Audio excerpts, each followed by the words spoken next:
yesterday.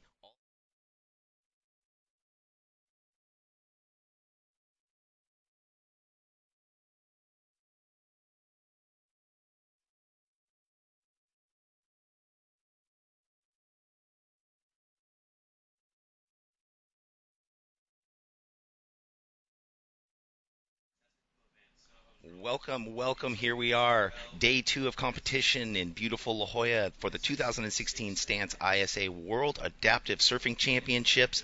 Jeff Baldwin alongside Elena Nichols. Todd Klein will be roving and coming in the booth also. We have a complete and full day of competition ahead.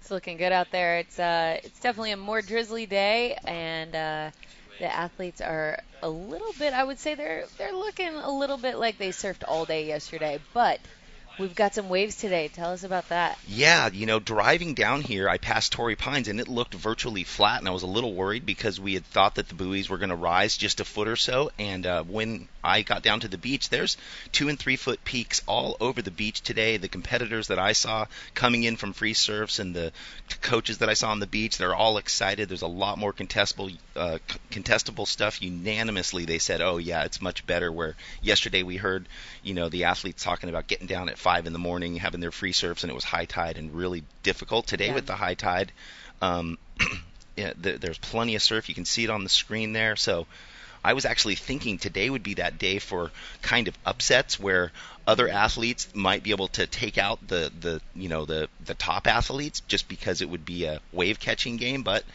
on arrival, there's surf up and down. Everywhere. Yeah. Yep.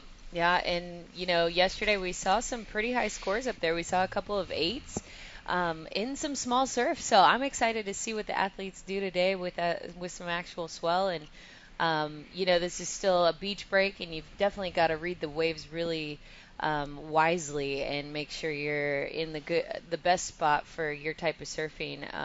You can see on the screen, Team Chile is already stoked. I love that team. They're up and ready. Competition's about to kick off. Tell us a little bit more about the format here, Jeff. Well, so yeah, yesterday all the athletes at the event from every division surfed. Now, nobody lost yesterday. There's first, second, third, and fourth, but it's a points. It's going to become a points total. So they all surf again today. So there's the same amount of round, or the same amount of rounds and the same amount of heats. Everybody kind of reshuffles. They go against other athletes, and what it ends up being at the end of the day is that surfer's top two scores from either their first heat or their second heat or a combined Hmm. of the two heats. So however that shakes out, Right. so if they got a 6 in their first heat and they end up getting a 7 or an 8 in the second heat, and those become their top two scores, Hmm. that's their total that then they move on into the next round. So that's the advancing mark, and then that's how they'll start collecting points for their team as they go forward Right. So and individually. exactly. So no matter, it didn't matter if people won or lost yesterday, their wave scores are very important. And a high score from yesterday carries over to today and has a huge effect on where they end up moving on into the finals. So um, you see everybody on the beach getting ready. It's about 60 degrees out right now. Little chilly, little drizzly out there, but I think still December, what is it, 10th? December 10th. Yeah, we're still winning out here in Southern California. La Jolla Shores is an amazing place to be at this time of year, and the water is looking awesome. So, looks like our surfers are paddling out, and Yeah, and just to explain, so they're 20-minute heats. Top two waves is what's scored. There's a 12 wave maximum. If a surfer gets more than 12 waves, they actually get penalized. And we heard from our surfer from Great South Africa yep. last year was in the final. He ended up getting silver, but that's because he was just having so much fun. He was so excited. He got over 12 waves, and the judges called him into the beach with 10 minutes left in the final. So he had to sit there and not surf and watch his gold potentially slip away. That's tough. Yeah. So yeah, the coaches and the managers behind the team have to have explained the rules and really be on their athletes. There's a 7-minute paddle out for each one of these heats before, so they have a little time to get out in the water, get set up, and we are about to start heat one. We have It's the division AS2, stand and kneel. So this is the biggest division of the event. 7 full heats of surfers, men and women. And our first heat is Danielle Burt from the USA. Oh, excuse me. Henrique. It's dark in here. It is. We're stuck in a cave. Henrique Silveira from Brazil, Maxime Cabine from France, and Cesar Alonso from Chile. You can see them out there. We've got Enrique in red, Maxime in white, and Cesar in yellow. So these 3 athletes are ready to go. We do not have the timing set up, so we can't count that down. But these athletes now are paddling out with lower limb disabilities. I don't know exactly what type of disability, but prosthetic users or kneelers. So this is the stand kneel division, also known as the AS2. Looks like the competition is on. We've got Henrique on a nice left here. He's kneeling. Well, we've seen that left. Now, that left, when I was out on the beach, I don't know if you got to go out and look, there are lefts that are funneling all the way through. There's kind of a channel off to the right of the screen as you're looking at it. And on the left of the screen, there's a right that goes into a channel also. So these surfers are going to have great opportunity on this peak right now with the full tide. We have Todd Klein down on the beach. Take it away, Todd. Good morning, Baldy. As you guys mentioned up there, a little bit of an increase in the surf today. The forecast, courtesy of Surfline, had it coming up a little bit. I wanted to check in with one of the standouts from yesterday, Mike Coots. Coots, you were out there this morning practicing. How are the conditions? It obviously looks a little bigger from the beach, but how is it once you're out there? I'd say there's about 20-30% more energy in the water. Got here in the dark and saw white in the ocean. I was like, oh yeah, it's on today. Just really hope it stays through for tomorrow. Yesterday we had a high tide in the morning, just like today. It was 5:45 a.m. was our high tide. It'll be pulling out. 12:45 will be our low. What was the changes yesterday you guys had to adapt to as that tide pulls out?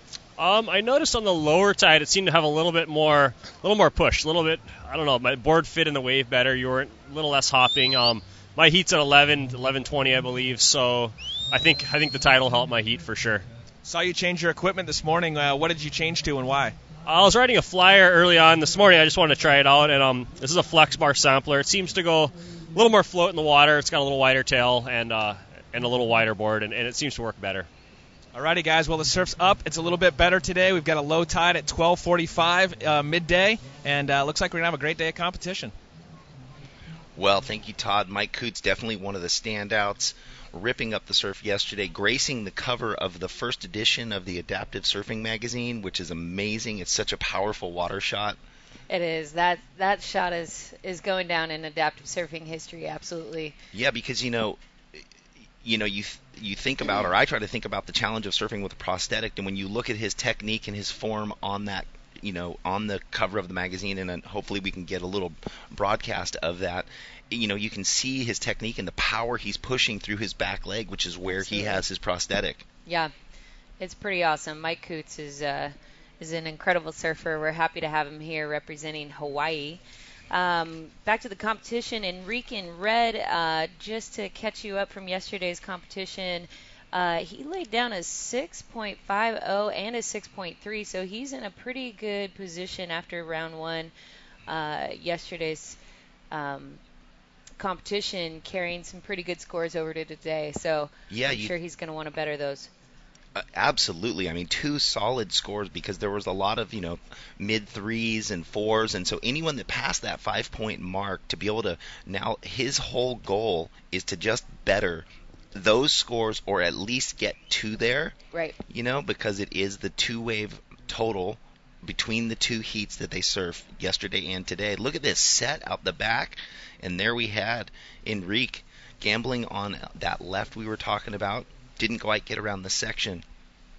So he goes for kind of a kneeling stance. Right. So again, just to catch our viewers up with the AS2 division, it's stand and kneel. So these athletes can either choose to use prosthetics based on their style of surfing, or they can choose to kneel on their surfboard and surf from a kneeling position. So one of the top finishers, well, the top finisher in the AS2 division last year, Mark Mono Stewart, is a kneeling athlete, and he is a ripper. He's very much able to manipulate his board. He actually drags one of his legs in the water. It's sort of a rudder for him.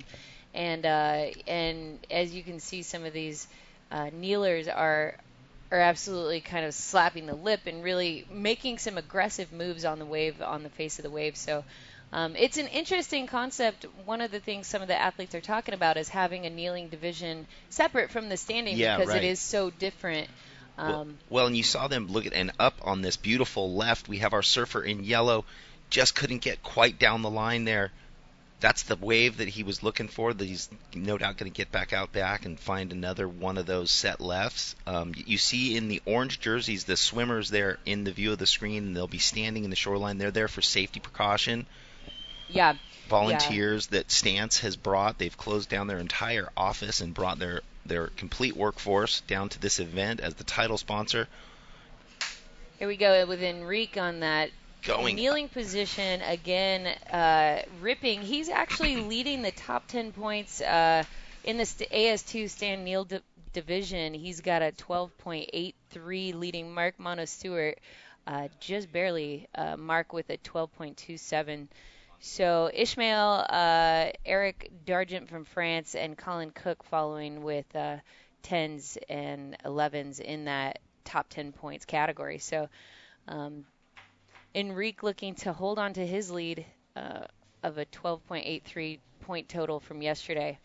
Well, and we just saw Cesar Alonso there in the yellow. Yesterday we were talking about with the, because it was probably a foot and a half smaller, very weak in the morning with the high tide, and then sort of standing up quick once the tide dropped out. We were talking about how it takes a bit of time to get up and you may get your prosthetic or your stance set, and so I'm wondering today we'll see there's a little more time for the athletes to set themselves on the waves and then potentially get those rides that they're looking for. Right, bigger waves leads to a little more time to perform on the face of it. So looking for some of these athletes to really set up their stance and see what they can do on the face. Again, with the stand-kneel division, it's such a different experience for an athlete to stand all the way up on the board, figure out their balance, and then perform. Whereas a kneeling athlete, has a lot less distance to travel to get sort of onto the board and then start performing. So I'm sure the judges are taking that into consideration. Also, again, do you want to go ahead and break down the judges' criteria for the surfing, including wave ride length?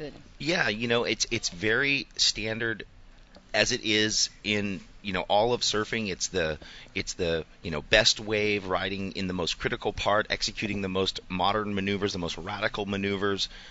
It's not so much about distance. I'm sure that there could be someone that goes down the line and gets one big lip blast, and they will get a great score. Completing the wave's a big deal. We saw yesterday a few people get really nice set waves, and they just couldn't quite complete that last move that maybe would have pushed the 3 to a 6. And so that those coaches have really talked to them about that, like complete that ride, get radical, and finish the wave, because that's what the judges are looking for out here. We have plenty of opportunity. It's almost twice the size of yesterday, actually. I'm surprised it's bigger already. We have a low tide coming. The tide's dropping now until about 12:30 or so. Boy, there's that left we were talking about. So you were alluding to there's conversation in potentially breaking up. Right now it's stand and kneel combined, but because there's such diversity within what the athletes can do on the wave, depending. You mentioned Mono, how he moves around really quickly. He's Great Britain. He is from Australia. Or Australia, excuse me. He had a beautiful shot in that magazine too, somewhere in the Mentawais, deep in the barrel. You had Ishmael Araya from Costa Rica, same thing, working his rails down on his knees. Right. And Enrique in this competition are all kneelers. And, I mean, it's obvious even for somebody that is not a seasoned surfer or somebody that knows anything about surfing how different the two are.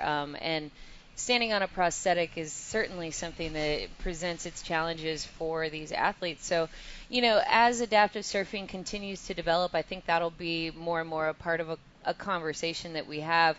One of the challenges with adaptive surfing, there's such a colorful spectrum of disability, and there's so many different types of disabilities, including levels of a disability. So for us to have a category for each of these athletes is just impossible. And especially as we move forward towards the Paralympics, we actually need to cut down on categories. Yeah. So it might be the case that kneeling and standing have to compete against each other. And in the upright division, which is wave ski, all levels of paralysis and or double leg amputees will all be in the same category, which is inherently unfair. But, if it leads to us having our sport in the Paralympic Games, we're all just going to have to suck it up and surf and have a good time regardless. Right, and as this is the second annual event like this, last year was the first. It was the first wave of the set, as Fernando Aguirre, the president of the ISA, mentioned. He is happy to have everyone back at the party. The field has grown. There are 22 countries being represented, and just to catch everybody up, this is a team event. There are individual awards: gold, silver, bronze, or gold, silver, bronze, copper, and then there's team gold, silver, bronze, copper. To the teams that have the best opportunity to win as a team need to field a complete roster, right. And that's having someone in every division and one female surfer. So right. However that works out, but 8 not athletes altogether. 8 athletes. 8 athletes altogether. Oh, okay. Including one female. And then, but not all the teams here have that ability to get here. It's expensive, to fly from wherever right. they are, and so they're all working with their associations and federations around the globe to make their way here. But that it's grown that much from last year, and what you were alluding to is there's a lot of discussion, there's a lot of redefining that has to happen as this moves forward, because to get it into the Paralympics, which is the ultimate goal, since surfing now was okayed by the IOC for the 2020 games in Japan, to push this forward. And there was the symposium on Wednesday night, and a woman spoke and said, hey, this is how snowboarding redefined themselves to 3 categories. So right. Yesterday we were talking about how that can be a little unfair. It's the system is definitely flawed in some ways, but it's put in place to basically level the playing field for all athletes with disabilities. I know as a 3-sport Paralympic athlete, I've been classified in 3 different sports. Some classification experiences have put me in a position where it seemed really fair to me. In alpine skiing, I had my time at the end of a ski race factored based on my disability. And then as a sprint kayaker in the 2016 games, I was actually paddling against single-leg amputees, which as a paraplegic, that's something that is very, very difficult for me to basically compete against. So because they can just get a little more power in every stroke, they can push back and forth as they're rowing, right? So exactly. Yeah, you can see the disadvantage, but you're all grouped together. Exactly. So there's some instances where the classification system really works in your favor, others when it doesn't. The big idea, though, is to get the sport in the games and then be able to adjust accordingly. So here we go with Enrique heading right again. Our leader in the points. Well, that was going to be his best wave of the heat. He was looking to make that. He had a nice right going down the line and just got stuck in the lip there a little bit. We had the scores up for a second, and it looks like he had has a 2 and a 3 about. So he's definitely looking to. He has a 2.77 and a 2.67. So he's looking to, surpass yesterday's score of his 6s is really what it needs. And if he doesn't, he's hoping that factors in from yesterday. All right, we got Maxime in white. That's a pretty good ride for him from France. Again, another kneeler, and he not sure what his points total from last year. Oh, yep, he has a 5.67 in the overall points from yesterday, so he has some work to do to catch up to our leader, Enrique, in red. Well, and we saw our next heat paddling out. We were alluding to Ishmael, who also kneels all the time and had some great rides yesterday, won his heat at the time, or got 2 great scores.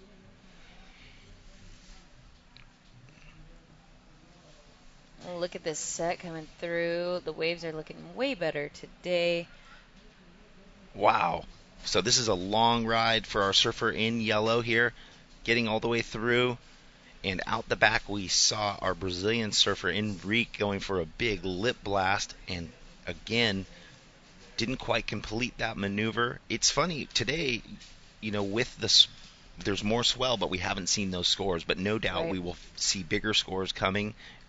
As everyone, the first heat of any competition is kind of the judges setting themselves up out the back in red. Here we have Enrique on that little left, guttering through into the rip, going for a cutback there, and you can see how it's just fading away, and the current's kind of pushing into him there. Right. I think the setup here for these athletes in the lineup, finding a good position to catch the shoulder. Obviously, you don't want to get a wave closing out right on your head, so just catching that shoulder.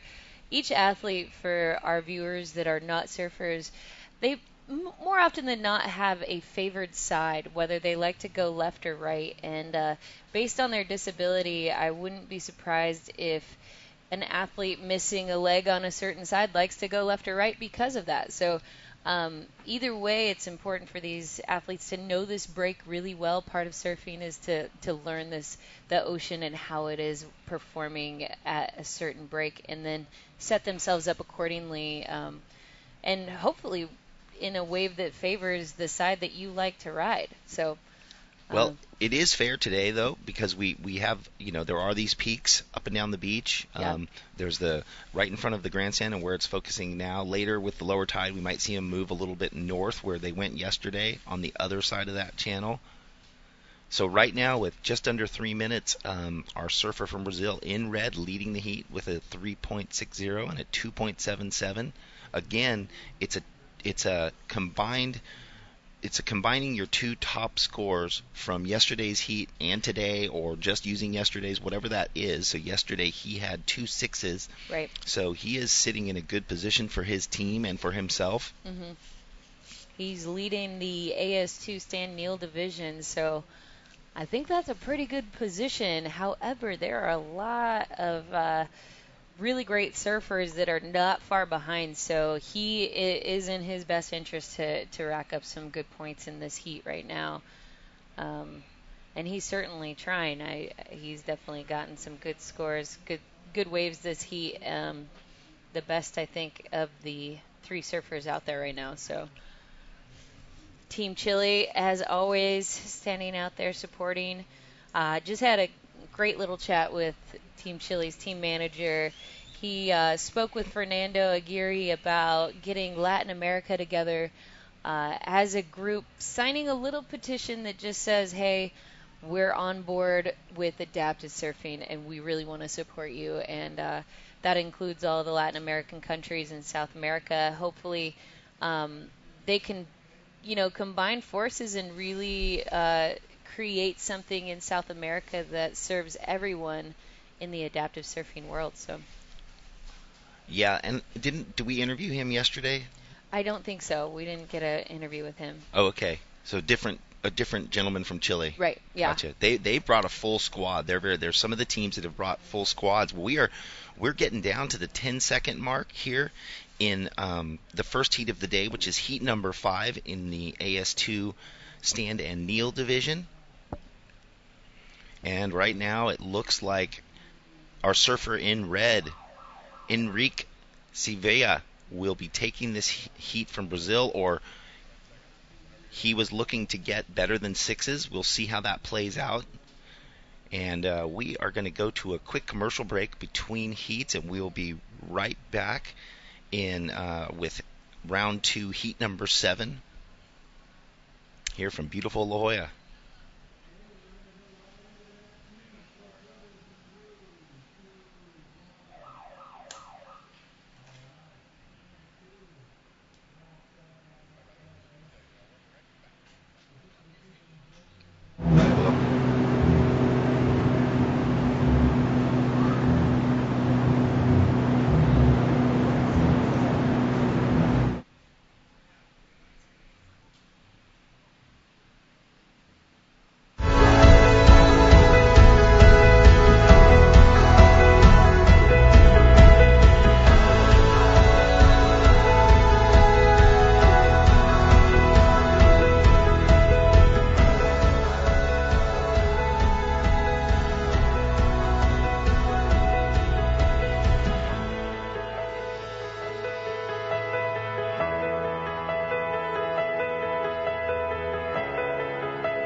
Well, we are live back here at the 2016 Stance ISA World Adaptive Surfing Games. You see Team Chile there, very excited. Their athlete coming in, yeah. Yeah. What a day. You know, the commercial break, there's really some inspiring surfing. You see some GoPro footage of guys standing in the barrel, some great, power carves. You see highlights from last year's event, the first adaptive surfing championships here that was in La Jolla also. We know this event will be back at La Jolla Shores for the many years to come, growing. Yeah, I love what the ISA did with that video.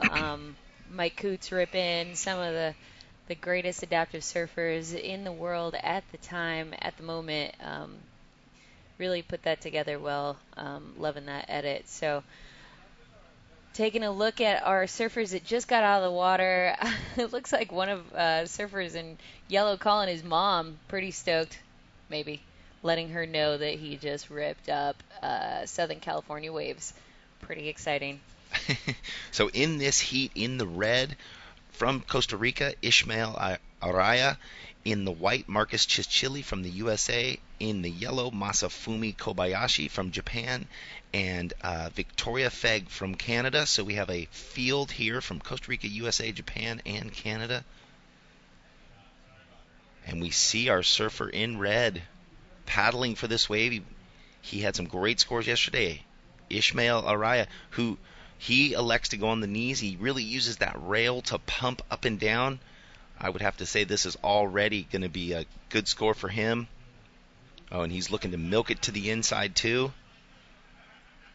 Maybe we'll get a replay of what happened for Victoria Fegg from Canada. She obviously rode that wave from the outside. That's a great wave for her. I know that she kind of struggled yesterday in the smaller waves. We've got Ishmael from Costa Rica, third down on the AS2 standing, kneeling, top 10 points. So he's carrying an 11.67 into this second heat. So he's definitely up there in the leaderboard and is looking to better his scores from yesterday. So he would have had like a 6 and a 5, somewhere around that. And there was Masafumi Kobayashi from Japan. We had a quick up and down in the yellow. I think a lot of what's working for some of these athletes is their equipment. It looks like Enrique is a great shortboard for these conditions.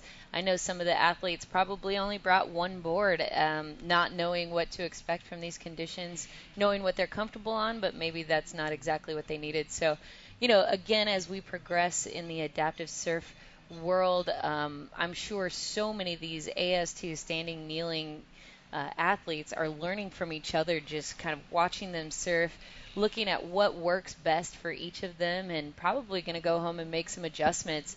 So it's amazing, when you learn something new, how you grow exponentially with every step. And this is that point in adaptive surfing where just everything's changing exponentially. So it's exciting to watch. A late drop.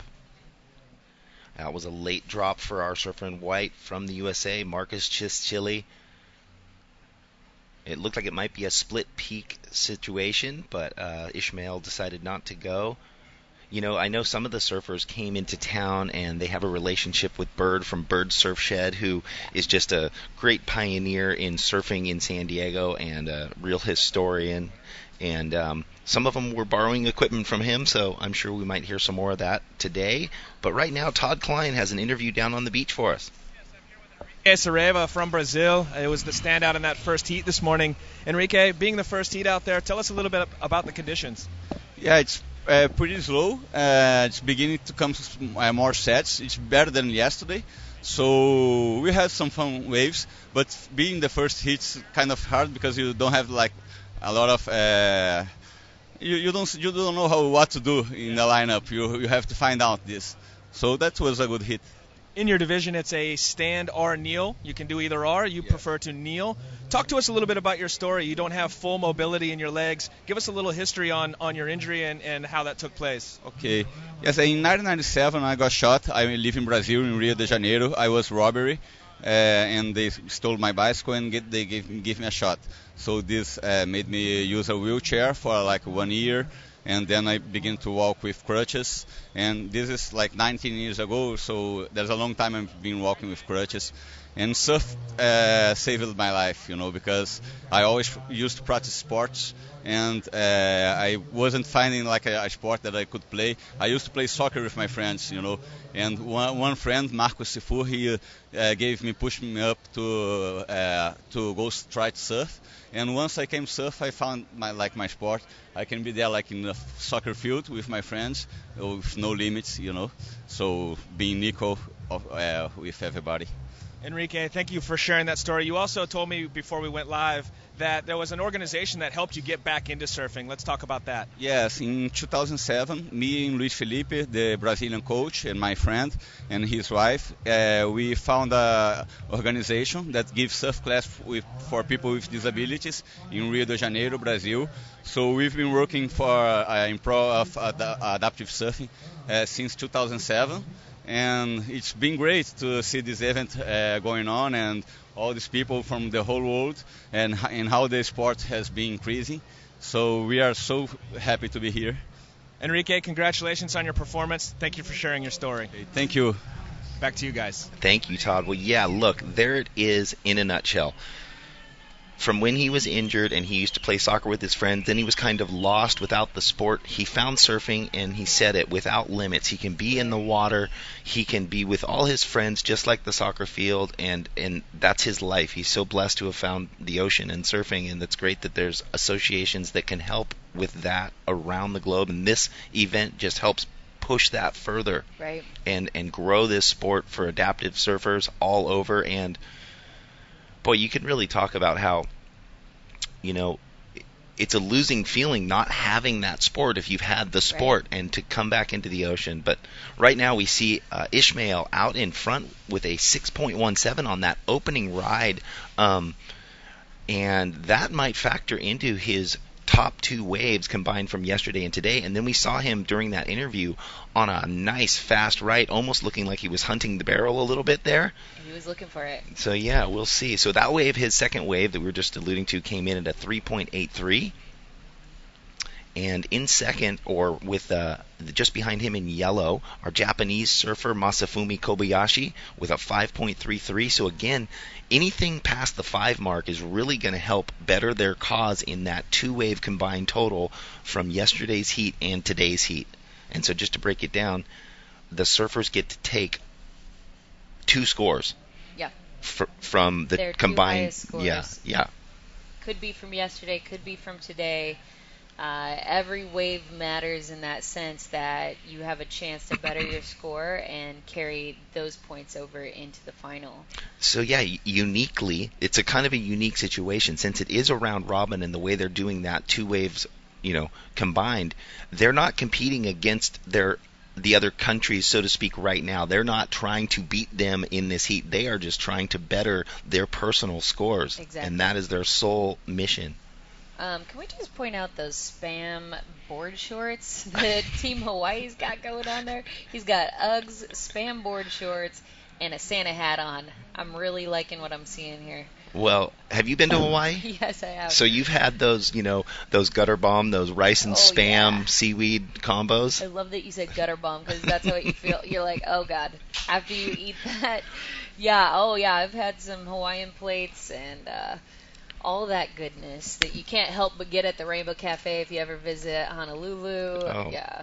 Yeah, it's a staple there. Spam, we've kind of lost Spam here in SoCal. I don't know in other places in the country if Spam's still big. I remember growing up and my dad making liverwurst sandwiches. Oh, here's this replay of the way we were talking about that Ishmael was hunting that barrel. He wanted to get in there. Yeah. I like that he dove for it at the end. Yeah, those waves are standing up and keeping great shape throughout their ride. So that's a promising thing for some of these kneeling athletes. One thing I like to say as a wave skier and somebody that sits on my wave ski, just about everything's double overhead, which is super fun. So as a kneeling athlete, you can really sneak into some of those smaller barrels and enjoy the ride. Wow, look at this set wave that Ishmael is up on. This could be a beauty. Looking for that little cover up. This is a long open face. This is that left that goes down in through the sandbar, hits the lip, and continues on. He's going to be stoked. I can actually hear the screams from the beach right now. He's giving it everything. Love it. That was a great ride for him. You could see how he jumped down onto his stomach, tried to paddle and make that connection. Didn't quite get it, but I really love how hungry he is for that long ride, too. Determination. Yeah, it's awesome. Well, he would love to bring this back. And here's a nice replay of that wave. Ishmael stalling for the cover-up right there. Just a little bit ahead of it, but he had some nice carving pumps down the line, and this is where he threw it up into the lip and did a little, right here is where you were talking about the determination, trying to make that inside sandbar. Didn't quite get it, but that would be something that the judges score for, connecting those waves. So I like where his head's at, really hungry, trying to get more and more racked up on that points board. So looking like more and more people showing up to check out the competition. Anybody in the La Jolla area that is wanting to come check it out, it's a totally free event. We'd love to have you come spread the stoke. I'd like to say it's a gorgeous day. It's getting there. I know that this fog is going to clear up. The marine layer is probably going to blow over soon enough. Got Team USA athlete Danny Burt waiting to paddle out for her heat. One of the few female competitors in this competition. She's got some amazing support. Everybody's down there on the beach wearing her Danny Burt Make It Possible shirts. She's a staple item in the adaptive surf community here in Southern California, and I love how she's doing her thing. Yeah, this is that next heat with Colin Cook, Danielle Burt, Leslie Lee, and Scott Patterson. So we have another heat. You see right there our surfer in yellow getting ready for her heat from South Africa. And there's one of those, there's a great example of the board that is, she's worked so hard to modify her craft where other surfers right now are out on long boards or, exactly. She is definitely going to be in a kind of a kneel position, it looks like. And she's got that channel on the left side towards the rail so she can get her right leg or her left leg in a kneeling position and really have the ability to control the rail a lot more than just having a flat deck. Yeah, exactly. So she can leverage against the side. Jessie Bilauer has those, I don't know if they're foam bits, things for his elbows to go against, elbow braces. So when he's holding the handles on his board, he can get that tension. Yeah, every athlete has sort of figured out on a personal level what they need and how they should adapt their board. One thing that's great is to have a great relationship with a shaper that you really like that's willing to do multiple demo type boards for sort of like an experiment. I'm sure that this surfer from South Africa, you saw her pink board with that divot taken out. It might have taken one or two different tries to get that shape just right. And so having a shaper that's ready and willing to make a couple of boards for you to really dial in your equipment, that's one of the biggest pieces of adaptive surfing. Well, and we just saw Ishmael, who put up an 8.33 on that long left that we were showing twice. So he has got to be happy with that. That could be something going into his scoreline combined with yesterday or these two waves. I'm not sure. Absolutely. Ishmael's overall total from yesterday is 11.67, so an 8-point ride there is definitely going to kick him up into the leaderboard. Enrique did not better his score from yesterday, so we'll catch you up on the standings after the AS2 Stan Neal heat wraps up, and we'll see who's leading going into the final tomorrow. Right, and so this is a round robin. All of the athletes surfed yesterday. They're surfing again today. Their two top scores, look at that set wave. Their two top scores will be combined, and then they will tell us who advances on into the quarterfinals of this division. Exactly. But we just don't know that yet because it's a little bit of a unique format in that they're taking the two top waves and And here we have in our next heat, Colin Cook from Hawaii in the red, who we got to talk to about. He had at this exact same time last year or hereabouts was attacked by a tiger shark, leg bitten off below the knee and or right above the knee. It looks, yeah, it's hard to tell. Just for the viewers at home that aren't familiar with amputations, it's a big deal to have a knee.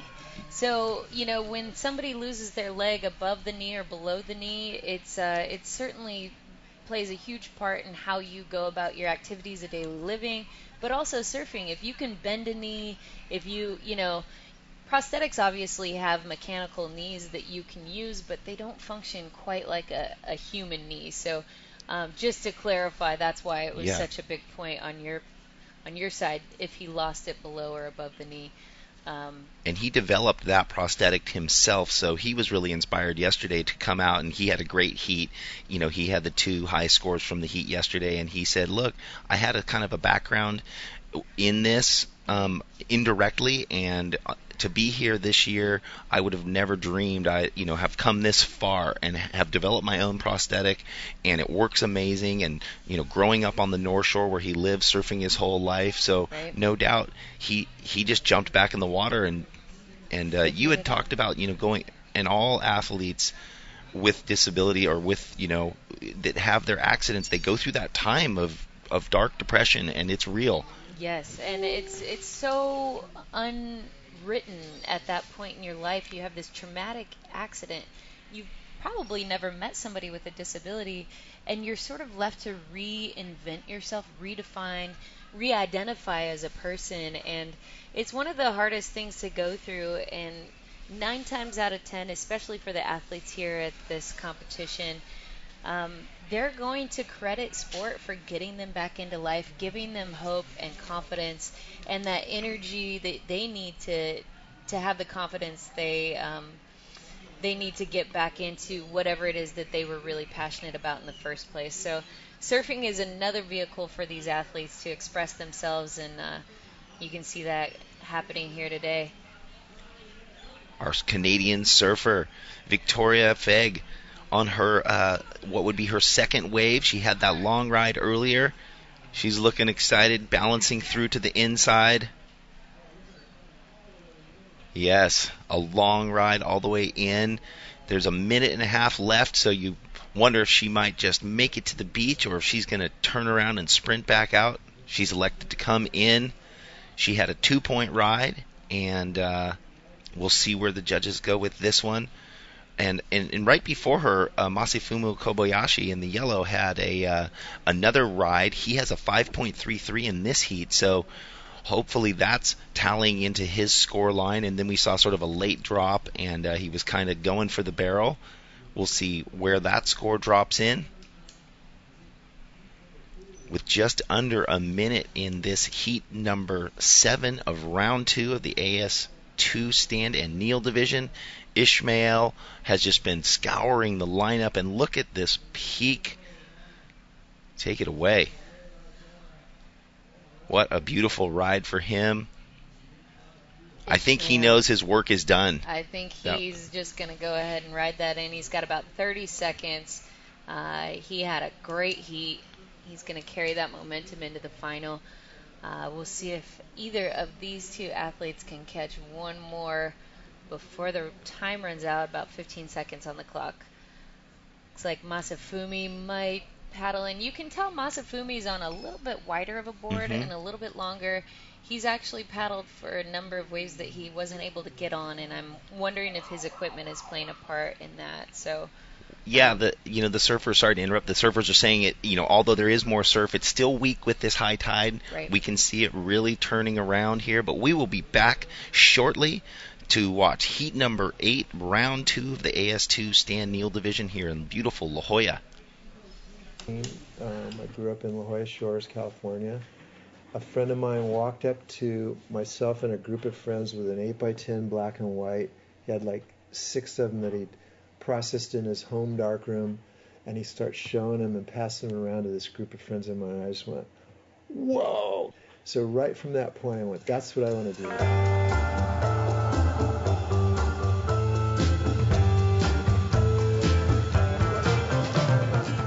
was natural to Okay, start I thought I did, but shooting I will. what I will we were puncture. so addicted to, which was surfing. I didn't care about the money. I just cared about what day did I just photograph and did I capture whatever moment it was.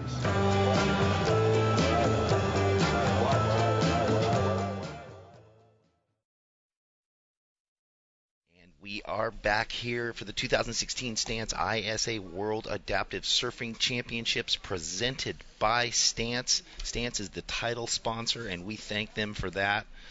We've got some great, people that make this possible. Stance, obviously, the main sponsor. This event is presented by Vissla and the City of San Diego, so thank you to the City of San Diego for really getting behind Fernando Aguirre, the ISA, actually declaring a proclamation for December 6th every year moving forward that it is Adaptive Surfing Day in San Diego, and I love that. that is just the seed that will grow globally because it shows that it's possible. Right. And we have some great sponsors and donors: Northern Trust, Graced by Grit, Procopio, Indoteak, Dukes La Jolla, and the Fernando Aguirre family, who Fernando, along with being the president of the ISA, is an amazing philanthropist and just a mover and shaker in everything that's happening with surfing getting into the Olympics. And so Little background on Fernando. He's always been a visionary. He started out making leather sandals on the beach in Argentina. Somehow, some way, long story short, made his way to the United States with $300 in his pocket or something insane. Built a company called Reef. just that little company, Yeah. him and his brother, built it into an empire and sold it off. And They're doing well, and now he's making moves, changing the game for surfing. Just successfully made their way into the Olympic Games. Surfing will be a part of the Tokyo 2020 Olympics. And now Fernando, of course, is putting some of his efforts towards adaptive surfing and finding his way into getting that surf into the Paralympic Games as well. Adaptive surfing into the Paralympics. So love what he's doing. Love his vision. He's a big thinker and dreamer. So back to the competition. he really is a dreamer, and I wanted to talk that, but we're going to introduce this heat. In the red, Colin Cook from Hawaii. In the white, Danielle Burt from the USA. In yellow, Leslie Lee from South Africa. And in blue, Scott Patterson from Canada. He is a visionary, and along with building Reef into an empire and selling that off, he was involved in SEMA. He was the SEMA president. He's been on the boards of so many different, groups within the surfing world. He would always open his doors for an annual SEMA event at his house, and he's a surfboard collector. He's spoken at so many events, and passion is the thing that comes through in every one of his speeches. Absolutely. He's like, if we can have love and passion and healing, we are going to change the world. And now he's found himself in the position of running the ISA and just championing that cause. And that's why we're here today in La Jolla for this event, is because passion and love has kind of like brought this together, and his vision and his tenacity to never quit. Exactly. He is a resilient man, and he's got all the right. I really think he's got a good heart. And one of the things I love about this is like a La Jolla San Diego insider piece of information.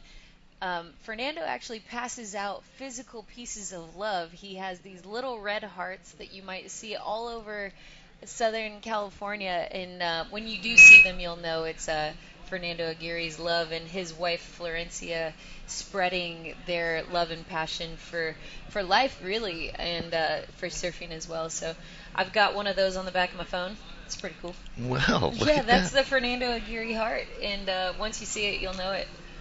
They're all over the place. Well, we love what he does here for the 2016 Stance ISA World Adaptive Surfing Championships. We are in heat number 8, round 2. And although I say heat number 8, it's only because they carry over from yesterday. So today our first heat was heat number 6. Right. Technically heat number 3 of the day, but semantics. We've got Colin Cook from Hawaii, Danielle Burt from the USA in white, Leslie Lee in yellow, and Scott Patterson from Canada in blue.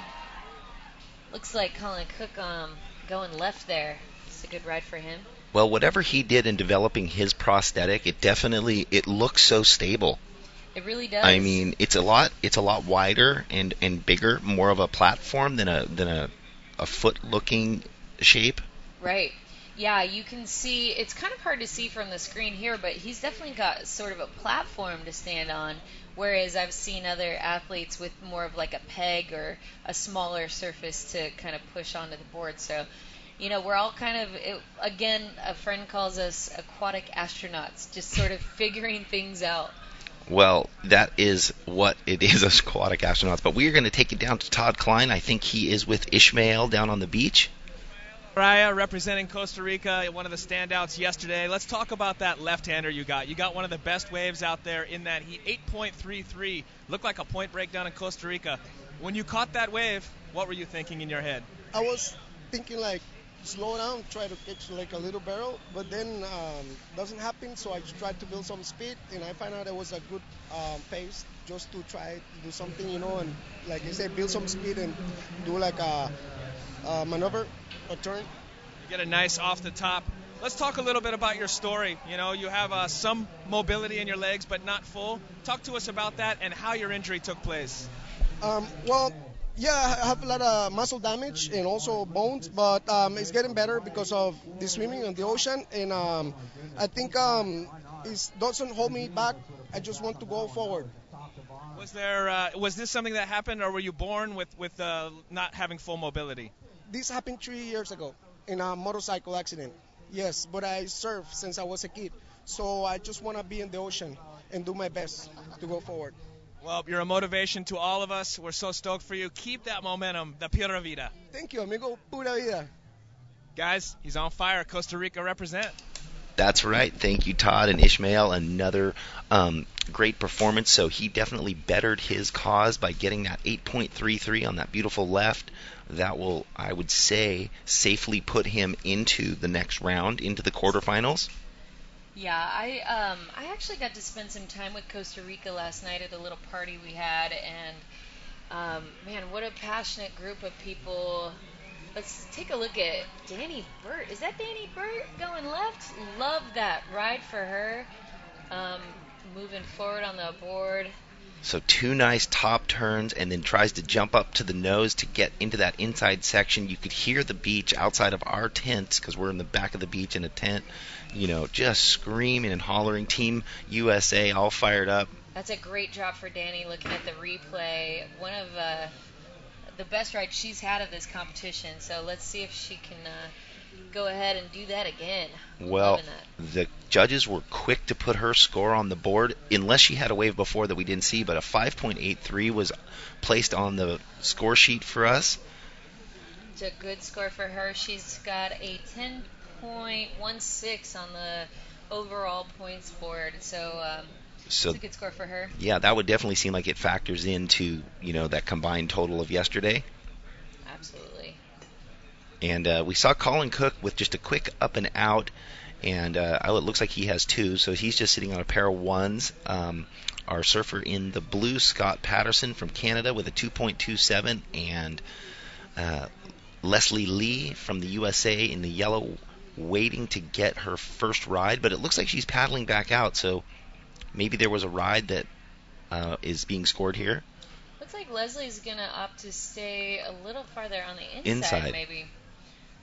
Which might be something she's more comfortable with. I don't know Leslie's story or how far along she is in her surf experience, so, Well, she was the one that had that really progressive-looking board, the pink board with the channel carved out on the one side, on the left side, the 4-fin setup, a kind of a round nose, round pin. Look at this, Danny going left. Nice long ride there. Well, you can really see as the tide starts to move out, that sandbar left is offering some great opportunity. We'll see where they take this one. That was another good open face left. You know that Colin Cook is probably looking down the beach thinking, that is what I'm looking for also. Yeah, Danny, what a charger. She is one of the most enthusiastic surfers I've been able to surf with, and I know she's been here in La Jolla doing her homework. That's a great looking wave right there. Let's see. Colin Cook just wearing that right on the head. Well, that was the biggest wave we've seen kind of the event, I would say, right there. I would say so. And here's a replay of Danny Burt just carving down. Gets this steep inside section, and you'd think right there she was looking for one more turn and just got a little hung up, and cut out. All the surfers trying to get back out in the lineup. That was a pretty good-sized wave there. We'll see if they can get in position to ride some of the rest of this set. Haven't seen a lot out of Scott Patterson. He's definitely setting up a little farther south than some of the athletes, so wondering if he favors going right over left or what his game plan is here. But Leslie Lee struggling to get out as well. You can tell she's kind of hopping on the ground right there, just trying to make her way out into the lineup before the next set comes in and wipes her out. Well, Danny Burt got a 4.17 on that last wave, and another good score. So looking to get past the 5-point mark and get those 2-wave totals up. They are looking for individual medals and team medals. I think USA has a full field here. I'm pretty sure there's a few countries that do. South Africa, the USA, Chile looks like they have a complete squad. The USA is complete, and Danny Burt representing as our female athlete.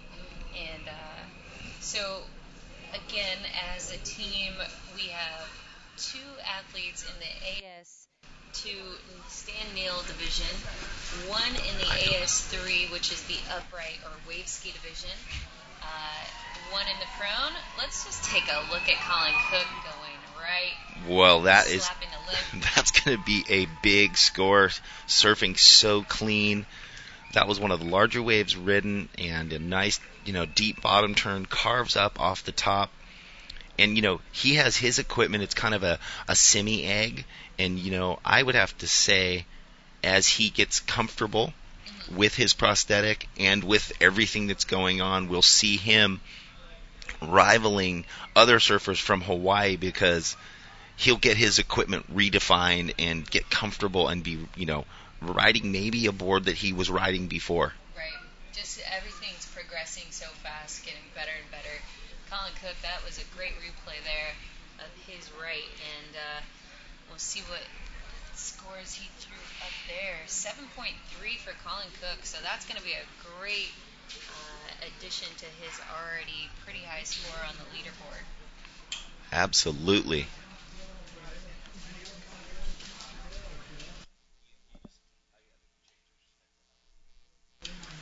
Yeah, well, that was amazing.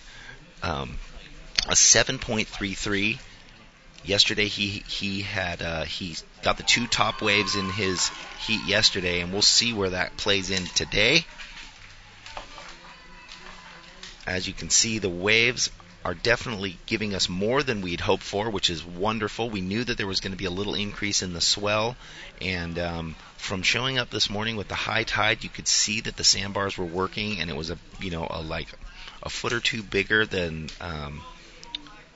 we heard. There was about 20 to 30% more power in the wave. So as this tide draws out, we can guarantee that there's going to be some bigger scores on offer. Still waiting for our surfer from the South Africa, Leslie Lee, to get her first ride. You see her there on the inside, just going over that whitewash there. Yeah, Leslie Lee, you can see her coach down here kind of trying to communicate with her a little bit. Leslie seems to be struggling on the inside just a bit. She's going to try to catch some of this whitewash. Sometimes as a beginner surfer, you just have to take a good old-fashioned beating before you can earn your licks to get to the outside, and I think that's what Leslie is experiencing right now. Some humble pie. Some humble pie. Have a little piece of that. And I know as a relatively new surfer, about 2 years in, there were days I went out there and just got it handed to me. And, there are days that I come out of the ocean thinking I'm really making progress. So, that's one of the best parts about surfing. The ocean is always changing, and you're always learning something new. So kudos to Leslie for paddling her heart out, and she is trying to catch some of those inside waves. I'd love to see her get some points on the board. Well, and as adaptive surfing is growing globally, and that's why we're here, we touched on yesterday how there is a giant gap between surfers that have just come to the ocean, or they're brand new to surfing. It's all new, but they want to be involved in the ocean. They want to represent their country. They love the opportunity and the vision of growing the sport. Maybe not for them, but for generations down the road, younger kids. They see where it can go, and so back to that humble pie. They're like, yeah, I'm a beginner. I know I'm going against people that have surfed their whole life, but I'm willing to go there and eat that humble pie and just do it and be a part of my country and my team. And this movement. Exactly, and that's what the ISA, this World Adaptive Surf Championships, are doing for people. It's a chance for these folks with disabilities to get involved in something bigger than themselves. This movement is bigger than just surfing. It's about giving people with disabilities the opportunity to experience the ocean, and what a great experience it is. I know able-bodied people that have found the ocean and how their lives have changed and how sort of enlightened people are after finding themselves in the ocean. So, well. Colin Cook up on another one, so he's looking to better the 1.67 that he has. Another good wave for him. Carving off the top there at the end. So that was his second open face, bigger right. We should see a nice score come in for him. Got about 3.5 minutes left in this heat, and Colin Cook is definitely moving up on the leaderboard with the overall point score. And we'll see, he's got plenty of time to get a couple more waves in as well. Well, he got a 6.73 on that, so he now has a 7.33 and a 6.73. We're going to have a quick replay. Look at this. Look at how pristine that right is. Cuts back. You can see his back prosthetic leg. He's really kind of putting a lot of his weight on that front leg, but still able to steer with that back prosthetic leg, probably because of the base of his foot and how connected he feels on that surfboard. Absolutely. And, interesting, earlier in the heat, he had a left that he took off and cut out. And so, for me, it looks like, although his two scoring rides are on these rights, he just hasn't found that left. But he looks like he favors going left when his technique on when he cut out. Right. I would agree so. And just for the viewers at home, us in the booth here, we're learning just as much about prosthetic surfing as you are too. So analyzing what these athletes are doing with their prosthetic feet it's really interesting to see how they're maneuvering and adapting to surfing. Right. And with the disparity in surfers, or the gap between brand new entrants to the ocean and surfers that have been in the water their whole lives, and everything in between, and all the different categories and how they approach the waves uniquely, it is an interesting thing to try and communicate that through the webcast. It is not what you would say a normal surf event. It is not at all.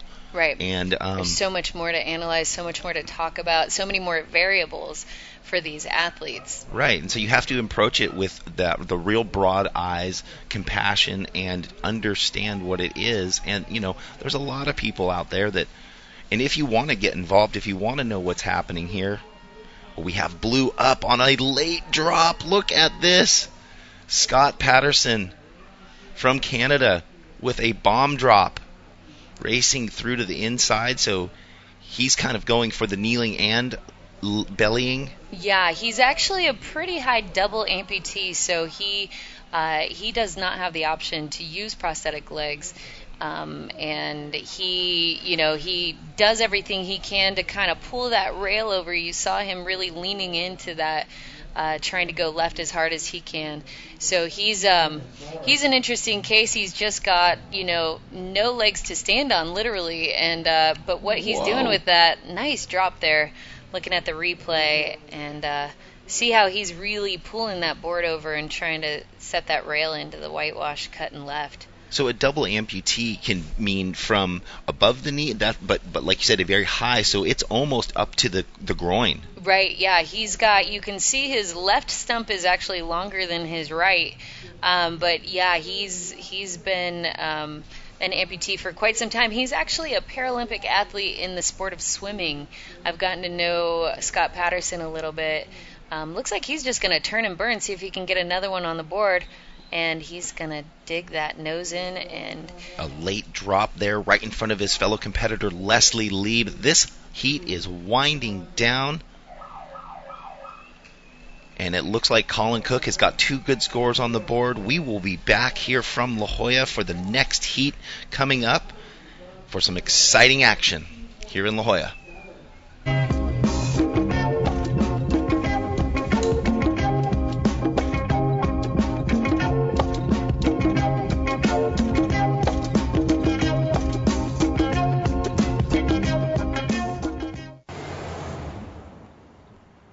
Dad, what's Vissla?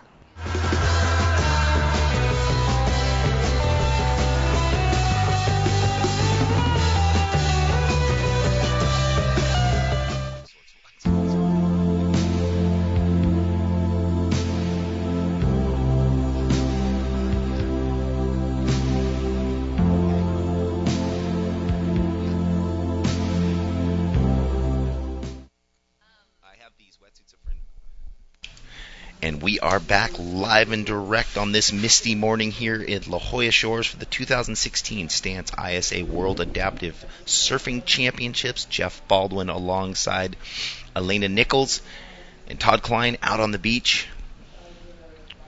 We got some action. Todd Klein, I think he's going to give us a little interview with Colin Cook, the dominating surfer in that last heat from Hawaii.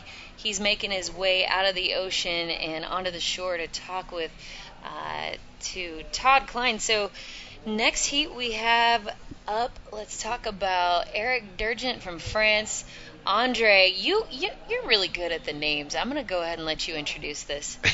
Andre Barbieri from Brazil, Nomi Alvarez from Chile, and Martin Pollock from Great Britain. Very nice. Yes, so it's red is Eric, in the white is Andre, in the yellows Nomi, and in the blue Martin. So again, these 20-minute heats, athletes actually not competing against one another for first, second, or third, so to speak, relatively. They are just trying to better whatever scores they got yesterday. It's their top 2 waves that they get carried on to C as a combined total from Heat 1 and Heat 2, however it works out, to see if they make it into the quarterfinal. So as the day plays along, when this round is done, they will probably reshuffle the deck and give us that information. We can let you know who's advanced. But most of these surfers are looking to, I would say anything past a 5 will factor into the top 2 waves. Absolutely. You can see on the beach Leslie Lee out of South Africa. You can tell she's just got a ton of support. She definitely ate a little slice of humble pie, but you can tell how stoked she is. The best part about it is just being out there in that salt water.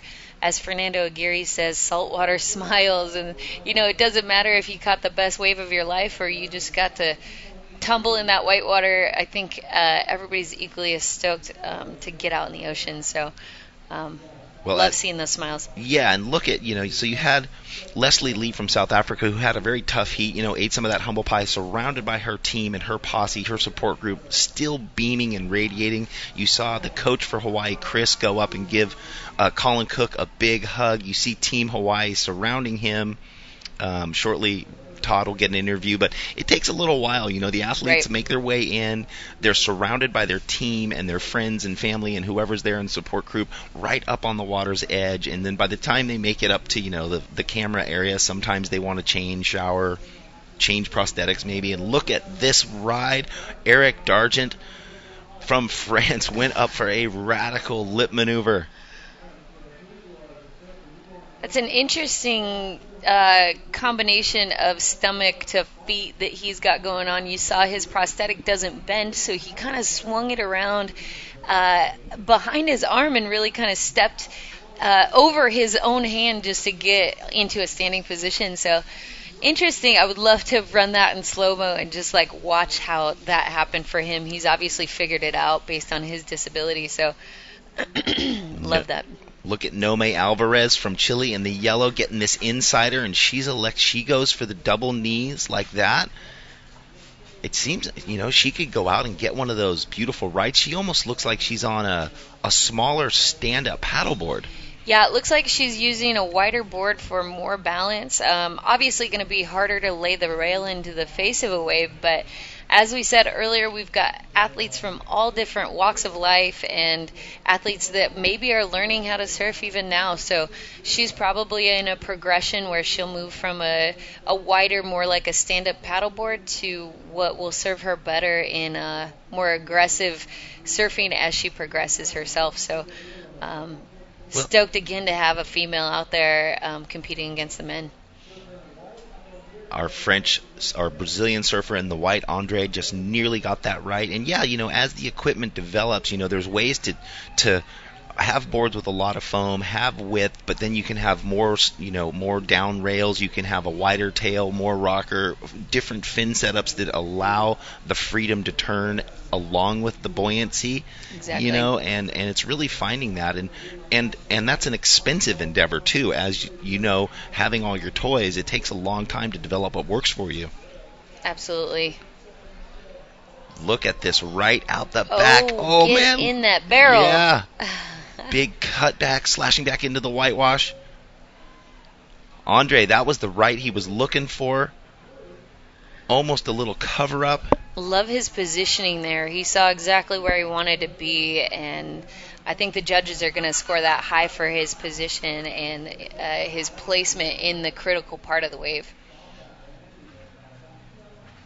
Yeah, that was one of the cleaner waves with, critical positioning, very critical late drop. Our surfer in the red, Eric Dargent. There's that. Look at this cutback back into the whitewash. Oh man, he's pumping down the line, and this wave is reforming so nicely. Doing so much work with that back leg as his prosthetic he's using that to steer. Ooh. Again, you notice that very unique prosthetic kind of swing move that he has to get his foot up in front. Super impressive with what he's done with that. And again, Andre, but there's the replay. There it is, just the lip feathering over his hair. And he cut back into the whitewash. So this will be his best score for sure. He has a 4.17 on the board as it is. And we are going to take it down to Todd Klein with our last heat winner, Colin Cook. Yeah, thank you, Baldy. Colin Cook, unbelievable performance. 2 right-handers. You're actually a goofy footer, but going on the backhand, was that by choice or just what the ocean served up for you? A little bit of both. Kind of since I lost my leg, I've taken to surfing on my backhand a little bit more. But, yeah, the waves were really fun out there. Let's talk a little bit about your story. We've referenced it during the broadcast. A recent amputee. Talk to us about that story. Pretty inspiring. Thanks. So it's been a crazy past year. I lost my leg above the knee, my left leg, just about a year ago from a shark attack on the North Shore of Oahu. So it's been a crazy year, and I'm really happy to be here with everybody. What's been the biggest challenge for you? You choose. Some surfers don't choose to surf with a prosthetic. You do. What's been the biggest challenge adapting with that new addition? As soon as I got attacked, I was like, how can I get back to surfing? I went from surfing the North Shore every day to laying in a hospital bed, thinking I'll never be able to surf again, and I did a lot of research on prosthetics, and I saw some guys use them, some guys don't. And the one thing from the beginning, I was like, I want to stand up. I want to fully stand up on the board. And so I kind of did some research online, and I really found there wasn't much. So I actually made my own, and this is my own prosthetic that me and my buddies made. Dude, you are the man. So I know there's a lot of people watching, obviously inspired by your entire story, but maybe they're interested in purchasing one. Is it possible that they can purchase one of your models? Yeah, I initially just made it for myself, but any way I can help anybody, I would love to. And is there a website or some way they can track you down? Just maybe through Facebook or Instagram if they message me or something. But yeah, I got the leg, and I'm kind of going through like a patent process too. So. You're the man, Colin. Best of luck in the next round. Thanks, guys, so much. Pretty rad story, guys. Back to you. Well, thank you, Todd. And yeah, that's amazing. You know, I was thinking the same thing, that as all this tribe of surfers is coming together and they all get to talk to one another and look at what the others are using, not only equipment but their prosthetics too, and how it works. Exactly. And so we found out, we verified it's an above the knee amputee, which, you know, you were saying there's a big difference being able to or not being able to use that knee as part of your function, and he's not. And the prosthetic looks so comfortable as he's riding. It doesn't look like he doesn't have the use of his knee. Exactly. It looks very stable. You know, that's one thing I love about what Colin Cook is doing. He found this void in his life. He needed a leg. What did he do? Go and created it himself. And now, what a great thing that he just said. Anybody watching this webcast or anybody on the beach today, send him a message if you're interested in creating a prosthetic surf leg, progressing your life in any athletic way. I'm sure his leg will work for that. And what a cool guy that he figured it out for himself and consequently for others. Wow, look at up and riding Eric Dargent from France. Now, he has a 7.10 on that last right that he got, that he sort of was like, you know, getting all those cutbacks and pumping and weaving through the inside, finished with a nice turn. That left that he just had was bigger, faster, and he had more radical maneuvers. We should see a score potentially better than the 7.10. So a great ride for France, for him. Taking a look at this replay, swinging that prosthetic around. He's so agile on that board, and then again on top of it, that prosthetic, just like Colin Cook's, is looking really comfortable. This is going to go into the excellent range. A deep bottom turn, 3 top turns, complete ride, a bigger set wave. I mean, that was everything the judges have in their criteria. Well, this is going to be exciting when it does drop in. So there it is, an 8.67, which is the mark of excellent, is above 8.0. So there's, you know, a panel of 5 judges, and they average out the scores. You know, we don't see it on here, but there could have been up into the 9s, down into the low 8s, and they throw out the high and low and average the other 3. So he ends up now with a 2-wave total of 15.77 with under 10 minutes remaining. He is sitting pretty with a 7.10 and an 8.67. Do you have the scores for him yesterday by chance? Because even if he only had 3s yesterday, he's made up for that today. Yeah, he's actually sitting from yesterday with a 10.76. So he had 5s, or 6 and a 4 or something. I think he just laid down one of the highest wave scores of the entire competition. So I think he is sitting pretty, as you said, for looking forward towards the final tomorrow. Yeah, well, he definitely is looking very comfortable to advance into the quarterfinals. Like we've said, it's just a matter of you're not so much going against your competitors, you're going against yourself and the points you earned yesterday, just trying to better that, which he has definitely done. Yeah, I love what this competition format is doing for the athletes. I mean, it's kind of leaving, you know, your fate up to you. You're trying to better your last score, and, you know, with the swell coming in today, these athletes I know are warmed up from yesterday and now really getting to be able to perform and show what they can do on these waves. Great ride again there for our athlete in white, Andre from Brazil. These two are kind of duking it out. Yeah, he's hunting those late drops, looking to get a cover-up. And again, Eric Dargent pumping up and down with a nice lip line floater. It looks like his work is done. I mean, he to better the 7.10 or the 8.67, needs to find another one of those large open-face set waves. He set the mark with, you know, 3 big gouging top turns and a complete ride. And that's a great position for Eric Dargent to be in. We've got 7 minutes left in this heat. Getting your 2 top wave scores on the board early in the heat, you're set up for success and being able to just really ride, you know, without any pressure after that. So, great position. Yeah, he's in a pressure-free situation. And they haven't shown the French team on the beach, but I'm sure their flags are flying. They've got to be feeling good for their athlete out there. And you know, you were saying, we see our Welsh surfer Llewellyn marching down with his cape of his country. the way he swings his leg around, Eric Durgent, that's unique, and that's why this is called the World Adaptive Surfing. Not only do they have their different injuries that have put them in the position they're in, but it's how do they surf with that? Right. What's their equipment? Where do they use their prosthetic? How does their prosthetic work? There are so many amazing factors. You could imagine these prosthetics are made out of metal. They're bolts going on. It's saltwater, so that's another aspect to consider. What type of material can you use that's not going to rust, that is going to be able to be used again?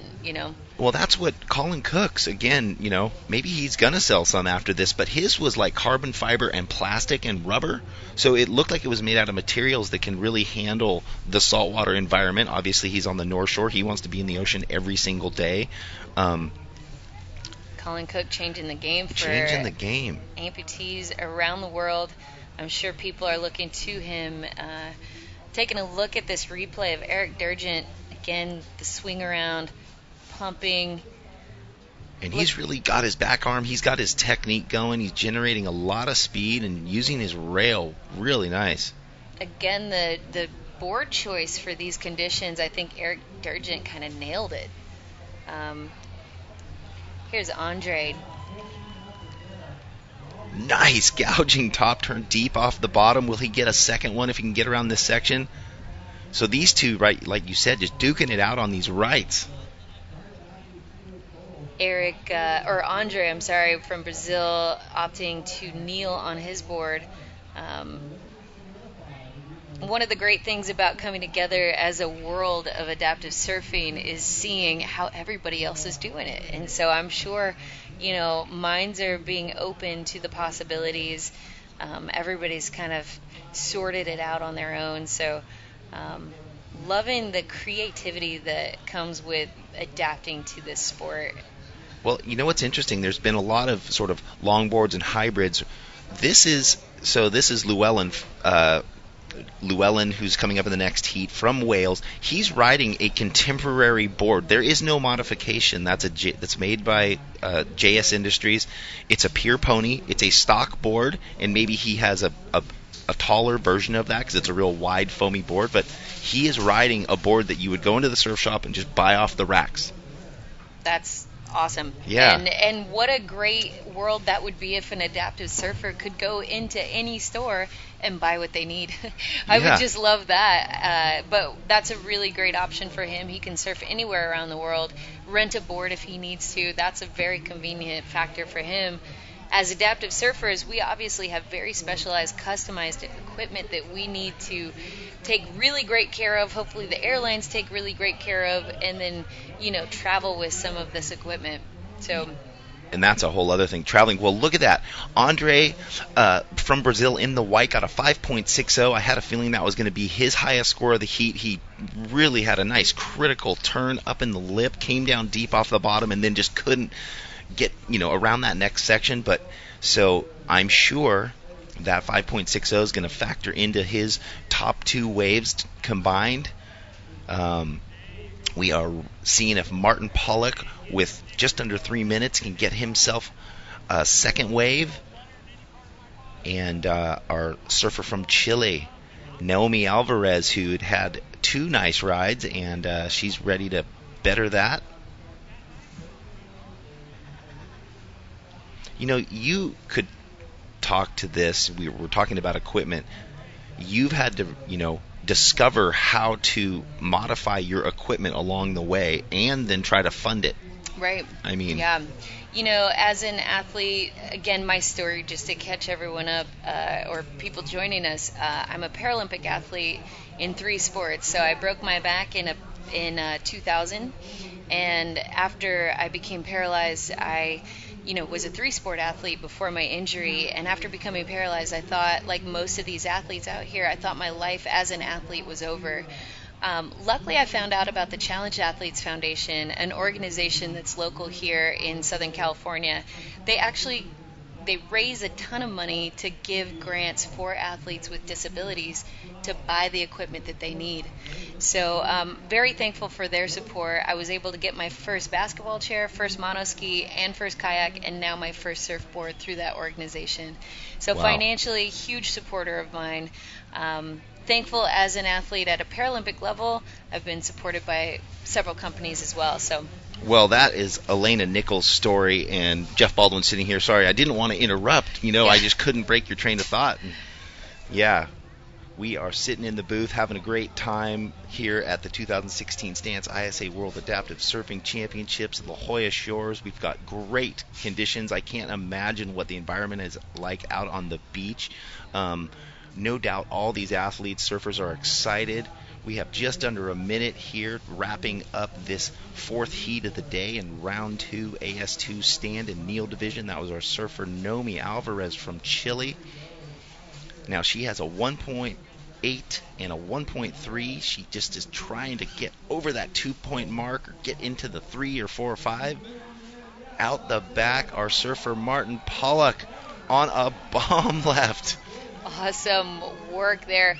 Martin Pollock is actually a triple amputee. He's actually missing his left arm as well as both of his legs. So pretty incredible drop there for somebody missing 3 of his 4 limbs. But Wow. nonetheless, he's charging. Definitely interesting to see how he's adapted his left arm there with a paddle instead of obviously a prosthetic that you would stand on. So Oh, look at that. So finishing the heat with a bang. I don't know if that wave will score. Eric Durgent from France with 2 great scores. This heat has come to a finish. We will be right back from beautiful La Jolla Shores with our next heat. I first got into photography when I was 16. I grew up in La Jolla Shores, California. A friend of mine walked up to myself and a group of friends with an 8x10 black and white. He had like 6 of them that he'd processed in his home darkroom, and he starts showing them and passing them around to this group of friends of mine. I just went, whoa! So right from that point I went, that's what I want to do.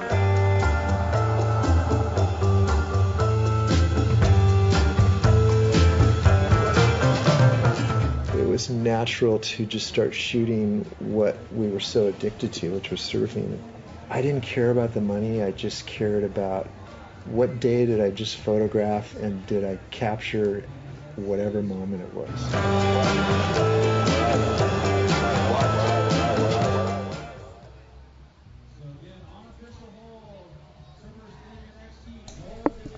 Alrighty, welcome back and good morning. no, you're on. Alrighty. Wow, that's loud. And we're back. Well, good morning. Welcome back to beautiful La Jolla, California for the 2016 Stance ISA World Adaptive Surfing Championships. My name is Todd Klein, now joining Elena Nichols, 3-time gold medalist in the Paralympics. Quite the legend she is, and it's great to have her on board with the commentary team as we look forward now to the final heat of this round, round 2, AS2 stand kneel division. It looks like some of the surfers coming in from that last heat. We've seen some fantastic surfing this morning so far, Elena. We have. We had the last heat. Eric Durgent just running away with it. Great technique there. He's in the AS2 standing kneel division with a above the knee amputee prosthetic user.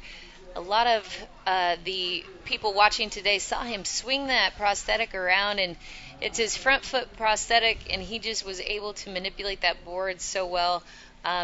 Put up one of the top scores of the waves of this competition so far. So congrats to him and his heat.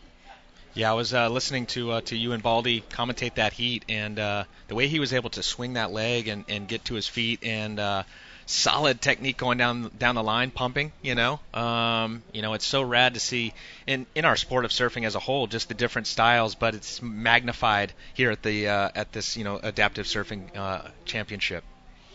I was talking a little bit about Martin in that last heat. Our surfer in blue, triple amputee, actually uses a paddle as a prosthetic for his arm that he lost. And one of the more incredible adaptations we've seen here at the ISA World Adaptive Surf Championships. Imagine losing 3 of your 4 limbs. What are you going to do if you want to surf? How about stick a paddle on your arm and then paddle yourself into those waves? I just think that's awesome. Yeah, no, that's unbelievable. As we introduce this next heat, the final heat, as I mentioned here in the AS2, Stan Neal, round 2 division. It's heat number 10. Mark Stewart in the red. Looks like Llewellyn Williams in the white and Caleb Swanpool in the yellow. So 3 surfers out there in this particular heat. As we mentioned, it's your best 2-wave total from both rounds that will carry you on to hopefully make it to the finals. And we've seen some solid scores this morning. I would think, based on what we saw yesterday and today's conditions, you got a better opportunity of getting those bigger scores today. Absolutely. It'll be exciting to see what Mark Mono Stewart does here in the red. He's the defending world champion. Whoa, check the lines that Llewellyn's drawn. That was epic. I would have liked to have seen him get into the lip on that last one, but those pumps down the line, couple of off the tops there, pretty solid stuff there for the surfer in white. And you look at the conditions, it's actually improved throughout the morning. As it's pulled a little bit of water off the sandbank, we had a high tide at 5:45 this morning, which was pretty full. I mean, the water line came almost all the way up to the Judges Tower, and since then it's been pulling water out, and it's actually groomed the conditions. It's cleaner on the face now. You've got a little bit more vertical face to perform on, and it's showing in the scores that we're seeing come through. The last score that just posted for Llewellyn on that right-hander was a 5.67, and he's not done yet. He's already turning back around. A little bit more whitewater on the face of this one, jams it up into the lip, bit of a free fall there, and unable to ride out of it, but definitely pushing the limits here. So you can see defending world champion Mark Mono Stewart in the red, just placing themselves. It looks like Mark is going to paddle into this one, heading right, dragging that right leg. No way. Nailed it. Got his head in that barrel. Little shampoo job, as they say. It's a great ride for our surfer in red from Australia, Mark Stewart. I was talking to a couple of the competitors while I was out there on the beach, and I said, hey, this might sound a little bit crazy, so brace yourself, but I wouldn't be surprised if we see a barrel today. As this tide draws out, a little bit more swell out there. Conditions are clean, and right there we just saw a nice little pocket ride for Mark Stewart, and beautiful stuff. Let's check this out. You see him stalling, got that arm jammed in the face, quickly gets in there and sees that there wasn't going to be a clean exit, so he just drops down to the bottom and gets out before it closes out on him. Great read of the wave there for Mark Stewart. I love that. One of the things that adaptive surfers have to figure out how to do is to stall to stay in that pocket and to get underneath that barrel. And Mark, as you can see, was dragging his right arm along the face of the wave to try to slow down a little bit, to stay in that energetic pocket of the wave. And I love that he got his head in there. And, yeah, I wouldn't be surprised if we saw even more of those today. Again, I was mentioning to Baldy that adaptive surfers actually have a little bit of an advantage when getting barreled. So everything's about 2 foot overhead. Here's Mark Mono Stewart again, dragging his right arm. Loving that head dip. Yeah, just looking back at that replay one more time. Beautiful pocket ride there. Comes through at a 6.00, so a solid opener there for red. Now we got yellow out the back. Caleb, late drop there, and pulls it off. He's psyched, and you can hear his team on the beach there cheering him on. So good stuff there for the surfer in yellow. Another one there for Llewellyn. I didn't catch. I looked down just a moment at my sheets here. Did he get a maneuver off there, or was it just a late takeoff? It was more of a late takeoff. Just rode that whitewash straight in. Llewellyn's doing some work, though. He's sometimes when in a competition you just out paddle some folks. We talked about quality over quantity and quantity over quality. Racking them up isn't a bad idea right at the beginning of the heat as it starts. You want to get some quick scores on the board. Alrighty, well, we've got some scores on the board, but plenty of time left in this heat right now. 14 minutes on the clock. Let's check in with Jeff Baldwin on the beach with the winner from the last heat. Yeah, hi, I'm here with Eric Dargent from France, who just had an amazing heat. 2 high scores, a 7.10 and an 8.43. Talk us through your waves first. Yeah, in start it's difficult because I have two waves and with lots of difficulties, and I fall in the waves. And after I can take better waves and I can express me in the waves. And it's really a pleasure to surf here and to feel the sensation about the World Championship with together, and I like it. I like it. I forget the competition. Just I surf for pleasure. It's really good. Well, Eric surfing for passion. Let's talk about your prosthetic and your injury, because off air you were saying the evolution of prosthetic, and we noticed there's a lot of different types of prosthetics. So yeah, of course, because I'm a femoral amputee. I'm amputee above the knee, and this is a really problematic to surf stand up. A lot of persons surf knee, but me, I would like to surf again stand up. And I developed with a friend and partner in France a new prosthesis with flexion, and it's really a good sensation to progress in surf and to have a stand-up sensation. With this prosthesis, I do skateboarding, snowboarding, biking, and I think the competition can do a progress for prosthesis, because there are a lot of mediatization. It's really good for to have new prosthesis and be better and better surf. Yeah. Well, it looked like it was working. One more question. Your equipment. You were just shredding those waves. You were left with 3 big top turns. Amazing. Yeah. I prefer the right, but left is good too. Just I see Mark Mono do a little barrel. I would like the same wave, but perhaps this next round. I like barrel. It's really good sensation. Well, Eric Dargent from France, ripping it up for his team and country. Thank you, and we'll send it back to you guys. Alrighty, Baldy, great stuff, good insight there, and you can see the beach really filling in here on a beautiful Saturday morning in Southern California. I say beautiful a little bit loosely there. The environment is beautiful, the people on the beach are beautiful, but we do have a little bit of cloud cover in the area. We refer to it as the marine layer. No rain coming out of it, just keeping it a little bit dreary this morning. But the good news with that overcast, a lot of times you see light winds, and that's what we're seeing right now, a light offshore flow, which is the best for these conditions. I'd rather have it like this than sunny and onshore at 20. Absolutely. I don't think anybody's complaining today, especially after yesterday. The waves were a little bit smaller. Today the ocean is providing. We've seen a lot of really fun-looking rides there. More recently, Mark Mono Stewart, the world champion from last year's event, getting a little head dip, almost getting fully in that barrel. So pretty exciting stuff. Mark Mono Stewart actually lost his leg. I'm just reading a little bit of his bio to a bout with cancer. And that's a very common experience for some of these amputees. They'll find something like osteosarcoma in the lower part of the leg and have to go ahead and amputate. I know Mark was a surfer before his injury and has been surfing now for over 20 years, married with 3 kids, and charging waves every day down in Australia. So he's absolutely an awesome guy. I was able to surf with him in Honolulu at the Dukes Fest, Access Surf's Duke Fest, and he's certainly a pioneer in the adaptive surfing world. Well, he's got the highest single wave score so far in this heat on the board, a 6.00, but he's being pretty selective. Meanwhile, Caleb here on a left-hander looked like it was going to close out on him, but he sticks with it. So Mark Stewart currently finds himself in second in the standings in this heat right now, but he's got the highest single wave score of a 6. We're past the halfway mark. 20-minute heats. It's 9 minutes, 40 seconds on the clock, and Mark Stewart just waiting patiently out there. I guess he knows in his mind what he's not going to paddle for unless he thinks he can better his 2-wave total. Right now he's got 1-6 in this heat, and we'd have to go back and look at see the scores he got from yesterday.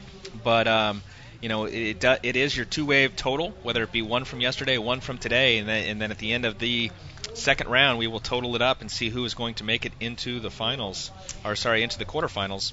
And actually, Mark Mono Stewart from yesterday is holding a 12.27, so he probably had a pair of 6s from yesterday carrying over to today. He's actually, as it is right now, standing second in the overall points, just underneath Henrique from Brazil. So he's actually looking strong, and again, world champion from last year.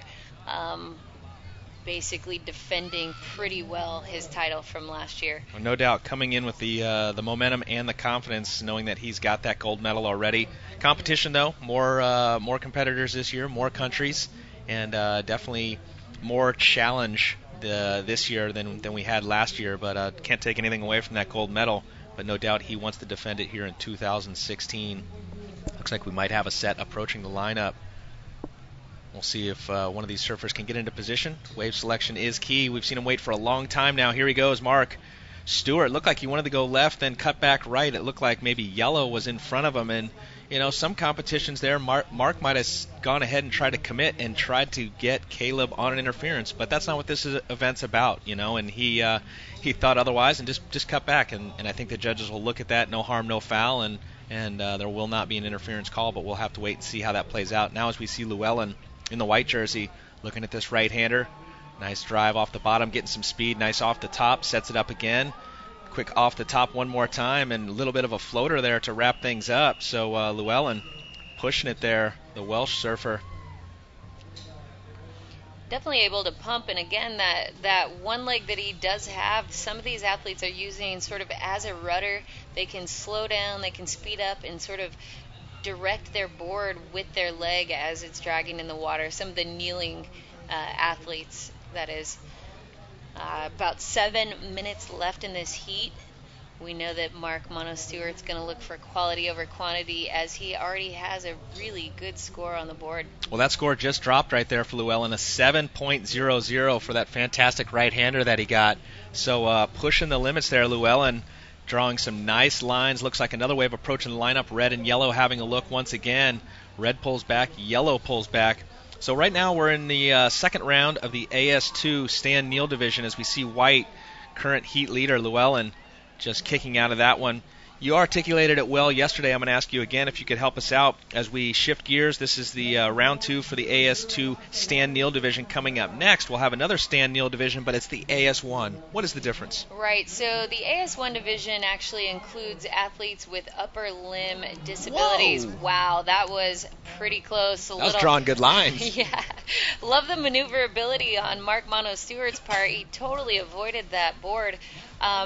What do you think that'll be an infraction there? No, because it wasn't, if a surfer impedes on another surfer intentionally, that's when there's an interference. That was not intentional there, so absolutely not. Have a look, though. We'll go back because I do want to hear a clarification on what's the difference between the two divisions. Look at this set. Wow. We've got 4 waves in this set. This is a proper swell right here, and Surfline had forecasted it coming up today. And this morning when I looked at the updates, it looked like maybe they had pulled it back a little bit. But thank God it's here. There's definitely more surf. As we look at yellow, late takeoff. Can he get it? I think he did get it, but without wanting to at that point. Caleb there almost going over backwards. Yeah, if you commit super late, you're actually going to pearl and just get munched by that. It's called going over the falls, and it's not a pretty thing. We all know that one. Yeah, and it's not pretty. It's very difficult to suffer a blow like that and then get back out in the lineup after a hard fall. So he's actually pretty lucky he pulled off of that. Was able to get right back out there. So if you don't mind just clarifying the difference between the AS2 and the AS1 Stan Neal divisions. So the AS2, AS1 and AS1 both include the standing and kneeling. In the standing division, there are athletes with prosthetic limbs of their lower half, but also athletes that have upper limb disabilities as well. So some of these athletes have perfectly good working legs, but might be missing an arm or have a disability in one of their arms. So the AS2 division includes those athletes, and you'll see some of the prosthetic limb users surfing against the upper arm amputees. And again, as an adaptive movement, as an adaptive surfing, as it develops, we are continuing to try to categorize people with disabilities in the most equal playing field as possible. Some of these lower limb amputees or people that use prosthetics actually can surf very well against people with 2 working legs. So again, the athletes with upper arm injuries actually have much harder time getting to their feet after paddling into a wave, and also paddling in, obviously, with the limited use of one of their arms is a very difficult aspect. So basically having them in the same division is actually as fair as it can be based on their disability. Alrighty, well, thank you for that insight. You guys are hearing one of the best in the business, Elena Nichols, 3-time gold medalist in the Paralympics, and it's great to have her on board. You've been surfing now for how many years yourself? This is my second year, so happy to be a part of this adaptive surf movement. And, again, one of few females in the world of adaptive surfing. I've gotten one of those saltwater hugs from all the guys, and I've learned from some of the best in the business. Some of my favorites from the Dog Patch crew, Spike Kane, Chaka Charles Webb, and Chris Oberly, all have taught me the ropes as I've been learning as a wave skier. And we talked earlier about eating a little slice of humble pie. I've definitely had those days where I just got it handed to me. Sometimes it's all we can eat. Yeah, sometimes you just get handed big old slice of humble pie out in the ocean. Sometimes you come back in learning a lot and having made some progress. So I'm happy to be 2 years in. I feel very confident now out in the ocean. At certain breaks, my home break is Cardiff Reef, so love that place. Nice. Well, let's check in with 2 minutes, 20 seconds on the clock. It looks like Llewellyn Williams, 2 highest wave scores in this heat right now. It looks like he's going to take off again with yellow just down the line in front of him. So this one could get interesting here. We saw Llewellyn in the back and Caleb in the front wearing the yellow. So we'll see if the judges do deem that yellow interfered on white. Hopefully not, but we'll let them decide that. Anytime a surfer, if they feel impedes on the scoring potential for the other surfer, that's when they will go ahead and give that interference. If there was an interference, the way that it works, whether it's in this heat or any heat throughout this event, is that you'll be scored instead of on 2 waves, now it's 1.5. So and because we have the round-robin format, it actually, it's not as crucial at this event because you could, get your 1 wave from yesterday and 1 wave from today, even though you got an interference, and technically still be leading the pack. So either way, though, you don't want to do it, but it sometimes happens. You don't want to do it. Mark Look at this one. Stewart.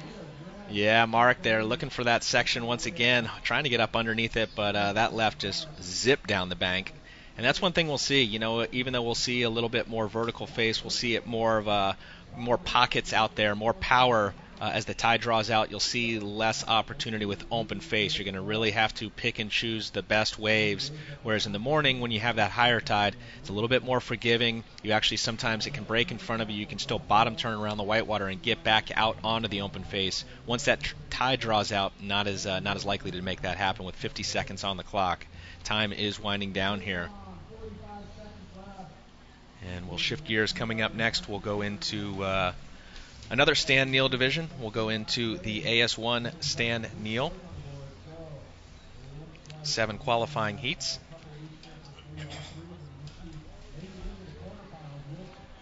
Winding down here with 30 seconds left. It looks like our surfer in white might drop into this a little late.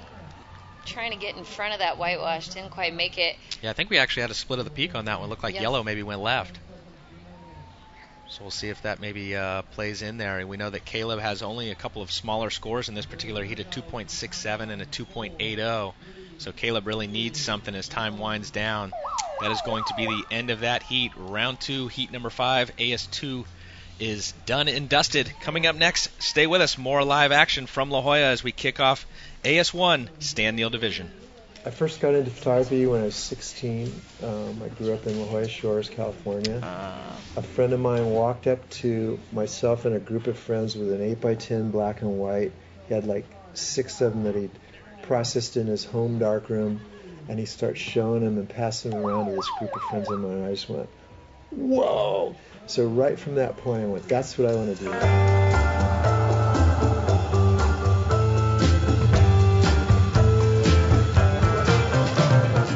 It was natural to just start shooting what we were so addicted to, which was surfing. I didn't care about the money, I just cared about what day did I just photograph and did I capture whatever moment it was.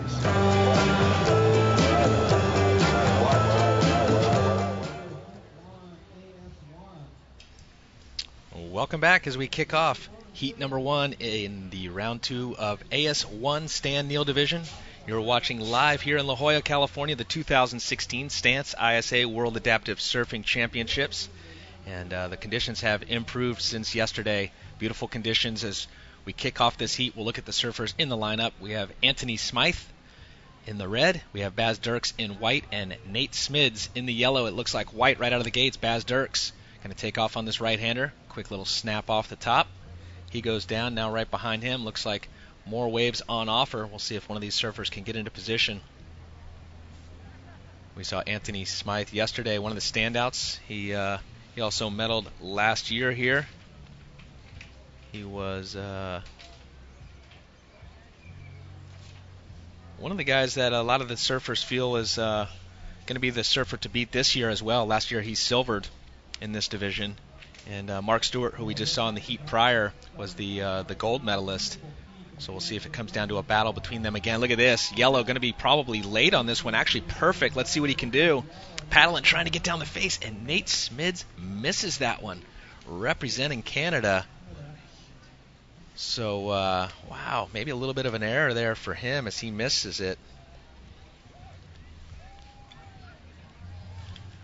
So, my name is Todd Klein, and Jeff Baldwin is out on the beach doing the interviews at the moment. Elena Nichols, the 3-time gold medalist in the Paralympics, she's taking a quick break, and she'll be right back as we see South Africa there on the beach. That's one of the cool factors, so many at this event, but is the team factor, you know, the morale amongst all the surfers, the coaches, the families supporting these athletes. This is the world best surfers here at the 2016 ISA World Adaptive Surfing Championships.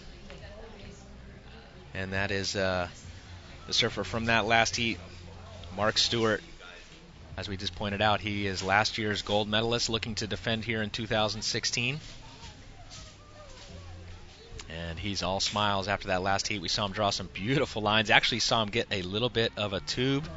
Welcome back to the commentating booth, Elena Nichols. Hey, good to be back. Thanks for covering for me. Mark Mono, stoked. That Aussie crowd is bringing the energy on this semi-dreary day here in La Jolla, California. But the stoke is high. I think that's one thing I would say about adaptive surfing, the movement itself. The stoke is so pure that everybody's just genuinely happy to be here and happy to be a part of this movement. So, love that everybody traveled from all over the world to be here in La Jolla, California.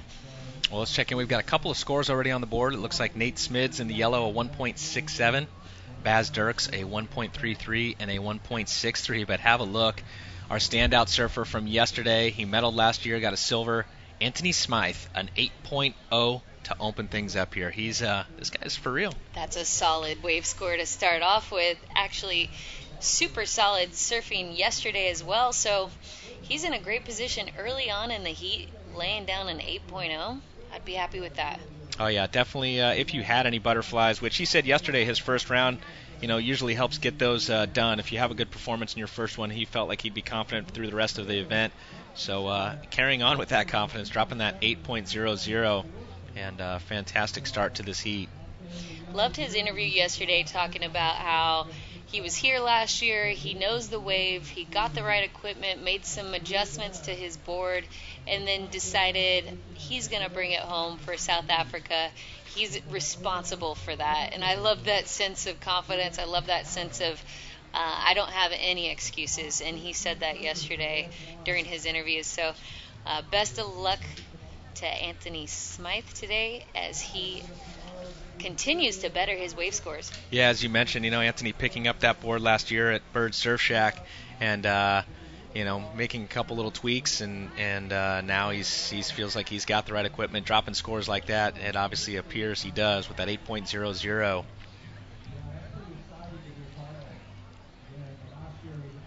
Let's see, from yesterday we have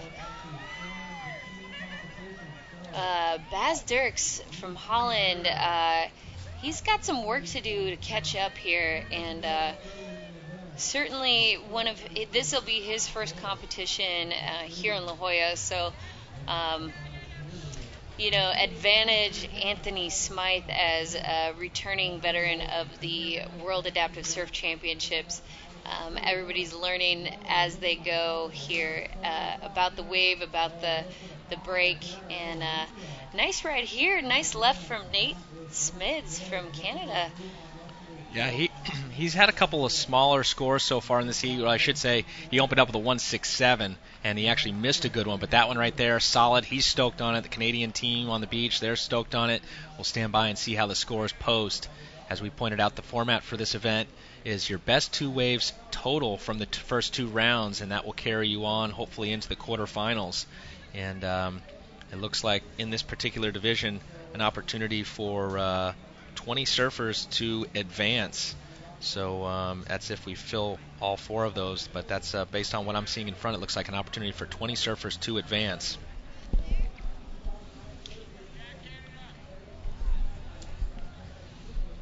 Anthony's sitting out there very patient. He's got that 8.0 under his belt, waiting for that set wave. Looks like a little lull here. It's a good time for these athletes to really think about where they want to be position-wise, where the wave is breaking, and what they want to do on their next maneuver. Well, that's one thing, as the tide draws out, we do sometimes see a little bit of lulls in between as that tide adjusts, but we'll work with it because the conditions are way better than yesterday. As we see White flying down the line here, Baz Dirks throws it up into the lip, and as he's riding out, goes down there. And now right behind him, late takeoff, going to be a quick wave here, jams it straight up through the lip. Looks like Anthony Smythe. And it's actually, I see an H there, but in speaking with him yesterday, he pronounces it Anthony Smythe. So not Anthony. So, it's unique to the different regions. The spellings may look one way, but the way that they pronounce it's another. And we do our best to nail them, but we don't always do that. We try. Elena, Alana, whatever works. You go, girl. Let it slide. One thing I love about Anthony is he's always so encouraging out in the lineup. This is very much a competition, but as surfers in general, these athletes are stoked to be out in the lineup, and they encourage their fellow competitors to get stoked too. And Anthony's always encouraging people. Well, this is a replay of last of Baz Dirks. You see him do that quick little snap there right in the pocket, and as he was coming out, kind of catches it looked to be that outside edge. And this is a replay of last of Red. He knew it was going to close out, so Anthony throws it straight up into the lip, and he pulls that off and kicks right out. Try and look back and see if we can get the 2-wave totals for the AS1 division. That was the AS2 we were looking at there a moment ago.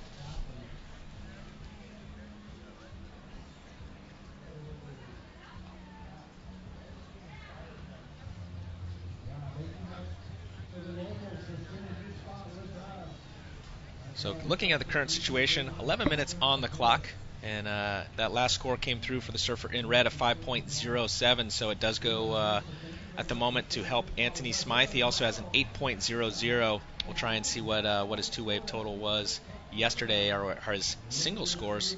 I believe we have on the ISAWorlds.com, there is the results and the top 10 standings as of the first round yesterday. Here we go, live action out the back. Anthony Smythe driving down the line. Beautiful snap there, catches the outside edge. Goes down, though, on the final maneuver. And so currently looking back at the standings, Nate Smids in the yellow, his 2 scores, a 5.5 and a 1.67. And Baz Dirks, a couple of smaller scores in the white, a 1.63 and a 2.83. And beautiful groomed conditions out here this morning in Southern California. Still a bit cool out there in the air on the beach. I'd say it's probably about 60 degrees in the water temp, 59 to 61. And Anthony Smythe, replay here, quick jam off the top.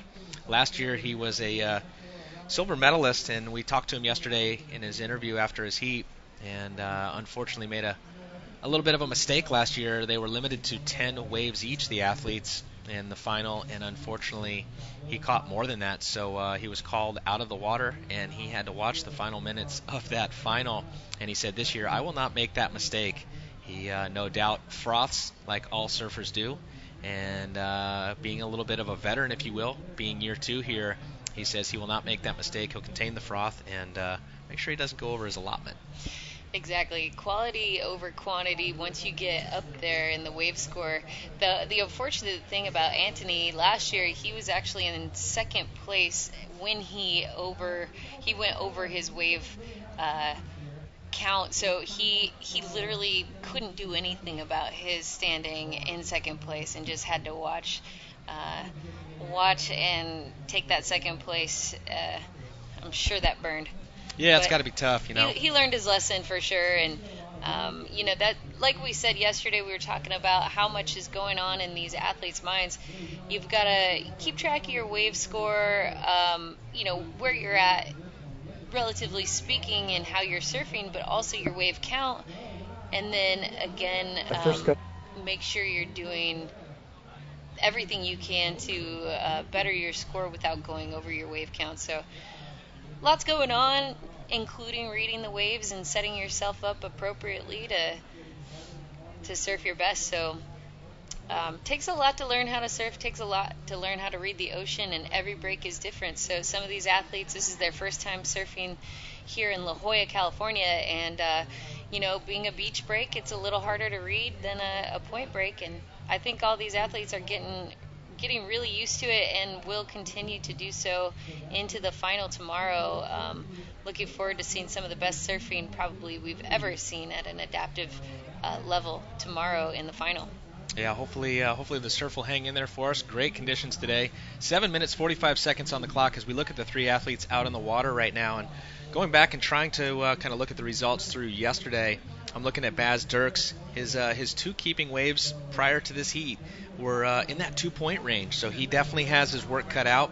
And then also looking at Nate Smids, he had 2 scores in that 2-point range. So those are the 2 surfers I'm kind of focusing on that really need to pull something out. Anthony Smythe yesterday, I'll try and find his 2 scores here, but we know he was one of the standouts yesterday. He had an 8.77 and an 8.33. Right now, he has an 8-point ride in this heat. He's not even keeping it. He could sell it to those other 2 guys. He has a lot to give. Oh yeah, in so many ways. No pun intended there. But he's the one that right now he could kind of come in and sip some coffee. The other 2 surfers out there, they're the ones that need scores in order to, with this unique format, to make it to that next round. Looks like coming up next, a surfer there in white is going to be Gonzalo Torres from Peru. Youngster there. Sharing the stoke, flying the Chilean flag. No doubt probably looking back to his team, family, coach, for not only some support and love, but a little bit of direction. That's one cool element about the coaches is, just like the athletes, they've been down here all morning, but it's good to have someone in your corner that can kind of, when you put a jersey on, you being a 3-time gold medalist yourself, in competition, it's not always easy to keep the mind quiet, and right. To have someone there in your corner to help you do that, as well as give you a little bit of advice and guidance, can go a long way. So I'm sure the youngster there, especially, he hasn't had that many competitions under his belt. Someone there in his corner, a bit of a veteran, can really help him. Right, absolutely. There are a lot of nerves that go into competing in surfing. The element of time. We've got 20-minute heats. Not knowing the break, I'm sure this Grom, this younger kid, he's got a lot going on in his mind, and some of those nerves are really building up. So having his coach there, communicating from the beach, being able to help place him in a good position to surf the wave that he really can capitalize on. Some of the younger surfers, some of the newer surfers like to stay on the shoulder a little bit more. So, not being right on the peak is an important placement piece. So time winding down in this one, 5 minutes to go. Todd Klein joined by Elena Nichols, 3-time gold medalist in the Paralympics, and it's been great so far. And the stories that we've been able to hear this morning from some of the athletes, and even your story, just so unique, and it's in so many ways, and inspiring to hear how you athletes, some prior were athletes, and some have become athletes after the fact, and have found the ocean to really open things up and give them an avenue to to still enjoy what they love sometimes before those injuries. Right, and I think the common thread here, or hashtag uncommon thread, is the fact that it's not what happened to any of these athletes, including myself, it's what you're doing with it. And what a great way to celebrate your life with or without a disability than getting in the ocean. So these guys are out here. We've created an opportunity with the International Surf Association's World Adaptive Surf Championships for them to express themselves on an elite level as athletes. So what a cool event. So stoked to be here. These athletes are paving the way for the future of adaptive surfing. Yeah, and getting so many, it's actually opening up the doors for our sport as a whole, bringing awareness to surfing worldwide. We have, it's truly an international field with all the different countries being represented down here, and 22 nations, and surfing's not big in some of those smaller nations. Right. And, through the Olympics now coming up in 2020, courtesy of the ISA being recognized by the IOC, it's going to become a lot more of a household sport, if you will. But through the Paralympics, hopefully down the road, we can get the surfing in there as well. Would be our main goal at this point. Right, and one of the things, maybe not all athletes or surfers want to see the sport at a Paralympic level just to keep it organic, but one of the great things that the Paralympics will do for surfing is give it the structure, give it the financial funding with all the big Olympic, Paralympic sponsors that we can then spread it throughout the world. And the ultimate goal is to give everybody the opportunity, if they want it, to get out in the ocean.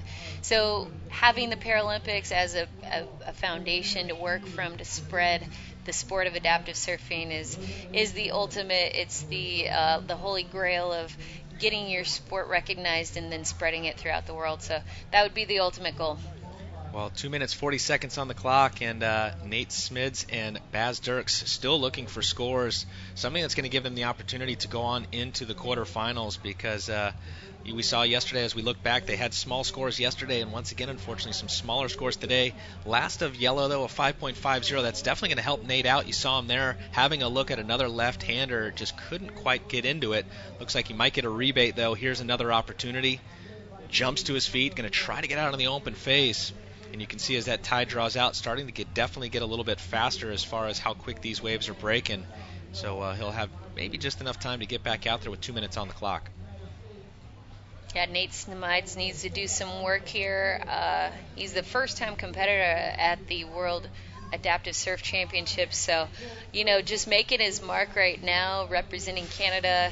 I'm sure we'll see him next year and the years to come. And what a cool thing to see the second annual World Adaptive Surf Championships and be able to follow some of these athletes as they progress and as they get better, their equipment gets better, and we start to surf even better as a whole. Here we go. Baz Dirks going to have to get quick on that one, and he knew that because that wave was going to close out. It was really going to be a one-maneuver opportunity. He tried to capitalize. Unfortunately, goes down. But I like the attempt there. If he just straightened out, you don't even have a chance at getting a score. So he went for it. Unfortunately, couldn't ride out of it. And he'll try to get back on the saddle and get back out there. Looks like he's going to spin around on this one. Halfway out there, a little right-hander came right to him. And the clock ticking away. Very well aware of the time. Baz Dirks just wants to kind of turn and burn at this point just to get some points on the board. Anthony's sitting pretty, knowing he's got some good scores. Here goes Baz. He's going to get another one on the board before it runs out. Look out the back. Looks like it's going to be a pretty quick one here for Nate. Jumps to his feet on the backhand. And draws off the bottom, goes a little bit, set the rail a little bit too much and couldn't redirect to get back down the face and basically just carved right out of it. So unfortunate there for Nate as we're under 30 seconds to go, counting it down with 25 left. You can see how Nate almost looked like he got back on his heels too far, and that's one thing as a prosthetic user, you can't really adjust your ankle, and I'm sure that his prosthetic played a little bit of part of him falling backwards on that. No, I noticed that. I mean, all of us, surfers, you adjust your feet a lot. I can only imagine how hard it must be to try and adjust that, adjust that front foot with a prosthetic on. Right. Yeah. That's pretty good stuff here. Alrighty, well, more live action to come here. The world's best surfers have gathered here in La Jolla Shores. If you're in the area, check it out. If not, stay with us here live on ISAWorlds.com. I first got into photography when I was 16. I grew up in La Jolla Shores, California.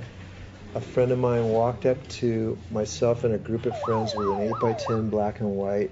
He had like 6 of them that he'd processed in his home darkroom, and he starts showing them and passing them around to this group of friends of mine. And I just went, whoa! So right from that point, I went, that's what I want to do.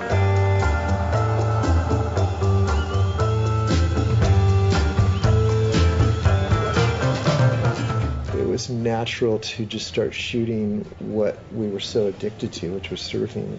I didn't care about the money. I just cared about what day did I just photograph, and did I capture whatever moment it was.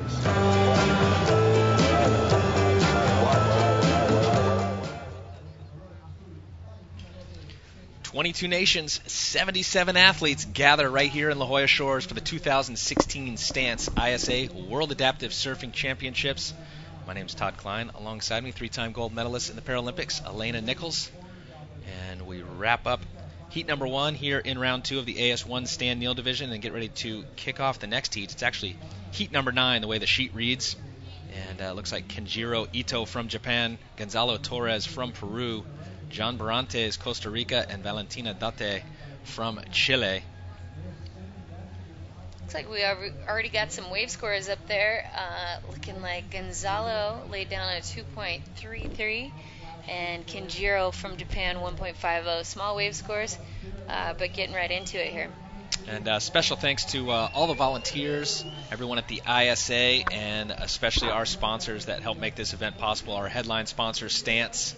Presenting sponsors, Vissla, the City of San Diego, and Challenged Athletes, Northern Trust, graced by Grit, Indotech, Dukes La Jolla, Fernando Aguirre family, and so many more individuals have come together for our world's best adaptive surfers to give them the opportunity here to not only represent themselves, but even represent their countries. So last year was an open event. Anyone could enter and come down and compete. This year you had to compete and qualify through your country. So even adding more prestige to this event here in 2016. I guess. And what an honor it is to represent your country. There's a whole another level of stoke and responsibility and pride that goes with that. So these athletes are in a great position to bring adaptive surfing back to their countries, and hopefully, we also have a team competition going on here. Each member of their team is racking up points that will then compile into a team score, and at the end of this competition, we will have a winner as a team. Kenjiro Ito right there just got a sick snap on his backhand.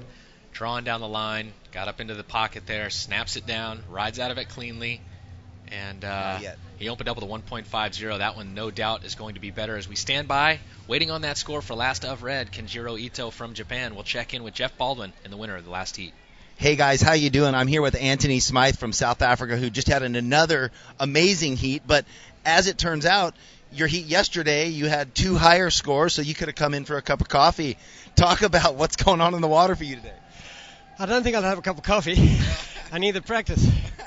But the waves today, the bank's pretty straight at the moment. I think the mid-tide, so it was difficult to find runners, But the judges are scoring maneuvers, so I think I got a couple in. Well, you have an interesting story. We're here at the second adaptive championship, games that you have participated in, but you surf able-body contests all the time. You made it into the semifinals of the South African Championships, and you sit on the chair for adaptive surfing in South Africa. Talk about that story. I've been competing my whole life, and back then when I was 16, we didn't have any adaptive tournaments or anything. So I competed against my friends, and they treated me as if I was one of them. They never gave me a break. And there was a natural progression to go from able-body contest to what we're doing now. And Stance and the ISA kicked that off last year, and we've just picked up from where they inspired us to go ahead and continue. And what are you doing on the chair? So that's relatively new, it sounds like, just in 2016. How is the movement growing in South Africa? It's You know, we created a committee of people that were inspired and really wanted to put their heart into this. So the idea was to create a structure that could be filled by anybody, and it's now grown bigger than us, and it'll continue, you know. Right. And so this whole thing, the ISA, the World Games, it just plays into that, and you see it growing globally much stronger, and going home from this event must just give you so much more fuel for that fire. Yeah. I mean, the goal is to make surfing accessible for disabled people. You know, we can just walk down to the beach and catch waves and go surfing, but a person in a wheelchair can't do that. So we want to create structures where they can go and hoot outside the surf shop. They bring them aboard, give them a surf coach, and they can go surfing. And it's not a big deal for a person with a disability to go surfing. Well, great things coming from South Africa. Congratulations on an amazing heat. 2 amazing scores from yesterday, good scores today. South Africa on the way to the next round. Back to you guys. Anthony Smythe, last year's silver medalist, once again carrying that momentum here in 2016, as pointed out there by Jeff Baldwin. He had an 8-point ride in this heat, does not even carry it over in his 2-wave total. So he's already on into that next round, guaranteed. Definitely one of the standouts so far in this event. And what I like there is that he says, you know, I want to try and help the movement of disabled athletes being able to have beach access. And, you know, we talked a little bit about this yesterday, but we take it so for granted, obviously, me being an able-bodied person, just being able to walk down to the beach. But here in the United States, it has been, you know, there's a great movement here where there is a lot of opportunity for disabled individuals to, you know, have special parking spots, have, you know, railing in the bathroom, have, you know, different ramps going into movie theaters, etc. A lot of those countries around the world that we've been fortunate enough to travel to check out through the vehicle of surfing don't even have anything near that. So if surfing and some of the soldiers representing, like we just saw there, Anthony Smythe, can help that movement, God bless. I know, and I love that he's advocating for other people with disabilities, not even himself. He realizes how easy it is for him to walk onto a beach and into the ocean, whereas a wheelchair user cannot push through the sand and get out there. So I love that he's advocating for folks with disabilities as well. Kenjiro Ito is on fire. Before we went to that on-beach interview, he got a nice left-hander, posted a 4.83 for a quick snap. There we saw him on his forehand coming off the top. So the Japanese coming out ready to kick things off here and hopefully make that next round. The Japanese team coming in as a force as opposed to last year. They were not nearly as strong, and this year they've got at least 5 athletes on their team. Was just looking at some of the bios and catching up with Team Japan. Excited to have them here representing. The level of surfing in a lot of the different countries, you know, and one we'll talk about since we're on that topic already is Japan. The level has gone through the roof over the last few years. You think about guys like Takayuki Wakita at places like Pipeline. That guy is a mad dog. He's actually renamed a particular section of the reef there. They call it Wakita's Point, and it's where he takes off where not many other people will. It's almost like where most guys would take off at backdoor. He's taking off and going left at Pipe, and so it's awesome to see the level of surfing elevating around the world. That's amazing. Some of the Japanese athletes in the snow sports too, kicking up their game. I've been, as an alpine skier, watching how the development of snowboard and slopestyle have come along, and some of those Japanese athletes are really pushing the limits and pushing their American counterparts as well. So fun stuff to watch Japan join the ranks of the best athletes in the world. And you've got the likes of Kanoe Igarashi, who is half Japanese, half American, who's on the championship tour currently. It was his rookie year this year and is requalified for next year too. So great to see the diversity, from some of these countries that aren't known for surfing now represented on the main stage of the championship tour. 10 minutes, 50 seconds on the clock, and that last wave for the Japanese surfer in red came through at a 4.83. So 2 scores there on the board up in that 4-point range. He currently has the highest 2 waves in this particular heat. Gonzalo Torres in the white, he has a 1.33 and a 2.33.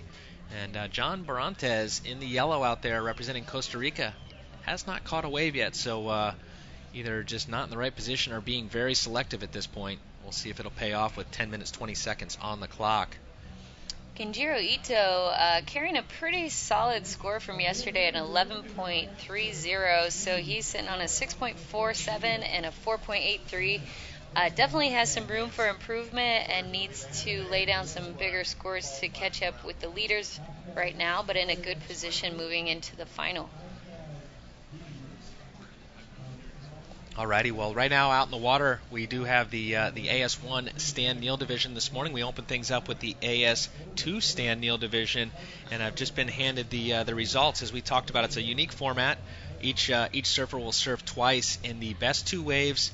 It could be in the first heat or in the second heat. You could take one from one heat, one from the other, but regardless, whoever has the best two waves totals will advance into that next round. And as we look here at the results from this morning's and yesterday's competition and the qualification rankings after rounds 1 and 2, it looks like this in the AS2 Stan Neal division. It looks like Maxime Cabane from France rounding out the 12th spot in 11th with, I'll go back to Maxime. The two-wave total there was a 5.67. Cesar Alonso, he finished up in 11th place with a tie there at a 5.67. Marcus Chischilli from the USA, he had a two-wave total of a 7.43. He was in 10th as we look back at the live action there. A quick ride there for Gonzalo. And looks like red now. We'll get back to those results in a moment. Kenjiro Ito, as pointed out a moment ago by Elena, he's already counting a 4.83 from yesterday, so he needs to better that right now in this heat. Right now he does have a 4.83. That's not going to change things. He needs to do better than that to help his two-wave total and hopefully qualify for that next round. And we'll try and get these complete standings up on the ISAWorlds.com so you guys can stay with us here. But nonetheless, when we kick off that next round, you'll obviously know who made it and who didn't, because if their name's not in there, they did not make it. The AS2 quarterfinals. And we'll go back to the standings. It looks like Kobayashi from Japan in 9th place with a two-wave total of 8.66. Daniel Burt, or a.k.a. Danny Burt, she finished up in 8th at this point with a two-wave total of 11.16. Andre Barberi, an 11.40 in 7th. Mark Stewart, we saw him stand out this morning. We'll get to that in a moment. This is the Japanese surfer once again, goes for the big floater and can't ride out of it. Surfer there in red, looking to better that 4.83. Going back to the standings from AS2 Stan Neal, it looks like Llewellyn Williams in 5th at the moment with a two-wave total 12.67. Enrique Sareva, 12.83 in 4th. And Colin Cook from Hawaii, one of the standouts this morning, 14.06 two-wave total. Ismail Araya, 4.83, and in 2nd at the moment. And Eric Dargent from France, 15.77. So those are the current, looks like making that cut this morning in the AS2 Stan Neal division. Coming up, we'll have those quarterfinalists. 12 surfers total there. 6 minutes, 50 seconds on the clock. Let's see if Kenjiro Ito can better that score.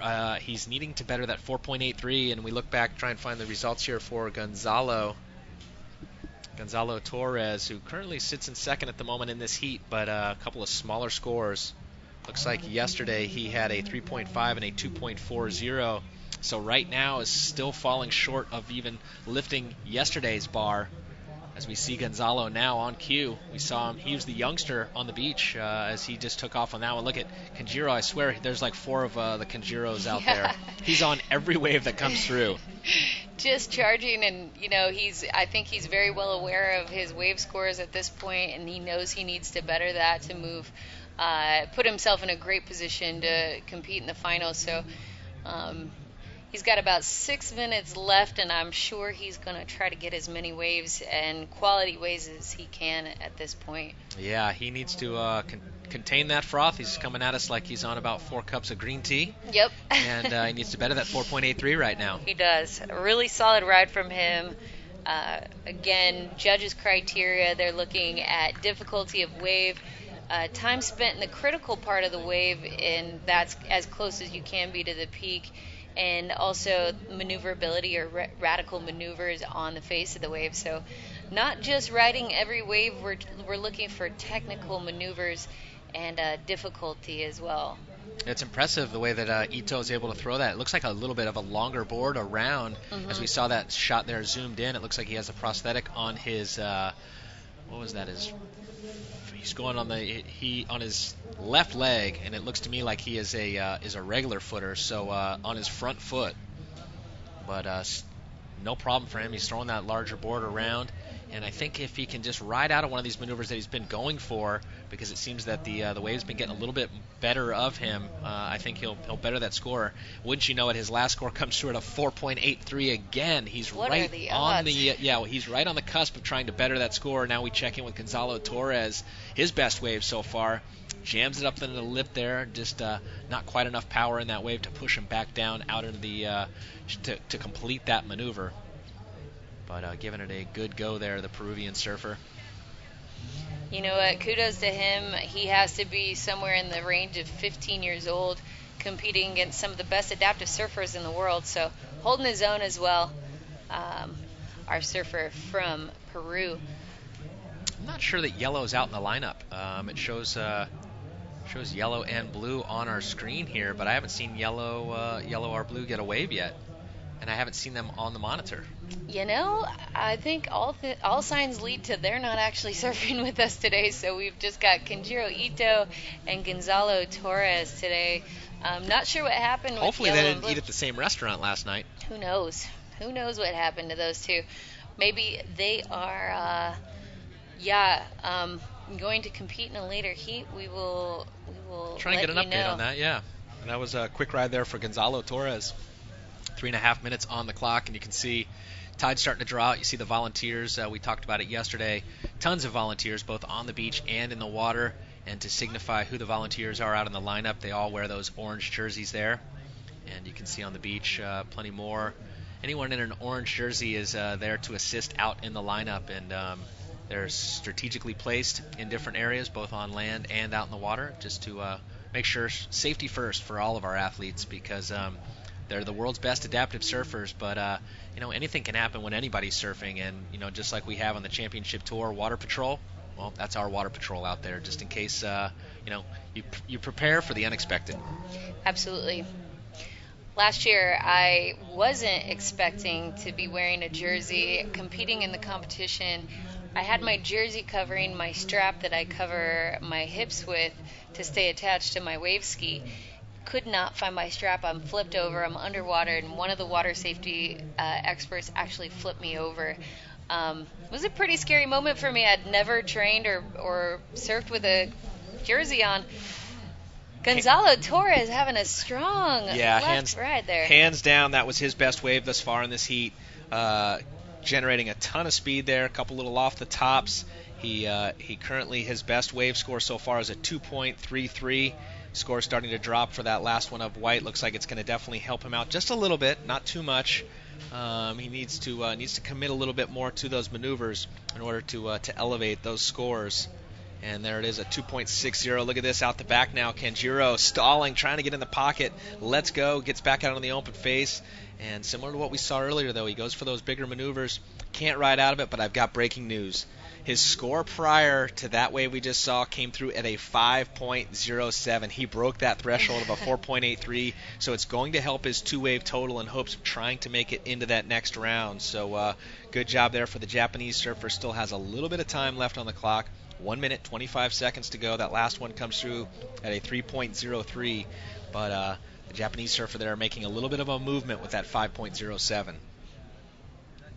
Congrats to him. Sometimes you just got to get over the hump, really break through that shelf. And now looking forward, Gonzalo looked like he's paddling into this left, catching another shoulder there. So his wave before, as mentioned, Elena came through at a 2.60. That one, once again, not going to be probably a good one for him, but you saw this is a replay of the Japanese surfer. He was stalling there, looking for a little head dip, couldn't quite pull into it, and then goes for the vertical snap where he fell, came through at a 3.03. Time on the clock. It is definitely going faster now if you're not in that advancing position or not bettering your scores from yesterday. 35 seconds to go. Beautiful drone imagery there looking back. You see the mountain range behind us here in La Jolla Shores. Mount Soledad there on the right side. and an area where I guess you could say the old Sector 9 skateboard was kind of invented. Oh, is that right? I did not know that. They used to all go up there and ride those hills. Sector 9. Yeah, those downhill skateboarders, they're missing a couple screws, don't you think, maybe? Oh, yeah. I actually, where was I at? Of all places, I was just in Missouri for a fishing tournament. Came around the corner, and there was some kids back there bombing a big hill, and it was epic to see them pushing the limits. Just like we're seeing the athletes here in the 2016 Stance ISA World Adaptive Surfing Championships. Stay with us. More live action here from Southern California.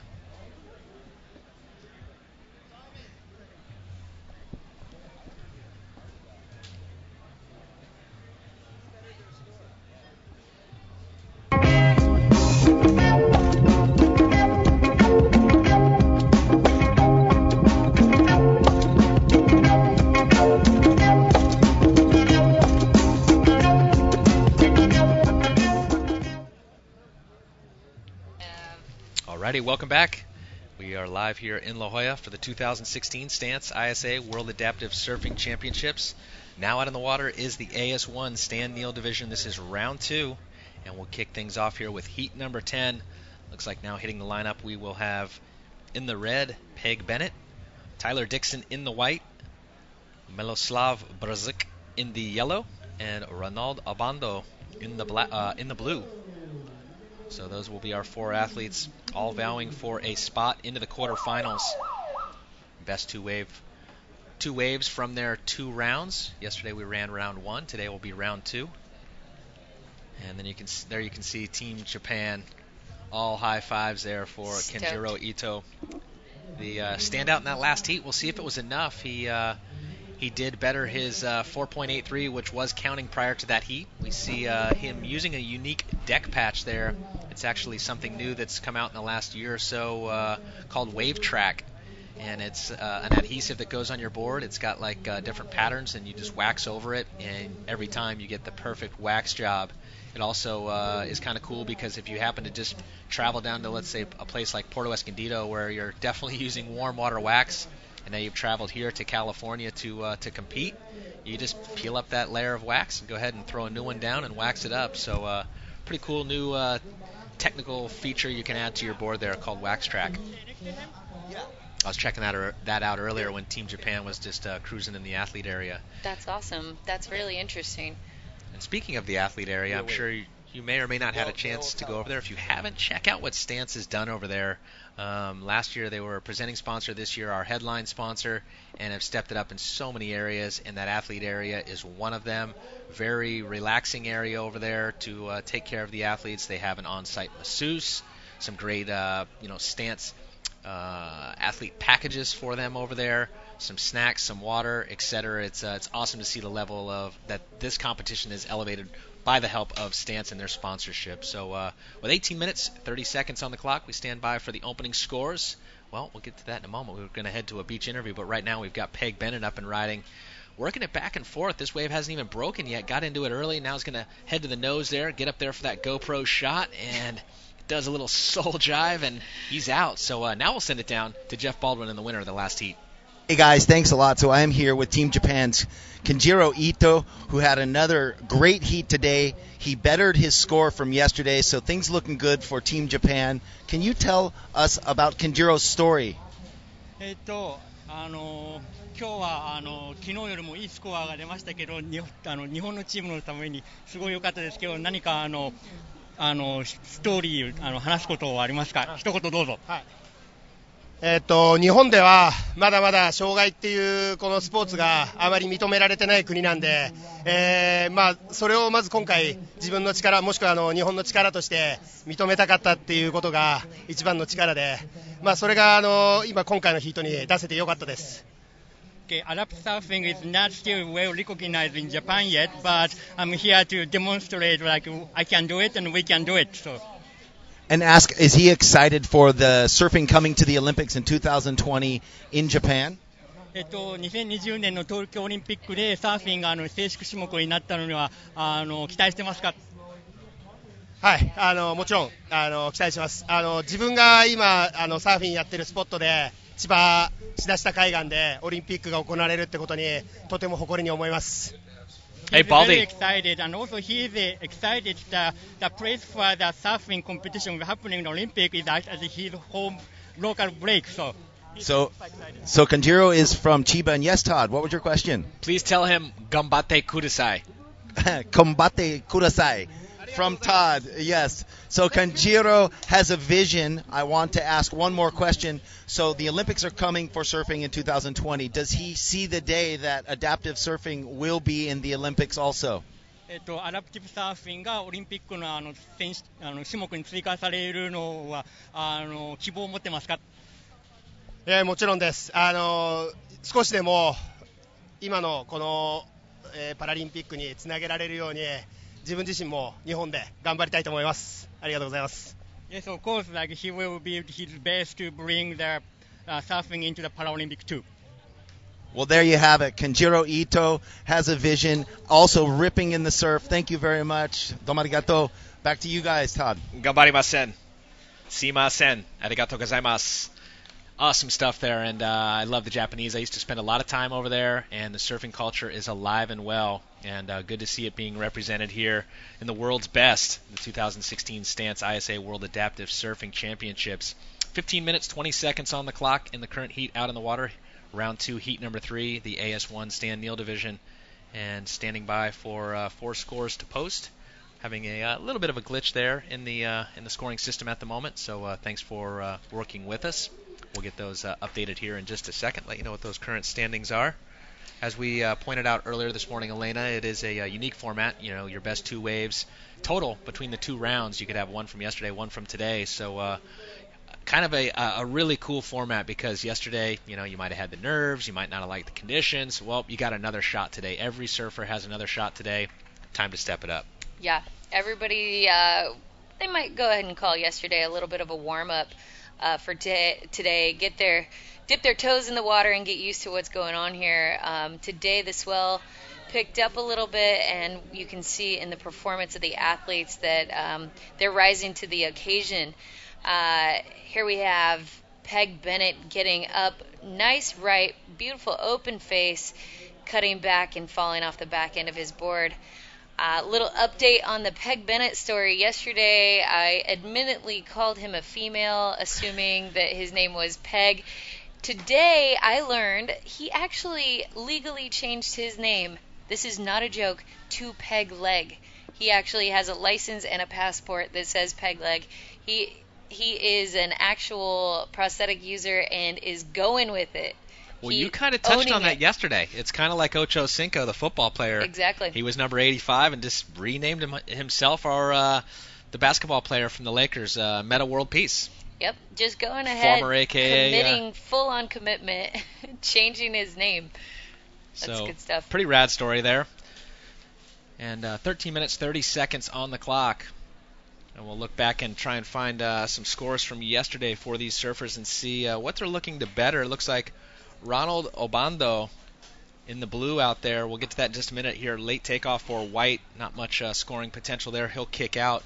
So Ronald Obando yesterday, he had a couple of smaller scores, a 1.20 and a 1.17. So he's going to look to better those today here in this heat. And Peg Bennett yesterday, he had a couple good ones. Let's try and locate his 2 waves from yesterday. Looks like Peg's scores yesterday was a 6.17 and a 3.77. Those will be the 2 scores he's looking to better. And Baldy, he's on the beach. He's searching for something. Baldy, what'd you find? Well, Todd, I found Kira Pinkerton, who surfs for the U.S. national team, and she is here to support her adaptive brothers and sisters. And I think this is your first event like this that you've come to. Can you give us your first impressions? Yeah, it's my first one, and it's so cool to just come down here and get to like hang out and see all these people like working super hard towards surfing, and it's such an inspiration. And yeah, does that give you fuel? Like you can wake up every day because you know you can just walk right in the ocean and you see, you know, people with different disabilities, and you know, it kind of gives you that perspective. It just shows that even when I'm frustrated, I shouldn't be frustrated to go surf, because if you look at all the other people who are working even harder than you and look like have more like excitement about the surfing and who have the disabilities to go and do it, for what you can do. Like, yeah. So will you be down there flying the flag when your teammates are out? Yeah, it would be super cool, but I don't know. Well, Kira's a little nervous. You're doing great. Well, we're going to throw it back to you guys, but that's Kira Pinkerton, U.S. national team member, here supporting her teammates. Thanks, guys. Awesome stuff. I think Kira might have been downwind from Baldy's cologne, and it just got to her. Big a whiff of that. No, Kira, thank you so much for being here. Thank you for the support. Kira's support, along with anybody here in the La Jolla area, we're just so thankful to have you guys coming out, checking out what we're doing, changing your perspective on what's possible for people with disabilities, and then spreading the stoke. Tell people about it. Tell people what we're doing. And if you meet somebody with a disability, let them know they can surf. Yeah, Kira's epic. Great surfer, future of our sport, representing the United States, down here supporting the world's best. 10 minutes, 45 seconds on the clock. It looks like we are starting to get some scores now. Peg's opener was a 3.17. Look out the back. Solid set. I touched on it this morning as the tide draws out. A little past noon is going to be low tide. It's going to be more powerful, but it's going to definitely be quick. You're going to have to be very precise, setting that inside rail and getting up in the lip quickly, because we're going to see a lot of closeouts on that lower tide. So we'll see who's going to be able to step up and capitalize. We know that it's easier for some guys than others to be quick off that bottom, with the different prosthetics as well as the kneel versus the stand. And we'll see who's going to prevail here today. Absolutely. Experience is going to help a lot. But that agility, getting onto your feet, that quick snap move from your stomach onto your feet is going to play a big part in these waves as the tide drops and starts to basically close out a little faster than it was this morning at high tide. One thing that's vital in small wave surfing, aside from equipment choice, Elena, is paddling. You generate the majority of your speed for that first turn in your paddle. You don't want to paddle straight and try to do a big sunset fade bottom turn on a day like today. You actually want to take off at an angle, angling down the line, building that momentum by your paddling. And see here, he's kind of set up straight right now, and it's hard to get that momentum to get back out on the open face. Right. My recommendation would be, if I'm coaching some of these athletes, and obviously you have to cater it to each individual and maybe tweak it a bit, but is paddle at an angle. Right. Generate that speed, whether you're going to commit to the left or commit to the right, so that when you jump to your feet, you already have that down the line momentum. Yeah, staying high on the wave, you have more opportunity to decide at that point, because you have energy behind you, how you're going to perform on the wave. Here we go. Great looking wave for Red. Big, long, high line turn there. Gets to the bottom and then catches a rail. Yellow behind him. Late takeoff there from Isalov. And, on that first one there, it looked like that was Red? Who was it? Yeah, it was Red. So Peg Bennett already has a 3.17 on the board, looking to better that. Now white behind him, Tyler Dixon. And that one closes out. So you can see, if you're not positioned right in the lineup, you're going to get a lot of closeouts here. This is blue, Ronald Obando. Yesterday, as the tide drew out, we saw that wave kind of shift over a little bit. We talked to Mike Coots after his heat, who was one of the standouts yesterday. Was a silver medalist last year. Or actually, sorry, copper medalist last year. He actually said, and I told him after the fact, don't give away your secrets, but he said he was lined up off of one of the tents on the beach, and he was getting those right-handers. We'll see if today, on the lower tide, if that will come alive again. Yeah. Looking at the surfer in white, Tyler Dixon, we talked a little bit about him yesterday. Single-leg amputee from birth. He received his first prosthetic from the Challenged Athletes Foundation to learn how to surf. Interestingly enough, along with Cook, he has created his own surfing leg. He actually has a YouTube video dedicated to all the people that came together for him to build this leg. It's called Surf Leg. If you want to go on to YouTube, Google Surf Leg, Tyler Dixon, and you can see kind of the process that he went through to create a leg that works for him in the surf. So interesting, just reading his bio. He's come a long way with his surfing career and figuring out what works best for him as an adaptive surfer. That's pretty rad. I wonder, and I'd be curious to know if he started from scratch or actually maybe tweaked an existing prosthetic? Or You know what? He said that over time he had all of these surfing legs and different parts and pieces. He kind of Frankenstein together one of his first surf legs. So, these pieces and parts of prosthetics, they're very unique. They're hard to find. So putting all the pieces together from some of his past legs, growing up with prosthetics, you obviously have different lengths of prosthetics, different sizes. You're 2 years old, you need a 2-year-old prosthetic. You begin to grow, and you can go ahead, and it says in his bio, Tyler went ahead and Frankenstein together his first surf leg from parts from his prosthetics of the past. So creative, ingenious, resourceful, whatever it takes, make it happen. And that's one of the surfers out there, Danny Burt's motto: make it possible, whatever it takes. Well, what's kind of interesting is some of the best shapers in the world are some of the best surfers, and I wonder if that's going to come to be the same for some of the prosthetics as far as surfing goes, because that old saying, only a surfer knows the feeling. It goes hand in hand with building a prosthetic for the sport. Yeah, I can't imagine. I mean, obviously it takes a lot to know the ocean and be a good surfer, but to have the right equipment, to figure out a leg that works well. What's exciting about technology and how it continues to progress? One day we're going to have ankle flexion in prosthetics, and even now to this day there are legs that are computerized. They have a Bluetooth system that connects to your cell phone. If you're walking up a hill or going down a hill, you can actually set on your cell phone your leg to swing the knee appropriate to the slope of the hill that you're walking. Hopefully your buddy doesn't download your app. Start messing he could with send your you leg. running.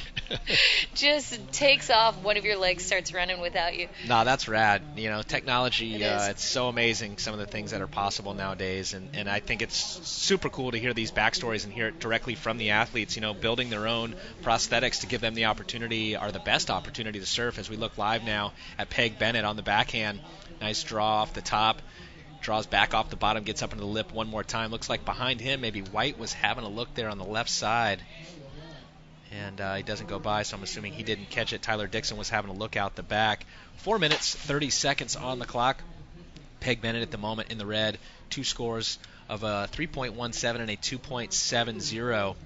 And Tyler Dixon, a couple of small scores, a 1.47 and a 1.73. Here we go, Tyler. Let's see if he can better his score. Draws off the bottom. Nice turn there to set things up. Gets up into the lip. Draws down to the bottom. Keeping that momentum down the line and goes down. But a couple of nice S-turns there through the inside. It's a pretty good ride for Tyler Dixon there. Would have obviously loved to see him finish that. That's absolutely going to help your score.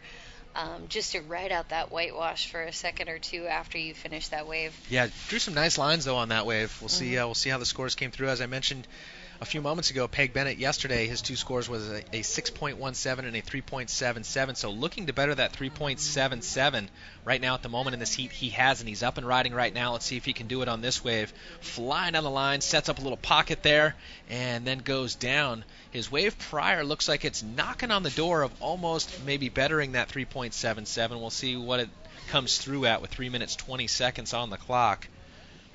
But the standout so far in this heat, no doubt, is Peg Bennett, surfer in red. You can see Peg Bennett's on a much longer board. He's got more of a longboard style as he approaches these waves, but it's working for him. He's not super agile. He's not slapping the lip. He's not gouging huge bottom turns, but he is performing even on that longer board. As I pointed out, you can see there on his left leg is the prosthetic. Now right here, White, very late, trying to get out on the open face, but Tyler Dixon there.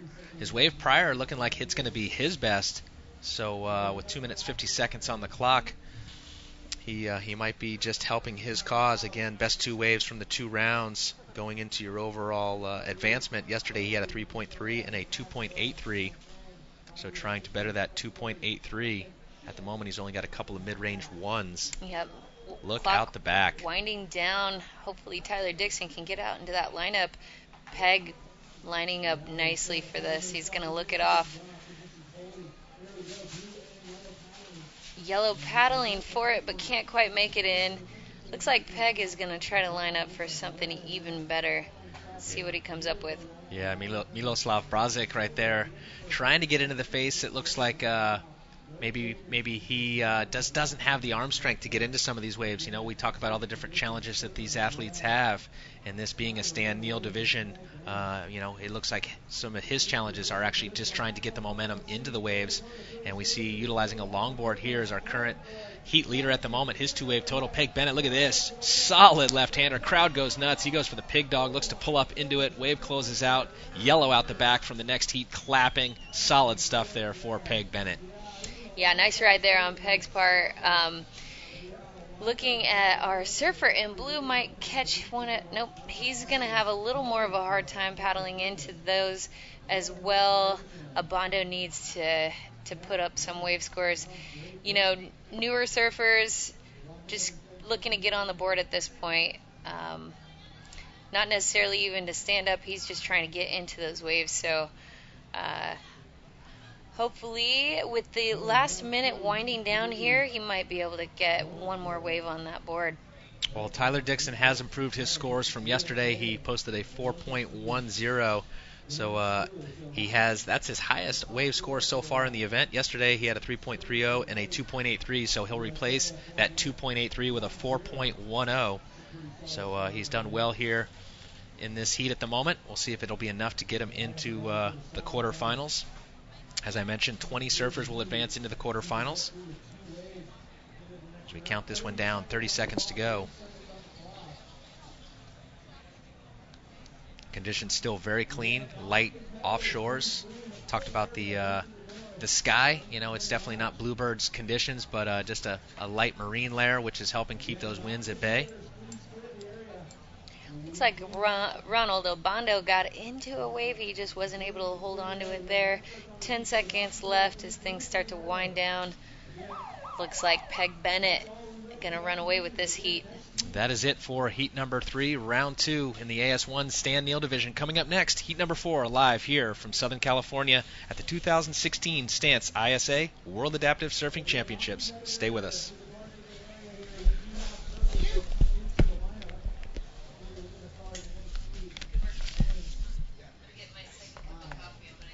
Do you want me to grab you anything?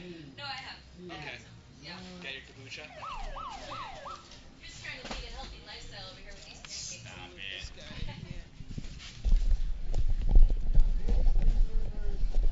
Oh, wow. They gave us info.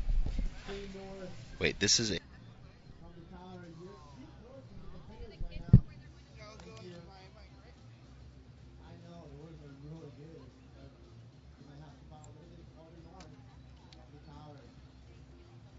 Again, we appreciate that side zone there because we do have surfers that are going to be paddling out and staging for a water start. We have a 7-minute paddle out for Welcome back to the 2016 Stance ISA World Adaptive Surfing Championships here on a gorgeous day in La Jolla, California. Jeff Baldwin alongside Elena Nichols, ready for some more action here with the 4th heat of this division. It's actually heat 11, but in the red, Jade Weatherly from Australia. In the white, Binot Moreau from France. And in the yellow, Fabio Secca from Italy. In the blue, Daniel Shoemaker from Canada. Here in this AS1 stand and kneel round 2. The conditions are holding up so nicely. I mean, every time you look out there, there's a peak. It's not windy. It's, shoulder high, 3 foot, 2 to 3 foot consistently. The energy on the beach, and I've been out there for the last few heats doing interviews, is so high. The noise, the cheering, the whistles, the MCs, the music that's blasting, that kind of, it always is like that. It picks up day after day, and you can just see the energy. The ante has been up today from yesterday. Absolutely. No, we are all very stoked to be out here at this 2nd annual ISA Stance World Adaptive Surf Championships. Everybody on the beach is stoked. The waves have provided, and we've seen a couple of people really reaching and diving for that pocket, and I think everybody's really wanting to see a barrel today too. But we've seen a lot of really good surfing so far, and we've got another great heat coming at us. some strong surfers here, and surfer from Hawaii looking to advance as well. We're just going to go ahead and reset what we talked about earlier. My apologies. That's okay. The way the heat sheet was a little bit out of order. In actuality, we have 4 different athletes than I thought were in the water. I apologize. In the red, we have J.P. Vedre from South Africa. In the white, Fabrizio Passetti from Italy. In the yellow, Tommy Cunahan from Hawaii. And in the blue, John Barnett is from Costa Rica. So there we go. We reset. Maybe they shuffled those heats. And already on the board in the white, Fabrizio Passetti from Italy has a 4.33, so an okay score for him. Again, it's the 2-wave total between yesterday's heats and today. I'm going to go back and try and find out what his scores were then. We can kind of compare. Again, we're in the AS1 San Neil division. This is actually compiled of athletes with both lower limb disabilities and upper limb disabilities. So some of the athletes, including Fabrizio from Italy, are going to be paddling into these waves with one arm with both working legs. So definitely differing disabilities here, but certainly some great surfing on all ends. And as you're watching this heat develop, you can see the different challenges each of these athletes are faced with. Yeah, and so as the tide draws out, it is getting steep, and it is really shallow. Again, we have our surfer up in white again. Wow, really getting aggressive into the lip. He already did better his cause. Yesterday he had a 3.4 and a 2.1. Today he starts off, and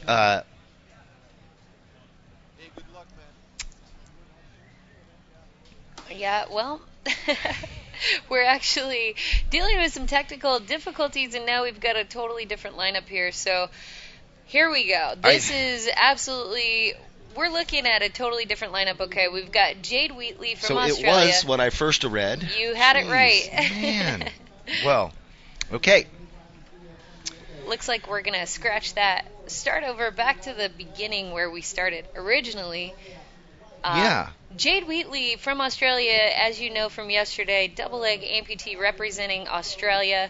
We've got Benoit Moreau out of France. He's the single arm amputee you just saw thwapping the lip. Mm-hmm. And then Fabio Secchi from Italy. And then Daniel Shoemaker as well from Canada in the blue. All right. So now the stage is set. We see it on the screen. We see our surfer in red right there, Jade Weatherly from Australia, going for a little backside pig dog. Yep, we call him Red Dog, actually. From his speech at the symposium, he liked to call himself Red Face, but he is, as they call the red-haired crew around the world, a ginger. And Ginger Ninja. Ginger Ninja, Red Dog Wheatley. Or Rangas. That was pretty trendy for a while. The Rangas. I never used like that one. Like the orangutans. Yeah, I like Bunch that. Of Rangas. Well, so it looks like Benoit Moreau has already bettered his cause. So it is the 2-wave total. Yesterday he had a 3.6 and a 3.2. He opened up today with a 4.33. So he has scrapped one of those 2 scores. Now he is looking to maybe better the 4.33 and get both of his high scores. Well, from this heat would be the ideal goal to get past the 5-point mark. Absolutely. So it is exciting out there. It was neat. I got to do an interview with Kira Pinkerton, who's a young junior surfer for the U.S. national team. Yep, and I love that. She's been involved in the ISA events, and she surfs in the U.S. Open. But this is the first time she didn't come last year. Her and her father, Jim Pinkerton, who's been involved in the surf industry and an ex-professional, are down here to just help out. They're not, part of Stance. They just, because they wanted to support the U.S. team, they're here. And she got a little nervous on camera. I love that. No. She was a little shy, and I know Todd, said it was my cologne, but she actually afterwards she's like, I didn't hear your question. My head was racing. No. You know what? How sweet. And you know what? That's great parenting. Bring your kids down here. Show them what people with disabilities are doing, how they're adapting to surfing. It will change their perspective and undoubtedly make them grateful for what they have. Wow. Jade Weatherly thrashing the lip on that left, so that will jump up his score line from his first wave for sure. Red Dog, is that what you call him? Red Dog. Red Dog. Doing work. Here we have Benoit Moreau from France in the Wow. white. Oh! Nice work. As you can see, Benoit paddling into the wave, he actually kicks his feet a fair amount because he doesn't have that arm on the right side. He's paddling his heart out with his left arm, but he actually needs a little help from his feet as well. It looks crazy as he's getting into the wave, but it's effective, and he got onto that wave, and once he's on his feet, he's more or less like an able-bodied surfer with two working legs. Yeah, and if he found a shoulder, I mean, he was flying down the line, and you can see how shallow it is. That wave bottomed out, and here we have a late drop-in by yellow, Fabio Secchi from Italy. So, yeah, our surfer in white riding that blue egg had 3 nice pumps down the line, and then you could just see where it got so shallow, bottomed out on him. I wonder if he's riding someone else's equipment. He almost looked like he's riding the Hawaiians' equipment. It's possible. Jade Red Dog Wheatley headed left. Nice little cut back there. Wow, slides the tail a little bit. I like his style. You could only imagine what he would be doing on 2 feet, but he's on his knees and still able to really throw that board out there. Out from underneath him and cut into those waves. Here comes Benoit. This might be a nice right for him. Again, throwing around that left arm to stay balanced. Single arm amputee using every piece of his body that he can to be the best surfer. Yeah. Boy, really throwing a lot of spray. It looks like he might be using, I don't know, but it looks like Colin Cook's board. It kind of does. The Hawaiian. Yeah. You know what's great about this event? That would happen. We would absolutely let somebody else borrow our equipment. It's about building the community up and helping people. We're looking at a replay here from our surfer in white, Benoit Moreau from France, slashing around, really gouging that bottom turn. I think he's actually going to better his score from yesterday. Absolutely going to increase that. So he will, I would assume, replace both of yesterday's scores with this heat today. In the meantime, Jade Weatherly on that left that he had got a 5.0, so another good score for him. Will confirm if that's bettering his situation from yesterday. What's interesting, and you were in here when I was doing the interview with the French surfer Eric Dargent, him talking about the prosthetics, but we'll have to get back to that. Look at this left open face pumping and flying down the line and just couldn't find that last section. Eric Dargent talking about the prosthetics, and what was really interesting afterwards off air, because we just couldn't go that long, he has multiple prosthetics that he uses, and he's created his own also. Yeah. And he uses a different one for skateboarding, a different one for surfing, and he has different foot pads that he puts on and different lengths. Yeah. So for surfing, he has one that's visibly like 5 inches shorter than what his normal even stance would be. Interesting.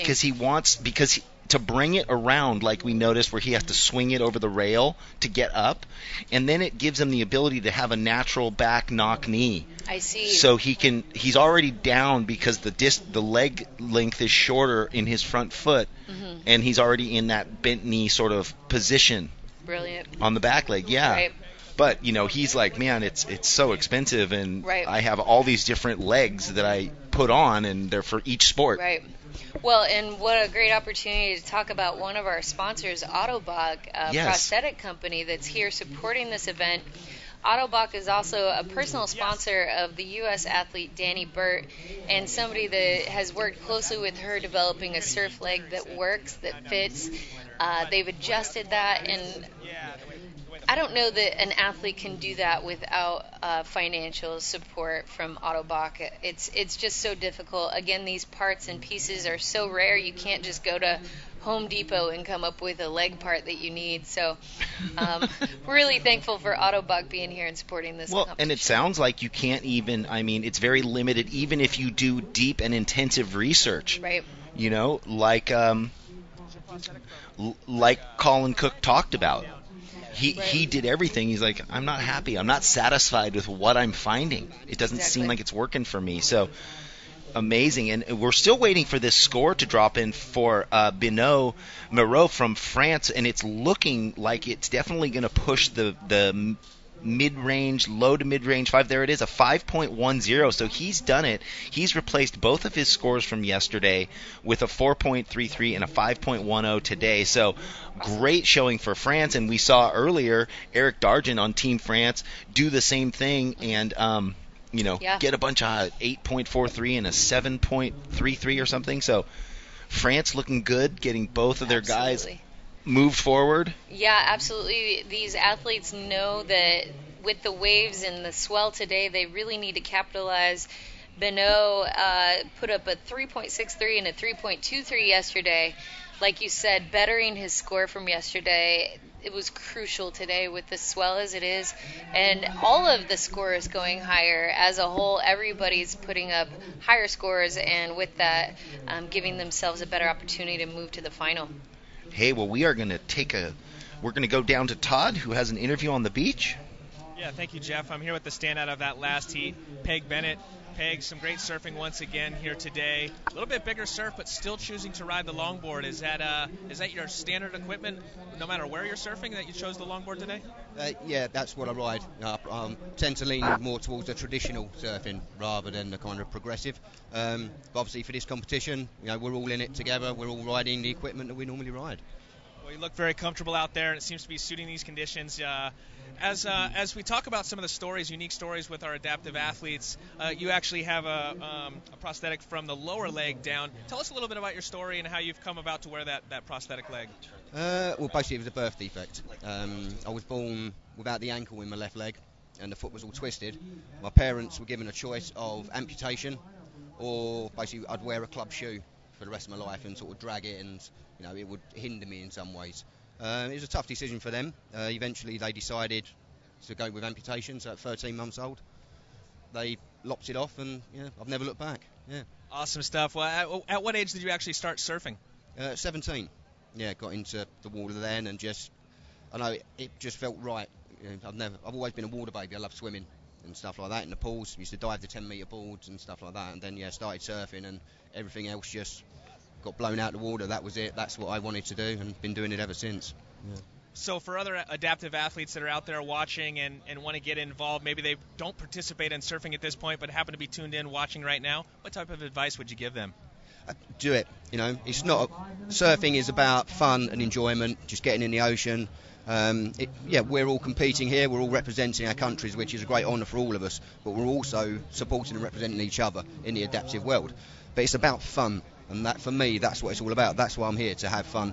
Winning, losing, it doesn't matter. We're all winners. We're all here enjoying each other's company. So that's it. Just get out there and do it and enjoy the ocean.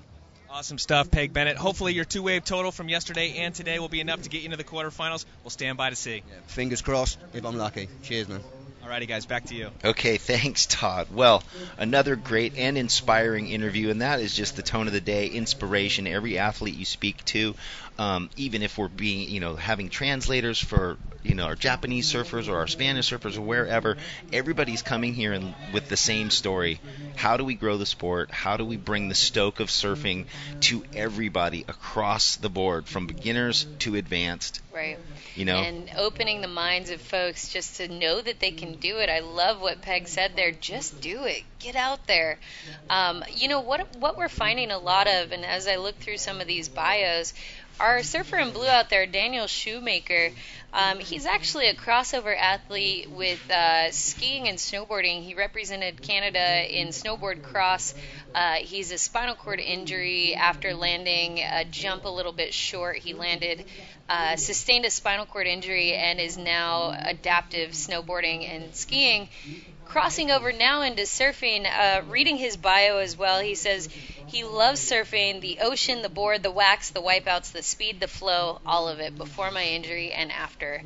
So I love that piece of his bio, and I love his stoke that he's bringing to the table, both in the ski and snowboard world that I come from and also now into surfing. Well, wiping out in the ocean is definitely a lot nicer than wiping out skiing and snowboarding, agree more. Or in motocross or any of those hard landing sports. I watch skate videos and they fall off stairs and railings. I'm like, And I've done all that, and it hurts. It does. The ocean's much nicer. You hit your more face forgiving. on water, it's a little more forgiving, yeah. Yeah.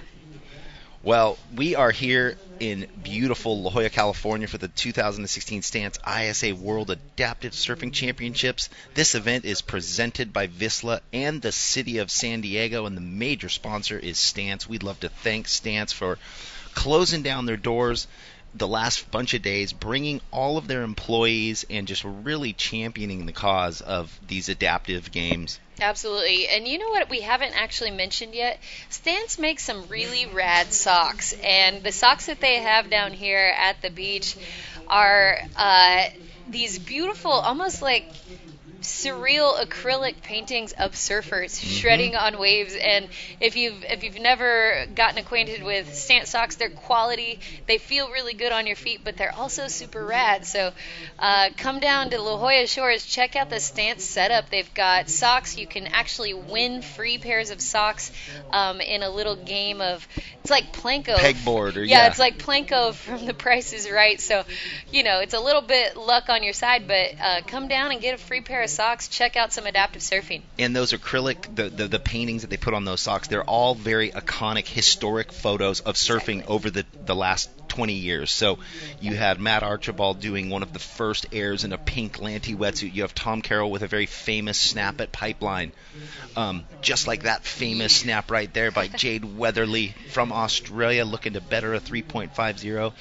There's a stall of Mark Occhilupo at sunset. Like, there's just these very iconic era photos that they chose of the millions of photos out there. Right. How they came up with those would be a great story to have John Wilson, if he ever will get on the interview for us, the president and co-founder of Stance, who is here. He is a humble guy, so he's not all about that limelight or getting in the interviews. Yeah, he's shucked me twice, yesterday and today. Yeah, we'll get him, though. We'll get him.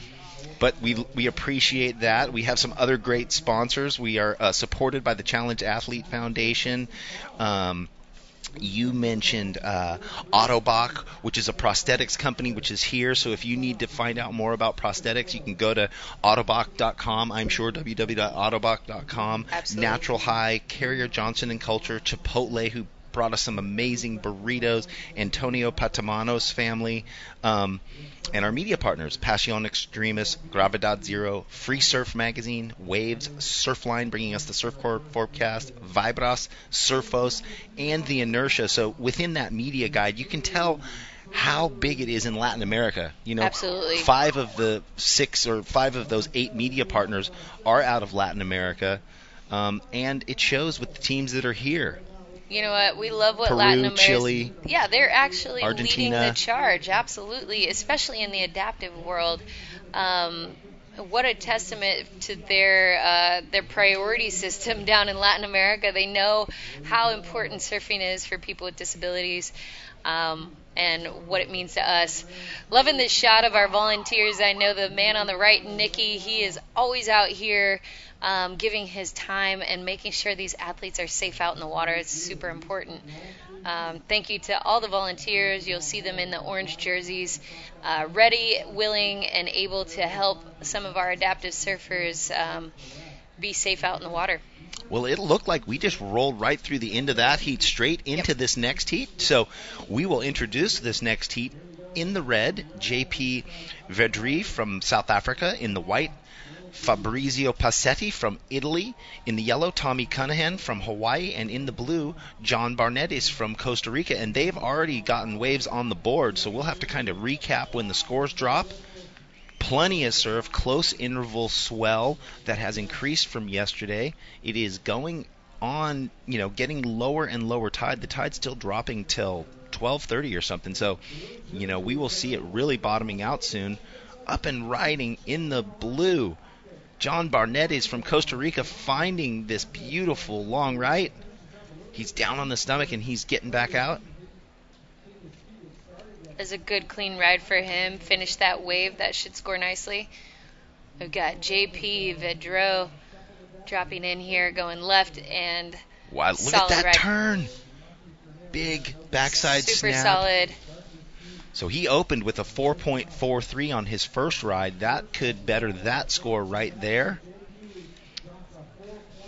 And there you see it. Here we are at the World Adaptive Surfing Championships, brought to you by Stance. Fun fact on JP representing, looks like South Africa. Is that right? Yes. He was invited here in 2010 by the Challenged Athletes Foundation to be a part of the West Coast Championships in California here. He won first place, and he went back to Huntington Beach to go ahead and defend his title, and now he's here, finished fifth at last year's World Adaptive Championships, and is looking to better that this go around. So JP Vidreau finishing fifth place last year in his division, and he's got a good Just shot. outside of the medaling, right? He is just short of that copper medal. Nowhere to go but up for him. Well, you hear a lot of the athletes talking about how they, came here, they trained hard. Yesterday in the VI category, the Spanish surfer who was just ripping, he's like, I went home and trained so hard all year. Right. And I'm sure that that's happening for a lot of the surfers that were here last year. The surfers that come this year, they weren't really sure what was coming. Right. The surfers that were here last year that medaled or almost medaled, they went home and said, I know what I need to do. Exactly. And for those athletes that are not that well acquainted with a beach break, that's going to be a big adjustment to make, and something you really have to get used to as far as reading the ocean is concerned, knowing where these waves break. And now that everybody's spent the day in the ocean yesterday, they're seeing this another set rolling in here. We'll watch where everybody's placing themselves. It looks like Tommy Callahan out of Hawaii is going to paddle into this one. There he is, up and riding on this beautiful left, and his Rasta board just flying down the line. Kind of a late drop on that inside section. Oh, gets caught up in the speed there. John Barnetes out of Costa Rica, so he's going left, going right. Our heat leaders right now has the 4.43 and a 4.17, but yesterday in the heat, even though it was smaller, he got a 7.5 and a 6.5. So he really, on a personal level, has a lot of work to do to just better those scores. So he's Absolutely. looking for another 7 and 8s. Yeah, a great performance by him yesterday, finishing with a 14.0 point total. Puts him in a great position to kind of surf in a little bit comfortably. Looking at this replay here of Tommy Cunahan, he stayed on that whitewash and was able to finish that wave. It's going to score a lot higher that way. Well, his prosthetic looks similar to Colin Cook's. Did you notice that? It does, yeah. It's got the same foot base. I'm sure, being both from Hawaii, that they've been collaborating ideas-wise, supporting each other and being the best surfers. Of all the teams, that I've spoken to, I spoke to their manager or their coach. Sometimes they're one and the same. A gentleman named Chris.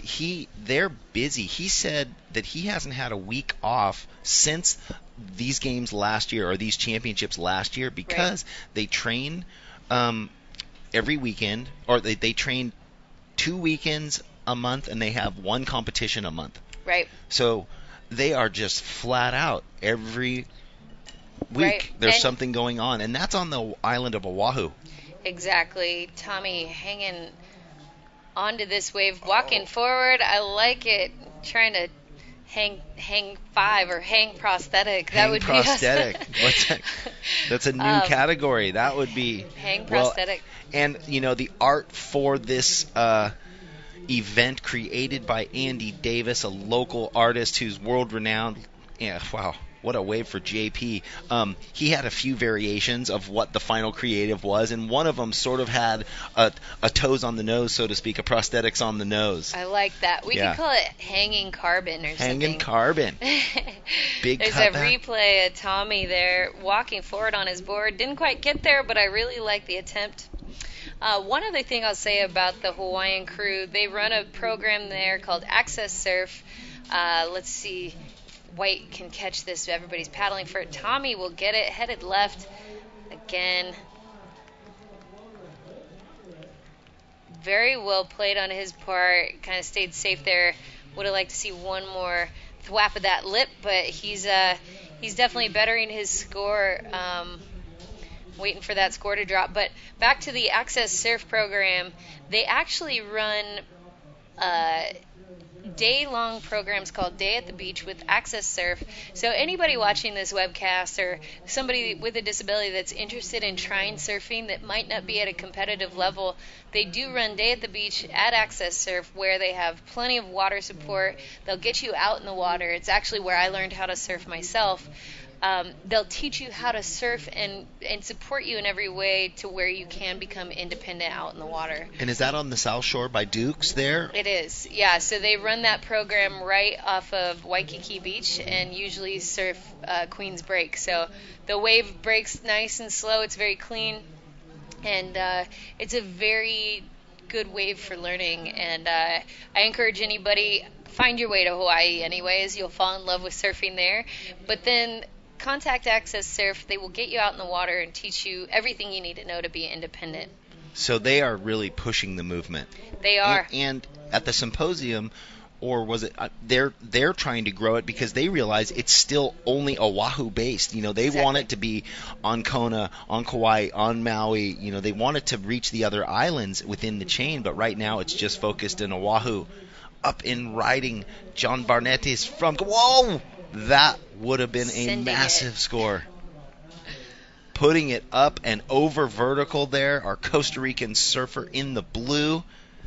And in the time we've been talking, JP, he got another wave and he got a 6. So he's bettered all his scores for this heat, but he is still, his yesterday's heat had the 6.5 and a 7.5. So since it's a 2-wave total combined, your best scores, he's just practicing right now, looking for that he's wave. Having a good time.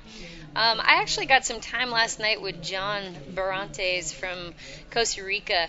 He was telling me last night that he actually had no idea that the competition was taking place last year. He's been adaptive surfing for quite some time. He learned about it this year and couldn't have been more stoked to be a part of it. But the one thing he pointed out, why didn't I know about this? And that's one thing we want more than anything. Looking at his replay here, John headed right, really sending it on that upper lip ride. He put his board in a really aggressive situation. We see Tommy Cunahan finishing up, and in the background, JP slashing off the top. There is a lot of action happening. We said with this wind swell, he looks really happy with that. Maybe that's the wave to push it over the edge for him. Better one of those scores from yesterday. You know, last year, Ishmael Ayala was the only Costa Rican surfer. So that it's grown, and we touched on that. They've done a really good job, and the ISA has done an amazing job because they had the World Games in Costa Rica at Playa Hermosa, which I was there for, and that was probably, that probably kick-started that conversation. Absolutely.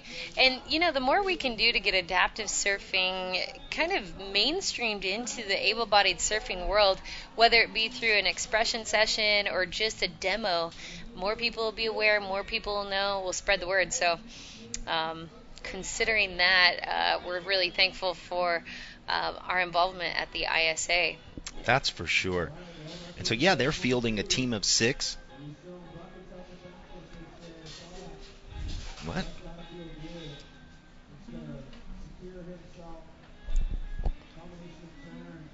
Well, I'm not sure what they were saying right then, but I don't know what they were saying either. Well, we're taking a look at the beach right now. Look at this.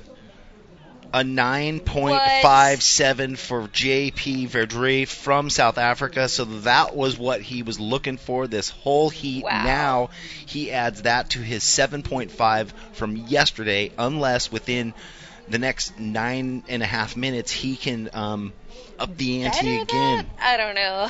Well, 9.57, one of the highest waves we've seen of the entire event in this contest. That's right. Amazing. You know who?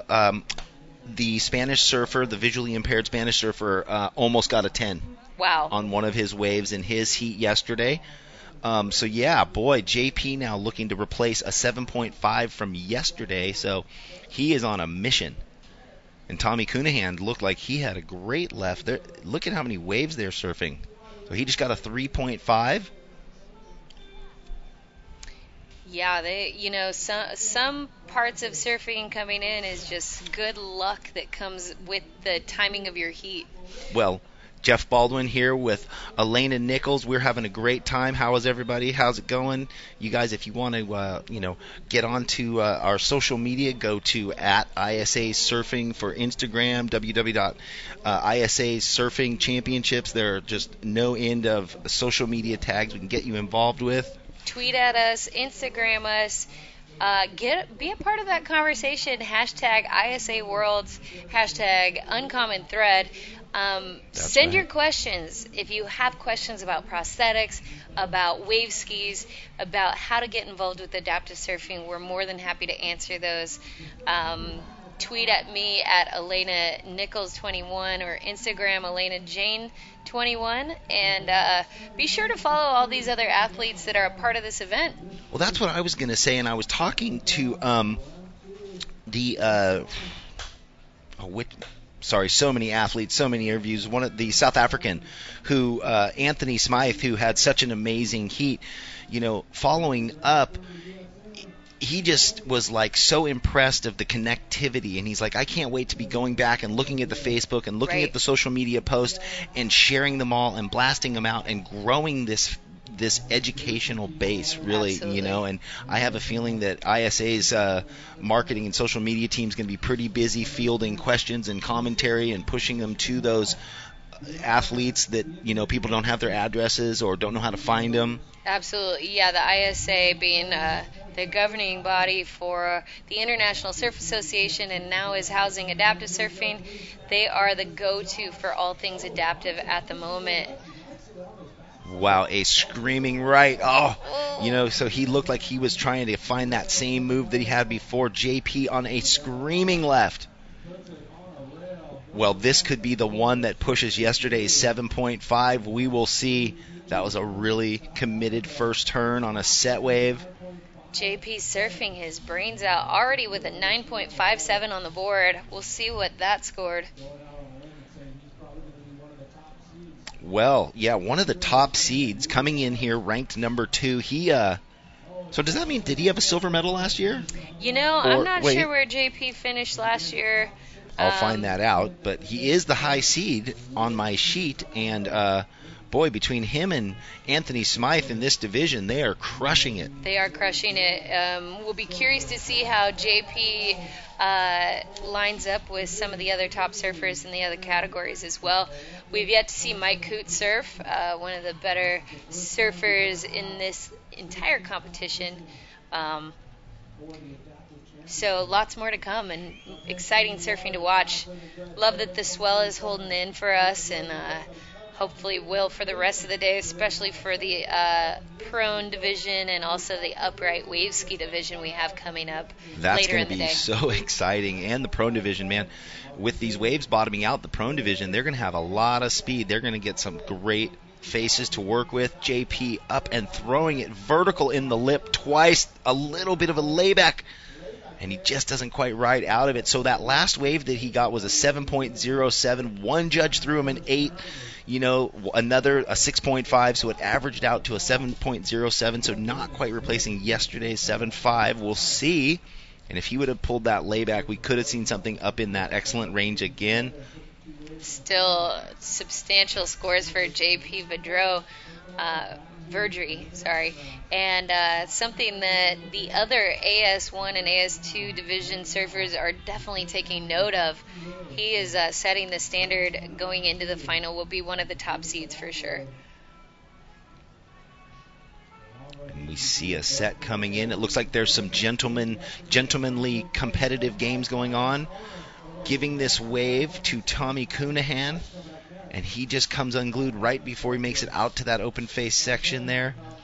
He's a really positive guy. I've been able to talk to him every day in the parking lot in passing. I saw him getting changed this morning, getting his surfing prosthetic on. It's just like a pair of shoes. It's like, when any athlete prepares for competition, they put on their equipment, their uniform. Prosthetic legs are very much a part of that. Throw that on. Some guys have to leave it outside their RV, let it dry out overnight. And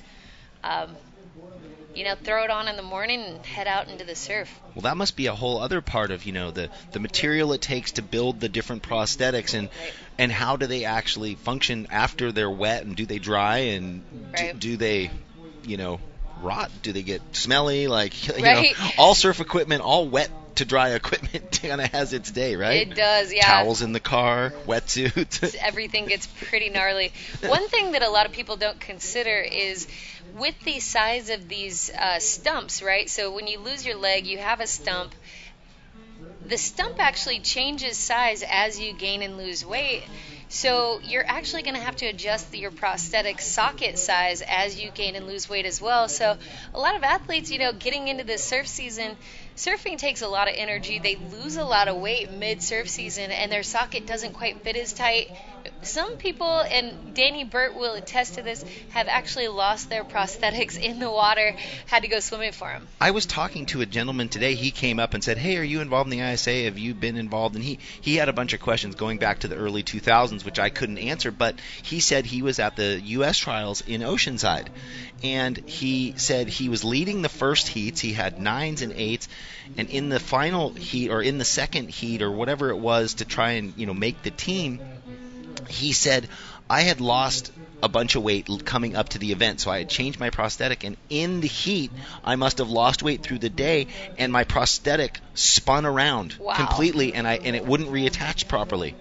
So, to your point, Tommy Cunahan with probably his best wave of this heat so far. He's got a 3.0 and a 3.50. He is stoked on that. JP up and ripping again. Oh my, we could see this wave take him over the edge.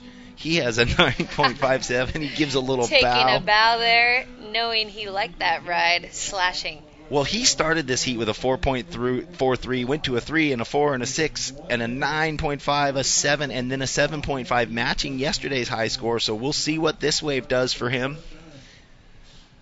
So, yeah, that's really interesting that you can gain and lose weight even within a day. You really can, and that socket, the connection that your stump makes with that prosthetic leg is vital and so important. And it's actually a very hard thing to make happen. So, very nice. JP, looking at this replay from Tommy out of Hawaii, great ride for him. Scores just now dropping for JP Bedreau. Here's a replay looking at that.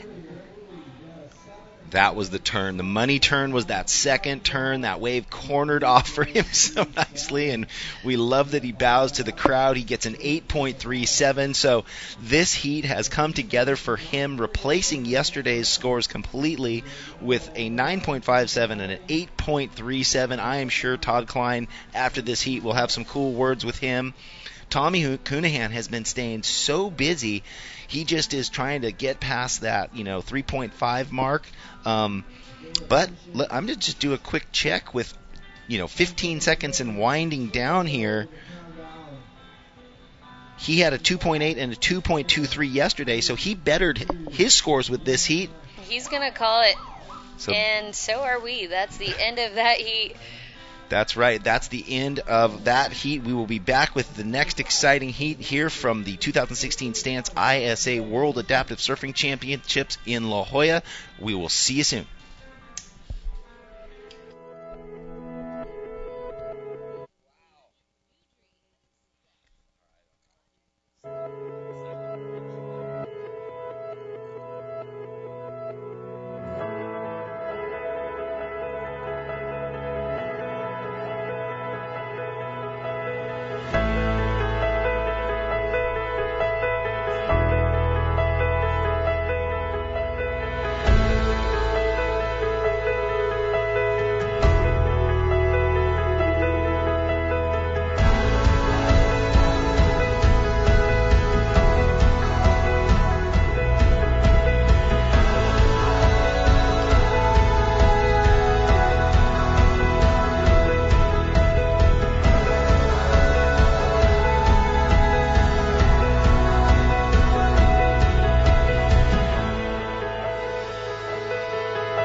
Well, we are back here in beautiful La Jolla at the 2016 Stance ISA World Adaptive Surfing Championships, presented by Stance, the official sponsor. Jeff Baldwin alongside Elena Nichols, bringing you all the action. We just saw an amazing heat from our South African surfer. Team South Africa is doing well in this round, that is for sure. JP Verdroy with a 9.57 and an 8.33, I think, so bettering both his scores from yesterday.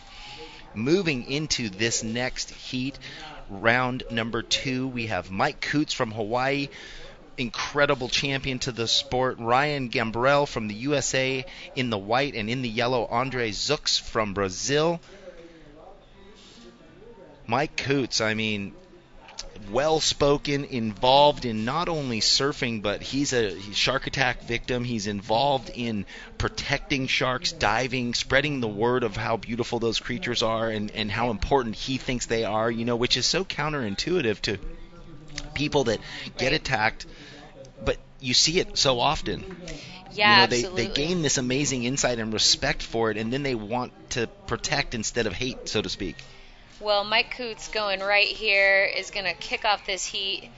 The nice, smaller wave, as we've seen some bigger ones in the previous heats, but he's just warming up here. One thing I love about what Mike Coots had to say yesterday in his interview, he's using the irony of being bit by a shark, losing his leg to a shark, to now protect them. And, he understands that these sharks, it's most often than not a case of mistaken identity. Sharks don't want to eat humans. They don't actually like the taste of us. So it's actually mistaken identity. And one thing that he points out as well when he talks about sharks and preserving their species is they're such a vital part of the ocean as a whole. They're predators. They make the ocean world go around, and Mike Coots just representing what's good about the ocean, and what a great guy doing it. They are, the ecosystem can get out of balance very quickly, and when certain, sharks are protected and others aren't, and there's a lot that's going on out there in that area where he lives, and there's lots of shark diving right off Haleiwa, so there's the shark tours, and they do a ton of research out there, so great job. What was interesting just then is you saw Mike Coots looking back as our Brazilian surfer Andres was on that wave, so he's checking what his competitor's doing, even though it's about their personal scores right now in this second round of, the surf-off, so to speak, the round robin. He still wanted to see what his competitor was up to. He's riding kind of a contemporary board also, kind of like I was saying our Welsh surfer Llewellyn had this stock model that you could go buy in the store. It looks also like, that's what Mike Coots has. He has a Channel Islands, right. It looks like it's pretty much right off the rack. Maybe he got it custom, just a little more foam, but not much. I think more of what he is. Here we go with Andre's back slap there. Kind of had to bail from that. It looks like he lost his balance a little bit. The wave was just going so fast. It was, yeah. And as you said earlier, with the lower tide, these waves are going to start moving way faster as they roll onto that sandbar. Looks like Ryan Gambrell's paddling in. Just going to look that one off. We actually have better conditions than yesterday. Yesterday there was a tiny wind. There's no wind at all out there. It's looking super clean out there. Well, so Mike's personal goal is to better a 6.33 and a 5.93 from yesterday. He opened up with a 3.83, and so we'll see. We know he has the ability. The waves are on offer. It's so consistent that fortunately they can get 8 to 10 waves within the 20 minutes. Mike Coots looking that off so Ryan Gambrell can go right. Great ride for Ryan. Nice. He's stoked on that. Yeah, that's going to be a great opener for Ryan Gambrell. Indeed. You see someone cheering right there on the inshore. And we're going to throw it down to Todd Klein, who has an interview on the beach for us. Alrighty, Jeff Baldwin. Wow, what a performance we just saw by JP Vaudry. Unbelievable. He had a 9.57 and an 8.37. Backhand attack looking like Aki, but a regular foot version. Talk to us about that performance. You kidding me? Probably a little bit lucky, but no luck. Yeah, I mean, I was giving these fins. They reckon they're Aki fins. and just to let loose. Thanks, Maish. The board from Clayton, it's definitely the bomb. So all we need to do is get some Aki fins. Let's talk about your story. You have a prosthetic leg on your back foot, right? Yep. So on the backhand attack, talk to us about, is it easier for you on your backhand versus your forehand? Let's talk a little bit about that, and then I have another question. I get asked that question a lot. Like, is it better if it's my front foot or my back foot? I haven't tried my front foot. I've only tried my back foot, but this has been years of developing. In fact, my first contest, there's the WSA West Coast Championships. I won that after 3 months of surfing. So I knew I was on the right track. There were guys from a university here at Long Beach, and they designed this for me. Specific for surfing? Specifically. They'd made some legs for pro hockey players, but they never made a surfing leg. So we spent 2 weeks just asking me what I want, what I don't want, and we're just making it up as we go along. And you mentioned it actually has a little bit of a unique angle to it. Well, your back foot is your driving foot, so it's got it's got that angle. I've also made it a bit shorter, so I can get a little bit lower to the board. You saw that really short guy now, he was cruising on these small waves, so getting lower it helps. Low center of gravity is your friend. Yep. Another unique story that you have, JP, is last year. Let's talk about the birth of your daughter and how it came about prior to you coming to this event. Yeah, I think it was the 20th of September last year was the opening, and my daughter was due on the 19th. So we induced her to make sure she came into the world a little bit earlier so I could get you in practice. So I'll give this to my wife and daughter. Well, God bless the happy birth that she had. God bless your performance in that last heat, and I tell you what, brother, you are the man to beat. I'm going to get some Aki fins. Thanks very much. That's for the Q boys. Cheers. Alrighty, guys, go get those Aki fins. JP, the man to beat right now. Impressive backhand surfing. Well, thank you, Todd. Yes, he did, and it must be the Aki fins. In the meantime, during that interview, Mike Coots had a screaming right-hander. He got a 6.0. So with that ride, he did improve on yesterday's 5.93, which was his personal goal, or the goal of Team Hawaii. And so he is ensuring that he gets into the next round by bettering these scores with lots of time on the clock, 11 and a half minutes remaining. He's got a 3.83 and a 6.0. And here's the replay of that wave. It was a long, fast right. You can see him flying down the line, little speed gouge in the pocket, floats over that section, cuts back at the end. So that little right-hand bank is working, because right before that we had seen Andre Zux from Brazil get that one also. He scored a 2.77 for his efforts.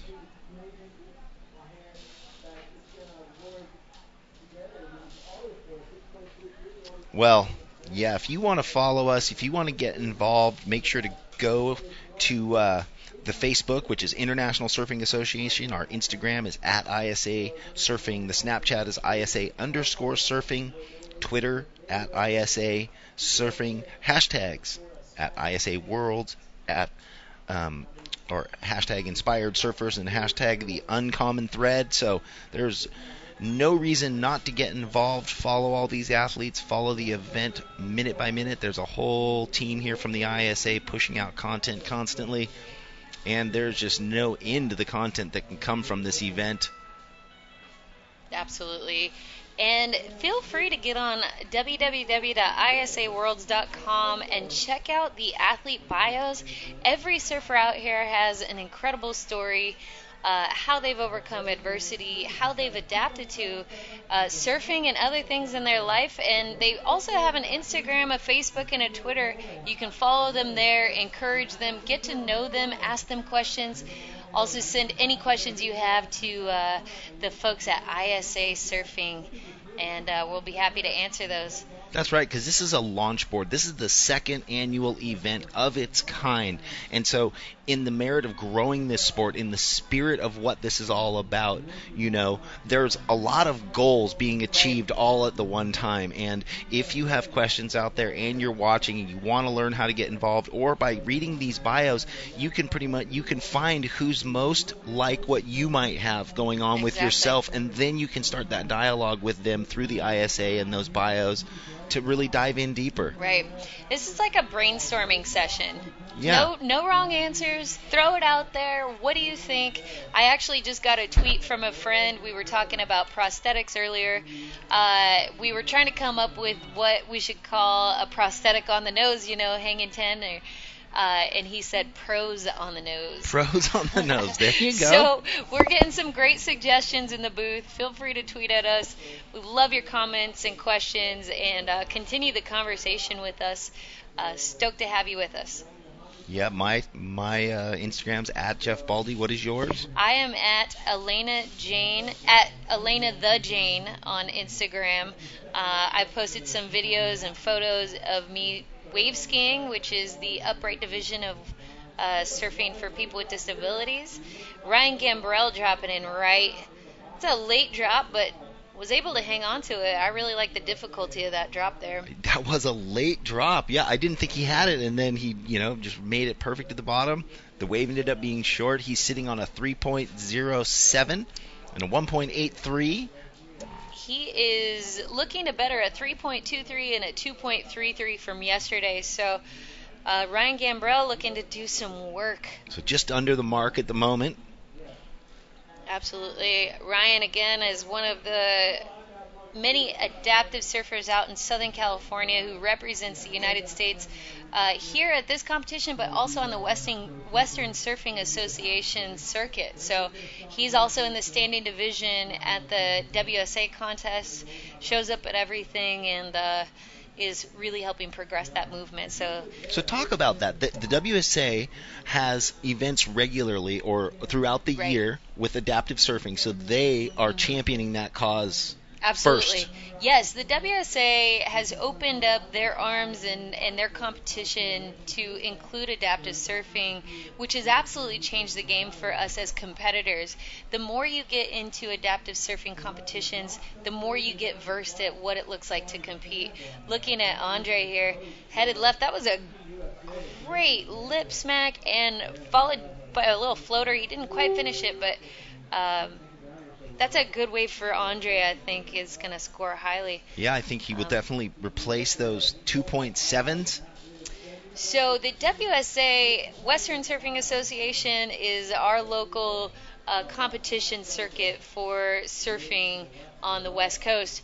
They, again, have opened up their doors for adaptive surfing and created a heat for adaptive surfers, both sitting and standing.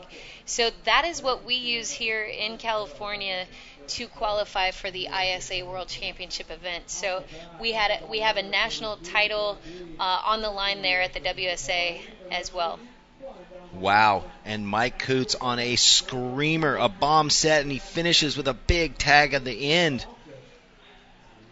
You can see how shallow it is when he jumps off. He's a tall guy. He's a tall guy. He's only thigh deep there, though. Yeah. Yeah, so he's, again, being aware of where you're at in the water and making sure you're not diving into shallow water is of the utmost importance. And he just jumps right off, no problem. Yeah, well, when you're as good as Mike Coots, you're casually surfing. You just kind of step off like you're not doing anything hard. That's right. But well, we are here in the fifth heat of this round. Here's that replay. Carves up off the section, and right there it looked like he was wondering, do I do a big snap on this quick shoulder, or do I project it over into that next section? We'll see where the judges go with this. They gave him a 6.33 for that last ride, so he now has equaled yesterday's score and bettered the one, so he's looking great. Absolutely. So basically his two best waves combined are two 6.33s. All right. From yesterday's and today. With 5 minutes remaining, now he's just looking to, he knows he's done what he needed to do for Team Hawaii and for himself, and now it's just a matter of bettering one of those. You know, it seems like because when you're on your forehand on a fast little wave, it's hard, it's tight to fit in, and there's a nice replay of Andre's. I think that might be his most complete best ride, too, of the heat, but backside, and you saw JP, it really gives you that ability to, turn quickly and project, get a little sharp turn, almost a cheater turn carve. Yeah, it looks good too. It which looks is good, nice. yeah. So I wonder if Mike Coots will be looking for a left, and here we might have one. There's that snap we were talking about. Will he He doesn't get through into that section. But again, we've talked about, do the surfers favor their forehand or their backhand depending on where the prosthetic is, their right or their leading leg or the trailing leg. So I'm wondering if Mike Coots prefers going right or forehand. I could imagine that if I was a prosthetic user, I would think I would want my good leg forward. But that's just because I feel like that really does direct and steer, whereas the back leg is kind of standing more as a foundational piece. I was never actually an able-bodied surfer. I stood up on a surfboard one time as an able-bodied person, so it's hard for me to say. But so Cardiff's your spot. Yeah, Cardiff's my home spot. I live just outside of La Jolla. Would love to move up North County at some point, but really love that break at Cardiff. I actually learned how to surf at San Onofre at Dogpatch. So the crew out there, again, I mentioned some of my wave ski buddies that kind of taught me everything I know. That's basically where all my growing and learning about surfing happened, at San Onofre. Which is a great wave. It comes in pretty clean, breaks a little slower, which is nice, and kind of allows for a little more time to figure out what you're doing while you're on the wave. Well, just out the back right here, our surfer in white, Ryan Gamble, the USA surfer who is at all the WSA events. He's a little behind on the section there, didn't get that shoulder he needed. Will there be some good action here in the last 2.5 minutes? Here's Mike Coots finding another screamer little right. But, it looked like it was a screamer on the takeoff, but right? Yeah, he's aware of the timing. He wants a good wave. He wants a really great performance. He's trying to up his wave score. So we've got about 2 minutes left in this heat. He wasn't going to waste his time with that smaller wave. Yeah, fortunately it's consistent, but yeah, on screen we don't get a look down the line, so it looked like a nice shoulder at the beginning. We'll see what happens with just under 2 minutes remaining here at the ISA Stance World Adaptive Surfing Championship. So yeah, Cardiff's your spot. Do you ever paddle down further towards Seaside tabletops that way, or do you go hunt those reefs all north of Cardiff? I've actually surfed Seaside, really liked it. Andre throwing a nice left there, pumping it, milking it, trying to get it to go. I've surfed Seaside, which is really nice, but I've also paddled a little farther north to Suckouts. Would love to paddle even farther north to Swami's and explore some of that stuff. The access at Swami's is not available to me as a person with a disability, but here you go, Mike Coots working this smaller wave. I think he's going to paddle out for one more. Wants it. He's got a minute left, and you can just see what he's thinking as he's taking off. He's like, I just need a chip shot. Just give me that first bit of speed and let me throw my tail into a corner once or twice, and that will push the score past the 6.33 that he has. Because they've been directional for him. They've been sort of horizontal down the line. He hasn't been able to redirect that rail, and he knows if he can find that section for that, it'll blow his scores open. That's what's going to put it all together for Mike Coots. About 30 seconds left in this heat. Ryan Gambrell needs a good wave score. Looks like he's going to wait for the right one.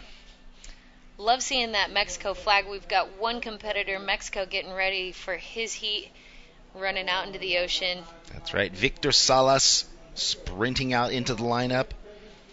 We will introduce him after we come back from break, which we're not even at yet because we've got just under 10 seconds in this heat.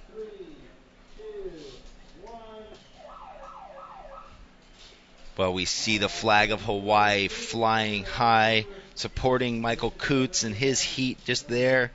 We are going to take it to a quick commercial break, but we will be right back with the next and final heat of this round. From La Jolla. I first got into photography when I was 16. I grew up in La Jolla Shores, California. A friend of mine walked up to myself and a group of friends with an 8x10 black and white. He had like 6 of them that he'd processed in his home darkroom, and he starts showing them and passing them around to this group of friends of mine. And I just went, whoa! So right from that point, I went, that's what I want to do.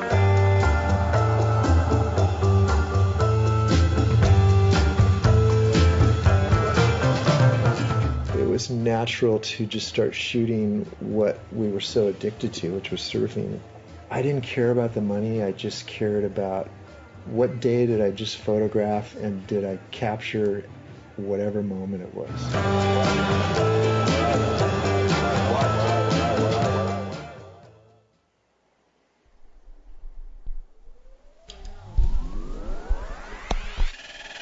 Well, we are back live and direct. A beautiful day. The sun is just peeking out here in La Jolla for the 2016 Stance ISA World Adaptive Surfing Championships. Day 2. The beach is off the hook. Flags are flying. Music's playing. People are screaming. Whistles are blowing. We are just trying our best to bring you all the action. Right there, flying down the line, our surfer from Norway, Ishmael Gellerud, stoked. Opens Ishmael up with a screamer of a wave for him. You can see the tide starting to get really low. And that's creating good opportunity because the waves have speed. They do. Surprised to see that Ishmael is not wearing his Viking horns out there. He's going to have to come up with a surfing version of that. He's always wearing those Viking horns, representing Norway, and always bringing the stoke too. So way to start it off, Ishmael, with that nice left. Yep, he gets a 3.67 on that. So in the red, Ishmael Gellerud from Norway. In the yellow, Dylan Bernales from Chile. Victor Salas, the sole representative for Mexico at this event this year. And in the blue, Fernanda Tolome from Brazil.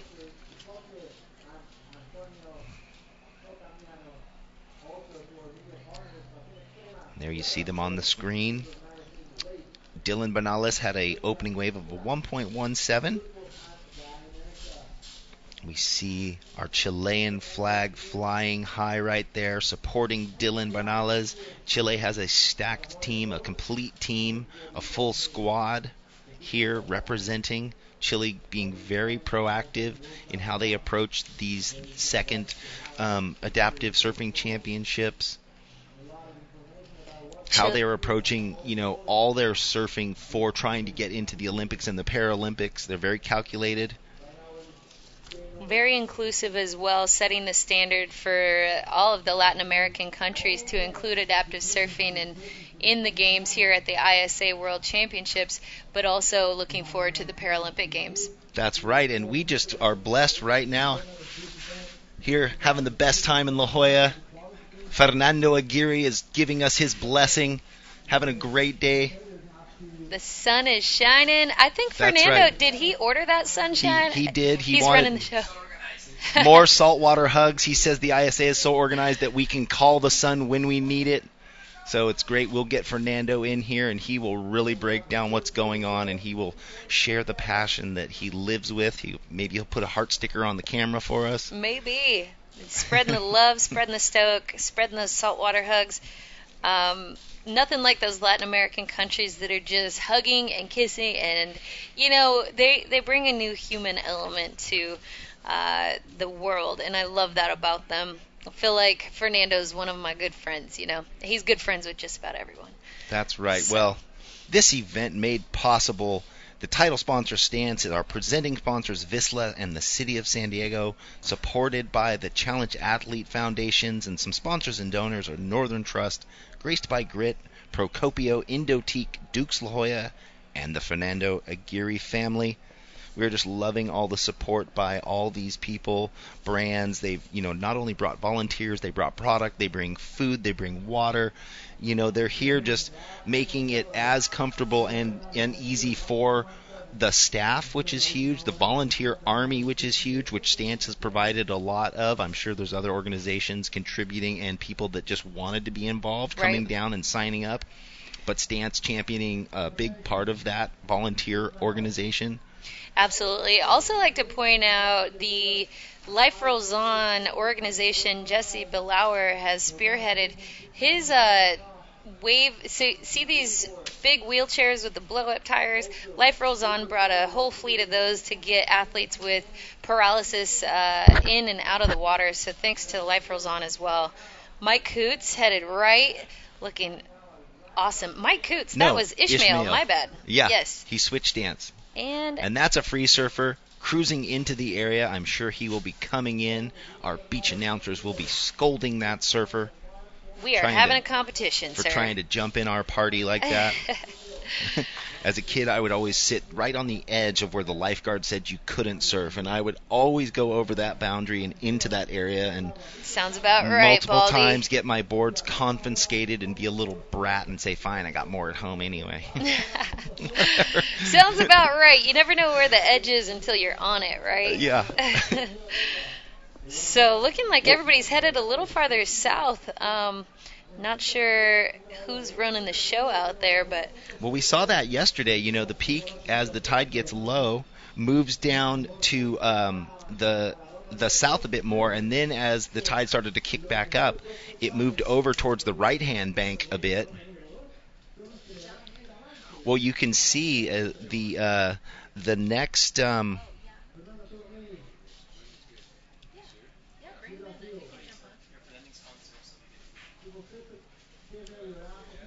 Well, it looks like we have an interview with Todd Klein down on the beach. Yeah, thank you, Jeff. Mike Coots, another great performance. You medaled here last year. You had a good round 1, another good round 2 there. You've actually bettered your two-wave total just a little bit. Now you have a two-wave total of a 12.33. You look safe to make it to the quarterfinals. What's it going to take, though, to break that 6-point mark and start to get up into that excellent range, 8s and above? Todd, I'd say playing some defense. I got the long arms. I feel pretty fit in the paddling, and I think getting a little aggressive. I've been drinking the bulletproof coffee right before the heats. That helps. And just getting the right waves. It's a bit of an illusion. You see the sets, you hear the whistling, you think you got to paddle out. The bar kind of drops off real fast, so the waves, they hold for a bit. You kind of want to be inside and under it, especially at low tide. So I think by not over-psyching yourself and sitting a little further in and just whipping it around and going and having that defense, I think will be the winning combo, and especially if I make it to the finals. There's some good surfing going on, and guys are dropping some high scores, so I need to step up the game. I know you will. Yeah, I know you've got the skills to do it, too. We talked a little bit about your story and losing your leg to a shark. Now you're an advocate for sharks. You do a lot of swimming with those sharks. I have to ask you, I know there's a lot of viewers wondering, what's going through your mind now when you're swimming with those sharks out there, knowing that that's what took your leg? When I first started swimming with sharks, I was swimming with a lot of pelagic sharks that weren't attacking people. And I got into swimming with white sharks, great whites, and recently, about a month ago, I was in the Bahamas swimming with tiger sharks, and I had yet to been face-to-face with the same species of shark that attacked me. I had my camera with me, so I think that took my mind off things a little bit, knowing I'm a photographer by trade, knowing that I want to get good shots instead of just pure, I thought I might have some PTSD or, any flashbacks. I didn't. It was beautiful, incredible, got great photos, and I want to go do it again. Epic stuff. All righty, Mike. Well, best of luck in those quarterfinals, and keep spreading the good word to keep those sharks in our oceans. Thanks, Todd. Aloha. All righty, guys. Back to you. All right. Thanks, Todd. Mike Coots having another great heat. He bettered his score, so congratulations to him and Team Hawaii, because not only are there individual medals to achieve, there are team medals to take home, and they want to do it all. In the meantime, Ishmael Gilarut has had a 4.10 and a 4.60, so he's having a good heat out there. In the white, Victor Salas from Mexico has a 2.20. Dylan Bernales from Chile is just sitting there with a 1.17, and Fernanda Tolome from Brazil still waiting to catch that first wave. Victor Salas from Mexico, as you can see, has an upper limb disability. He's got about a half an arm there. He's paddling on his left side. The sole representative from Mexico, happy to have him here. And as we said yesterday, Chile's team grew from one athlete to a full team this year, so we're excited to see Mexico step it up and bring in a bunch of other athletes as well. So, all right, we actually have a special guest in the booth right now. We have John coming in. We want to have him talk a little bit about the classification and the rules for adaptive surfing. I'm going to let him take over my mic and tell you a little bit more about what we're doing in the adaptive surf world as far as rules and classification goes. So, John, whenever you're ready, come on over and step in.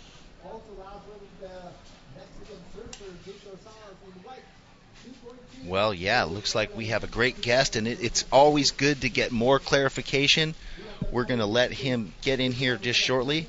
We are just so appreciative to have such a host of educated professionals surrounding the ISA, getting involved with what is going on here at the second annual World Adaptive Surfing Championships, La Jolla Shores. John, you got the mic on? Hey, hello, welcome. Well, it's good to have you in here to break down the classifications and really educate our viewership more on what is going on. I'm just going to kind of throw it to you once you're set up, and you can just sort of take it from there. Sure. Thanks for having me, and things are going great this morning. I appreciate everybody's hard work on this event and all the athletes coming from around the countries, different countries in the world. This year, what we've done is we've actually expanded our classification system into 6 different classifications. One of them is AS1, which is standing or kneeling position. They have the highest level ability within the different divisions. So you're going to see athletes really shredding the waves and all of our classifications. This particular one, you will see a lot of people with below knee type amputations. And then, a few other different types of disabilities that fit into this classification are impaired muscle power, limb deficiencies, and, things to that nature. So this is the broadest division with the most capable of athletes, that division, the AS2. AS1. Or AS1, excuse me, right? And I know that Elena and I were talking about potentially that, as the rules are defined and as the adaptive sport is growing in surfing, redefining, should there be a knee only because it seems a bit different than stand. So those are things to be determined, and there's no right or wrong answer, and it's just a kind of a coming together of everyone's collective understanding and what works best to move the sport to a position to eventually, hopefully, find themselves in the Paralympic Games. Yeah, we're working real hard to really define our classifications. And, that's a lot of hard work. Not only do we have to put it down on paper, but we have to actually have classifiers across the globe, doing functional tests, all sport specific, looking at their ability level and really seeing how, not necessarily that they have the impairment, but how the impairment affects their ability to surf. That's the most important to think about. Yeah, that's the part that even is, sometimes it's to the advantage of the surfer or the athlete, and sometimes it's not to the advantage because the classification, just the way that they shake out, they might find themselves in between classifications and kind of feeling like they got the short end of the stick, so to speak. Yeah, and that's the classifier's job, is to make sure that they put them in the right area and which classification that they need to be in, so they can compete in a fair manner and compete, at an equal level to their fellow competitors. Right, and that's the big deal, is having it be fair. There are the disparities that right now it leads to being a little unfair, but that's just where it is, and there's no, like I said, there's no wrong answer. There's nothing wrong happening as this grows. This is brand new. All the athletes I've talked to have just said this is absolutely groundbreaking and brand new. It is. We've just begun. We've only begun. We're year 2. The first couple of years we wanted to be very inclusive. We need to strengthen our sport and get more people involved in this sport, which also helps grow the competition, helps increase the skill level within the sport. And, that's the idea, in world-class competitions like this. A lot of our athletes are used to free surfing on their own, surfing without rules. You bring in this kind of competition and bring in these classifications, it actually adds rules to, what they're not typically used to. So that's our job at the ISA, is to make sure that we educate them. And really, we need their help and their support to embrace the classifications as they progress. And I want you to break down more categories, but just before you do that, I just wanted to give a quick update on the scores, because we do have some great stuff happening out there. Out in the lead in the red, Ishmael Gillarut with a 4.6 and a 5.60, and I was just verifying yesterday what he achieved, and... well, I couldn't find it real quick, but he had a 5.83 and a 4, so he has bettered his cause with that 5.60, replacing the 4-point ride from yesterday. So great job on him. Victor Sales has a 2.2 and a 6. So they're looking to get their work done. So up and riding right now. You just saw Dylan Banales from Chile go down in front of Victor Sales from Mexico. And we'll shoot it back to you, John, to continue, classifying or breaking down these classifications, because it is complex. Yeah, it's super complex, especially, getting this across the globe in a short amount of time that we've done. And that's why we saw the necessity to expand it this year and add 2 more divisions. So once again, back to AS1. So basically for AS1 and AS2, both divisions, neither one of them are allowed support while in the water. So just like general ISA rules, if there are leash breaks or if they need any kind of, to come back to the shore for anything, they have to do that on their own power and then swim back out. They can get help and assistance once they get on shore and into the water, but outside of that, they're on their own. For the AS3 division, now we're moving into more of an upright, into a seated position. And you're going to see our athletes, surfing a really cool piece of equipment here called a wave ski. It's similar to a surf kayak, but it's designed specifically for these athletes, and they're allowed to use 1 paddle in this division.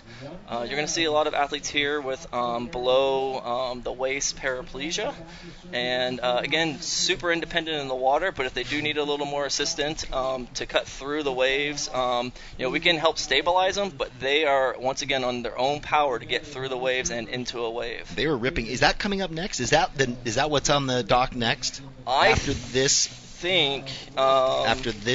heat finishes, we might be going right into that. We are. Yeah, two heats of the AS3 division, which is the kayak and ski. Yeah, it's the wave ski. So you're going to see, them in a seated position using a paddle, kind of like a kayak paddle.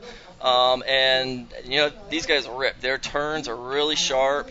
They can come off the wave, and yesterday I think we saw someone do a 360 in this division. Yeah, there's all kinds of pioneers. Felipe Kizu Lima from Brazil, who's pushing the limits. Jeff Munson. I mean, there's 7 competitors in that division between the 2 heats. So yeah, they were ripping yesterday. That'll be exciting to see. That one seems to be, along with the visually impaired class and the assist prone, very well defined. I mean, it is what it is.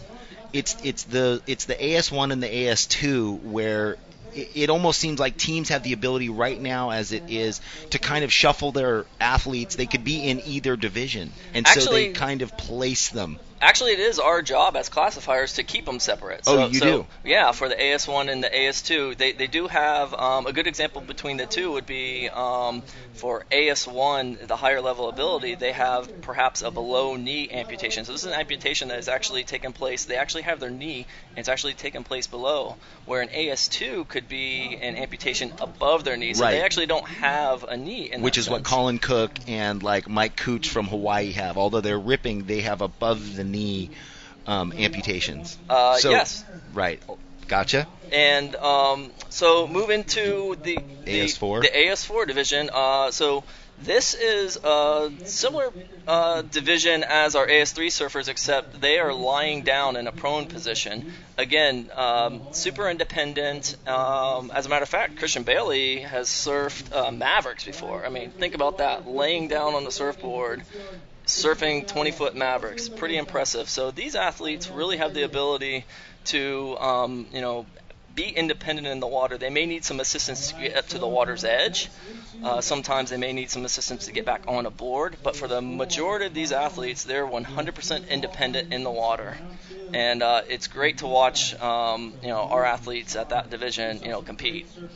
Well, I know we have 30 seconds left in this heat, and then we're going to go over into a commercial break. So maybe we can just hang out for a little bit until we go into the next heat, because you'll run out of time to define the next 2. Sure, absolutely. Does that work? We can carry over into the next heat, into the AS3 division? Yeah, that sounds like a great idea. And we can then go back and forth about what's happening in the water. So this final heat comes to a close of the AS1 Stand and Kneel round 2 heat number 7. It looks like Ishmael Gillarut had a great result, bettering his score. So we will be right back to beautiful La Jolla for the next round, AS3 division. I first got into photography when I was 16.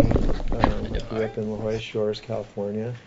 A friend of mine walked up to myself and a group of friends with an 8x10 black and white. He had like 6 of them that he'd processed in his home darkroom, and he starts showing them and passing them around to this group of friends of mine. And I just went, whoa! So right from that point, I went, that's what I want to do.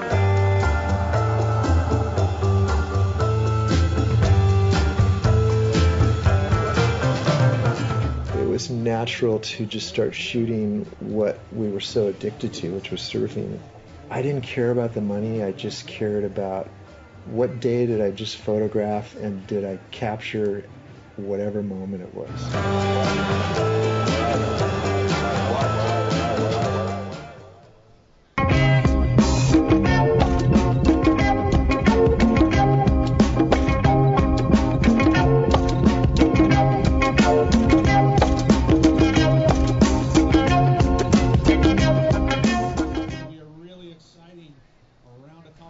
Well, welcome back here to beautiful sunny La Jolla for the 2016 Stance ISA World Adaptive Surfing Championships. We have moved into the AS3 division, which is the wave ski division. I know I've heard the beach announcer say that Red, who is Jeff Munson from the USA, has already had an amazing wave. Well, on the screen it's telling me Felipe Lima, but on my paper I will go off what they put on the screen. Well, once the surfers start going at it, then we will let you know. Oh, I have this sheet. Anyway, sorry about that. It is Felipe Lima from Brazil, Elias Valencia from Chile, and David Monk from Australia. So up and riding right there, we have our surfer in yellow, our surfer in yellow, David Monk from Australia. Now, I know yesterday, John, he's one of the surfers that elects not to use the paddle. As you see the difference right here with Felipe Lima in the red, I mean, he can get so much torque and turn and, you know, utilize his rail and slide his tail where because he can put the paddle in for pivot all the time. David Monk elects to paddle in and out and just use his hands. So, you know, personal preference, but there's even some more defining. So you were breaking down the different classifications. Yeah, you know, it is interesting to see that he elects not to use a paddle, and kind of curious in the next couple of years to see if he progresses to using a paddle, you know, to have that advantage that is allowed in this division. In AS5, we're moving to our assist divisions, so that we're going to see a little bit later this afternoon, and this is where you're going to see people, you know, with quadriplegia or, you know, all 4 limbs affected, impaired with their surfing, and it's really amazing to understand the level of these athletes, because most of them cannot even upright themselves in the water. So think about that. Taking a wave, wiping out, and you're holding your breath, trusting that someone's going to be there to help you take your next breath. That's pretty amazing. Yeah, it's so inspiring. And I've watched Jesse Bilauer and Life Rolls On Foundation at the U.S. Open and at their other events all over, and the staff of volunteers that come out to assist that, because, yeah, what a terrifying thing. And when the waves are big and it is deep and there's a lot of current, imagine that great unknown. And that's what's so inspiring, is the courageousness of these athletes. And some of them haven't been in the ocean long. No. You know, so the support staff's huge. Just for a quick second, we had an interference in this heat. Elias Valencia in the white got an interference on David Monk, so they'll probably replay that. I mean, Felipe Lima from Brazil just annihilating that wave, so he's having a great heat, having fun, probably glad the waves are a little bigger than yesterday. Yeah, and look how he's sitting on that wave ski. You can see how his whole body is exposed as opposed to what a surf kayak would be. Right, down within. And there is one of the surfers that's coming up in the next heat, Chris Jones, and I think he's down within. So his is more of a kayak. He is. That's exactly what he's electing to surf with this year. I believe he's from Great Britain, and you know, again, look at that replay, and the torque that he can get on that, the turn is just amazing. But his body is completely exposed, and he has some straps keeping his legs in, but more or less it's kind of like a little seated position, and the boards are really well defined and really specialized to where they're kind of even into the board, and they have grooves into the board where their legs fit and their feet fit, and special pads that are molded to their body so they can really get a good fit. Well, hold on, John. A little housekeeping. So Philippe opened with an 8.33, and he followed it up with an 8.67. He is going to continue to shred. But we have an interview with Todd Klein down on the beach, so we'll jump to that. Todd? Yeah, I'm here with Ismail Gilali. And unbelievable performance, and I got to say, unbelievable performance for my pronunciation right there. Let's talk about your surfing, though. You bettered your score out there, your two-wave total of 6.5 and a 5.17. You got to be happy with that performance, building momentum in this event. Yeah, it's funny to begin with the first heat with two little good waves with the poor condition of swell. And this morning the swell was really nice. And I was a little bit afraid that because of the tide, the wind would turn and things like this. And finally there was some little waves still good. So I do my maximum, but I keep a little bit behind me for the final and the quarterfinal. But I'm happy. Nice wave. It's not ridiculous, and it's funny to show that the Norwegian guy, they have also the power. Well, let's talk about some of the special power the Norwegian guy is bringing. The world's best adaptive surfers are here. You're going to have to pull everything out. Special board, special prosthetic. Talk about both of those, please. Yeah, this year my challenge was to try to shape my own board, especially for those type of conditions. So I made a board that is good for me because I have a short limb, so I need inertia. So I put a big stringer with a sheet piece of wood. It was a recycling piece of foam, and I made a board that is working quite nice. And I adapt also my foot. Oshu gave me some part of the foot, and I made all the soles and the fiberglass, carbon, and it works quite well, huh? I tell you what, guys, the Norwegian has an amazing story, just like many of these adaptive surfers, pulling out all stops, custom board, custom prosthetic. He's on into the quarterfinals. Well, potentially, we got to wait for those final points.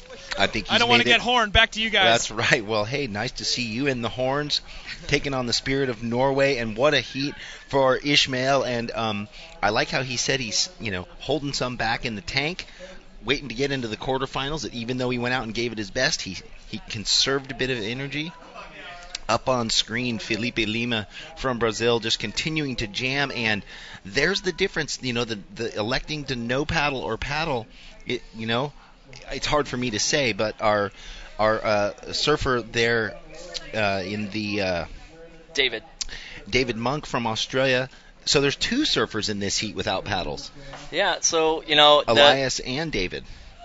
The balance that they have with the paddle, really helps out with the turns. You really get the sharp turns. Again, I'm curious to see in the next couple of years as this sport grows and as we continue these championships and other competitions to see if there is a progression to move to the paddle. Wave skis are really popular in the U.S. and Hawaii. And so that technology kind of going out into the rest of the globe, it's really going to build, and it's going to be some exciting times in the future. So do you think that maybe they just don't have access to getting a paddle? Or what I'm trying to figure out what would be the definition of why what would be the reason not to want to use one?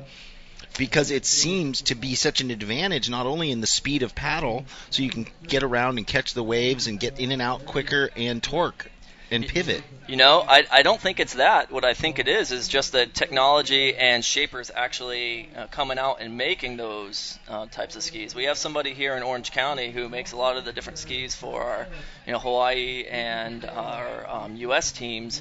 But going across the world, you need these specialized shapers to really embrace, taking the time to do it and really learning through that technology. We know creating a surfboard's pretty hard. Well, so David Monk is an Australian. I know they are one of the founders, and they push the limits of surfing, and they have all kinds of incredible craftsmen there, and they have the clubby system, and you'd think that there'd be shapers there that would make that type of wave ski that then they would use a paddle. Anyway, hopefully Todd, depending afterwards, we can get an interview and ask why elect to use your hands over a paddle.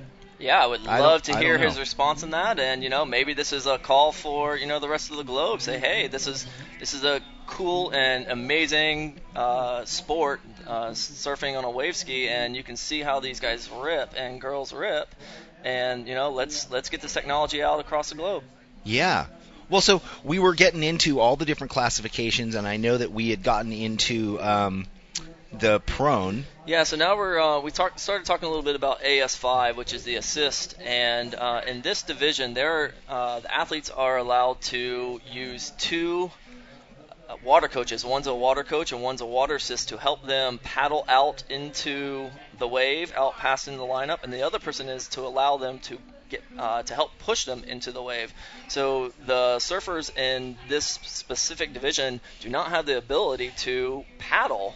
And again, they can't upright themselves as well, so we need to make sure that we get more water patrol. You'll see more orange jerseys in the water at the time to respond and upright them.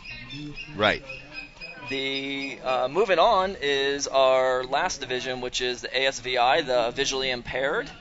And in this division, they are also allowed one water coach. So the water coach here will give them verbal cues to paddle out, and there's a wave coming, to paddle around it, to duck dive. Oh, look at this beauty coming through.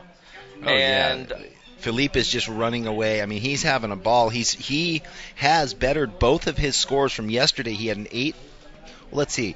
Oh, sorry. He had an 8.83 and an 8.57. So he's at least replaced one of those with this 8.73.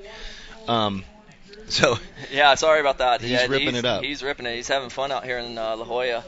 But with our AS visually impaired, they actually, again, do get a water coach. The water coach gives them verbal cues, tells them when to paddle, where they need to paddle, and then when to paddle into the wave. But the water coach cannot assist with them by touching the board, and nor can our water patrol, our orange guards on the inside. So it's all verbal cues, and it's the feel of the ocean, the feel of the board on your feet, and that's a real tough division, and the athletes are, again, amazing. All of our athletes are inspirations to us, but to go out there and surf, try going out there surfing with a blindfold on. Well, no, I can't even imagine, and again, yesterday in interviewing a few of the visually impaired surfers, the surfer from Spain had an amazing heat, nearly scored a 10. You could see him in the water, like just so excited, splashing water. He came in and he bowed a few times. The translated conversation afterwards was amazing. He spent all year training to get to this event from last year's event, which he was here for. And then there was the Australian brothers, the Strongholms, or Stewart and his brother. Lots of paperwork, I apologize. And, they had some good humor in saying how they... how he had pushed him into all kinds of inappropriate waves his whole childhood, and that was just that, like, tough love, that brotherly love. But they have that relationship, and they have been working together as a team for 15 years or 10, a long time. Yeah. So they're kind of one. That relationship must be amazing. That relationship, and then also just one thing to point out, without getting pushed into waves like that, and the training that comes with that. So when you come to competitions, you can pull up to a point break, you can pull up to a beach break like what we're looking at today, and really surf in all different kind of conditions and be well prepared. So that's one thing that we've seen a big difference in all of our surfers from last year, is the level of training and that they put in all year long to get here and to go into the national championships to qualify. And remember, all of the rules in the ISA for surfing apply to these athletes. The rules that I explained today, and there are some modifications based on the division that they're in, but for the most part, they have to abide by the same exact rules that any other ISA competitor, competes in, and that's, it's just fun to watch and see that progression, and our athletes that really take this serious, and this is a world-class competition, and I'm looking forward to see this thing grow, to develop and expand these classification systems to make it equal. So explain your role. You're going through giving us what the rule, or like how the classifications break down. So are you working hand in hand with Fernando and the IOC, or what was it, the IPC. The IPC, excuse me, Yep. and defining that. And is that your sole job for the ISA? Yeah, I'm a volunteer with ISA, so I'm the adaptive technical director, and for the past 2 years, I've served on an advisory board to develop the classification system, to develop the rules. This year we formalized it a little bit more, and we actually created a classification review committee. So we reviewed every single athlete, again, across the globe. We reviewed every single athlete to come in and show us their paperwork, show us their video, show us their pictures.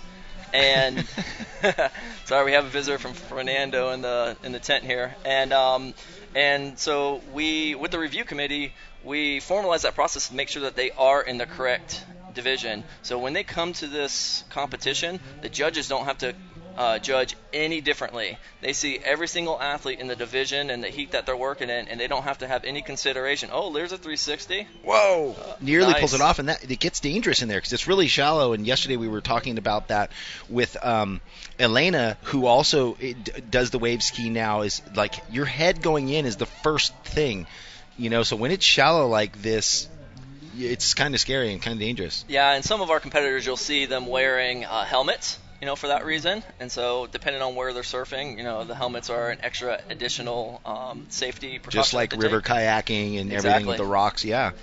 Actually, there's one out there right now you can see with the helmet. Yep, that will be in our next heat. That's Chris Jones from Great Britain in the red there, but there's a 7-minute paddle out, although the wave skis don't need it as much. There's different categories that do between heats, so they give them a little time to get out and set before the next heat starts. We have 3.5 minutes left in this heat, which Felipe Lima is just having a field day.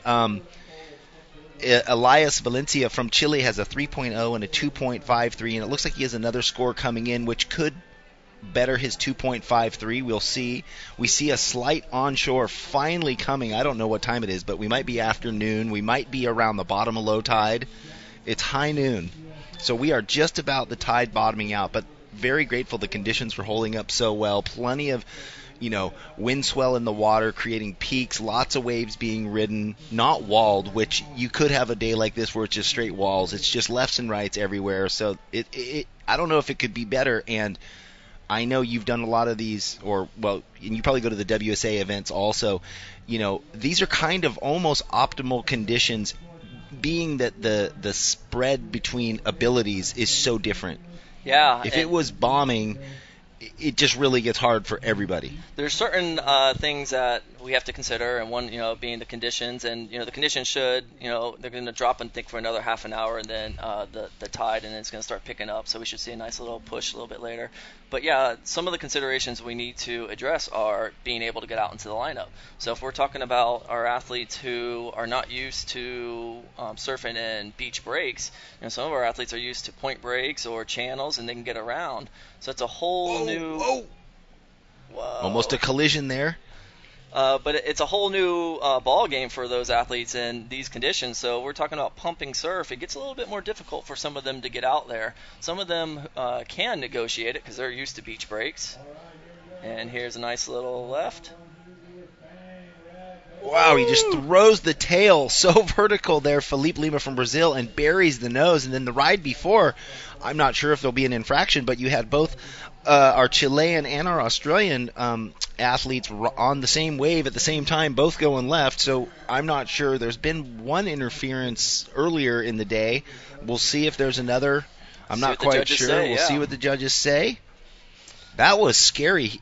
He went over, front to back. He pearled that pretty hard. The plus side on that is the surfers know that, and they've been there, they've done that. This isn't their first time on a wave ski, but that's radical. Yeah, that would have been great if he could have pulled that off. So they're used to this. They're used to crashing, wiping out like you and I wipe out. And here he goes again on the right. But just because he's in a wave ski, he doesn't have, he's going face first, that's a pretty scary position. When I go over, face first or backside barrel and go over head first, and I know that sand's there, That's a really scary, you're not in the right position. It's rare that you fall like that, and then there's times where you just know I am in the wrong position. Yeah, look where he is now. He's knee-deep water, so, he needs to be careful, and, that's why we have our, trained water patrol out there coming in on a smile on his face. What a great wave. So, that's the way that all these classifications break down. We're here growing this adaptive surfing sport with the vision that Fernando Aguirre has put forth to the world to get into the Paralympic Games in 2024 or, whatever that might be. There is a lot to define. There's a lot to perfect, but here we are, and it's 2016. So the 2017 games, 18 games, 19. By the time we get to the 2020 Olympics in China, where surfing will be included for the first time, there will be 7 years nearly of these events that have taken place to figure that out and for that dialogue to adjust itself. Yeah, it's really. Fortunately, we have a lot of support with the Paralympics, and the other night we had a symposium. Well, we are going to take you to a quick commercial break, and then we will come back with this conversation. Coming up next in Heat 2 for the A3 division, it's wave ski here in La Jolla. See you in a second. Awesome.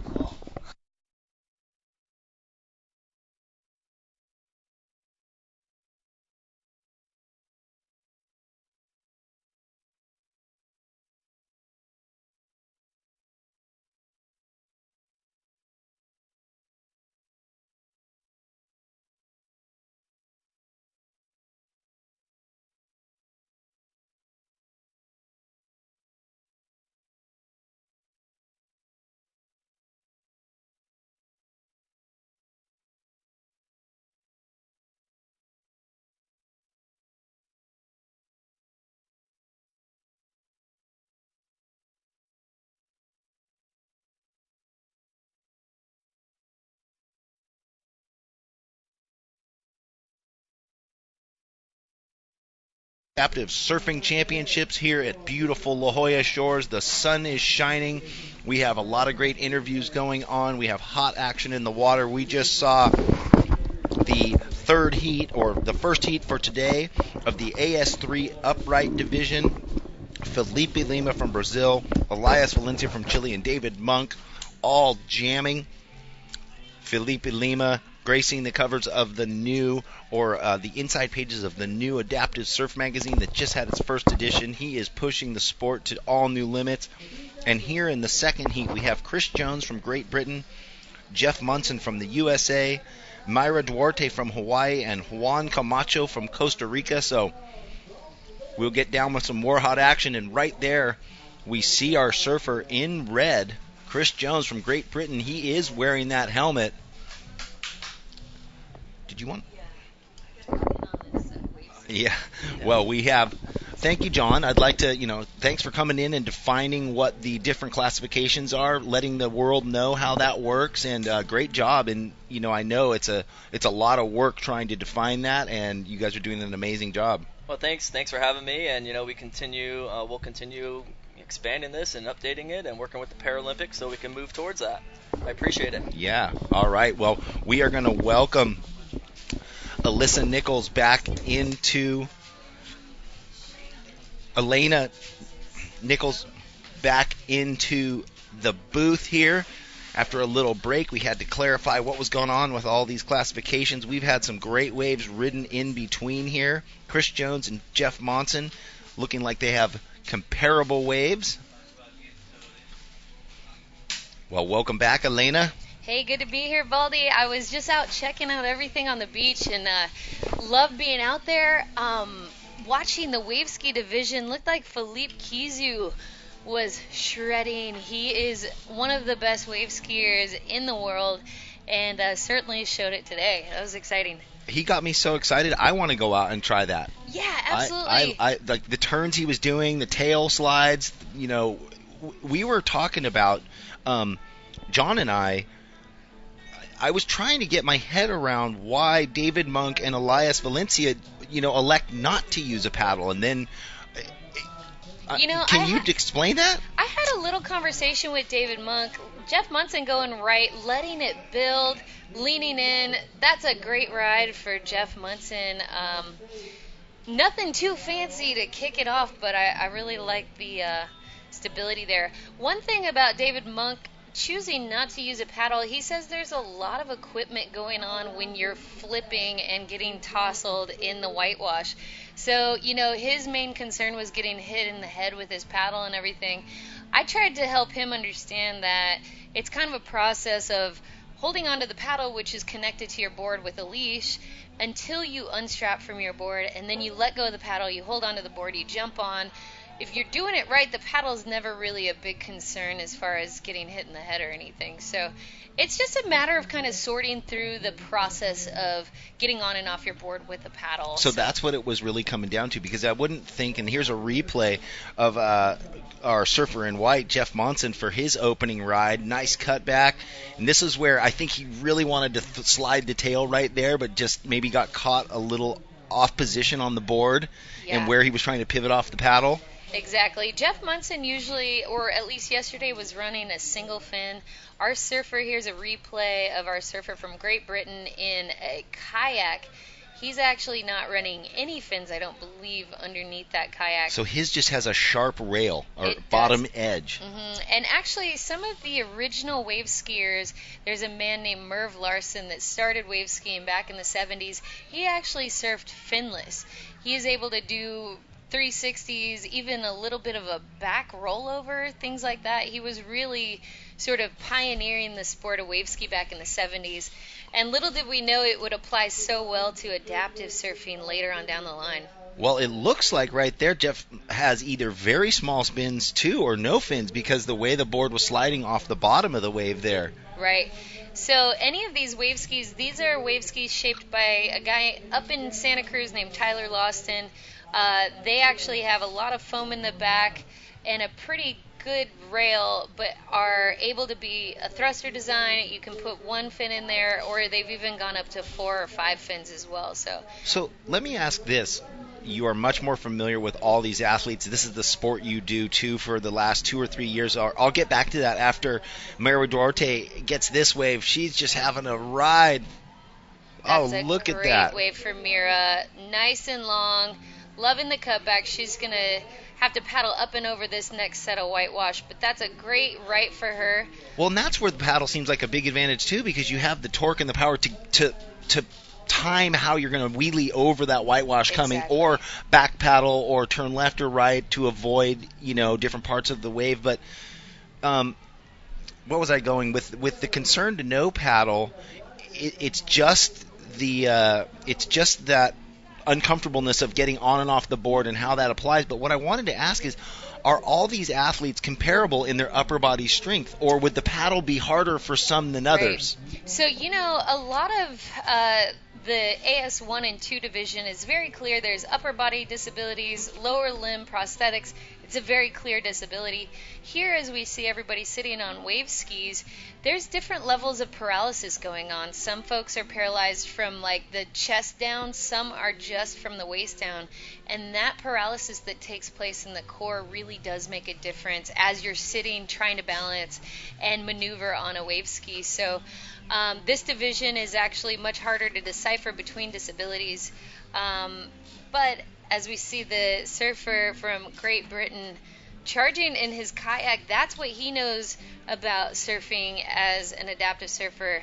Mira Duarte out the back, looking awesome on this right, charging down the line, really laying it over and throwing her hip into that. That's a great ride for Mira. She got so much projection off that one bottom turn into that tight, sharp snap. She did. She carried a lot of speed as well, staying high on that wave. Mira, representing Hawaii, has come leaps and bounds from the first year she started wave skiing, and as one of the only female wave skiers at this competition, I think she's holding her own. Yes, I would say she is. I could hear her team Hawaii screaming through the tent outside. That wave seems like, and here we get a replay. We'll get to break this down again. So she got such nice traction down the line, cut down right there, and that was that bottom turn that threw her into that ferocious little snap. Like she just carried the speed through, and you could see that edge of the board you can tracking see perfectly. the rails. And if you could imagine, everything from the waist down is basically the same for surfing in a wave ski. So imagine your feet. Great Britain's stoked on that ride. Imagine your feet as our hips on the board. So we are manipulating the board, leaning left and right, trying to set that rail on the face of the wave, and then really knifing into it as much as we can, throwing our hips around as if you would throw your feet to slap the lip or gouge a bottom turn. And the more progressive these wave skis become, the more aggressive our surfing can be. So can you break down the difference for me in my ignorance? Someone who doesn't have any disability below the waist on a wave ski, what are their legs doing? Are they strapped in, or do they have their feet planted? Are they getting torque out of their feet, or is it really about the upper body and the paddle? Or the non-paddle, some of them. As an able-bodied sport, wave ski is a lot different, and these guys in the able-bodied realm of wave ski are doing huge airs. They're actually throwing big, I don't even know what they are, like rodeo, roundhouse, cartwheel type things, because they can pressure the nose of the board with their legs. Gotcha. They are very aggressive on their boards because they have all their balance. So as an able-bodied sport, they actually hang off both of their legs until they're about to catch a wave because their wave ski is so unstable. They're so narrow. Got it. Well, we're going to get back to that. We have a rider up, but we also have Todd Klein down on the beach with a nice interview. Posting eights today, posting eights. Looking pretty safe to say you're going to make it into the finals. You got to be psyched with your performance. I'm stoked with my performance. The waves were really fun. Was the last hit without a wind. It was really fun, and I hope tomorrow I can do that final. Let's talk a little bit about some of the maneuvers you're performing out there on your wave ski. Going vertical. How are you taking this thing vertical? Most guys on surfboards can't go vertical. You're doing it on a wave ski. I'm learning with the surfboard guys, I get inspired by the surfboard guys. I always surfing with guys that surf with shortboards, my good friends back home. And that's my inspired stuff, I'm trying to do like them, Well, let's talk about some of your good friends, inspired surfers. One of the surfers that inspires big wave riders all around the world, a good friend of yours, Carlos Burle, doing toe-ins with him on this. Are you out of your mind? Yeah, I'm a little bit out of my mind, but I'm having a lot of fun with them and learning a lot. Carlos Burle and Alemão de Maresias, they are teaching me some nice techniques and trying to get better on it and be able to surf huge waves, That's my goal. What's been the most exciting experience riding big waves? It's the adrenaline, man. I love the adrenaline of dropping big waves, and it's addictive. You get addicted. You want more and more and get bigger and bigger. And I still having fun on small waves. Every time I have fun, but on the big waves are most fun. It's big fun. What's the biggest challenge riding these in the big waves? That just kicks a lot, like jumping on the small wakes, But I'm trying to work with that with new shapes and heavier wave skis and different kinds of rails. I don't know. I'm working on it to see what works, Well, it's working for you here once again, and it looks like you're safe to be one of those top 4 spots into the finals. Wish you all the best. I hope so. Thanks, man. Felipe Lima holding it down for Brazil and that upright division. Well, thank you, Todd. What an interview. And, yeah, he is pushing the limits. We were talking off air about what he's doing down in Brazil, and then he started just talking about it himself with not only his equipment but the support crew he has of great surfers around him and how he's charging. And, you'd have to just say he's redefining or defining the sport in an all-new way. Absolutely. When Philippe Kizu showed up here last year, none of us had really seen him surf before. We saw him in the lineup, and next thing you know, he's rolling his wave ski, and he's back out in the lineup while all the rest of the world is unstrapping, getting back on. And he literally changed the game for us. We saw what he was doing. He's got a much narrower board. He's just way more aggressive with his technical maneuvers. And, to be honest, he kind of lit a fire underneath the rest of the wave ski community, thinking, we got to roll these boards. We got to step up our game if we're ever going to compete with Filipe. So no shock that he came to this competition this year and laid it down.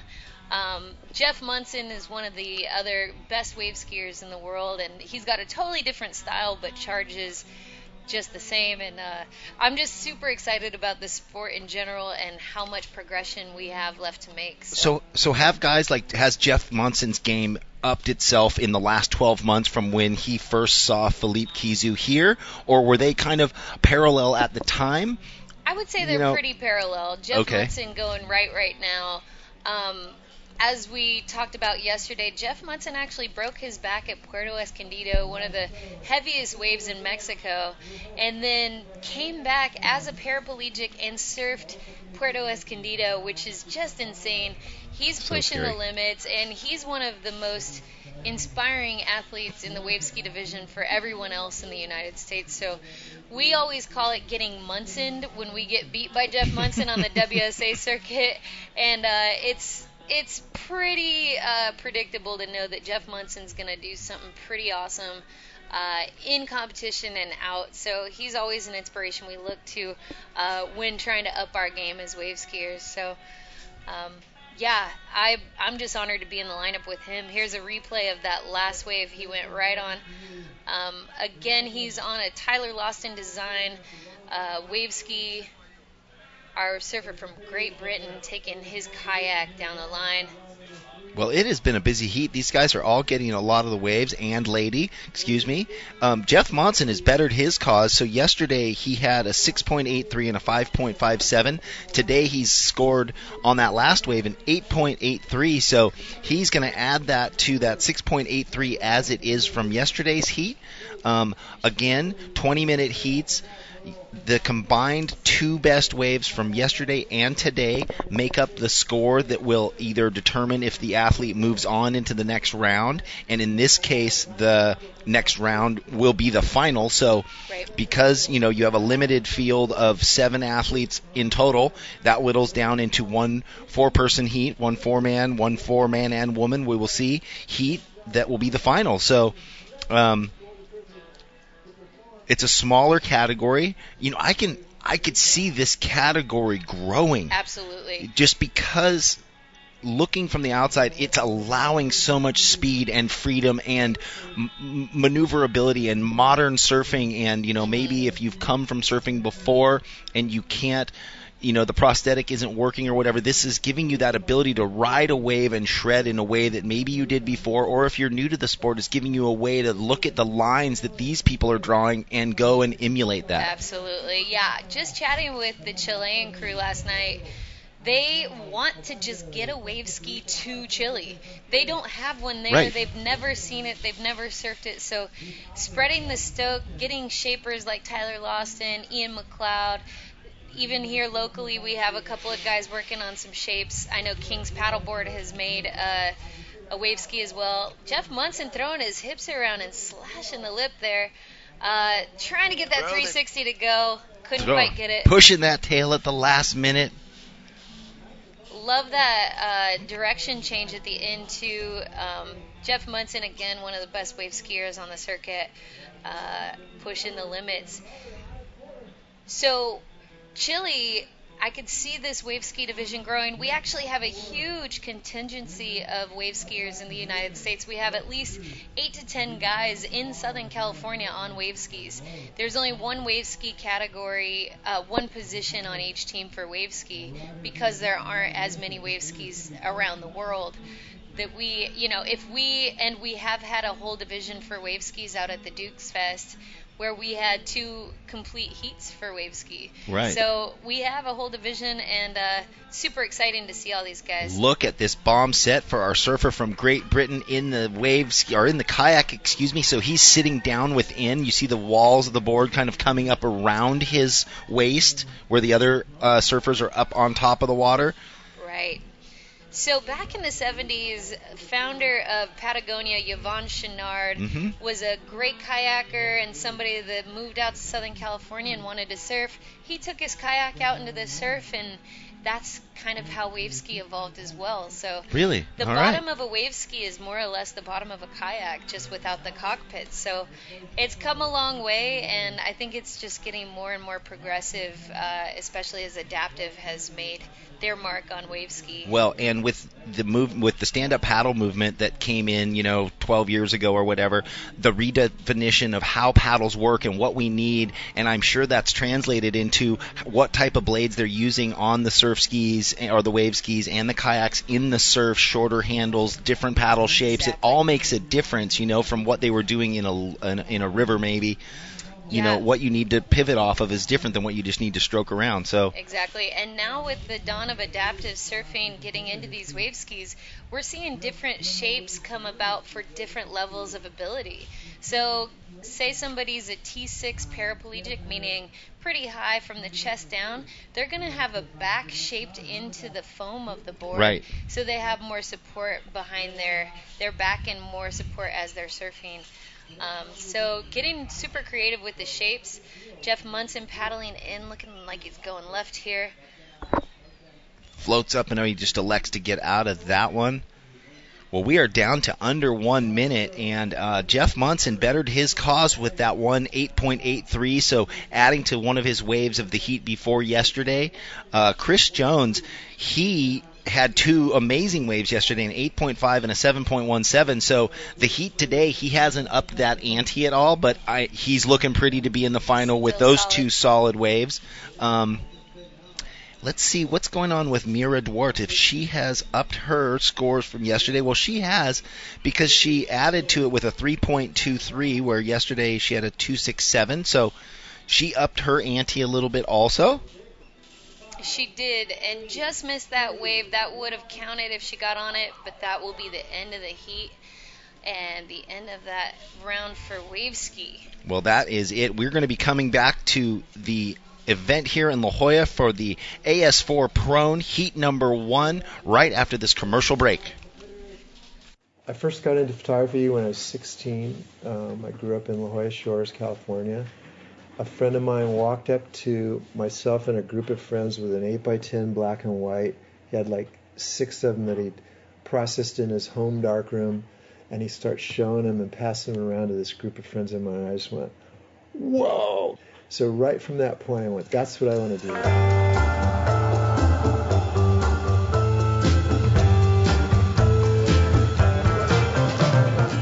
It was natural to just start shooting what we were so addicted to, which was surfing.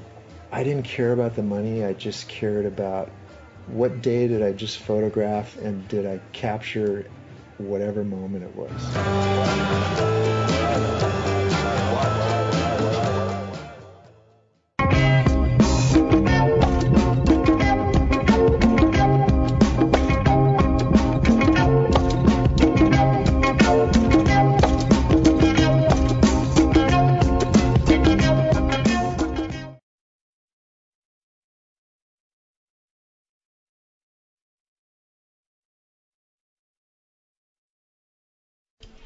Alrighty, welcome back to, it's about 12:25 here in Southern California to the 2016 Stance ISA World Adaptive Surfing Championships. Todd Klein joined by our 3-time gold medalist in the Paralympics, Elena Nichols. Shaka. Can't see it. It's been an epic day today. You know, I've been fortunate to be out on the beach a little bit more today than I was yesterday, catching up with a lot of the athletes as we look now at the current heat in the water. AS4 Prone Round 1, Heat 2. And, Heat 1, Round 2, and it looks like Bruno Hansen in the red, Bill Martin in white, Massimiliano Mate. Hold on, they took the screen off. We like to call him Masi for short. Masi, how do you say his last name? Ooh, it's a good question. I like his full name though, Massimiliano.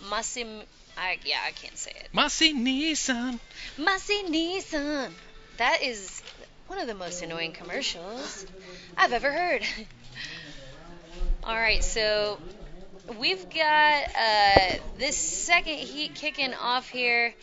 The timing is not quite up, but it looks like the surfers are prone division, we've got Bruno Hansen in red, Mossy in yellow.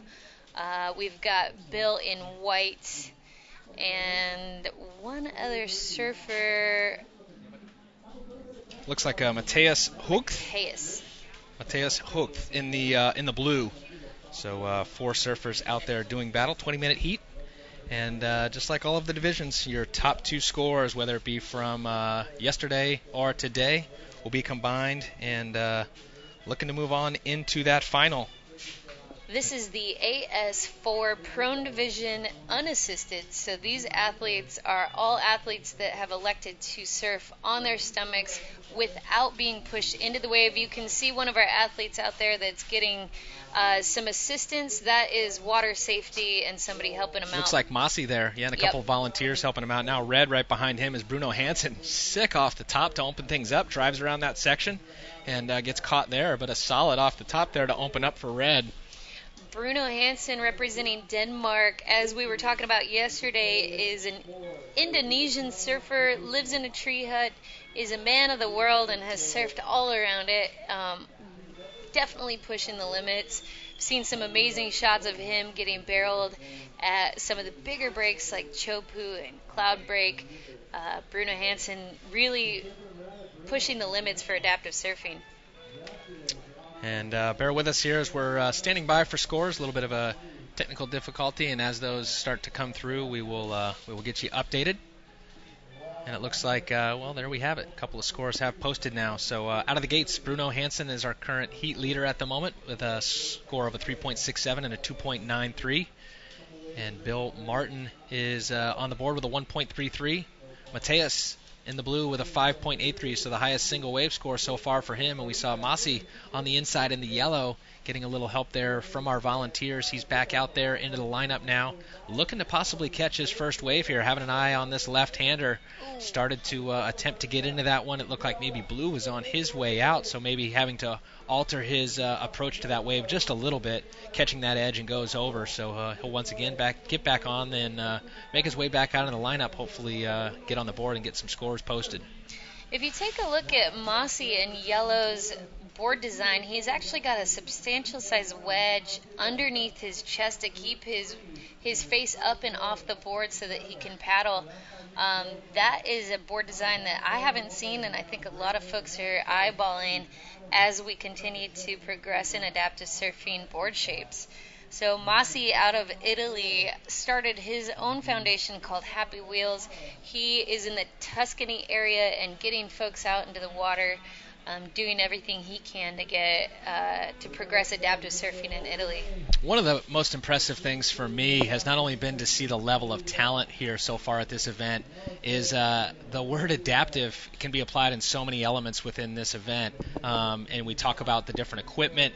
I was over and I actually asked for permission, but there was a handful of athletes up in the Stance athlete area talking about their prosthetics and how they fit and things that are working for them versus what's not working for them. And it's so rad. It's very similar to what I see at a championship tour event, talking about equipment, what works for them, and that's how things get better. And I was actually listening to Danny Burt, and she was giving the most insight on her prosthetic. Ooh, keep an eye on this here.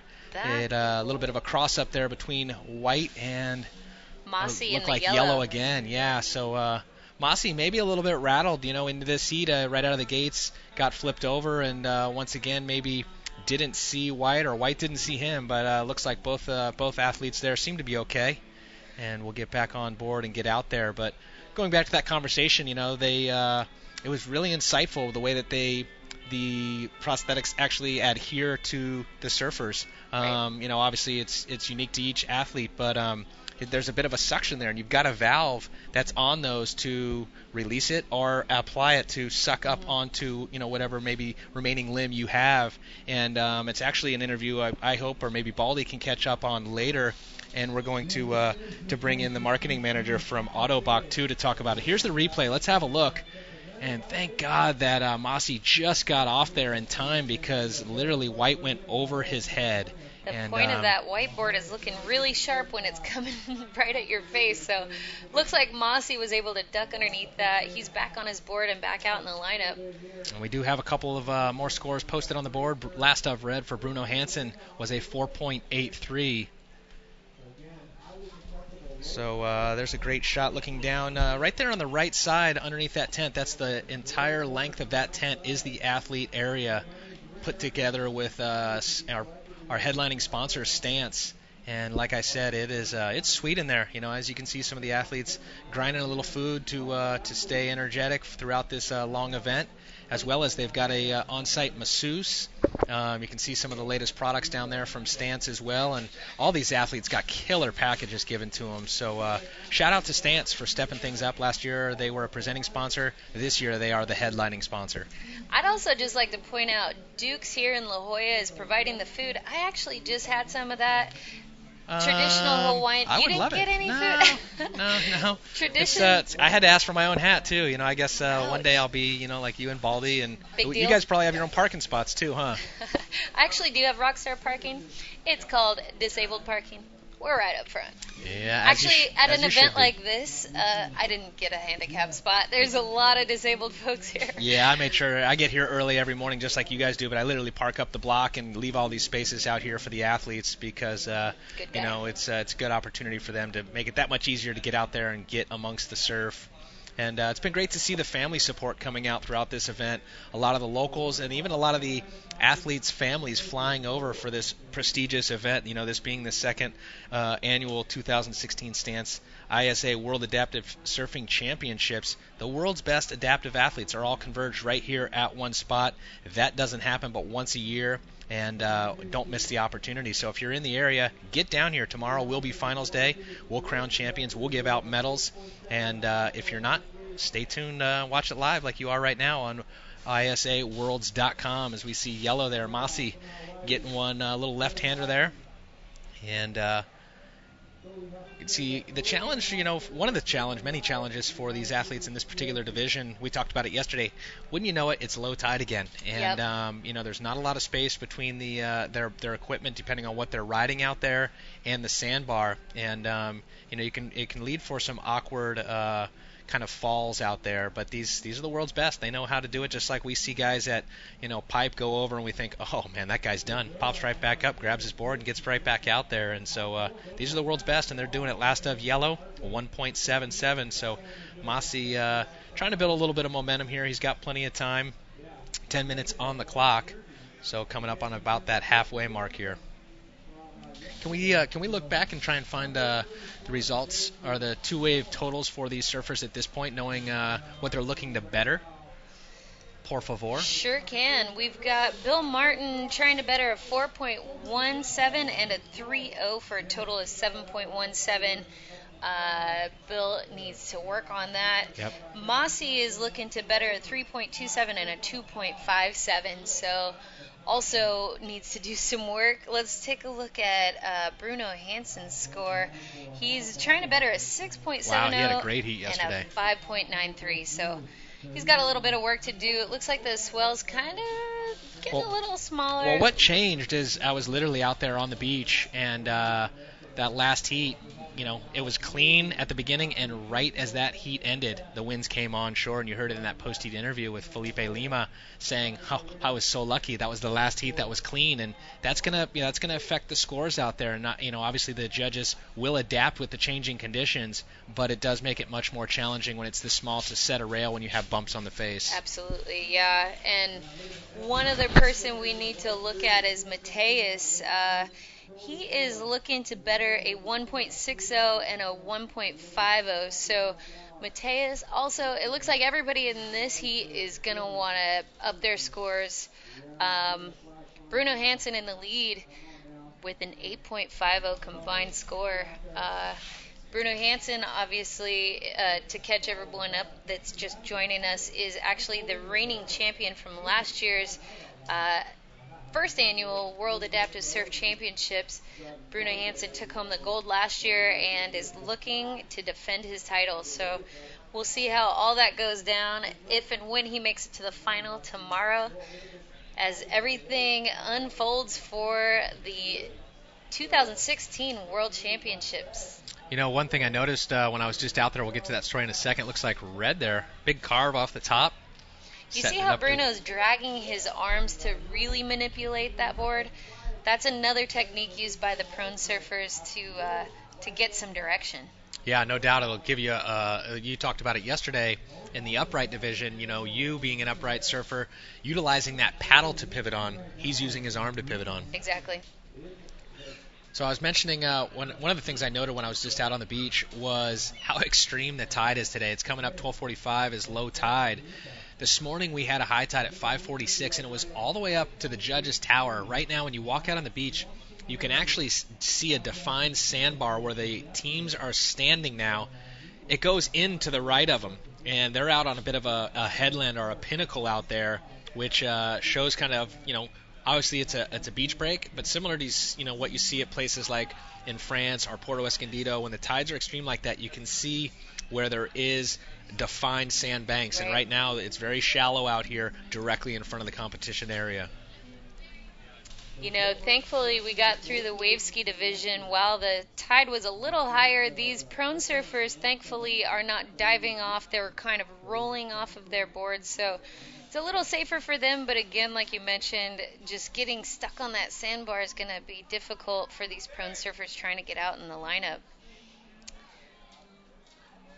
Yeah, so again with the assistants in the water, everybody wearing an orange jersey here is water safety. This is not the prone assist division, but some of these folks are going to need a little help getting back into the lineup. The difference between the assist division and this division, which is just prone, is they're not actually being pushed into the wave. They're just getting a little assistance getting out to the lineup. And I sat in on the meeting yesterday with the volunteers, all of the individuals out there in the orange jerseys. Their role is safety first and foremost. Next is to get the athletes back onto their equipment. They are not supposed to assist to get them back out. However, if they are in a predicament on the inside where the whitewater is just hitting them nonstop, or they're about to get hit by the lip of a wave, you may assist them to get them on the other side. Yep, and I'm sure the surfers do not mind that at all. We just took a look at Mossy taking a little bit of a nosedive, kind of a late drop there for him. He's back on his board and heading out to the lineup. Looks like part of what Mossy's dealing with is just trying to find a good position. Bruno Hansen dropping in, headed left, smacking the lip, dropping off of that little floater there.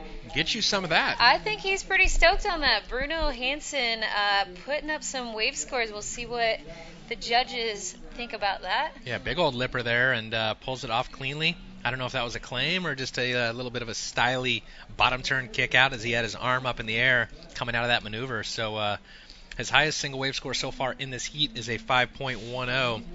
You mentioned a few moments ago he's looking to better a 6.70 or a 5.93 from yesterday.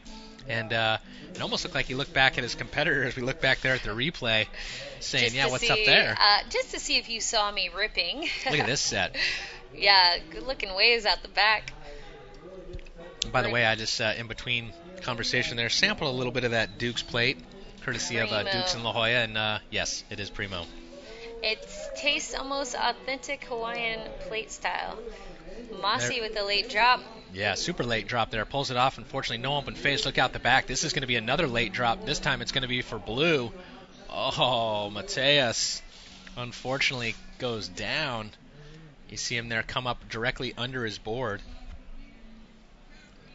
One thing that the viewers might be interested to know is for these prone surfers, a lot of times they actually either duct tape or Velcro or whatever they need. They sometimes use a leash Velcro system to keep their legs together. If their legs fall apart as they're laying on the board, it's just going to manipulate the board in a way that they don't want it to. So keeping their bodies in alignment and on the board is important for that. Wow, great insight there for us. Thank you. Yeah, wouldn't be. I haven't seen that yet because unfortunately for us, when we're on the beach, even doing the beach interviews and stuff, you'll see that kind of transition from the walkway down to the oversized chairs that'll roll them out to the lineup. But then you don't really get to see much after that. So yeah, thanks for sharing that with us. Yeah, one of the most important things for the prone surfing division is to have a board that's long enough to keep your feet from dragging in the water. It'll obviously slow you down if your feet are dragging. You can see Mossy's feet are hanging just off the end of his board, but his board's long enough to where he's mostly on top of that. And again, Mossy's board is shaped so that he's got a wedge just underneath his chest to keep his head and his neck up off the board. He actually doesn't have those back extensor muscles that's going to allow him to arch his back like an able-bodied surfer. So, well, as we see him going out right there, it's not a big day here today, but for us able surfers, we can duck those little whitewaters like nothing. He has to take them head on, exactly. and approach it almost like a vessel leaving a harbor. And it's super, super hard just to get out in the lineup. So hats off to these athletes right now out in the lineup. Bruno Hansen changing directions there and riding that wave all the way to the shore. I think Bruno knows with 2 minutes left in this heat, he's done his job. He's going to fix his hair a little bit. He's got some luscious blonde locks. He's probably going to call it for this heat. Looks like Bill Martin's going to head out and try to catch a couple more with 2 minutes left. Needs to better his wave scores from yesterday. Here's a replay of Bruno Hansen. Yeah, this is going to be the highest single wave score so far of the heat. And as we look back yesterday, he's coming into this one in this division ranked number 1 in hopes of making it to the final. We'll take 4 surfers into the final for tomorrow. And his 2-wave total prior to this heat was 12.63. He just posted a 6.43. That will replace his low score that was counting of a 5.93. Safe to say, Bruno Hansen's in the final for tomorrow. And looking like the man to beat. Well, he is the reigning champion and defender of the world title, so that's not a huge shock. I'm glad that he was able to perform. Again, he was riding one of Bird's surf sheds donor boards, and Bird, one of the most generous people in Southern California, has been a huge supporter of adaptive surfing since last year's first annual World Championship division. Bruno Hansen, a lot of people don't know, when I start surfing and when I tell them I'm a surfer, they ask, obviously, how do you get out in the ocean? You can see on the screen here, Bruno Hansen's just kind of scooching. He's also got a wheelchair that's got a front wheel there that's going to keep his smaller wheels in and out of the sand and allow him to push across the sand. He's also got some of those bigger four-wheel drive style tires that'll keep his wheelchair from sinking into the sand as well. When you get out in the water, Elena, are you using similar equipment like that? I actually opt to not take my wheelchair in the water. It gets super sandy and salty. It ends up sounding like a bad shopping cart. Have you ever had a bad shopping cart with those? You have some that'll barely roll. Exactly. Those but really that's when I try and ones. steal them and take them home, and that little alarm sets it off. Oh, yeah. No, I'm Are kidding. you that guy? You ever see those signs that says, if you leave this parking lot, your cart won't roll any further? Wow. Oh, man. Well, that's it. Unbelievable performance there for Bruno Hansen. Safe to say he will be in our final tomorrow, defending his gold from last year. We'll see if he can do it again here in 2016. Stay with us. More live action from La Jolla, California. I first got into photography when I was 16. I grew up in La Jolla Shores, California. A friend of mine walked up to myself and a group of friends with an 8x10 black and white. He had like 6 of them that he'd processed in his home darkroom. And he starts showing them and passing them around to this group of friends of mine. And I just went, whoa. So right from that point, I went, that's what I want to do.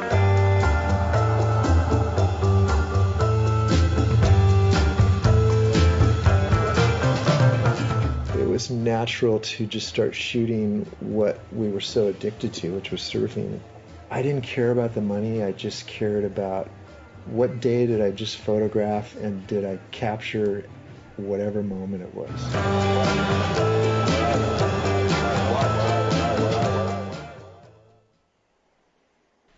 You're watching the world's best adaptive surfers right here at the 2016 Stance ISA World Adaptive Surfing Championships, and so many sponsors have helped bring this event to us once again here in 2016.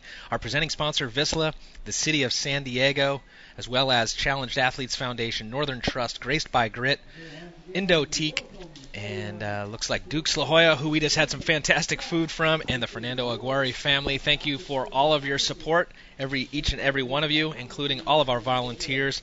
Right now on the water, we have heat number 2 of the AS4 Prone Division. Looks like Christian Bailey in the red, Alvaro Bayana in the white. Carlos Kill in the yellow, and Miguel Angel Rojas in the blue. So we'll see these surfers. Their goal is, if you just joined us, they surfed yesterday. This is round 2, and each surfer and each division gets to surf 2 times, and their best 2 waves total up, and whoever has the highest 2-wave total will then give them an opportunity to advance on. In this particular division, we are going to take 4 of the athletes into the final, and we just saw an unbelievable performance in that last one by Bruno Hansen, our current gold medalist. He will definitely be getting himself a spot into the finals. And as we check in on this particular heat, we do have a couple of scores starting to drop already. As soon as those do post, we'll bring them to you. As we see Blue now having a look. Looks like Miguel going to go against the grain and go right into the whitewater. You see the volunteers there in the orange jerseys run over to assist them to get them back on their board. Looks like Mateus making his way in from that last heat. Going to get an assist with those wheelchairs that you pointed out being loaned to us courtesy of Life Rolls On and Jesse Blauer's foundation.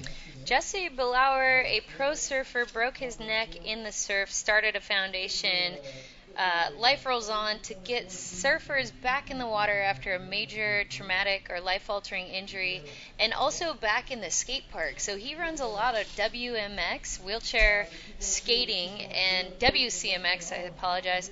And, he's made a huge impact. They run about 10 events every year, and they have literally hundreds of people on a beach getting people with disabilities out in the water. It's pretty awesome. So awesome. And let's look at that equipment he was rolling around in here yesterday. I think he got it a year or 2 ago, but that is an amazing piece of machinery that he rolls up and down the beach. It's almost like a little tank. It is. It literally is. He's got tank wheels on this power chair. Jesse Blauer, he's a quadriplegic. He's got very limited function in his upper body as well as his lower body, so he actually drives a power chair on the beach. He can use a little joystick. He's got those tank wheels on the bottom. He's just like a force to be reckoned with when he shows up on the beach. And it's intimidating. It really is, and he's actually last year's world title holder, so yeah. He's here defending. And almost didn't get in this year. He had to do a surf-off to get on the U.S. team because he was traveling promoting his foundation on the East Coast when they had a qualification event. So they gave him another opportunity between him and another athlete, and he made it, and here he is hoping to defend that gold. Kudos to Jesse for earning it. And Christian Otter Bailey earning it himself, pumping that wave, staying on it. Little lipper to finish things off. And as we look at Christian, he's looking to better his scores from yesterday, which are a 6.6 and a 5.6. So we'll see if he can do that. Conditions have changed a little bit for, I don't want to use the word worse, but a little more challenging because the winds have picked up on shore. Sometimes, though, we'll see, on the beach, Elena, and you would know this being a surfer yourself, sometimes it'll kick in a little bit there and then back off, and it kind of looks like that's what it might be doing. So let's keep our fingers crossed that it does, as we see a big floater there for Alvaro. And he opened up the Spaniard with a 3.47 and a 3.67. We'll see how his scores come through. Yesterday, he posted a 5.83 and a 3.83, so looking to better those two scores will be Alvaro. And the surfer in yellow, Carlos, yesterday, he posted a 3.43 and a 2.3, so those are his scores to beat. So far, Carlos has opened up with a 2.00. Again, this is the prone unassisted division. So these folks are prone surfers. They have disabilities that may include their entire body or just their lower body, but have learned to surf laying on their stomachs. They are not being assisted into the wave or on it, but they do have water safety there to help them back on their board and back out into the lineup. You can see some of the teams. Looks like the Hawaiian team gathering there, psyching up down there on the beach, probably for that last heat with Bill Martin coming in. They got that Ohana vibe. They've been Always hanging out, supporting each other. You can see Mira there in her orange wetsuit cruising down the beach. So, love the Hawaiian team. They also are incredibly embracing to the rest of the world as part of their Ohana as a surfing community as well. So Well, you mentioned aloha too, and I mean you could pretty much put this entire event up underneath of that word aloha, because so much aloha here at this event. Positive vibes everywhere as we check in with 13 minutes 30 seconds on the clock. First of red, Christian Bailey 6.17. So coming out blazing. We look back at yesterday. His low score was a 5.60, so he's already bettering that score and increasing his opportunity to potentially be one of the 4 into the finals. And we'll see if he can even better his highest score, which yesterday was a 6.6.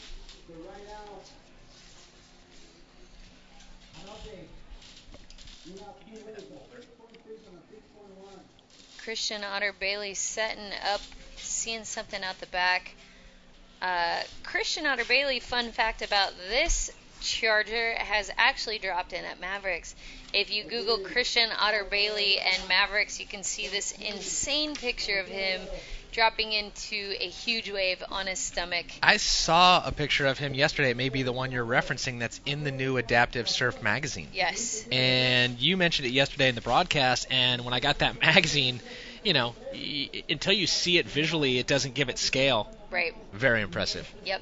And as a person with a disability, paralyzed from the waist down, Christian Otter Bailey actually was a really great skater back in the day.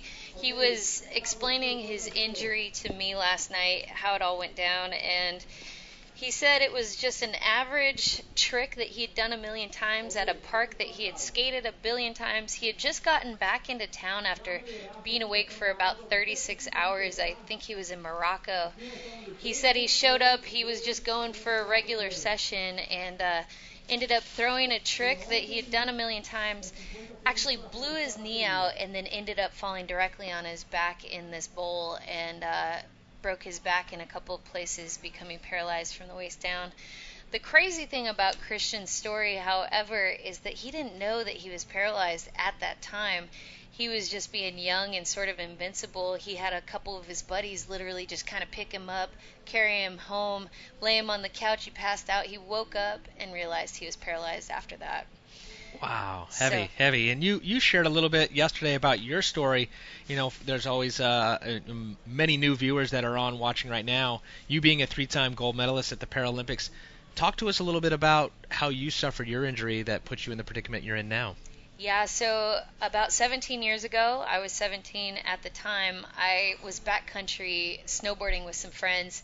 I had been thinking about doing a backflip for a while. At that point, I'd been practicing all summer.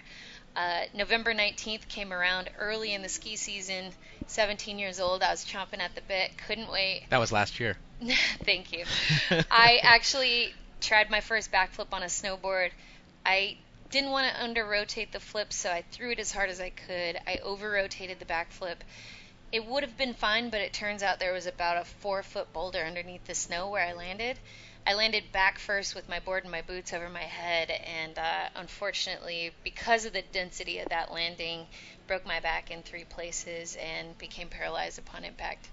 Wow, radical. So that's just one of a lot of stories here. Well, you talk about Christian, and that, you know, it was a skate move, something he'd done all the time, and right. Granted, this was something new for you, but you felt, yeah, no problem, I'm going to pull this, right. And in an instant, right there's a life-changing experience, and what you've done since then, and to go on to get 3 gold medals in the Paralympics, very impressive. Thank you, and I attribute all that to the amount of opportunity I've had. I've been able to represent my country at the Paralympics for 5 different games in 3 different sports. That's unheard of for most athletes around the world, so I consider myself very lucky, very fortunate. I was an athlete before my injury, so just having the ability to adapt, the right people in place, including the Challenged Athletes Foundation that bought my first monoski, my first basketball chair, and now my first surfboard. They've financially supported me and made it possible for me to be the athlete that I can. So awesome. Yeah, thank you for being here. Thank you for sharing your story. And, you know, I've asked some of the other athletes in post-heat interviews, you know, there may be a young individual, old individual, someone for the first time that has just suffered some sort of injury that has changed their life now, and they're working with a prosthetic or, you know, a life-changing situation. As they sit home right now and they're looking at this event, what would you tell them to give them advice to kind of move on, to take it to the next level? You know, it's so hard to find the words to help a new injury. It's great to look at some people obviously charging with their injuries, including Alvaro in the white. The best thing we could do is put it on display. This is what you can do. And for any new injury that's kind of dealing with their loss, I say mourn your loss, acknowledge it, don't be brave, don't try to get over it. But when you are ready, there are opportunities in this country and many others for you to get out and really enjoy your life, to make the most out of what has happened to you. And I promise you it's worth it. To be honest, I know it's hard for some people to hear, but this injury has been an incredible blessing in my life. It's opened up a lot of doors for me. I'm a 3-time gold medalist, and I've traveled the world doing the sports that I've loved. That might not be the case for everyone, but I know that you can make the most of it out of any situation. So epic. Good yeah. stuff. Well, 7 minutes, 45 seconds remaining as we check in on the current heat out in the water, AS4 prone division, and it looks like the wave prior for the surfer in white was a 3.60. Christian Bailey opened up with a 6.17. Still waiting to back that up, and looks like that last one for white's going to be a pretty good one for him. So as we look in at the scores, as we talked about, Christian Bailey yesterday, his 2 scores were a 6.60 and a 5.60. He's better than 5.60 now with this 6.17 that he has on the board. Alvaro yesterday, his 2 scores, he had a 5.83 and a 3.83, so he's bettered. Well, he hasn't yet, actually. I think this next wave, though, is going to look at. There's Christian Bailey ripping that one once again across through the inside. Love his style there. He's really maneuvering, kind of throwing his weight around that board and laying the rail in, showing people what you can do with that upper body strength as well. So Christian Otter Bailey setting the tone with that 6.17. Certainly looking good for him moving on, and the rest of the folks out in this heat are going to need to do some work. Well, we've got our last year's silver medalist out in the water right now, Christian Otter Bailey, and looking to get back in the finals, looking pretty solid to do so, and an opportunity to go one better this year to get the gold, get it for him and his team of the United States. We see the surfers making their way back out. Right now on that, well, we're just past that dead low mark. You can see we're out of water. It is now breaking literally on the sand out there. And we should start to see now a little bit more consistency. We've seen the consistency pull back throughout the morning. Great conditions, though, throughout the morning. It's just the consistency's got a little bit less as that tide's gone low. We're past that now. We should start to see a bit of a push. The winds have pulled back a bit. I think we're going to have a great afternoon. We've had a fantastic start to the day, halfway through it, and I think we're going to have a fantastic finish to it. Absolutely. Looking at Christian Otter Bailey, checking the scene. He's just chilling. He knows he wants a quality wave. Seasoned athlete there. Not going to waste his time on anything small. Let's check out a replay here, potentially. I think we're just throwing that around just Are to we show. just, We got those graphics. We got them. Oh, there it is. Checking out a replay of Christian Otter Bailey headed right. Frozen. This is his last wave of a 4.77, so driving through to the inside, you can see he ran out of water and pulled out. You mentioned he injured himself skateboarding. He still gets in the parks now on his chair. He does. He is a mad dog. He's a mad dog. He's charging those skate parks. He's doing rail slides. He's dropping into literally negative degree. It freaks me out. He drops into swimming pools. Yeah. I mean, the whole deal. Water's one thing, and it's very impressive. Concrete's not forgiving. It really isn't. It hurts when you fall on concrete.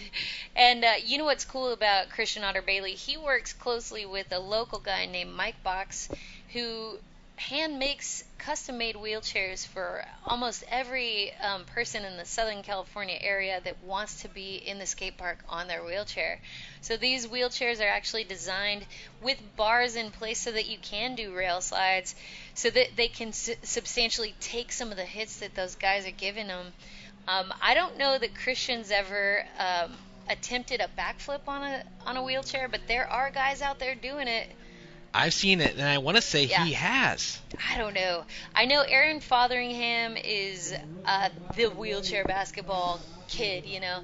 He's actually done a double backflip on a wheelchair, which is insane. You can also Google or YouTube that. He's on a Mike Box design chair, just the same as Christian.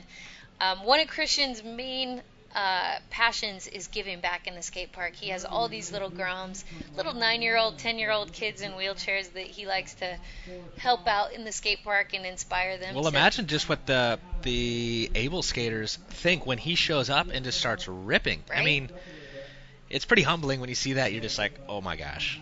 So gnarly. He actually can get up on one wheel on his wheelchair, like spin 360s. Check out his Instagram. Type in Christian, quote, Otter Bailey is his name on there. And you can see some pretty compelling images of him just rallying a skate park. You can see that image from Mavericks as well. He's Mad Dog's a good word for it. He is a mad dog, as we see a couple of volunteers in the orange jerseys heading down there. 2 minutes, 50 seconds on the clock. Last of Otter Bailey, Christian Otter Bailey, was a 4.77 for the surfer in red, as we see White here streaking across the inside. His wave prior was a 5.43, so Alvaro getting his best wave thus far. And in third place, Carlos Kill at the moment in the yellow, a 2.83 and a 2.27. And Miguel in the blue, a 1.83 and a 2.47. So time ticking away as it looks like Christian maybe going to go right again. He's definitely favoring these right-handers. Going to do a bit of a sunset fade, and he fools me. He actually goes left and then goes straight up into the lip right there. So after catching a couple of right-handers, Christian mixes it up now and goes left. One of the many things that intrigues me as we talked about skateboarding and attacking the parks on a wheelchair is that when these individuals or these athletes drop in, you got to think the amount of speed immediately on those front wheels. You would think they would turn. Right. We see that when wheelchairs get going fast, those front wheels get crazy, and they make special, obviously, as you were pointing out, wheelchairs for that. And to me, that's the thing I've always watched, because you think immediately this guy's going to buckle, and right. Boom, they pull it off. They come riding out, and you're just like, wow. I don't know. I'm a risk taker at heart, but I just have no desire to throw my body around on concrete. But yeah, they actually use skateboard wheels as on their the front wheels. Oh, wow. So they're wider, they're hard, the wheel itself is And does really it have hard. a bit of a truck? It does have some shock absorption, and I know, like I said, Mike Box designs a chair with some shock absorption springs underneath check the it out. seat. Yeah. Check out Christian's chair. It's bright orange. He's not trying to be shy about it. It's a great chair, and I think that's what he rides. The one he's cruising around here on. Yeah. Okay, yeah, I've He seen him rides actually, that but I haven't skate checked it. park. Oh, here he is again right now. Nice off the top. Draws out that bottom turn, pulling some nice lines, oncoming section. Jams it one more time there for Christian Bailey. Last year's silver medalist, looking like he's going to be back into the final again here. Once again in 2016, hoping to go one better as we start to count this heat down. 40 seconds on the clock. You can see Christian's calling it for the day. He's got some, what was that? Those fins set up. Well, I checked out his board yesterday, and what blew me away, it's obviously it's a fairly large board for, he's a bigger boy in the prone position, so he needs that flotation, but it is super, super light, and I wanted to talk to him. I couldn't find him after I checked out his board yesterday. Is it epoxy, or is it actually a bit of a hollow outline, more of a mold? I wasn't sure, but what really impressed me was how light it was. He has a bit of a bat tail on the back of it, and if I recall, it was a two fins on each side, and then a bit of a real tight quad in the middle. So a very unique setup. So more live action to come here from Southern California. Stay with us. The 2016 Stance ISA World Adaptive Surfing Championships. We'll be right back.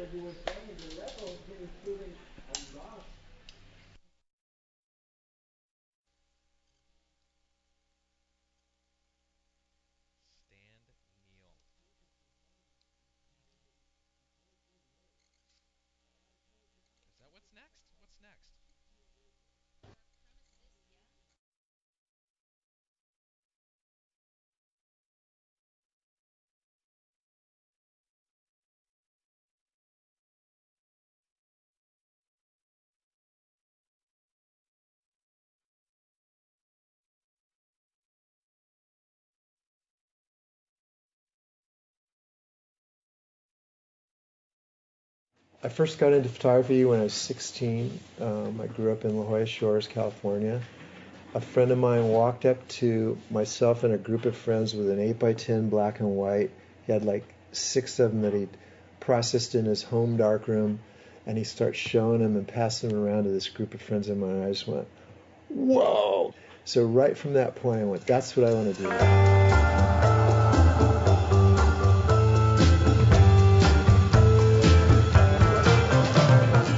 It was natural to just start shooting what we were so addicted to, which was surfing. I didn't care about the money. I just cared about what day did I just photograph and did I capture whatever moment it was.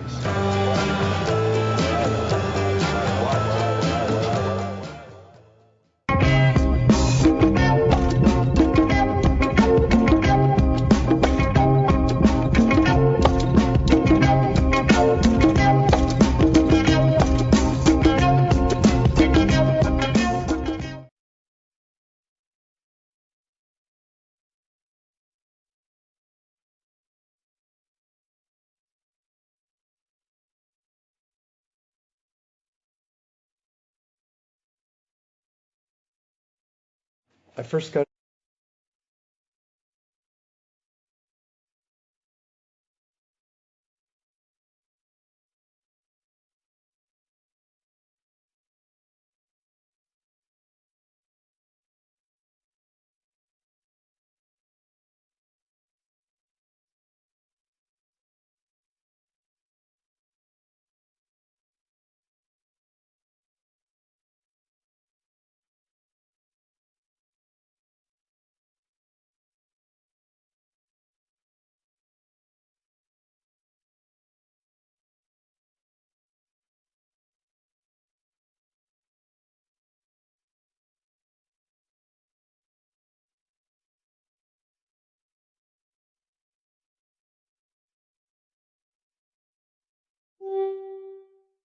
there for Eric Dargent.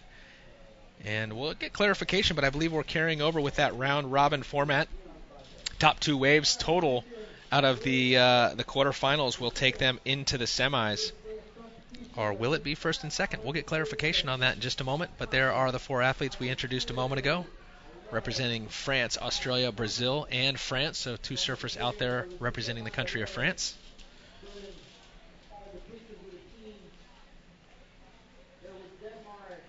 Conditions still very, very contestable. You know, here at La Jolla Shores, it picks up a lot of swell out there, even if we don't have much in the ocean, as we see Eric ripping this one. Nice carve off the top, keeping that momentum through to the inside. Runs out of water, he'll jump off and get right back out of the lineup, but he just dropped a 5.67 a moment ago. Does a nice carve there. So trying to build on that momentum as we're into the quarterfinals.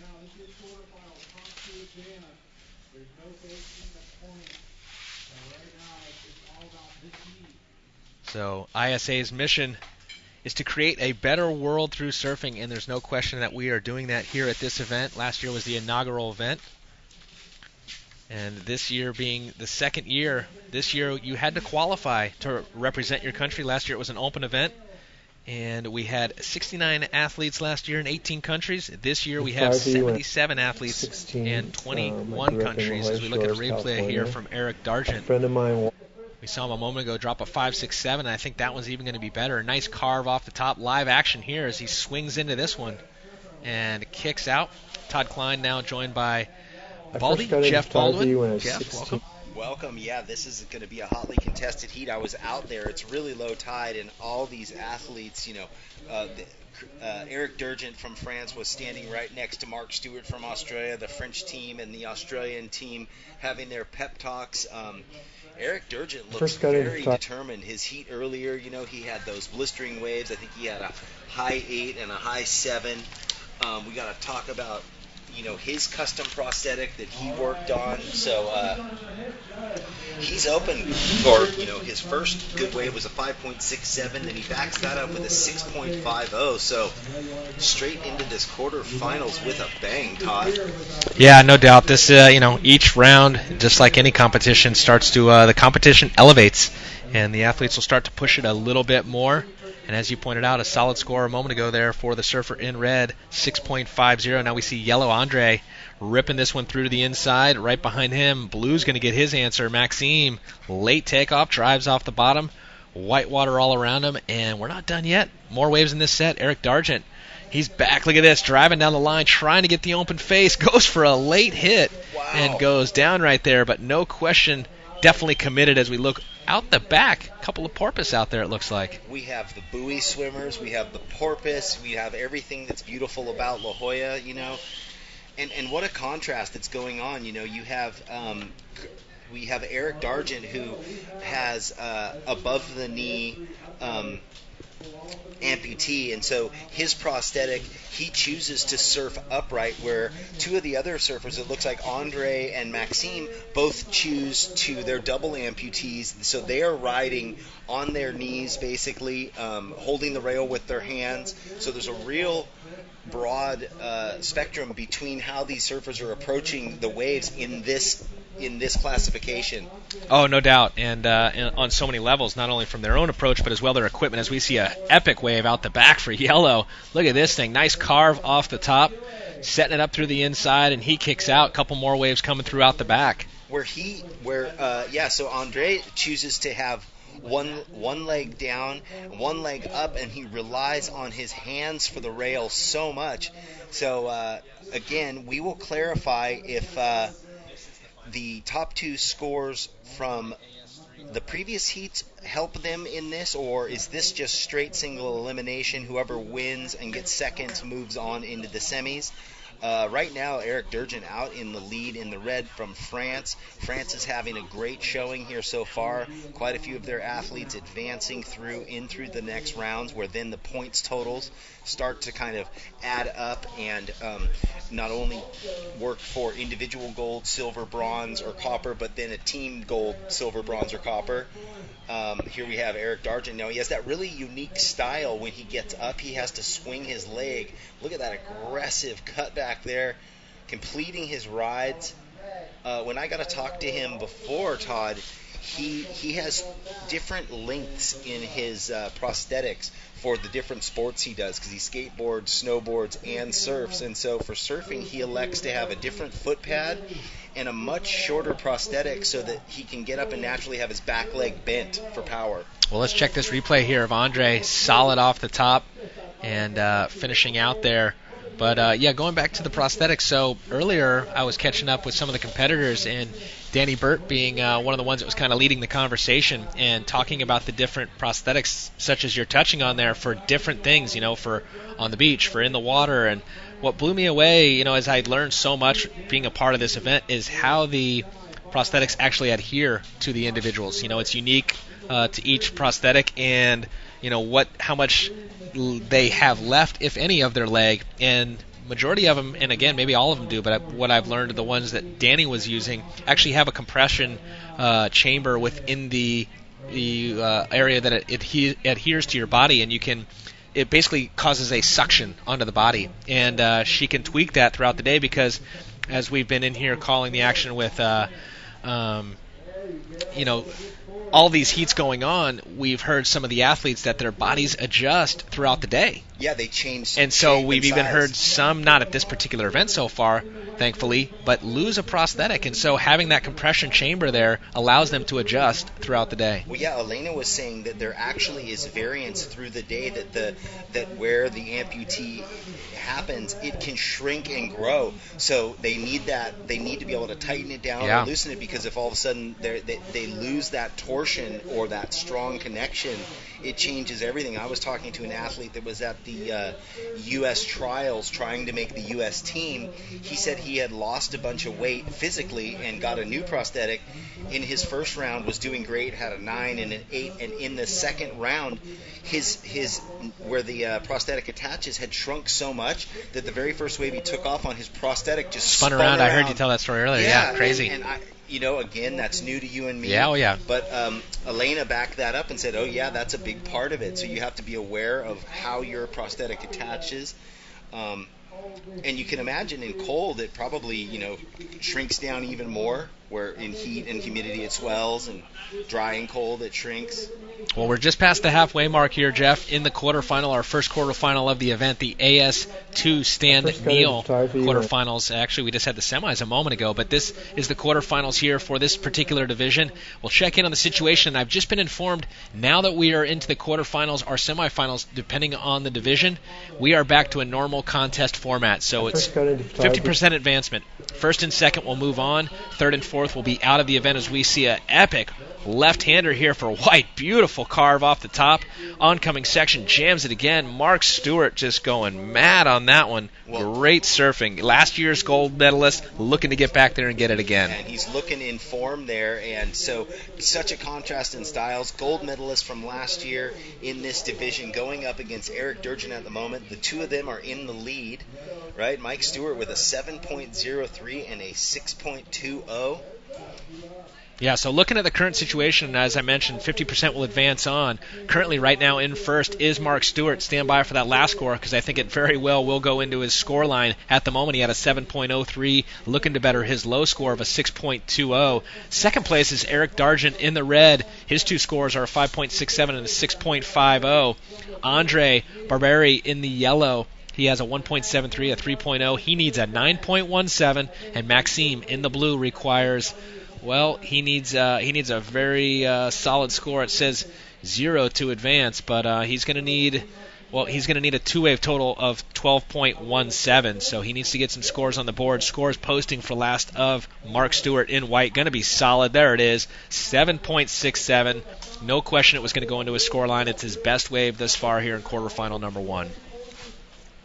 There we see Fernando Aguirre on the screen. He hasn't blessed us in this El Jefe yet, El Jefe, but he is just prancing around nonstop. That's swagger right there. Yeah, he's the man that has made this event possible for all these people, for all these athletes, pushing the ISA Heart of gold forward into the Olympics and surfing for 2020 games, and doing his best to get the surfing into the Paralympics in future years. Look at this blue. Oh man, late takeoff there for Maxime, the Frenchman. Trying to, he knows he needs to go big, and that one a little bit too late, though. Couldn't get down the face, catches the nose, goes over. Still has some time on the clock with this low tide. He'll get right back into the lineup and hopefully back into position to get a score on the board. 7 minutes, 20 seconds to go here in quarterfinal number 1.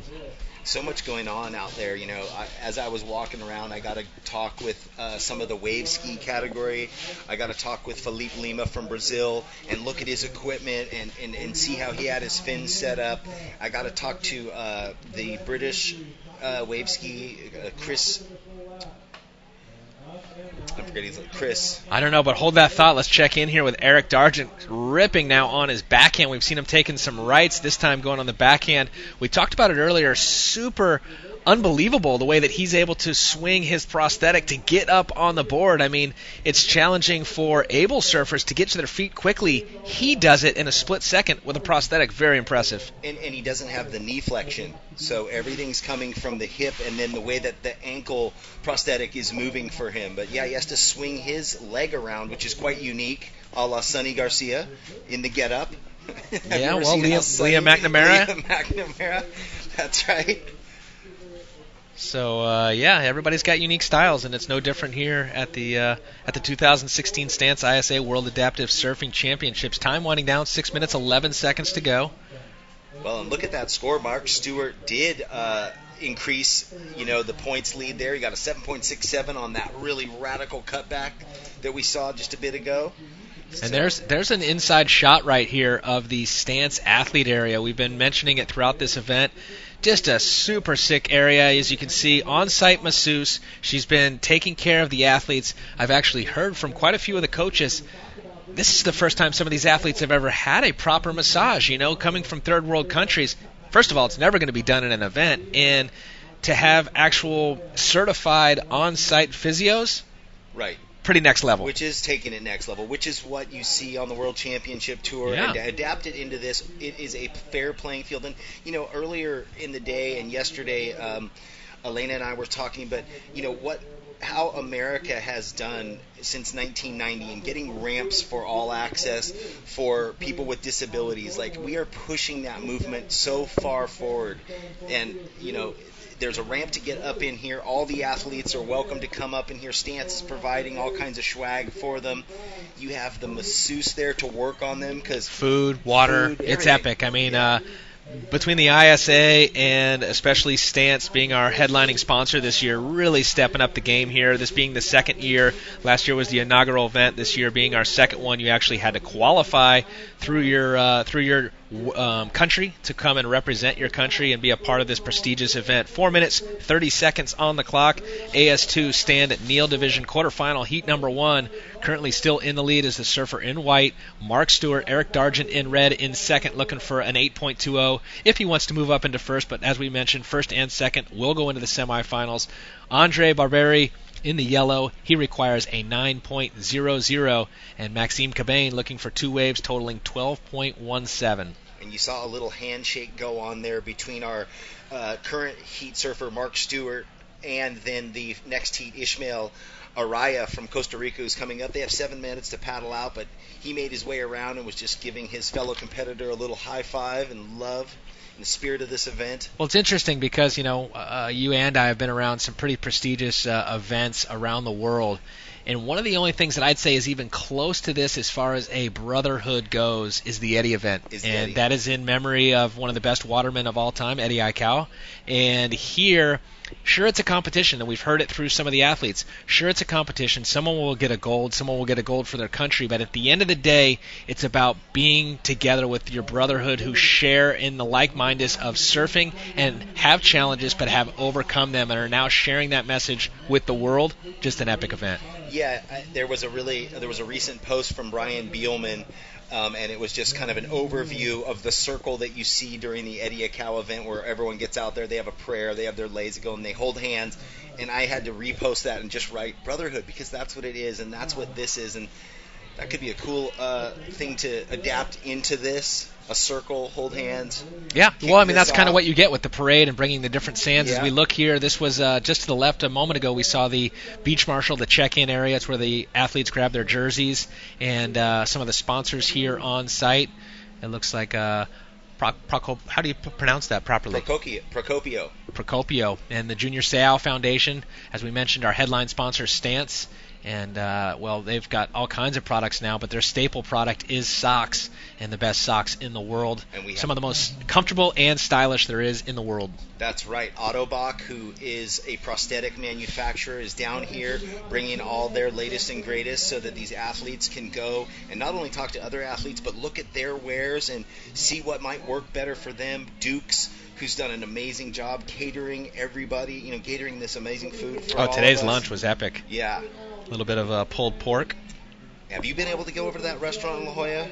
If no, I haven't. It's worth the drive down for you. I've been to Duke's in HB. I've been to Duke's down in Hawaii on the South Shore, but the one down here I hear is one you got to check out. The view's amazing. Yeah, it looks right back across this whole coastline towards Black. So there's the overview of Stance and the new line of socks that Jeff Devine photos. They went back through history and picked some really iconic photos. Aki, Carol, Christian there you can see. Yeah, there's Potts and Archie's Jeff Baldwin. One. Yeah, I'm in there.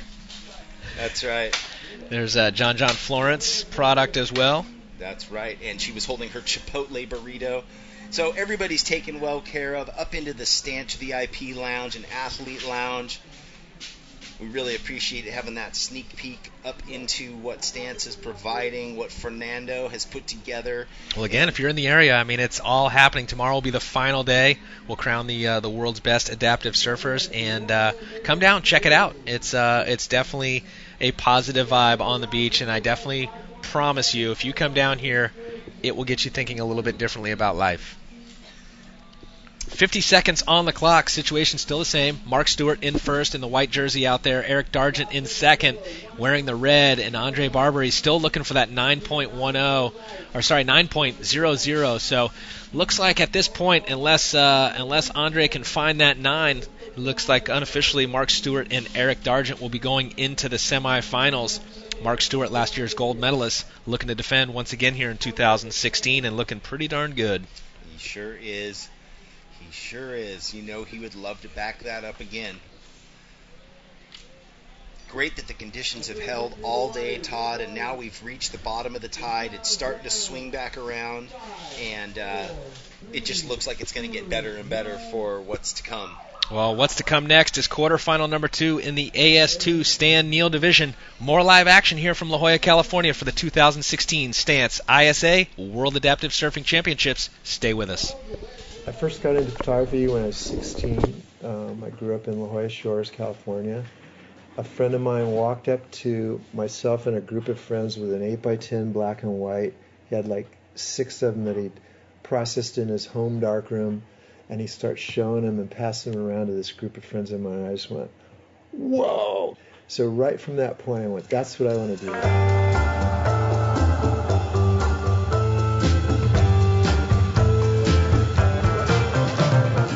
It was natural to just start shooting what we were so addicted to, which was surfing.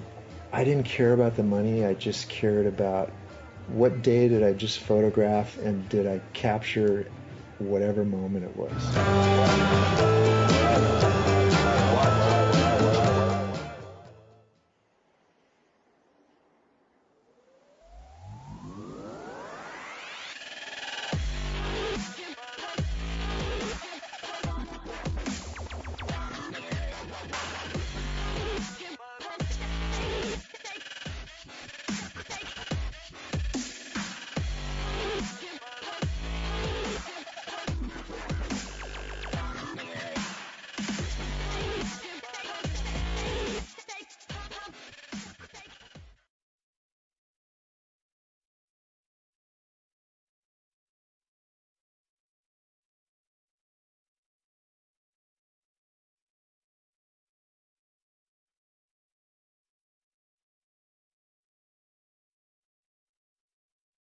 Saw there.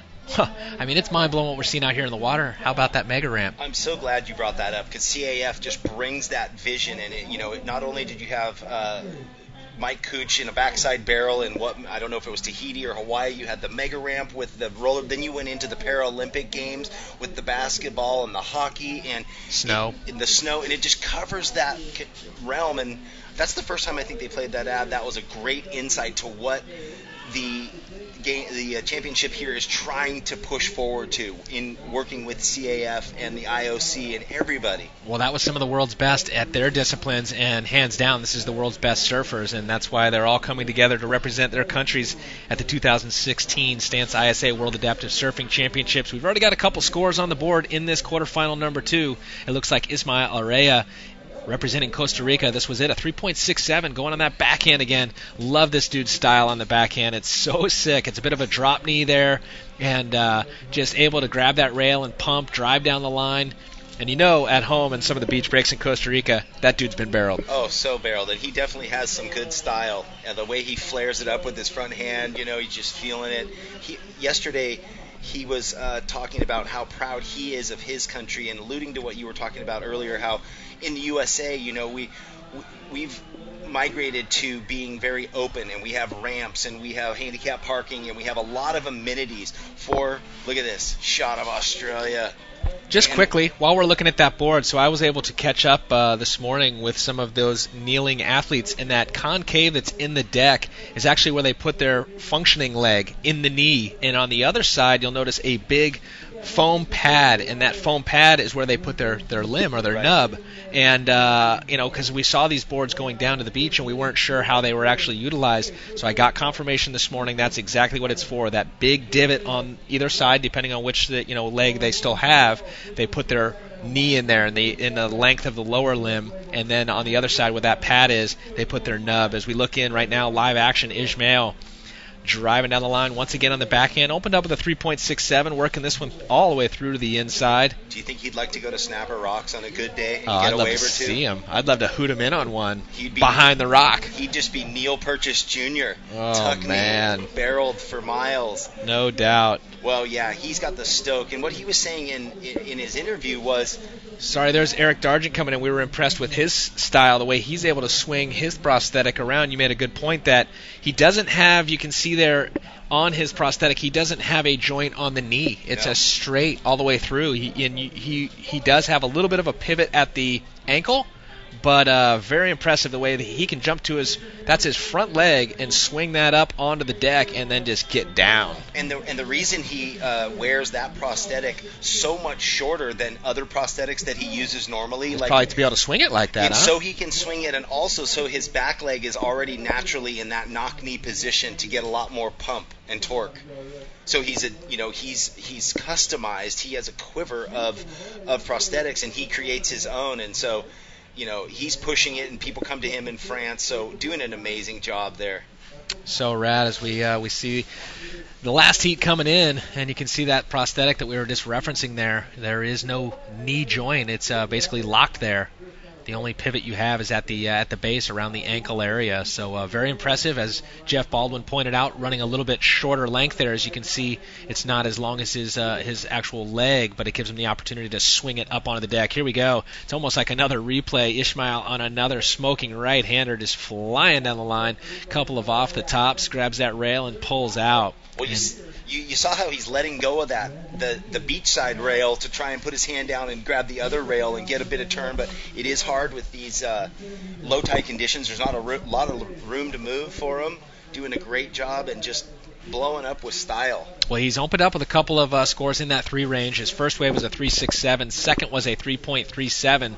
That last one, even though he got some length on it, I don't think it's going to change the current situation. There it is. It's a 3.17. It doesn't go into his score line. Again, we are into the quarterfinals, so now 50% advancement. And it looks like Llewellyn in the white is in second place at the moment, a 1.07 and a 3.67. Surfer in yellow, Daniel Burt. He requires Danny Burt. This is one of the best female surfers we've seen so far in this event, and a standout yesterday. So Danny Burt in third place, looking for a 3.42. And Cesar Alonso in the blue looking for a 4.74. So we talked about Danny earlier and the prosthetic that she's wearing. She, as well as the other athletes, have a bit of a quiver with that equipment. And her particular one that she wears out here does have is from her sponsor and our sponsor as well for this event, Autobach. Yeah. And she was in that ad, the CAF ad. There was just one quick thing of her dropping in, a nice GoPro shot. There we have her, the Seagull blessing her ride too. A nice wave, a nice left down the line. Well, you can hear the beach Todd lighting up for our U.S. surfer, Danny Burt. Here we go. Look at this one out the back. Ishmael smoking left hammer. I said hammer. Yeah. It actually was a hammer on a left-hander. Just smashes it up through the top right there. Yeah, that was a great wave. 4. Ishmael, aggressive move into the lip. Almost buried the nose coming down, but pulls it out at the last minute. Yeah, good stuff right there. That's no doubt going to be one of his keepers. Look out the back. Here we go. White now. Llewellyn flying down the line. Double up section. Able to ride out of it. So Danny Burt, yesterday one of our standouts, hasn't really got her momentum going yet in this heat. We'll see. She's got plenty of time on the clock, 12 minutes, 45 seconds to go. See if she can't find that rhythm. Her last wave was definitely her best so far, so possibly going to start to pick it up here in that second half of the heat. She opened up with a 0.5, then a 1.33. Her last wave, no doubt her best. We'll see how it comes through. Well, and Llewellyn is our single Welsh surfer. He's the sole representative for Wales here, just like we have a sole representative from Mexico. And that's just the insight to how it's growing. We'd love to see a full Welsh team, a full Mexican team. Yet last year we only had Ishmael was the only representative from Costa Rica, and now they're here with a team of 6. Epic. Yeah. Well, we know that this year's event has grown from last year. More participants all the way across the board, including volunteers and coaches, as well as the amount of countries being represented. Last year we had 69 athletes in 18 countries. This year 77 athletes and 21 countries. A total of 140 participants this year, including our coaches and helpers. So epic growth here in 2016. Yeah, and if everyone takes on that model that Costa Rica brought, if all of a sudden those two countries had 6-person teams fielded, and I know in talking to the Great Britain team, but first... Danny, she just posted a 5.83. We talked about momentum. She's getting that momentum right now. That last score came through at a 5.83, jumps her out of fourth up into third place. So now she requires a 1.57. Very well might have done that right there on that left-hander. And you can see Ishmael out the back looking at the beach commentary, waving his hand, saying, "What are my scores? What's the time?" We haven't seen a lot of that at this event. It's great he's taking it that serious. Well, I think now that you're into the quarterfinals and the format's changed a little bit, there is no second chance now. It's on. This is it. You've got to perform. You have to beat the other surfers that are out in that lineup. It's a 50% advancement now, just like we see on the championship tour level. And, it's do or die right now. Quarterfinals, world's best adaptive athletes, and they don't want to give up right now. They want to make it into the finals. They want a medal. They want a gold medal to represent their country. Well, right, and it is a really tight heat. And with that last wave that Danielle Burt rode, a 2.37, she jumps up into the lead now in second Ishmael and in third Llewellyn. So it's a real tight game. They don't need a lot.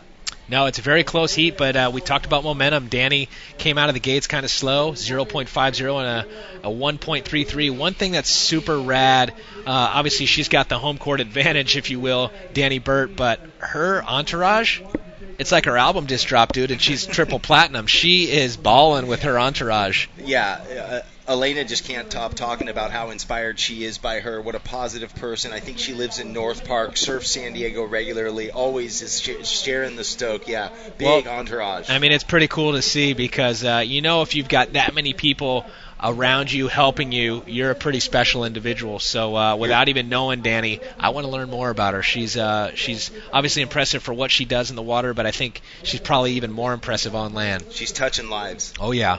As so many of these athletes, and I was kind of touching on it, in the U.S. and a few of the other countries, they get that opportunity to work with adaptive athletes and to work with people with disabilities.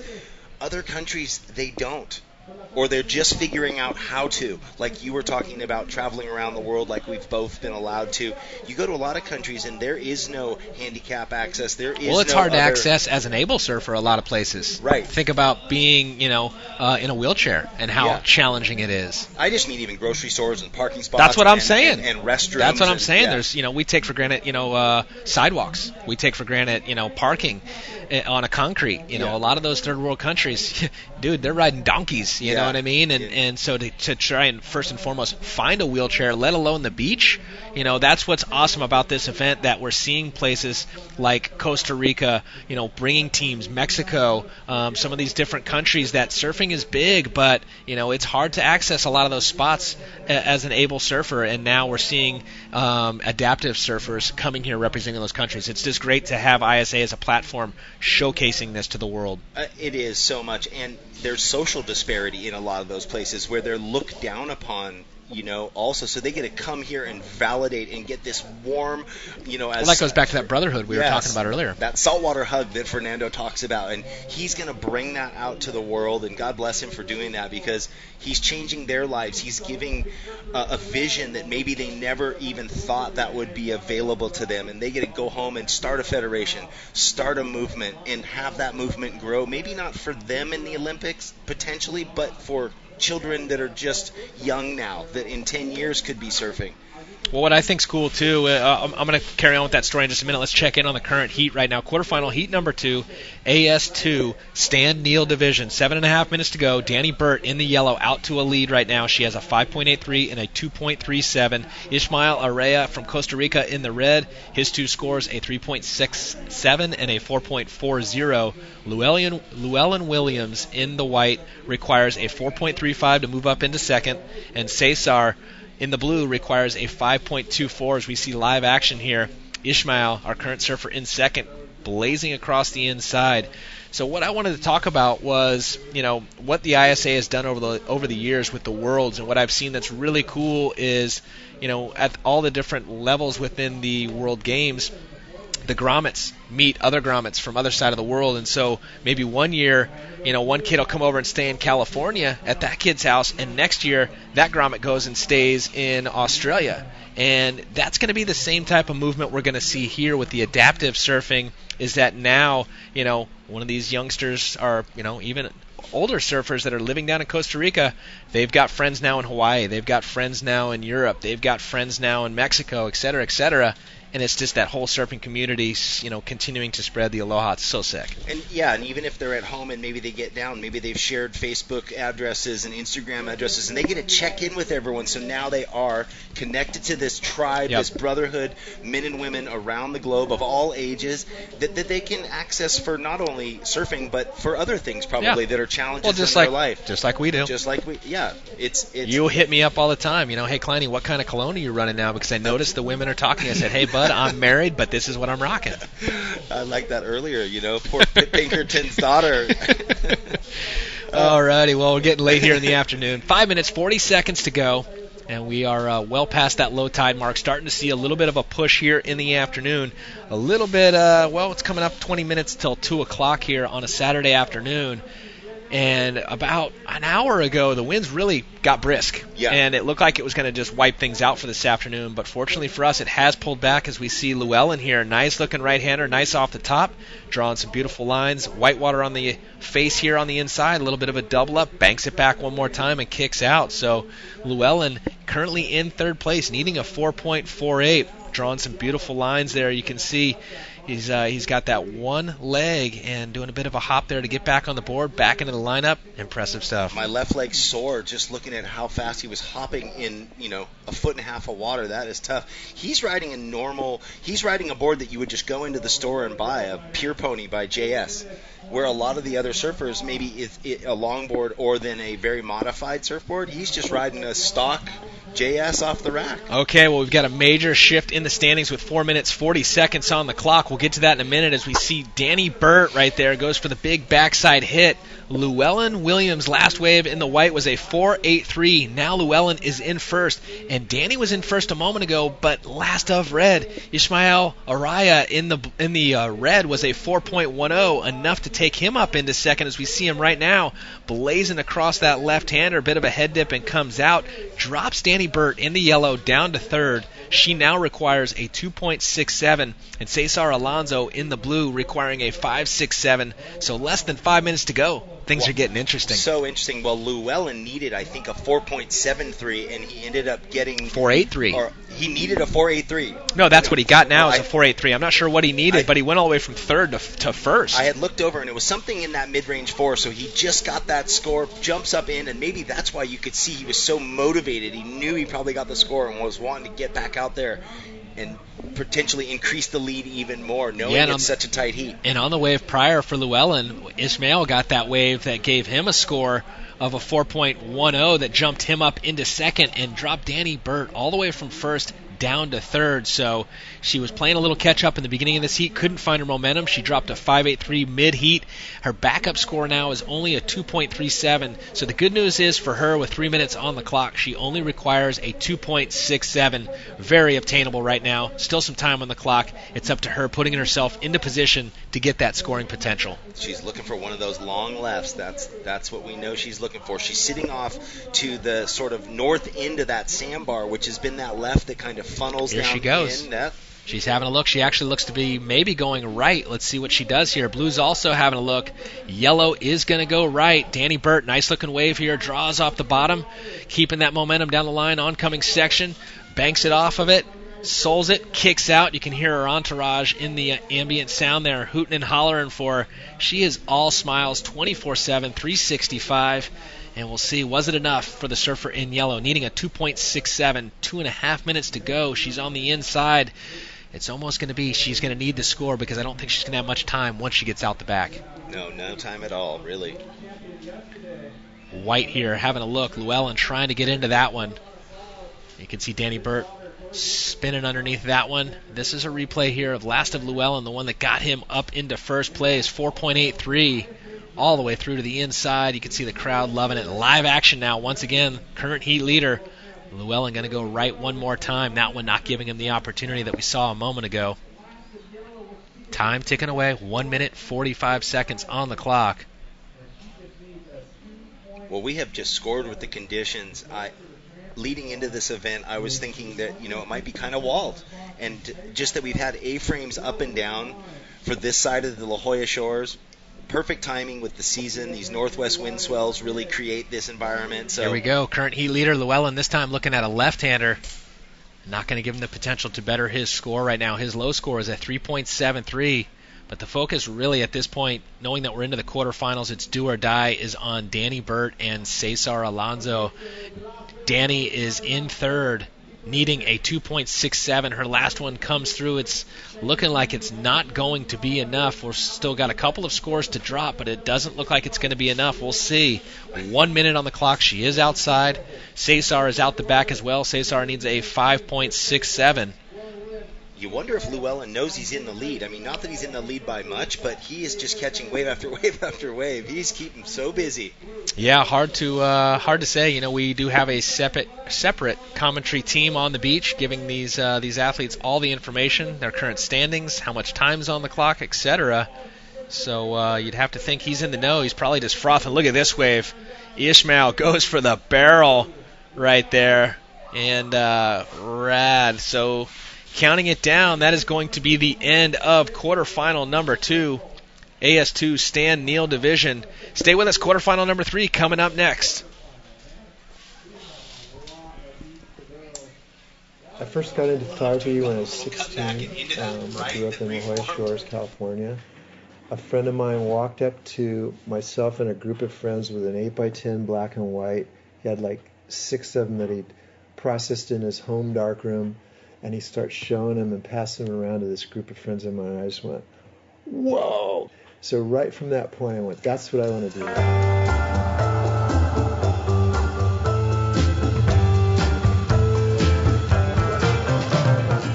It was natural to just start shooting what we were so addicted to, which was surfing. I didn't care about the money. I just cared about what day did I just photograph and did I capture whatever moment it was.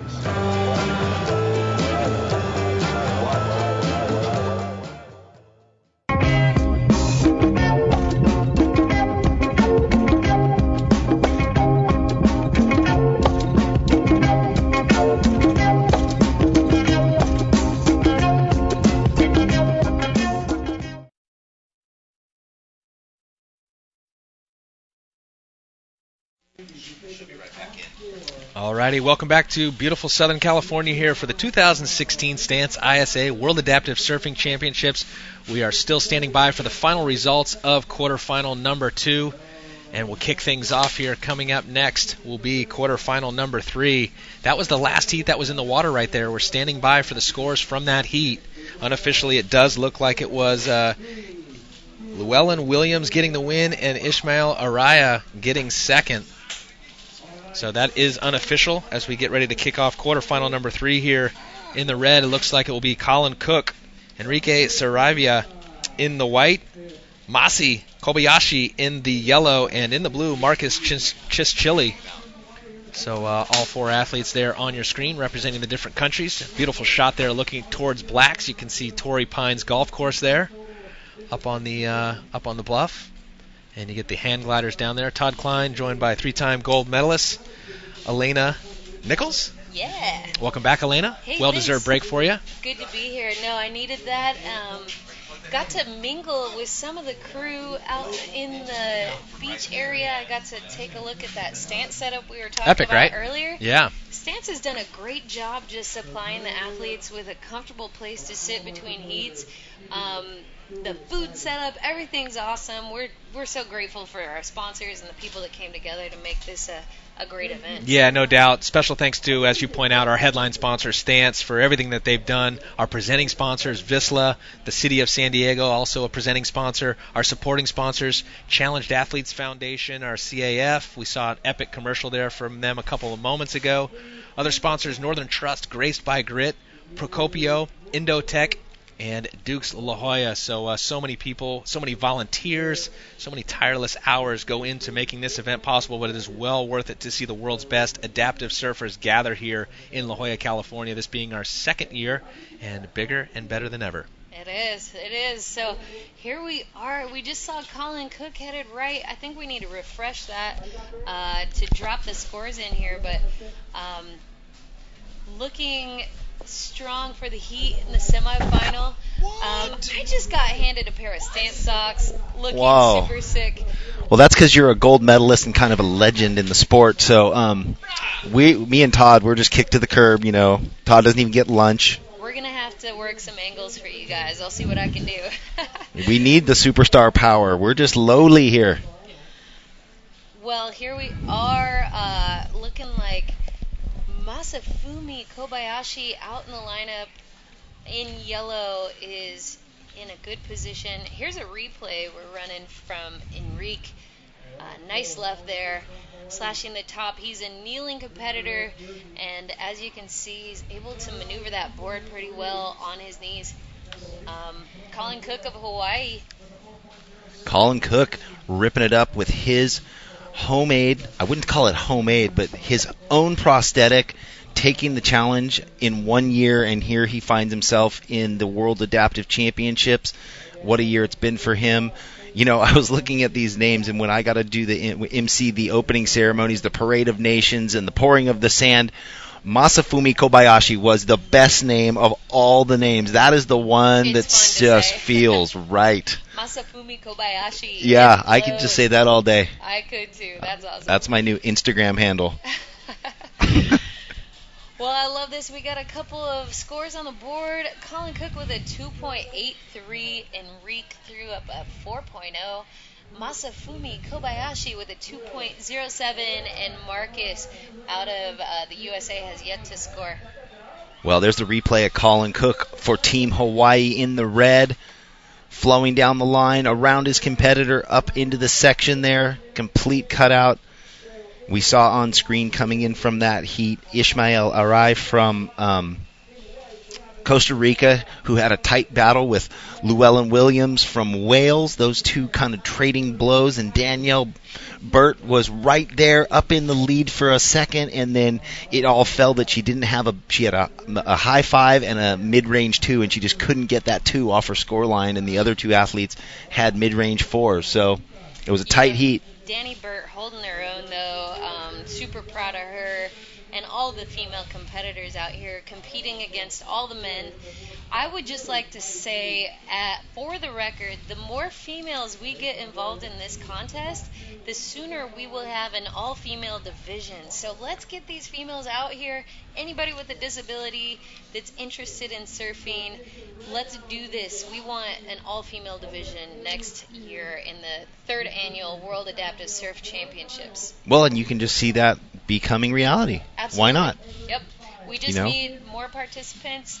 Hit me up on Instagram, Facebook, and Twitter. I'm at Elena the Jane on Instagram. Happy to help you get involved in this sport.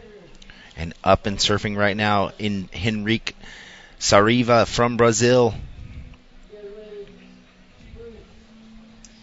Looking pretty strong there. Probably not one of his highest scoring waves, but we're about 14 minutes left in this heat. He's got plenty of time. So, yeah, this is the AS2 Stand and Kneel quarterfinals, heat number 3. Colin Cook, Enrique Severa, Masafumi Kobayashi, and Marcus Chischili. Hawaii, Brazil, Japan, and the USA. And our next round that we're going to see after this is the hold on, AS1 Stand and Kneel. No. Sorry. Don't have that printout yet. We will get back to you. In the meantime, it looks like Enrique just took the lead with that last score of a 4.57, leading the charge, and with not far behind is Colin Cook out of Hawaii with a 2.83 and actually two 2.83s. So Colin Cook is looking, just a year out of being attacked by a tiger shark. He is back surfing on his own homemade prosthetic leg. I think he's doing all right. I think he's doing amazing. And in all the interviews, positive as it comes, right? Absolutely, yeah. He's a very humble guy, you can just tell, and he's just happy to be back out there regardless. So pretty cool that he's done so much to adapt his leg, and he's ripping. Yes, he is ripping. So there we go. I figured it out. AS5 assist is the next heats coming up. Okay. Round 2, 3 qualifying heats. And we will let you know who those surfers are when we get the printouts handed to us. What an event here at the 2016 Stance ISA World Adaptive Surfing Championships. You were on a little short break out there, getting to, see the crowd, talk to friends of yours, get out in the booths, see what was going on at Stance, see what was going on at Ottobock and everywhere else. Yeah, that was cool. I needed to check that out, commingle with some of my fellow adaptive surfers. I got about 17 hugs in that short amount of time I was gone, but so good to see all these faces returning from last year, see some new faces as a part of this competition, the second annual World Adaptive Surf Champs. And, I got to go visit the athlete lounge. Stance has got a great setup. Some of the athletes are eating, they're stretching, they're preparing for their next heats. We've got a great setup that ISA is running. We're also handing out these amazing adaptive surfing magazines. If you want to come by, get your hands on the first edition of Adaptive Surfing Magazine. Editor-in-Chief Sean Brody was here yesterday talking about AdaptiveSurfing.com, promoting all things adaptive surfing. Great content. And there we see Colin Cook. This looks like a great left for him, and he's smashing into that last section. So this could be one of his best waves right now. He's sitting on a pair of 2.83s. I'm sure that score will drop higher than that, but it sounds like Todd Klein is down on the beach with an interview. Joellen Williams, did I pronounce it right? You got it right. Nail it for me. Pretty close. Joellen Williams. Yeah, I'm not going to try it again, but more importantly, that performance. Quarterfinals, it's do or die now. Yeah. You're into the semifinals. How stoked are you? Very stoked. With the waves we had yesterday and then the way it turned out this morning, I was like, a lot better with bigger waves, but after yesterday's performance, I was like, I don't think I've got it. But to be in the semifinals, representing my country, it's a big thing. So it is a huge thing on so many levels, into the semifinals. After your performance today, after performing yesterday, knowing tomorrow we will hold those semifinals, what's it going to take to be in the final? Good waves, hopefully.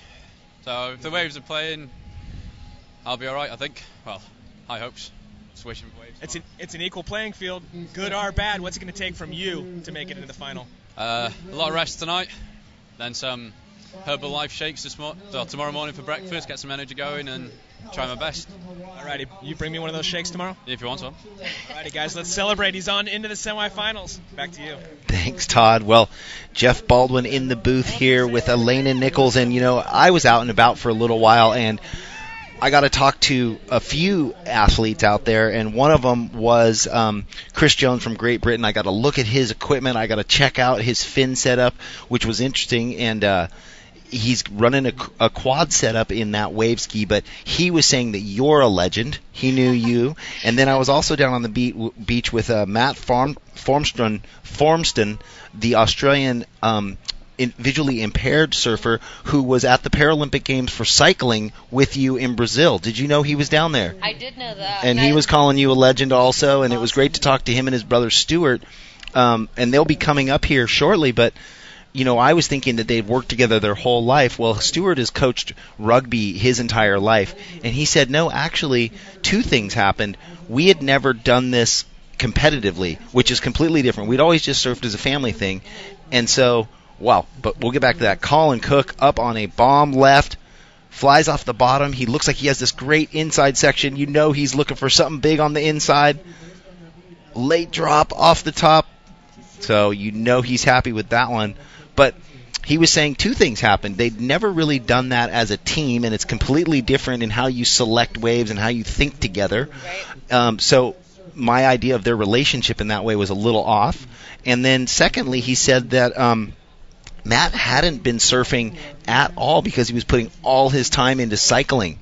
Oh, okay. So he had been away from surfing, one, just to be fit for the cycling and the Paralympic Games, and two, he couldn't afford to risk injury. Exactly. In surfing, so he couldn't, live out that dream. Right. So he's not been surfing much coming into these championships. You know what, though? He's an athlete through and through, and one of my basketball coaches used to tell me I should be able to perform in a shopping cart. It doesn't matter. I'm an athlete. Be athletic. So here's a replay of Colin Cook on that bomb left. That's a great ride for him. Ride length is awesome, but he definitely gained a lot of speed there, just thwapping the lip and finishing strong. Going back to the training for the Paralympics and surfing, I actually trained for the games in Rio de Janeiro this last year. Was sprint kayaking in the 2016 games, but also surfing as a cross trainer worked out really well for me as I was paddling in kayak and then paddling on my surfboard as well. So I considered surfing a very positive aspect of my cross training, where some people, obviously the injury piece is something to consider as well.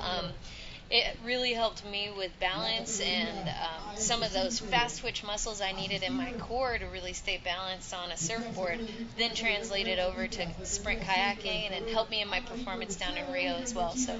Wow. Well, you're a legend out there in this thanks. In this crowd with these people, and I'm sure all over the globe. Well, just to catch up on this heat, there's just over 7 minutes remaining.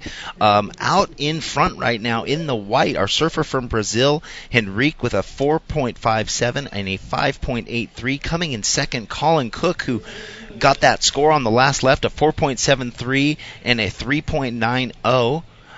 Masafumi Kobayashi with a pair of 2s.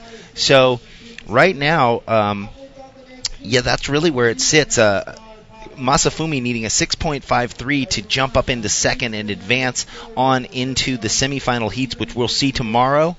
Currently, Henrique and Colin holding down first and second position. 6.5 minutes remaining. We see one of our athletes going out into the water. Is it the AS5 division? That looks like Buster, maybe? Buster Kawasaki. Buster Kawasaki from Hawaii, crawling his way into the ocean. I think that's one of the most inspiring things to see as adaptive surfers. Whatever it takes, crawl if you have to. Get out there. So surf. you know what he has, and yesterday I was just learning so much. It's spinal bifida. Oh, that is what he has, and that's where I was saying, he is looking at a future. His father and his brothers have all passed away from that disease or disability. It's not a disability; it's a disease, right? Spinal bifida. But actually, I'm sorry, is it? I have to correct you. Please. Spinal bifida is actually a spinal cord injury that happens at birth, where your spine doesn't grow all the way. Okay. So Buster has a very rare. He said it was 1 in, I don't know, a lot of people that have actually experienced this. And you're right when you say it's actually a terminal illness that's happening with him. So it's degenerative, it's getting worse, but I mean, what a great way to stay in the moment, and surfing will put you in that moment like nothing else. Right, and because in Hawaii, we were talking about the association there has trainings twice a month, they have competitions once a month. I mean, they're involved. So he's in the water, surrounded by a great support cast and, touching other lives. Although it's grim on the one side, knowing that it's terminal, he's not stopping in life. Right. What are you going to do? What are you going to do? You're going to live, and you're going to live life to the fullest. And thankfully for programs like Access Surf that are running, organizations that get Buster and folks like him out in the water. They run this amazing adaptive surf contest surrounding Duke's birthday. It's called Duke's Fest. We had 60 athletes there last August. It's open to anybody that wants to be involved, and such an incredible competition. We're surfing Queens Break. The wave is amazing. The whole scene right there off of Waikiki Beach is super accessible, and folks like Buster is out there, just huge smiles on their face, and it's an incredible experience for anybody wanting to do another surf competition outside of the ASA or the ISA's World Adaptive Surf Champs. I say go out to Duke's Fest in Honolulu. So how do you have support group sponsors that help you get there, or it's an expensive endeavor to get your equipment there, to fly to Hawaii, or if you're in California, but people are in other parts of the world to come, Absolutely. Are there grants does the ISA help athletes get there through their grant program and other foundations? I'm so glad you mentioned that. Actually, both the ISA and the Challenged Athletes Foundation have grant programs for athletes. Both the ISA has both with and without disabilities, but the Challenged Athletes Foundation specifically supports athletes with disabilities. to go either travel, train, or buy the equipment that they need to compete in the sports that they love. So they will support you. Go to challengedathletesfoundation.org, look up their grant program, apply for their grant, and then they will give you the money that you need to compete in the sport that you love. Wow. It's pretty rad. So it sounds like they're very open. They have good funding. They're willing to support most everyone with the dream and the drive, right? Exactly. Where there's a will, there's a way, and the Challenged Athletes Foundation is that bridge. It's kind of filling the void for those athletes. Like you said, it's super expensive to find your way to Hawaii, to bring your board and check it in the airline. So Challenged Athletes Foundation will support you in that. Wow, and here we have Colin Cook trying to take over the first position. He's looking to get a 5.68 to jump up into the lead, but as it stands, he's in second, so he is advancing into the semifinals with 2 minutes and 20 seconds remaining in this third heat, this third quarterfinal of the AS2 stand and kneel division. And still holding down first, Henrique Sarava from Brazil. Looks like Henrique is headhunting for a wave right now. He's going to pass on that one. Yes, he is. And in third, Masafumi Kobayashi needing that 5.96 to jump up and steal that second position from Colin Cook. You'd have to say maybe Colin is potentially, well, we'll see. This one's shaking out with the judges. We'll see if this betters the 3.90. It could be close. It does, a 4.43, so he just put a little more pressure on Masafumi Kobayashi, making him need now a 6.19. And Henrique up with a nice late hit in the section there. He knows he's holding down the lead and feeling good about possibly squeaking into the semis with a minute and a half remaining. That's a great little floater he pulled there and rode out that whitewash. That's gonna score for sure. That's gonna score. And I'm not sure. Marcus Chischilli from the USA, well, hasn't had a wave yet, and I don't know if the camera's panned on him, but I'm not sure what's going on there. Well, 1 minute left in this heat, and yeah, we are counting down these guys. They're stoked. The first two places jumping up into the semifinals, which we'll see tomorrow. This is a tough division. it really is. There's so many different levels of abilities out there, but some really great surfing too. It's just a very competitive division, and these guys are hungry. They're pushing their limits, and what a great day for waves. They had a lot to work with out there today. Well, boy, under 20 seconds, and this has been an amazing round. So much variety in surf, a lot of shredding. We've seen upright, on knee, fins up, rail grabs, lip carves, but that is the close of that heat. And there we see Masafumi Kobayashi finishing out his heat with a radical lip jam there, completes that wave. That's going to count. That might better one of his 2.67 or 2.97, but we will give you those official results when we come back in a minute here from beautiful La Jolla and the 2016 Stance ISA World Adaptive Surfing Championships. Stick with us. When I was 16, I grew up in La Jolla Shores, California. A friend of mine walked up to myself and a group of friends with an 8x10 black and white. He had like 6 of them that he'd processed in his home darkroom. And he starts showing them and passing them around to this group of friends of mine. And I just went, whoa. So right from that point, I went, that's what I want to do.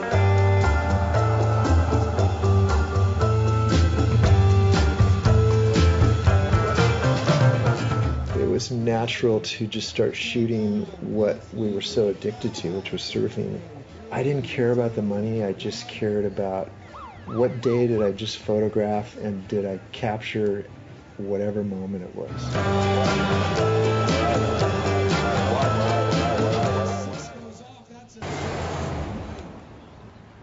Dad, what's Vissla?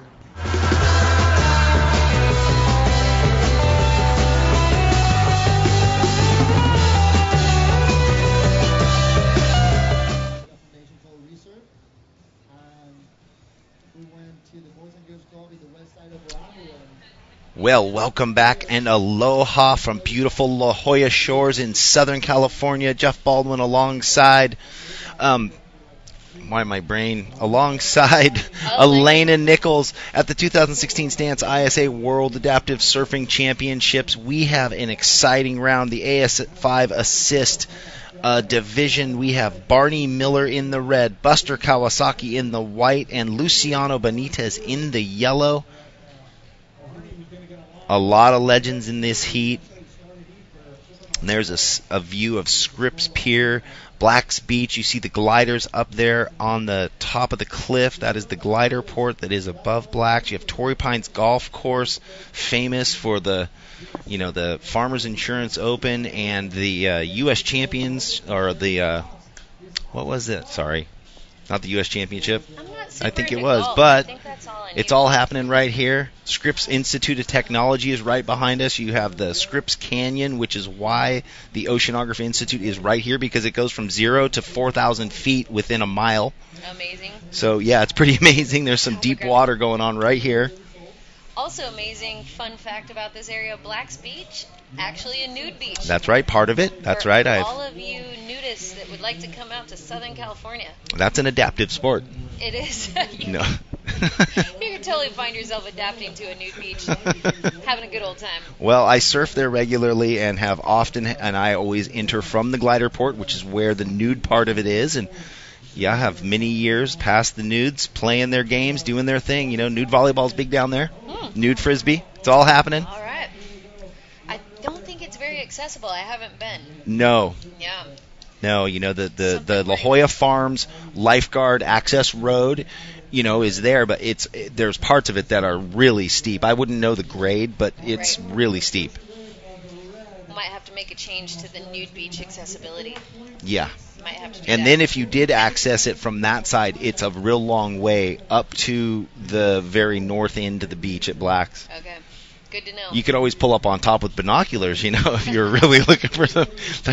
It's late in the day. What are we talking about? Digressing. Yeah, well, you just see a beautiful panoramic of La Jolla Cove. Dukes is right there. We are looking at Dukes somewhere in that panoramic view.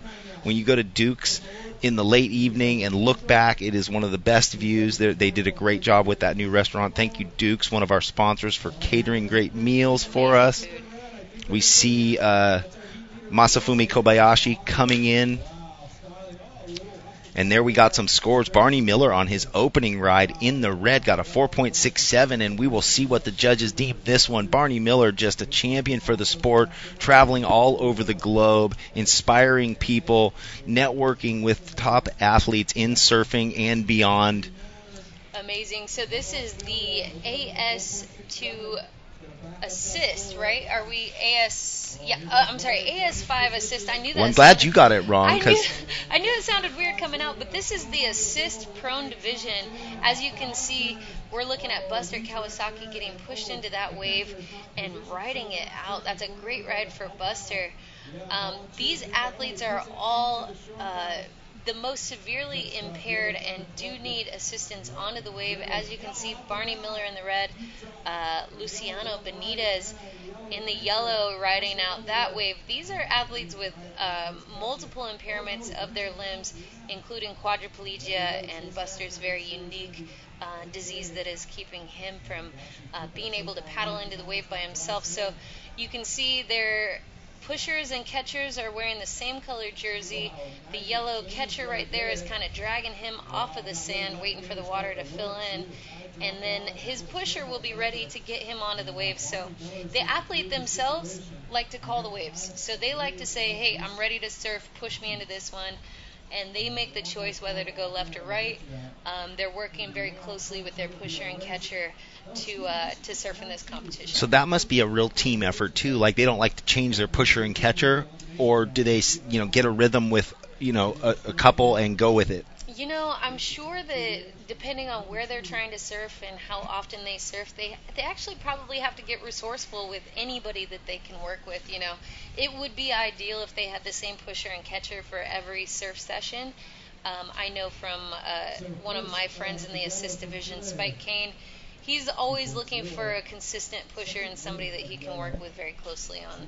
Well, you know what just struck me there? Luciano looks like he has a bit more shoulder strength. So when he was riding, he was up and holding his shoulders up and back, where some of the other surfers their shoulders are a little lower. Right. So this is all varying levels of quadriplegia or different impairments of the upper body as well. So it might be the case that Luciano has a little more strength. You can see Barney Miller in the red. He's got those same elbow braces. So he actually gets to jam his elbows in there so that he can then put his pressure on those rails as hard as he can. As you can see, the water safety getting to Barney as fast as they can. They have to flip him over. He's actually a quad. He can't do that himself, so there's only a short amount of time that he can remain face down in the water. That is what blows me away when I watch the Life Rolls On events, because that's where I see so much of that, because that's what I have access to here. I see the events, and I've commentated the events, and when it's big and when it's Huntington Beach and surfers go over and they got to get there, and it might take more helpers, but these are kind of optimum conditions for that, because Barney was over, and I wonder if he does some, breath holding training and stuff just for this, because he knows that's going to happen. But we're going to come back to that, because Todd Klein is down on the beach with our winner. Yeah, Enrique Saraiva from Brazil into the semifinals now, just taking out that quarterfinal. While we were just catching up after that heat, you said you came into this competition with a bit of a strategy. Please share that strategy with us. Yes, last year I came and didn't have much waves, so I didn't have a proper surfboard for this, so I had to have a bigger board, and I hadn't. So this year I came with a bigger board, and I borrowed for a bigger board one day before. That I knew that wouldn't have bigger waves. So yesterday I surfed with a big board, and today with more waves I surfed with a small board, that the surfboard that I'm used to surf in Brazil. So I'm stoked. Well, it obviously is paying off. Yesterday you performed well on the longer board. Today, adapting with the conditions, riding a smaller board, getting into the semifinals. Last year, that stand Neil division was taken out by a Neil surfer like yourself, Mark Stewart. Do you think you could take it home and keep it in the Neil corner this year, the gold medal? Oh, that's my dream. He's really a hero for me. And I appreciate very much. I respect him very much, but I really want to take this title to Brazil. Well, best of luck to you. I know there's a lot of Brazilians out there hoping he'll take it home, hoping to keep it in that Neil division. Last year, Mark Stewart took it home in that Stan Neil division. Right now, he's trying to keep it there. All right, thank you, Todd. Well, another victor moving on through to the next round. That's great here at the 2016 Stance ISA World Adaptive Surfing Championships. We've got some scores we need to catch up on there. Barney Miller in the red has a 4.67 and a 6.0, and we see him up and riding again. He's out in the lead. Buster Kawasaki in the white in second with a pair of twos, a 2.83 and a 2.0. And Luciano Benitez also with a pair of twos, a 2 and a 2.13. Plenty of time left in this heat, 11 minutes remaining, and fortunately it's consistent. And we were talking about, optimum conditions. Right.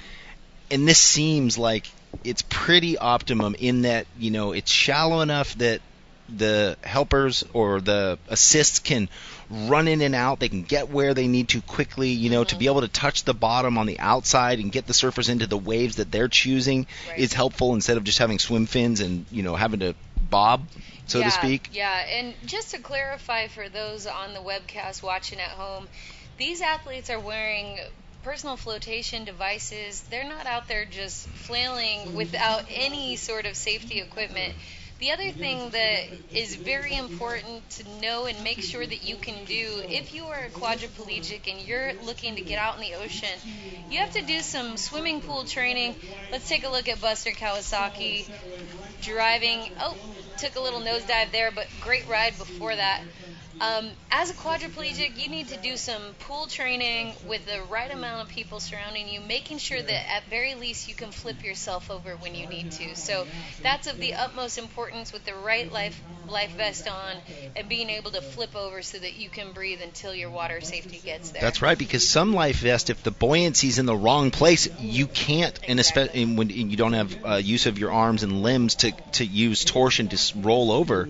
Right. The buoyancy just holds you in the wrong place. Exactly. So just for all of those watching at home, these athletes have done extensive training with water support in a very safe environment before they've decided to get out into the ocean. And I can't stress that enough. It takes a lot of growing and learning to get to this level, and definitely the right amount of support. So the Prone Assist division, hands down, are some of the most disabled folks out there, but they're also some of the most experienced. You can't get out in the ocean without having that experience under your belt and the right support again. So hats off to the volunteers and all the people that are helping with this Prone Assist division. And those orange jerseys that have been standing in the cold water all day. I've run into a few of those volunteers looking for the bonfires and, saying, I don't have booties that fit with my swim fins and I'm frozen. But, they're frozen and they don't care. They're here to help. And it's just it's a great thing to witness. Stance providing so many of the volunteers. Other people just finding their way down to the beach. We've had a number of people walk into our booth asking, where do I sign up to volunteer? We direct them in the right place, and off they go to help. Love that. And being a part of this event is just, it gives so much to your soul. I feel like the stoke is so high, everybody that's in this event, but also on the beach, and just witnessing this go down, it's just you're getting more than you're giving when you're here. So come down to La Jolla, California, come out to the La Jolla Shores Beach, and we've got one more full day of competition tomorrow. So here we go with Barney Miller headed right. Will he get that last hit? He's had all lefts up until this point, and they've been doing well for him with a 4.67 and a 6.0. So as the tide rises, we're going to see some more shoulders. You can see how shallow it is there. When they turn them around, they've got to virtually wait for a little more water so the fins aren't buried in the sand. So these the assist team for the athlete kind of work like the jet skis, the WCT. They're there to save them right away, get them up, and this division in particular. Right. Yeah, absolutely. And yesterday we actually had a little interview with Barney. He was talking about all the people. Wow, that camera view is not working for us. Yeah, that was a tight camera view, but it looked like a great wave. Yeah, for Luciano. Well, yesterday we were talking with Barney Miller and how closely he's worked with some of the best surfers in the world, including Mick Fanning, who has helped him really dial in his equipment. Having a surfboard with the foam distribution just right for him, as height and weight and everything, and then for him to be able to manipulate with his elbows and the function that he does have. I love what Barney Miller is doing to progress board shape stuff for the rest of the Prone Assist division. So much so. So Elena Nichols just breaking it down, bringing all that insight into the adaptive world. It's great, to have you here. Todd and I are just blessed because, in your journey the last 10 years, am I correct? Yeah. You've just learned so much and been introduced to your world, but a new world. Right. Which you never would have envisioned before. And so to rely on you and resource you, thank you very much. It's my pleasure. I'm so happy to be here. I know that, a lot of folks that are a part of the adaptive community want that insight. So I'm happy to be the person to be able to provide that. So it's been an honor and a privilege. Well, we want to thank all of these amazing sponsors. This event that we are at right now in beautiful La Jolla, the 2016 Stance ISA World Adaptive Surfing Championships, the second surfing championships of its kind, a visionary event which is going to happen year after year and just grow as we go. But it is made possible by Stance, our overriding presenting sponsor, and then we have Vissla and the City of San Diego supporting sponsors. The Challenge Athlete Foundation is here. We have some great support groups, Natural High, Autobach, who you went and talked to there, the prosthetics company, Carrier Johnson Culture, Chipotle bringing us food, Dukes, and a whole host of wonderful media sponsors from around the world, Free Surf Magazine, Surfline, Vibras, and look at Buster Kawasaki on this one, and he just goes over. That was a nice long left. Buster Kawasaki currently holding down second, and he needs a 7-point wave to jump up into the lead. But, fortunately for him, to advance, Luciano Benitez from Chile, who he just can't quite get past that 2-point range. He's looking for that next wave, although he looked strong on some of those waves. Like, he was turning rail to rail. Yeah, you can tell Barney Miller, he's got that surf knowledge that he wants to stay a little higher on the wave. The higher you can stay and the closer to the peak, you're going to get more energy out of that. I think one of the things Luciano's doing is he's kind of dropping down in front of that whitewash, and, as a result, he's not carrying as much speed, and that might be what the judges are looking at as far as points go. Well, and that's really it, in all water sports, it's holding that trim line. Where do you hold the rail? What's your comfort zone of holding that rail and maximizing the speed you can pull from that portion of the wave? And that's where you see the best surfers in the world always achieving the speed without effort, it looks like, because they know how to time that. And you've seen it all through the event with different athletes. Yeah, for those that are not familiar with surfing, most of the energy, if not all of it, is in the pocket, right, of the wave. And the pocket is actually right where the wave is breaking or as close to the peak as possible. So staying up close to the top, really challenging the top of the wave and staying in that really energetic portion, then you can take that energy into a maneuver, come back, cut back into that place, into the pocket, get more energy and cut back. And that's really what we're trying to do here. And as the assist division is developing, these athletes, the more that they can stay sort of towards the top and stay in that pocket, the more energy they're going to get and speed, which, as I said earlier, is going to score higher. Well, that relationship, we were talking about the relationship between the the athlete and the assist person on the outside, because the athlete's calling the waves, that person then has to help them shoot into the wave. And I know, because I've taught lots and lots of people how to surf, and I know when I push them into the wave at the wrong place or the right place, even though my intention is I'm trying to read the wave, I'm trying to position them on the board, and all that at the same time. And so, sometimes it must be frustrating for the athlete, like, oh, you just got me in at the wrong point, dude. Right. I'm sure some of these assist athletes can blame it on their pushers. Right. That they didn't get pushers. Them in at the pushers. But, I'm sure more often than not, they're just stoked to have these people helping them out. So. But this is for gold. This is for gold. So, everybody on this team is responsible for getting these athletes in and on the waves of their choice. You can see a camera shot of Spike Kane there representing Great Britain. He's in the next heat. We've got about 1 minute 40 seconds left here for these athletes to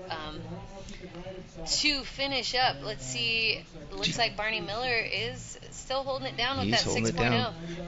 And we might have to touch on it next, but I wanted to ask, do you think Barney Miller singularly has brought this movement to the forefront in Australia? Or were there other athletes alongside him with as much motivation and power or bringing it out? Like, he seems like he's the one at the top of it for me in Australia. Yeah, Barney Miller's got that star power. He was an incredible surfer before his injury, and then, using that recognition to then raise awareness for adaptive surfing, he really has changed the game. I don't know much about adaptive surfing history in Australia, but I would absolutely say Barney's brought so much awareness to the sport, especially working with some of his best friends, Mick Fanning. They've done some really cool videos where Mick talks, sort of candidly about Barney's accident and how it affected him. So it's moving what they're doing, and Barney, what a great guy, and he has such a great attitude too. Always a smile. I met him. We've just got under 30 seconds remaining in this heat. I met him when I was running sales at Transworld Media. He would come in all the time when he was training there, and it was a great relationship that started. And then, fortunately, I was traveling to Australia every year for the Snapper Rocks event where he would be at promoting what he was doing. But we can just talk story all day. It looks like Barney Miller has taken that heat out, and Buster Kawasaki coming in second. So those two unofficially advancing on into the semifinals here in the first heat of the round 2 at the AS5 division here at the 2016 Stance ISA World Adaptive Surfing Championships. We will be right back, so stick with us. 16. I grew up in La Jolla Shores, California. A friend of mine walked up to myself and a group of friends with an 8x10 black and white. He had like 6 of them that he'd processed in his home darkroom, and he starts showing them and passing them around to this group of friends of mine. I just went, whoa! So right from that point, I went, that's what I want to do.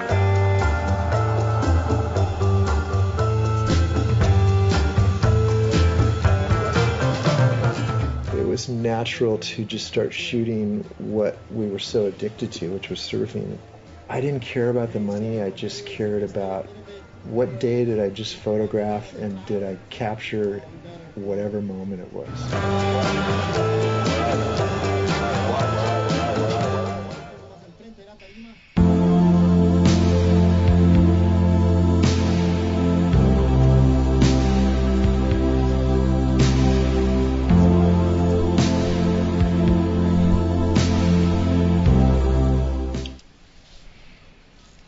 Welcome back here to beautiful La Jolla, the second day of competition at the 2016 Stance ISA World Adaptive Surfing Championships. And what a bunch of great heats we have in front of us. Heat number 2 of the AS5 Assist division with Pancho Arbulu from Peru, Freddie Merriman from Colombia, and Spike Kane from Great Britain. Jeff Baldwin sitting alongside Elena Nichols. And there's Spike Kane on his opening wave. So his craft looking a little bit different, almost more like a wave ski. Yeah. You know, a lot of rocker, a real thick rail. He's got 3 fins under there. This is an Infinity design. Spike Kane's come a long way with his development, and I've been alongside him as he's been experimenting. That was a great ride for him, and got his little head dip in there too. Spike is a pretty interesting injury. He actually was hit by a car, as too often we hear people talking on their cell phones. Spike was riding his motorcycle through an intersection. Somebody had just gotten off of their cell phone and decided to run a red light. Hit him. He slid underneath a Suburban. Ended up crushing almost everything in his body. So he broke his spine in multiple places. He's not necessarily a quadriplegic, but he does have some impairment in one of his hands. So he is in the prone assist division. And he's done a lot with what he has. And this board that he's riding, I mentioned yesterday, he has a little chin pad that he's actually able to set his chin on and then use both arms to paddle. Spike Kane on another wave here. Goes for the barrel and comes around the section. No doubt that could be a high score for him. He stayed on it as well. This next wave might take him out, but yeah. So yeah, a lot of the surfers, he has handles all the way down the side, which is great. So if he gets bucked off or knocked off, he has the power to get his hands gripping the handle, where other of the athletes in the division don't have that same hand power. Yeah, right? So there's a different varying levels of ability here, and Spike actually has all of those handles both for the pusher and the catcher. You can see the pusher getting him back out in the lineup. But also, after he falls off of his board, he's going to need to get a good, strong grip of his board to make sure it doesn't get away from him. He's not actually leashed to it. Well, look at that. It looks like Spike Kane with a 4.50 and a 3.0, so that last wave was a nice score, 4.50. Starting out really strong. That, again, is one of the best ways to start a heat. Get a couple of good, strong scores on the board so that the rest of the heat you can really just improve on that. So we've got Freddie Merriman of Colombia out there in the white. This kid is 12 years old. The youngest competitor in the event. Sitting on his board there. He surfs a lot like Davi out of Brazil. He's just going to continue shaking. Spike Kane taking a digger there. Right, he has a nice photo in the first edition of the magazine, right? The one I was dropping in, and I've seen him skateboarding up and down outside on the sidewalk, ripping it up on his skateboard. Yeah, Davi, what a cool kid. He's also like 12 years old, and what an inspiration. He's actually one of the bigger, more famous surfers out of Brazil. If you get on his Instagram, he's got like, I don't know, like 12,000 followers or something. Davi, he's a huge inspiration for adaptive surfing down in Brazil. So there's no doubt that Freddie Merriman out of Colombia is inspired by Davi, and maybe even the reason that he's here today. Yeah, you wonder. The beach announcer, Simon, who's from Colombia, has had all sorts. He's hanging with the Colombian team all the time, so I got to meet him through Simon the first day of the event and saw him on the beach earlier with his mom. And, 12 years old and already in the second, World Adaptive Surfing Championships. It's great to see so many of the Latin American countries, and no doubt that's due to Fernando's influence down there, being from Argentina and spending so much time in those countries. He's championed the cause for the ISA World Games through Latin America, and we are just watching surfing blossom down there. And so to watch it start blossoming for the adaptive surfing athletes also is huge. It is huge. Because we know on the back end of that, and we talked about it yesterday, in a lot of those countries, there is no handicap access or disability access or anything. Right. It's kind of a bittersweet thing to be able to travel to see how people with disabilities are treated in these other countries. Just the standard of living for these folks, they're not expected to get their education or contribute to society by getting a job. And so these athletes have not only overcome so many of their own challenges, just society's, basically pushing them down and keeping them down. They've overcome all of that and their disability to make it to this adaptive surf competition and to participate at an elite level in surfing. I mean, I can only imagine some of the challenges they've faced financially and, with, again, some of society's barriers that they've set up in their way. So kudos to these folks. Can't wait until the ISA takes this show on tour. Maybe we could have a little world tour and open people's eyes with adaptive surfing. I think it will. And, I was saying, and I get sort of tongue-tied, and I want to correct myself, but I said handicapped and then disability. But the only reason I said handicap is because here, the ramps and the sidewalks, it's called handicap access. So, totally. You know what I mean? No, it's a common word. It's very acceptable to say handicap in this day and age. I would venture to say that people with disabilities prefer to be called disabled over handicapped. They just classify the ramps and all that as handicap access. It's more of a technical term. Yeah. Yeah, so, people with disabilities, just for people watching Sure, at home, on a personal level, right. it's disabled. Disabled, adaptive is a great word for anybody watching this webcast that isn't quite sure the terminology. Just use people first language. Say person with a disability, athlete with a disability, or adaptive athlete. And for whoever's watching, that's not just us. Obviously, we have the job of relaying what's happening out here at the event, but just going out into the world, right? We can all learn a lesson. But I do think that Todd Klein is down on the beach with an interview. Yeah, the winner of the last heat, Barney Miller. Barney, amazing surfing out there. Let's talk about yesterday's performance. So your 15.17 is actually your best two waves still, even after that last round. Looking pretty safe to make it into the semifinals. Last year you didn't surf this event. Why? We were stuck in Australia last year. We was filming a documentary, so we were doing all the master interviews, so we had to get that done, and I just unfortunately missed this event, so that's why I'm coming back in force this year. And how psyched are you this year? Oh, super psyched. It's I'm so amped. It's the first surf comp that I've been in since 17 years. I haven't surfed a competition since my accident, and this is my first one, so I just want to go big. Let's talk about the importance of your team. Obviously, here representing Australia, but your immediate team, your two athletes that are out there with you. You have a pusher and a catcher. Talk to us about the role that they have personally as far as their relationships, but what their role is out in the water as well. Yeah, so the push is sort of the main guy who helps choose waves and just gets you in there, and then the other guy is just in there waiting for in case you fall off or just if you want to catch the wave all the way through to him, and then he just brings you out to the other guy, and it's just you trade up. So yeah, they're two most important people. And how much communication do you actually have with your pusher out there while you're waiting, and when he's actually getting ready to push you? Is he telling you which direction to go, or are you taking that upon yourself? What's that communication like? It's usually we sort of both decide. Like usually I'm the one that's looking and thinking like which way do I want to go, left or right, or what sort of has the best sections, and so we're both got a pretty good conversation out there, and we just decide how we're going to get the best score. Barney, good stuff, buddy. Best of luck. 15.17 still the score to beat. All right, thank you. That was an amazing interview. We love what Barney Miller's doing.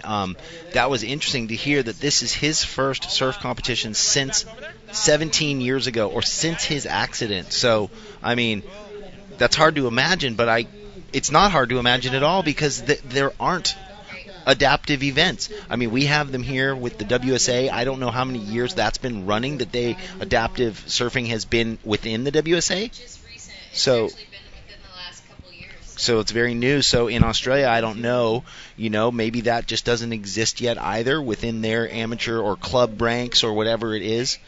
We talked at the first symposium Wednesday night about what South Africa is doing for their competition menus and getting more and more adaptive surfers out into a competition and getting more of that competition experience. It's really important. So everybody around the world is doing what they can.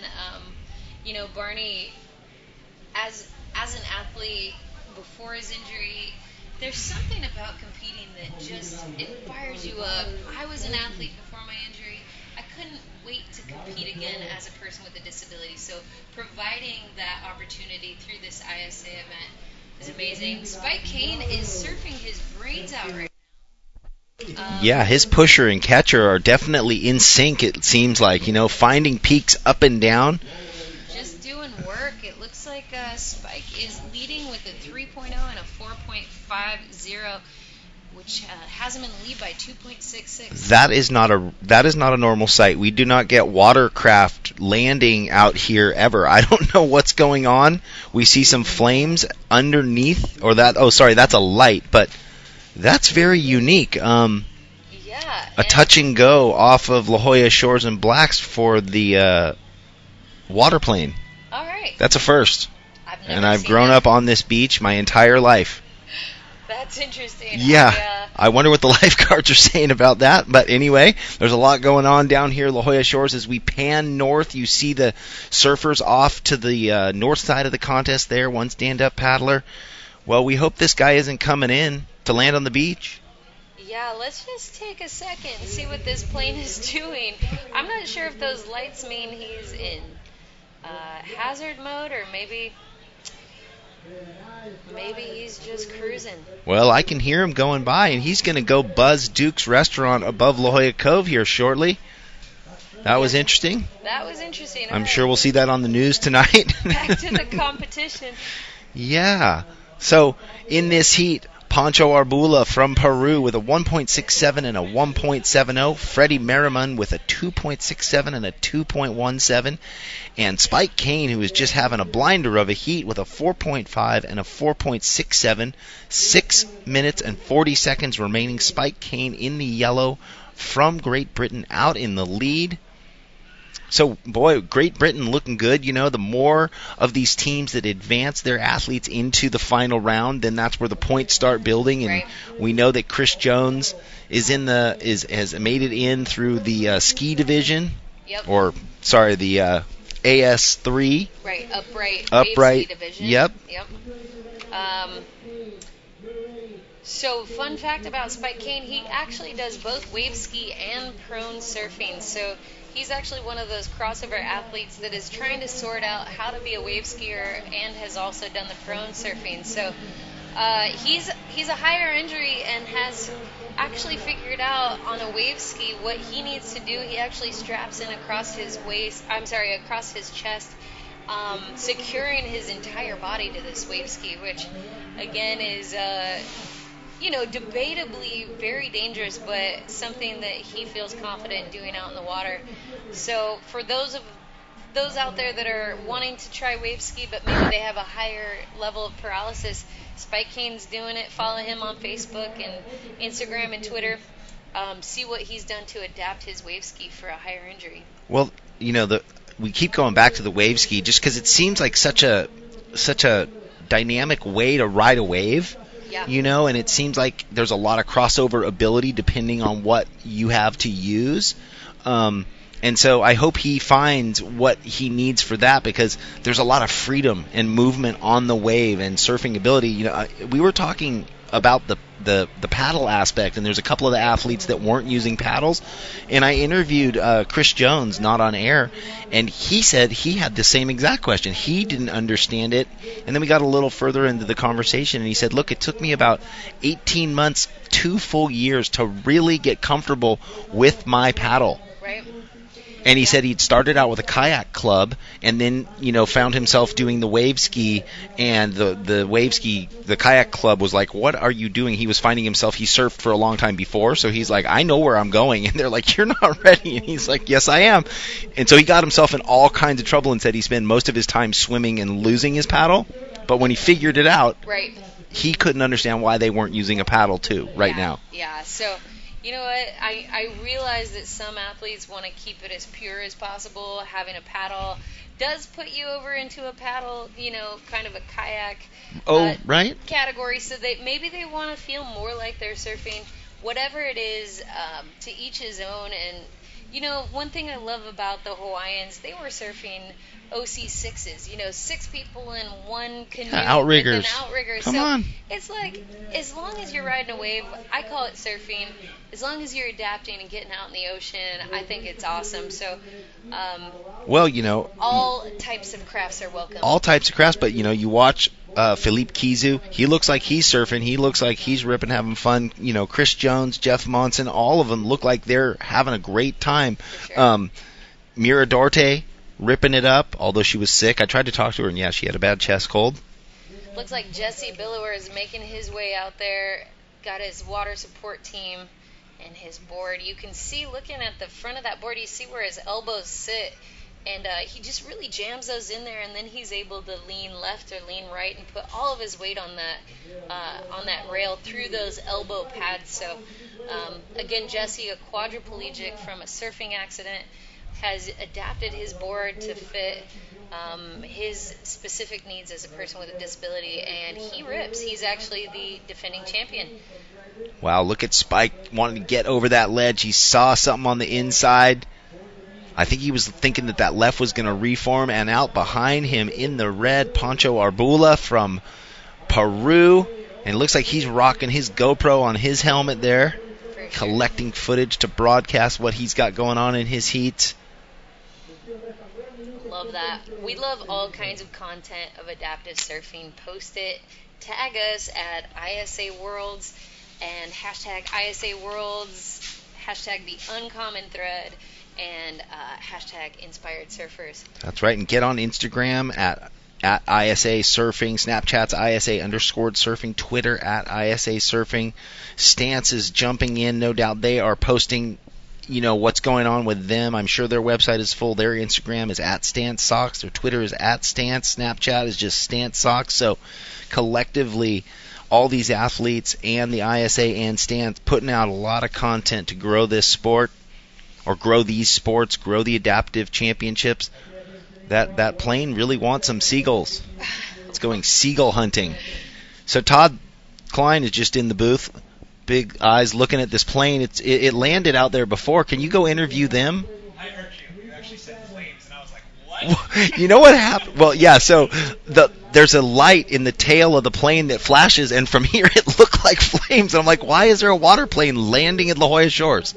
And I think it's going to touch down again. Looks like it. Is that a replay? No. That's a replay of Spike Kane touching down. Not one of his best scores. This is another replay. Looking like Pancho Arbulu, Arbulu. I'm good at that. I'm so good at that. You can mess up their names, and I'll just mess up yours. That See? sounds great. We'll just have a party. Elena Nichols breaking down what it's like for her, for all of this world of adaptive athletes, which she is so privy to as a 3-time or 2-time gold medalist, but 3-time. Let's just go ahead and say 3-time. I've been doing this a while. 3-time gold medalist, That's right. 5-time Paralympian in 3 different sports. So she's kind of a sports junkie, sports ADD, like she said. Yep. We love it, and she has now found herself addicted to wave ski. She found surfing 2 years ago, about 2.5 years ago, and now she competes, and there is no stopping her. I found out about a program called Access Surf in Honolulu, Hawaii, that helps folks with disabilities get out into the water. They also run a competition called Dukes Fest. Well, that heat just came to a close. We got plenty of time to talk about our stuff. Spike Kane took that heat out in first, and Pancho Arbulu from Peru. So Great Britain and Peru moving on to the next round. We are going to throw it to a commercial break, and we will just be right back here at the 2016 Stance ISA World Adaptive Surfing Championships. Stay with us. I first got into photography when I was 16. I grew up in La Jolla Shores, California. A friend of mine walked up to myself and a group of friends with an 8x10 black and white. He had like 6 of them that he'd processed in his home darkroom, and he starts showing them and passing them around to this group of friends of mine. And I just went, whoa! So right from that point, I went, that's what I want to do.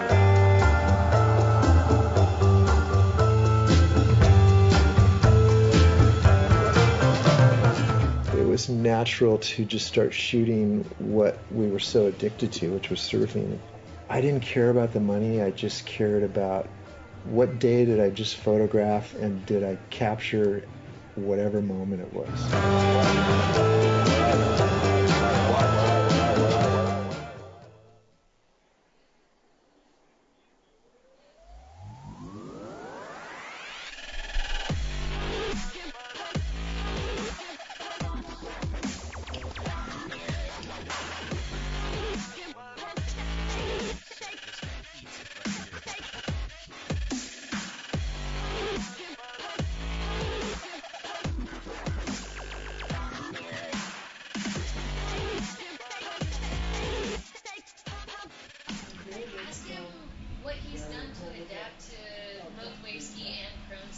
Well, welcome back here. La Jolla Beach 2016 Stance ISA World Adaptive Surfing Championships, and that ad for CAF gets me inspired. It says, leave limits behind. Yeah, I love the Challenge Athletes Foundation, a local organization here that is doing everything they can to support people with disabilities, to do what they love most. They've actually supported a lot of the athletes that are here at this competition. So thanks to them for their support. Wow, and look at that. You know, Jesse Bielauer in the red representing the USA on that first wave of the heat, but I will let you know who's in there. Jesse Bielauer in the red, Davi Tejera from Brazil in the white, Cedric Montanet from France in the yellow, and Ashlyn Davids from South Africa. There is a variety of surfers. Jesse Bielauer, who is a paraplegic for a long time now, pushing the sport. Life Rolls On Foundation, very involved. And then you have all the way over on the other spectrum, a young man from South Africa, Ashlyn Davids, who's, well, I don't think he's in his late mid-teens, and he's pushing this sport in South Africa, trying to work with not only adaptive athletes, but, people with mental barriers too, and he just wants to get all of them in the water. So great things to come out of South Africa, along with what you were saying, that they're just pushing for, all including, types all types in surf events. So, people with disabilities supporting other people with disabilities, making it possible. Ashlyn Davids, I'm just reading a little bit about his story.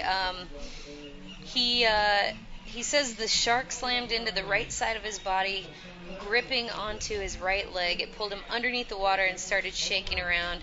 He struggled, felt something disconnect. His right leg had been ripped off above the knee. What a story coming out of Ashlyn Davids from South Africa. Pretty scary experience there, but look at him back out in the ocean, mostly inspiring everyone. Well, All there's right. the famous Davi you were talking about from Brazil with the big social following and inspiration to a lot of adaptive athletes. He's got his pushers and catchers right on him that quickly. Wow. Davi is one of the most stoked individuals that you will see on a surfboard. 12 years old, charging, and making a huge difference for all the folks down in Rio de Janeiro in his home country of Brazil. He brings a stoke. Follow him on Instagram. He's got some great posts, and you can see what's going on with the adaptive surfing in Brazil. I wonder if guys like, Felipe Toledo and Adriano D'Souza, I wonder if he has that same momentum with the top surfers in the world, because they're all one and they back one another, and it seems like they'd have a relationship. I don't think I'm off base to think that Gabriel Medina and Adriano and Miguel Pupo and Felipe Toledo are all champions of his cause too. Absolutely. No, I've actually seen multiple pictures with Felipe Toledo and Davi surfing together on the same board. That's one thing that's great about the surf culture. Sometimes it can be an egotistical individual sport, but most of the time it's all about that ohana, the family that is surfing, and with that, the inclusion that comes with embracing disabilities and all kinds of ability out in the water. So I love what they're doing. And touching on that ego and that selfishness and really taking what surfing has to offer in that ohana, it's great to see those premier world-class surfers using their visibility and understanding that and saying, I know I can better people through my image, my reach, and my relationship with Davi or Barney Miller or Jesse Billauer and help build their cause because it's right. Oh, yeah. And, whether you believe in karma or not, doing good things for people, it always comes back around, I think. And so, not in a selfish way, but let's just all help each other and make the world a better place. Let's just make the world a better place. I like it. So in the heats coming up in the visually impaired, you haven't met Matt Farmston in person. I have not met him. I knew he was down in Rio. He's kind of a handsome guy. Is he? Yeah, he All is. right. Well. I feel like I know just about every person with a disability, having been to 5 Paralympic Games, but I actually haven't met everybody. One of the coolest experiences at the Paralympics, the Paralympics is actually the second largest sporting event for people with disabilities in the world.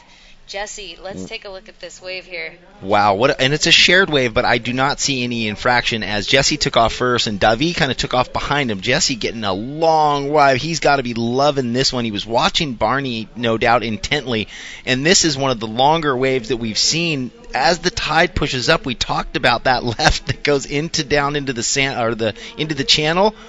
Jesse's gone nearly to Scripps Pier. So right now, his pusher and his catcher are wondering, what do we do? Well, he's 100 yards away from him.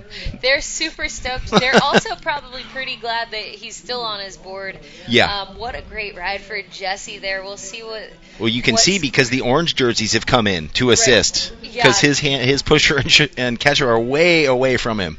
At that point, it might even be more effective for the pusher and catcher just to get on the beach, run down the beach, and then get back in the water. Looks like they caught up with him there. They're all stoked on that, though. He is. Here's a little replay at Jesse. Well, as we got the replay, the scores dropped at a 7.0. So currently, just to break this down, and look at, he's got section after section, and I guarantee Bob Hurley is probably watching this. The entire Hurley crew. I know Rob Machado and Evan Slater and all those guys out there, just such longtime friends and backers of Jesse Billauer. Life Rolls On, and just him as a person and great advocate for growing the sport, ohana, peace, sharing all his wisdom. He just got a 7.0 on that long left, so he is out in the lead right now. We've got 12 minutes left in this heat. Davi Tahera with a 5.60 and a 3.53. Cedric Montanet from France with a 1.5 and a 3.17. And Ashlyn Davids from South Africa with a pair of ones. We saw him ride a wave earlier coming on in. So we have got an exciting heat on our hands, and it looks like Todd Klein's going to sit down with me for a little while here. Shuck and Jive at the 2016 Stance ISA World Adaptive Surfing Championships here in beautiful La Jolla. Yeah, Baldy, just great. Am I on? Am I here? I think you're here. Check to the mic. Great interviews out there. You know, I was trying to find Spike from the last heat. He must have ran off with the paparazzi. Well, that's what I was saying. When we switch out and we do the interview side, sometimes it's difficult. And at low tide, when the beach went out 400 yards and they were 5 blocks down the beach. Well, what was real interesting at that last heat, what I wanted to talk to Spike about, was that prior to that heat, again we're continuing with that round robin format where you take the best 2 waves from each round, right? So that's what I confirmed, and I also confirmed it with Barney in that last one. So what happened was he only had a 6.83. His last heat, though, gave him a 9.17, which just has him in that 6th position. You're only going to take 6 surfers from this division into the semifinals. Right now, he's right on the cusp if the other athletes do not better their scores. Oh, you know what? That's right. And the reason that this is still round robin is because we've gone back into round 2, where with the other division we went into the quarterfinals. And here we have our famous Brazilian surfer, Davi Shahera, who works with all the Brazilians' best surfers. He is ripping it up, loving this wave. He wears that leash on his right arm, and he is pumped up. There's a great photo of him in that new Adaptive Surf magazine, Todd. I'm sure you got a thumb through that last night as you got the one copy. I haven't got one yet. So epic. Such a sick magazine. Oh, you have it right there. Yeah, obviously everything that's in there as far as the imagery goes, but the quality is right there with what's taking place. I mean, the images are amazing, but the quality of the actual magazine, the print, the paper stock, everything is unbelievable. Adaptive Surfing Magazine is the title of it. So great stuff. Yesterday we caught up with the editor at large. That's right. I saw that, and on our co-host Elena Nichols has an amazing 4-page interview in that issue. The ISA World Adaptive Surfing Championships has their ad. A lot of these famous athletes are right in this thing. Yeah, Sean Brody, the editor-in-chief, was down here yesterday. I saw him again today, as we just saw a quick wave there for yellow. Cedric Montagne with 9 minutes left in this heat. As I pointed out, and kind of looking back as far as who was on that bubble to go into the semifinals, as I said, in this division, the AS5 assist, we will take 6 surfers into the semifinals. Leading the charge was our winner of that last heat, or the first heat, Barney Miller, and his 2-wave total was from yesterday as well, of 15.17. Right behind him is a 12.34 with Pancho Arbulu, and his 2-wave total, as I pointed out, at 12.34. Let's look at the surfers in the lineup. Let's talk about if they are on the inside right now of that cusp in the top 6. Jesse Belauer, who's our current heat leader, looks like he's got a 7.0, which no doubt is going to go into his 2-wave total. Yesterday he had a 6.83 and a 5.33, so now he has a 6.83 alongside of that 7.0. Going to give him a 2-wave total of 13.83, solidifying his position in that top 6. So he's looking pretty solid. As we look at Davi, who we just saw a moment ago on that left-hander in the white, he posted a 5.50. So looking back at yesterday, Davi had a 5.83 and a 4.83, so that 5.0 does better his 4.83 just a little bit, giving him now a 10.83 total. So he's also looking pretty good to make that top 6. Looking down the list at yellow here, Cedric, I don't believe currently is in that top 10. Yesterday, Cedric had a 2-wave total of 5.9 total, so he needs to get busy in this one. Jesse Belauer, I was just talking a moment ago, saying he is in that top 6 right now. He just posted a 7.0 a moment ago, and looking solid right now. Big slam right there. Yeah, so that's going to better probably that 4.67, because that was along the lines of that 7-point ride, which was one of the longest waves we've seen in the entire event so far. He went way away from his pusher and his catcher. They were probably scrambling down the beach. As we look at live action here of Davi, killer right-hander here on his backhand, working it through. I was mentioning that Jesse yesterday he had a 2-wave total of 12.2, right? Yeah. So he just posted a 7.0, which replaced his 5.33. Now he needs to replace his 6.83, so that's what he's trying to better right now. And it could be close. Yep. That wave. That last hit that he got could be the thing that pushes him over. So, we've got all the superstars making their way possibly into the next round. They're all superstars. We just know Jesse's name really well. We know Barney Miller. We know Davi. It's a bit of a unique format, but what I really like about it, you think about how hard it is for these athletes to qualify and come here. They want to give them the best opportunities. We look at a replay here of Jesse Belauer's last wave, another smoking left-hander. We know he loves lefts. No stranger to cloud break. This guy's a madman. And oncoming section right there, jams it, pulls it off. Well, his catcher right there trying to catch up to him once again. He's like, no, I want more distance. I got another section. What are you doing? Well, how was that wave before? He literally had the entire beach. I was on the beach before scrambling because he outran his catcher by a long shot as we look at the replay here of Davi's last wave, this right-hander. And fortunately, he had gone down and the tide is coming in a little bit, so he was down in that kind of that left channel area. Yeah, exactly. Davi, he's like... He's pumped. He's like Aki right there. He's got that... Yeah, he's pumped. He is pumped. We got a lot of great stuff happening here, Todd. Well, and Davi, he just got a 6.83 on his last wave, so he's sitting there with a 5.60 and a 6.83, and he has bettered his situation pretty much because yesterday he had a 5.83 and a 4.83, so now he's got the 6.83 to go along with that 5.83, so that's the mark he's trying to surpass. Jesse Belauer got a 7.63. Yeah, he's bettered his two waves from yesterday, so he's definitely playing on strengths right now. I think he's only second to Barney Miller, who has a 7.17 and an 8, so he's got a 15.17. Right now, Jesse's got a 14.63, so no doubt Jesse is going to make it to the semifinals. Last year's gold medalist looking to defend here once again. It looks like Yellow now out the back. He's going to give it a go. 4.5 minutes remaining. Baldy, I'm going to duck out, try and get a post-heat interview here with the winner, and we'll bring back in our three-time gold medalist and let her break it down. All right. That's right. Elena Nichols back in the booth with me here. Todd's going to go scour up a beach interview when this heat winds down. Will it be Jesse Belauer or will it be Davi Tehera? But we don't know. Both surfers.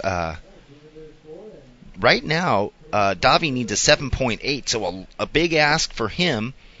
But both surfers doing a great job bettering their scores from yesterday. Cedric Montané, he is in the yellow. And let's see where he came in. Yesterday he had a 3 and a 2.9.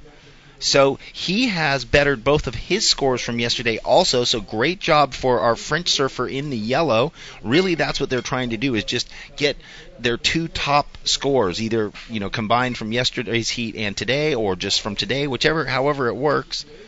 Ashland, he has not increased his points total. Actually, yesterday he had a pair of 2s. So yesterday being his better day for his 2 scores. But regardless of the scores, regardless of it all, they are here at La Jolla Shores for this beautiful 3-day competition. It's actually a 5-day ceremony starting on Wednesday with the symposium, which is just an educational forum for speakers to get up in panels and talk about what is going on collectively and how they can, grow their foundations in their countries, how they can work with associations, how they can get grants and figure out how to, get prosthetics, get travel funds, or on the broader side, work on how to get yourselves into the Paralympics down the road. Right. So that was Wednesday. Then Thursday we went into the opening ceremony here at La Jolla Shores with the Parade of Nations, which is just such a tear-jerking and heart-pounding, emotional event with all the teams and their flags and the pouring of the sands, the tribe coming together, Fernando kind of blessing it all. Talk about blessing it all. Here we have Davi on this double overhead left. I was looking to see if he was going to get around that section. Davi Teixeira. He must get some Ripping. barrels. Well, that's the other thing I love saying on social media. One thing that we got going for us as adaptive surfers, look at the Stoke, is that everything's overhead if you're sitting on a board. So we feel like we're in these huge waves. And that wave looked double overhead to Davi Teixeira from Brazil. Super stoked on that. Really happy for Davi. The difficulty of that wave should definitely we drop have a high to hold score. the phone because what he was looking for was a 7.8.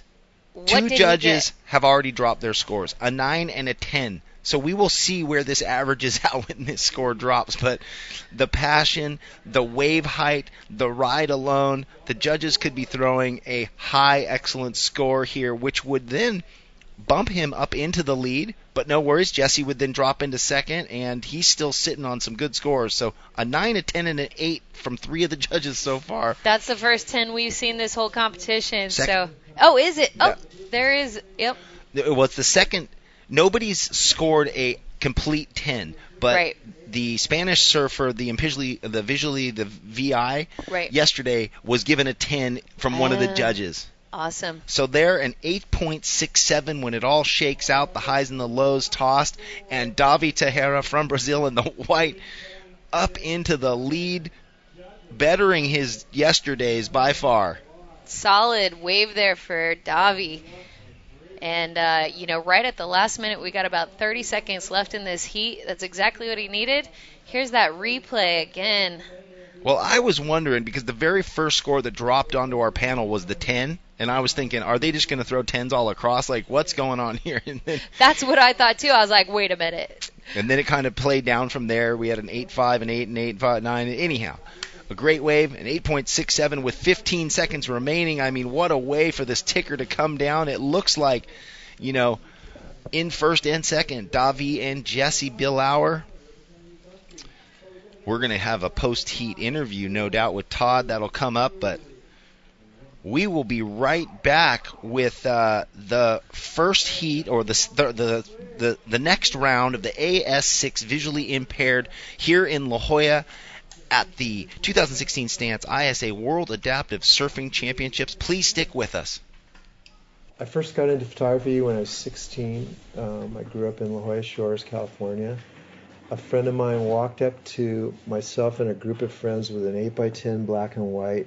He had like 6 of them that he'd processed in his home darkroom, and he starts showing them and passing them around to this group of friends of mine. And I just went, whoa! So right from that point, I went, that's what I want to do.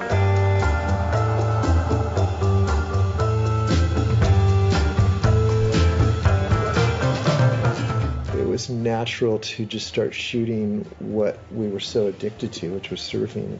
I didn't care about the money. I just cared about what day did I just photograph, and did I capture whatever moment it was.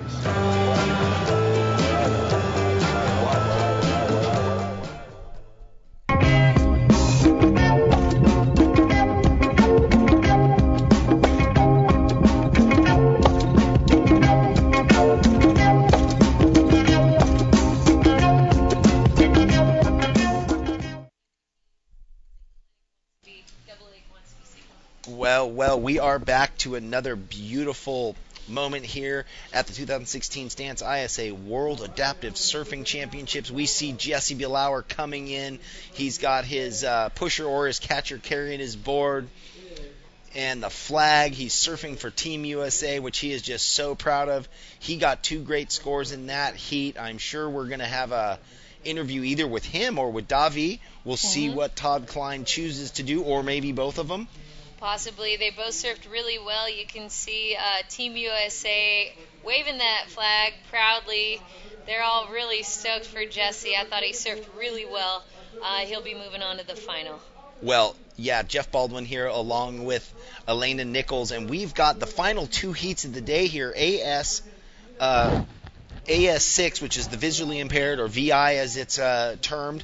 Out in the water, we have Heitor Francesena from Spain, Elias Figadale from Brazil, Scott Leeson from the USA, and Pablo Di Martinez from Argentina.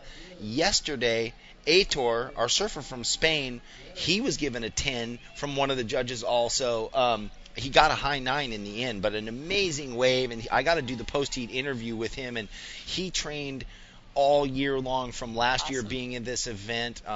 He was surfing incredible. Yeah, the VI division. So for those of you just joining us or that haven't seen visually impaired surfing yet, interestingly enough, everybody's lost their vision in different ways. Some maybe at birth were born blind, some later in life due to an accident. But just to be clear, not all of these athletes are actually completely blacked out blind. Some have some vision, but all of them qualify as visually impaired athletes. So they are legally blind, although they're not missing all of their eyesight. Well, we see Davi coming in, and he is looking so pumped up.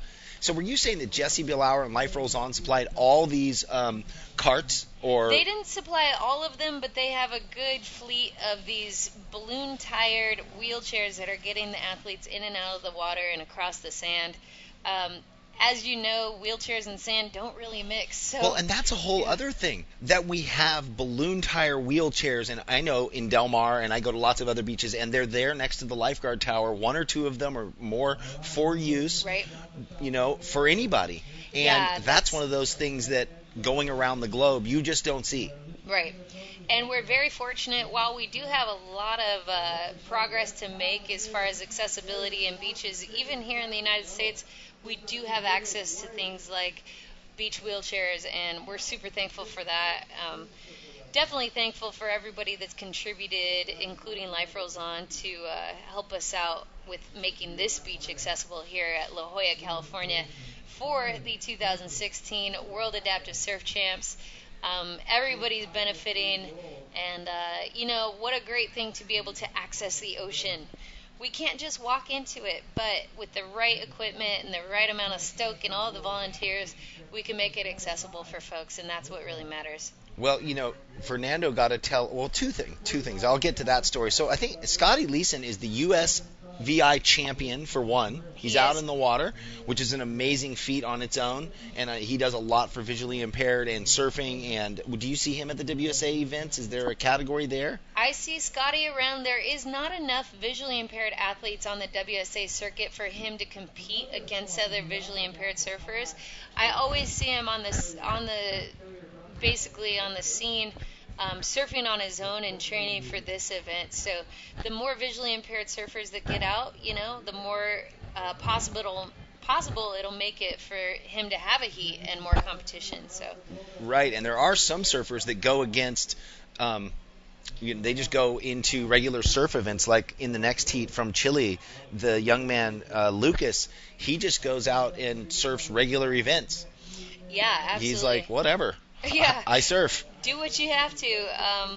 Late drop there by our surfer in blue, Pablo. I'm going to nosedive there. Fun fact about Scott Leeson from the U.S., just looking at his bio here, he competed in the Ironman, and, as a visually impaired athlete and as a Challenge Athletes Foundation grant recipient, he's also done multiple triathlons himself. So visually impaired triathlons, no big deal. Surfing, no big deal. No eyesight needed. Yeah, that's something that I'm trying to wrap my head around. And up in the red, our Spanish surfer, he was ripping yesterday, and we see how comfortable he is on the face of the wave.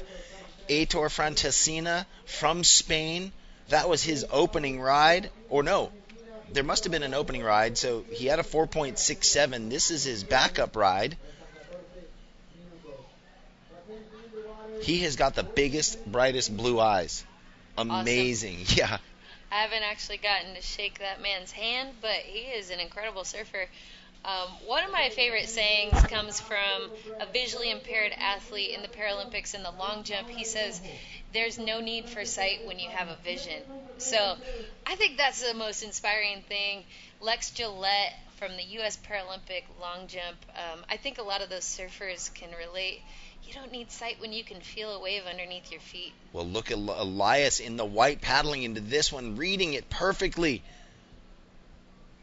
Look at this. Look at nice. So he was looking to get around that section. It kind of just closed down on him. Sign of things to come. He's already sitting on a 3.77, and look at this already. So Aitor, that last wave that we saw kind of ridden from pulled back the camera angle, a 7.33. So doing a great job picking up right where he left off yesterday.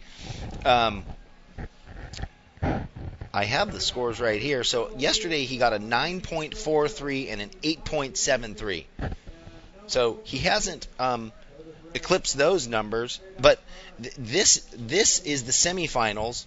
Well, because it's the final, I'm wondering, and I will try to get clarification, if this is top two advancing or still going back to combining top two scores, because we've kind of bounced between round twos that are going into semifinals and then quarterfinals that already happened where it is sudden death, top two advancing. So I'm assuming that even though this is called round two, the next heat is the final. So yeah, it's straight into the final. It looks like you got round one, round two, and a final. So this is gonna be for all the marbles between these four surfers here. And that's just due to that there's 8 surfers from the different teams competing in these 2 heats, or 2 heats of 4, and they both surf twice, and then it just boils right into a 4-man, in this case, final. Right. So I wonder why our surfer in blue, Pablo De Martinez, just gets a hashtag there. I'm not sure. And earlier he had hashtag oops. Anyhow. You gotta love the technical aspects of a live broadcast. Look at the smile on Davi's face. That was great. Beaming. Yep, he is stoked. I can imagine that even coming out of the water, being freezing and everything, he's still thinking about that 9-point ride he had. Wow, and some of the surfers, some of the athletes coming in, like during Barney's interview, he looked like he was petrified. He looked so cold. It's pretty cold. You know what, the water, I would say, is somewhere in the 60s, right? Low 60s, but the air's in the low 60s too, and we had the sun a little earlier. Now there's that onshore flow, and there's cloudy, conditions. It's chilly when Barney or Jesse Bielauer or completely paraplegic, they don't just get to go in and whip off their wetsuit and put a towel on and warm up. So they kind of commit to being in the wetsuit for the duration, right? And having big parkas to put over and stay warm. But one of the hardest parts about being an athlete with a disability and surfing is the wetsuit. And there's nothing harder than putting a paralyzed body into a wetsuit. I know Jesse Bielauer has worked closely with Hurley, who makes him custom suits. Mm-hmm. He actually has zippers placed in his suits that he can zip the whole thing off, but still, it's a pretty substantial sized project just getting into the wetsuit. So kudos. Well, I struggle with mine, and as they've told me that stretchier rubber's better, it just gets worse, I think. Although I'm like, look, I can't stretch that far, and if I do, my limbs are coming out of my body, so at what point does the stretch matter anymore, right? So rough. But I go to put my feet in or my hands, and if it's a little wet, you're like, I can't. It's not going. It's not going. There's also a lot of what happens with higher level injuries, quadriplegics like Jesse, they actually get their ability to regulate their temperature is affected by their paralysis. So they can get really cold or really hot. So that's another thing to consider these athletes are overcoming while they're out here. Wow, big backside jam by Elias Figdiel from Brazil, looking at the inspiring performance from Davi the heat before. And speaking about Davi, I think that we are going to throw it down to Todd Klein, who is with that superstar Brazilian. Yeah, let's kick it off first by stating that this individual right here is 11 years old. Davi Teixeira from Brazil just but beat last year's gold medalist. At this point, it looks like they will both go into the semifinals. Anna is here, who is a family friend and is going to help us translate. Anna, unbelievable heat. I'd like to ask him about his 8.67. That left-hander had the beach going crazy. What are his thoughts? Pegou 8.67, que deixou as pessoas que estavam na praia enlouquecidos. O que você achou daquela onda, daquela esquerda que você conseguiu pegar?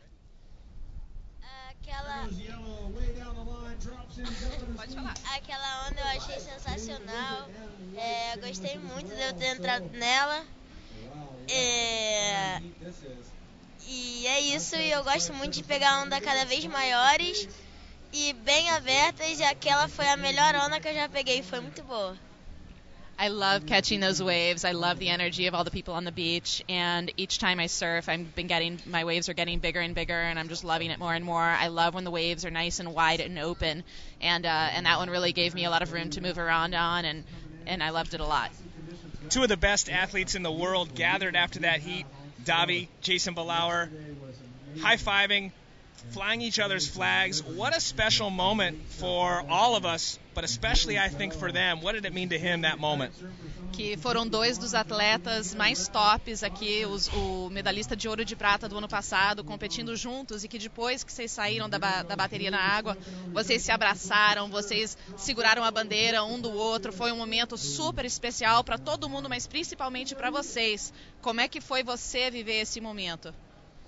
Eu sempre também gostei de entrar na água com o Jesse, ele é um grande amigo meu. E aquela hora foi, tipo, meio que um reencontro de amigos, né?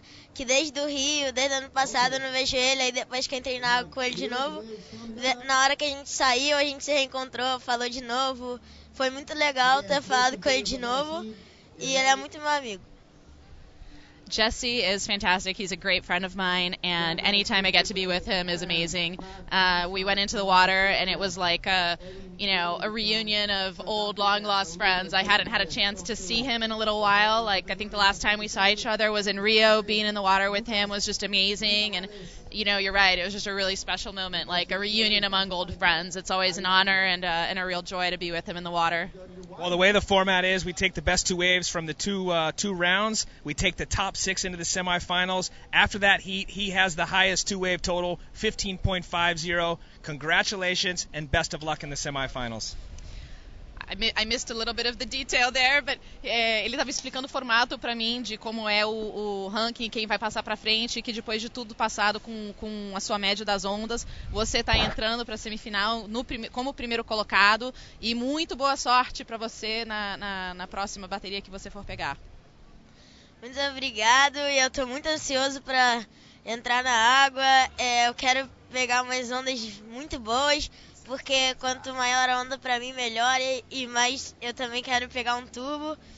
E depois que o campeonato acabar, eu queria surfar com todos os competidores depois que o campeonato acabar. That's awesome for me. Every time I get in the water, I want to get bigger and bigger waves. For me, the waves I'm getting a little bigger. And, my goal now is to catch a tube. I want to catch a tube in this competition. And then after the competition is over, I really look forward to being able to just surf with all the competitors and just be in the water all together, enjoying one another. Guys, 11 years old, Davi being a force here in 2016 into the semifinals. Well, thank you, Todd. What an amazing interview. You can just hear the laughter and the stoke in every word he says. He sounds like he's about to just start cracking up with joy, right? Yeah, you can't deny the joy that he gets from surfing, and I love that he talks about just wanting to surf bigger and bigger waves. I can't imagine. He's only 11 years old, what his future holds. We have had some great, during that interview, we've had a bunch of waves ridden. We had a really high score by this surfer in red from Spain who is just ripping these waves apart. It's amazing to watch. He has got a 7.33 and an 8.67. He hasn't bettered his scores from yesterday, but regardless, he is out there in these conditions just ripping it up. And then Elias Figdiel from Brazil, he went out on his third wave and got an 8.67. So with under 5 minutes, these two surfers out in the lead by a substantial amount. And but it's all about if they are in fact combining scores from yesterday and today, or if they are just first and second advancing because the next heat is virtually the final. We do not know, but regardless, the visually impaired division beyond mind-blowing, and like you said, some were blind from birth, some have very, very slight vision, like our surfer from Australia coming up in the next heat. He can only see something from just a meter away, but even that is very limited, so he's not completely 100% blind. Right, so a surfer yesterday during the competition actually described his vision as if you were putting a fist in front of his eye. He didn't have any central vision. And then he said you take a piece of sandpaper and kind of blur out his peripheral vision. That kind of gives you an idea. Some folks with visual impairments can see like a black blob in front of them. So, they have some sense of what's going on.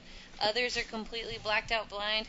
Either way, they're working with what they have, and a lot of what's happening out there for the visually impaired surfers is just by feel. Oh, man. So we've just been confirmed it is 50% advancement, so top 2 of this heat and the next heat to come do advance into the final. That's how it works. It's not a points total from the last heat in this one.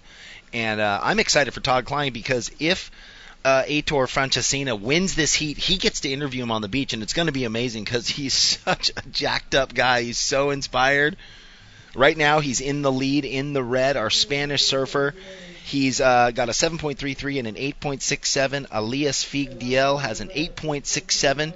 He is searching for a 7.34 to take the lead, but he's safe right now. These two surfers pretty safe with just over 2 minutes remaining. Yeah, that 8.67 by our surfer in red's pretty solid. I think that's going to help him find his way with 2 minutes left in this heat. He will be looking at competing in the final. Well, and he had not that last wave that he just rode that we saw. He had a wave before that they kind of cut to at the end. It's not scoring into, it's not going into his score line, but I'd love to just see every one of his waves because I'm sitting here blown away. How he's reading the wave, like his story is incredible. He's been blind for that long, and he is just cat-like. He is so comfortable and in tune with every time he gets up on a wave going right or left, so frontside or backside.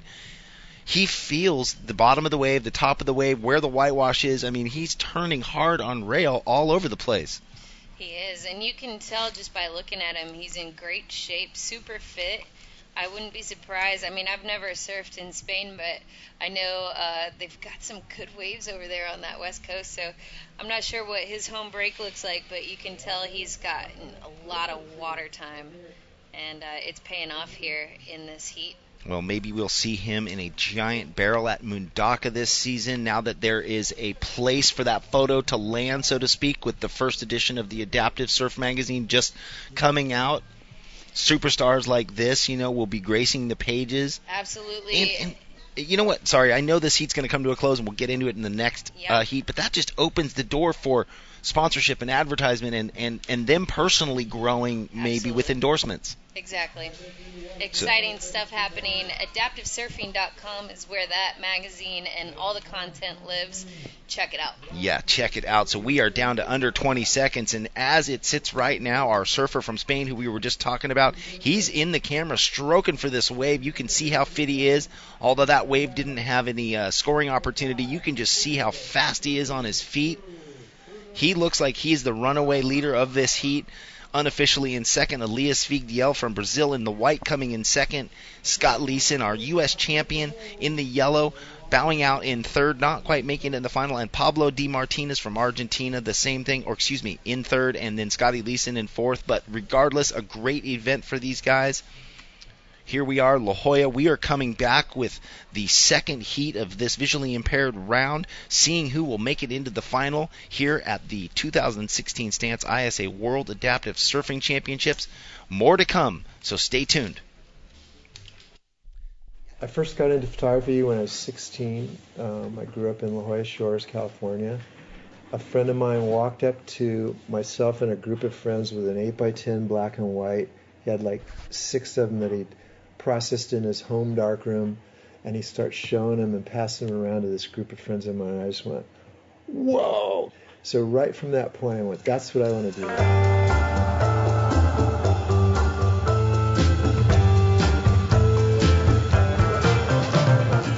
It was natural to just start shooting what we were so addicted to, which was surfing. I didn't care about the money, I just cared about what day did I just photograph, and did I capture whatever moment it was.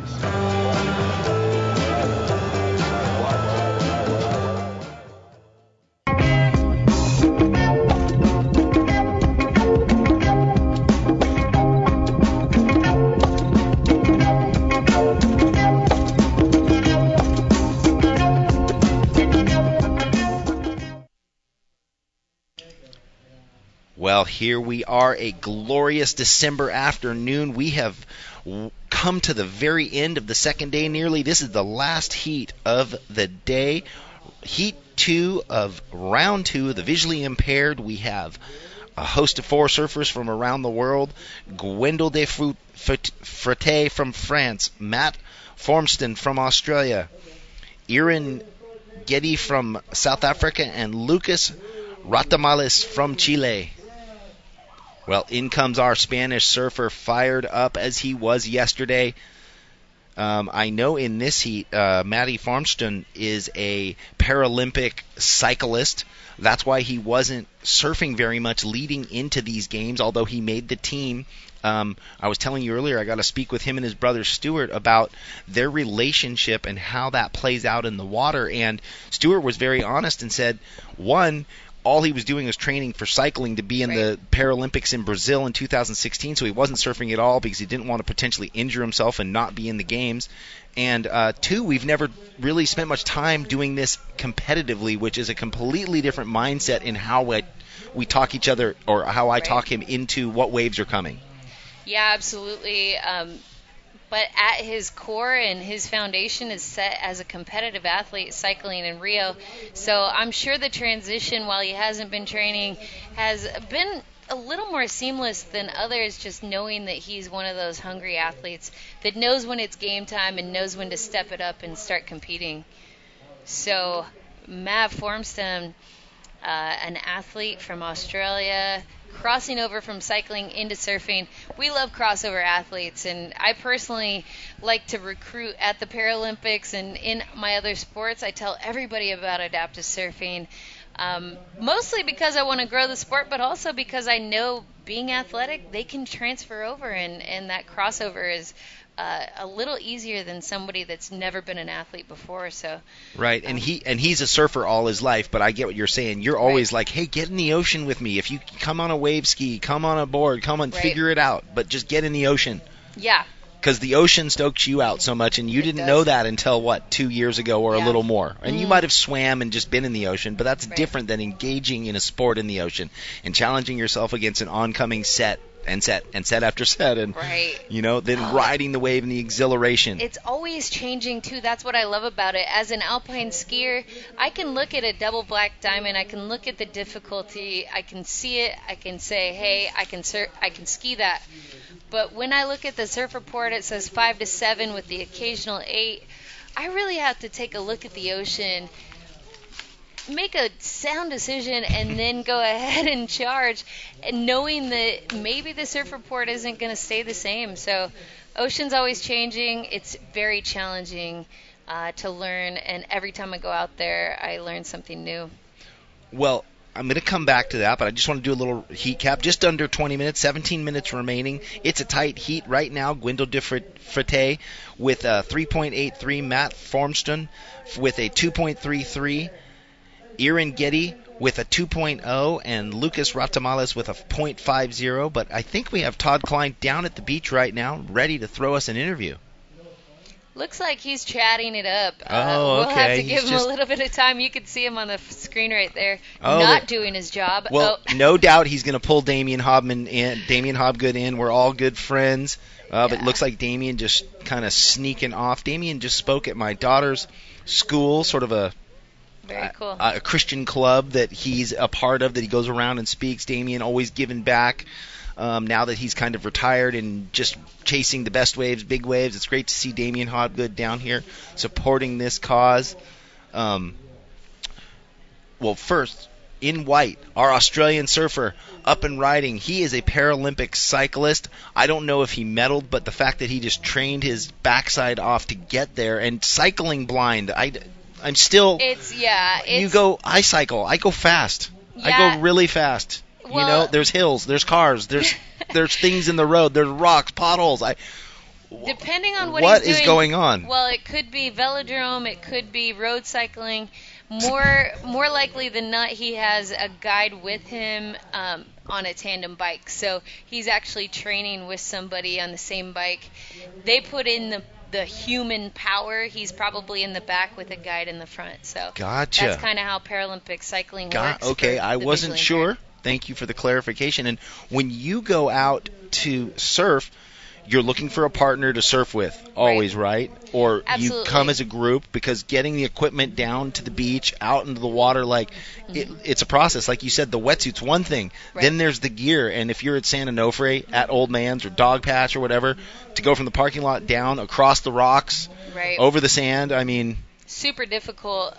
One thing you might have seen in the upright division for wave ski is this thing we call a trolley, where the wave ski actually sits on this wheeled trolley. There's just a couple of bars holding it together, and then you're actually able to pull a wave skier straight into the ocean on a set of wheels. So well, we've gotten pretty innovative. just more equipment. But we're going Right. to go down. Todd Klein has the last winner in that heat, our Spanish surfer, Aitor from Spain. Unbelievable performance out there, a 7.33 and an 8.67. His friend Mikel is actually going to translate for us. Mikel, that performance out there in that last heat, everybody can believe it. 7.33, 8.67. How does he do it without being able to see the wave? Well. No, you can ask. Okay, alright. So, esaten dau, aber nola itxen dozun, olako ondo surfeetako, atateko 7.3 eta 8.0 zer. Esan hori, bizitza guztian surfa egin detela, eta hori, azkeneko 4 urtetan geratu naizela itxua, eta horretikan lehenotikan banakilelako surfeatzen, orduan hori, niretzako asko zerresago da beste batzuentzako zeraitikan, nik itxua izan baino lehenagore surfa egiten nulako. Ondo. So he said he was surfer before he became blind. So he surfed very, very well before. As he lost his eyes 4 years ago. So he says it's easier for him than from the other ones. So he has like advantage. And how did he lose his vision? Zela galdu zauen biztie. Ba, aurreneko eskubiko begila 14 urtekin galdu nun, zergaitikan enfermedade batekin jaio nintzen, laukoma kongenitoekin, eta orduan hori, eskubiko begila 14 urtekin galdu nula, eta eskerrekoa nola gaixo zegoen, ba, azidente bat eukin nun olatu baten erorita, eta puskatu egin nula begi guztia, lertu intzala. So he born with sickness on his eyes, and he lost the vision of one eye when he was 14, and the other eye he lost the vision 4 years ago. He was surfing. He fell down from a wave, and he was unlucky. He fell down with his eyes opened, and he hit the water, and he realized he broke his eyes. So it's when he realized he completely became blind.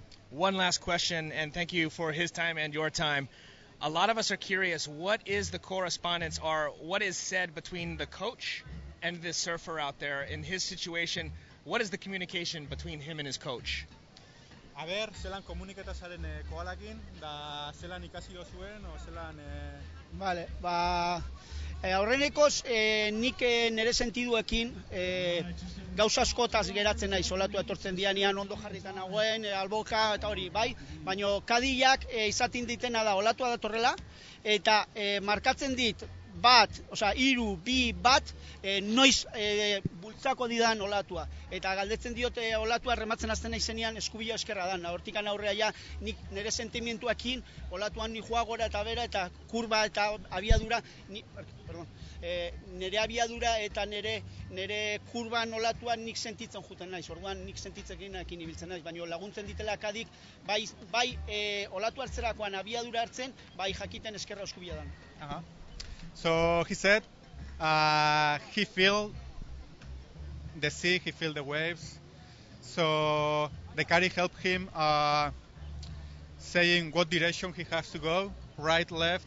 And when the wave is approaching, he make the countdown, like 3, 2, 1, go left, go right, and that's it. The caddy just helped him with the speed, direction, and the approach of the wave. Guys, thank you for your time. Best of luck in the finals.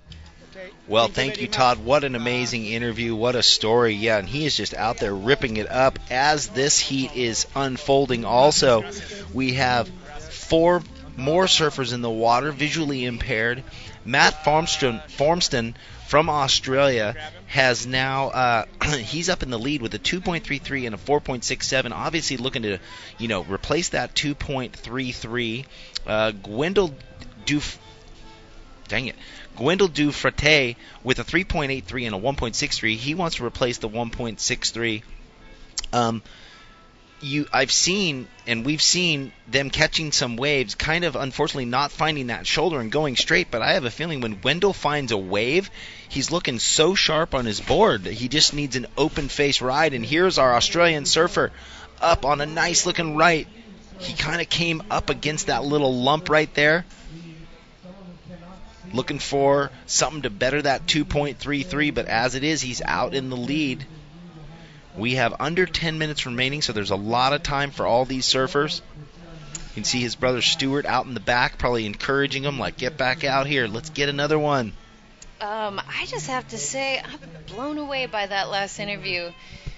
He lost his sight surfing. Well, one of his eyes. Okay. So he was born with a degenerative eye disease and lost the vision in one of his eyes at the age of 14. Okay. And then they didn't really talk about, if it was going downhill from there after the one eye, but then in the surfing accident, he lost the vision completely of the other eye, and that just must have been an impact blow. Wow. Yeah, so it is, because to think that you're born with a degenerative disease and then the impact just kickstarts it and says, here you go, now you're blind. You know what? Some people were made for this, and I think he was made for visually impaired surfing.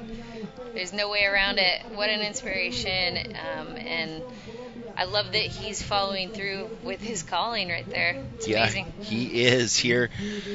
Given this event warmth, the 2016 Stance ISA World Adaptive Surfing Championships presented by Stance Socks.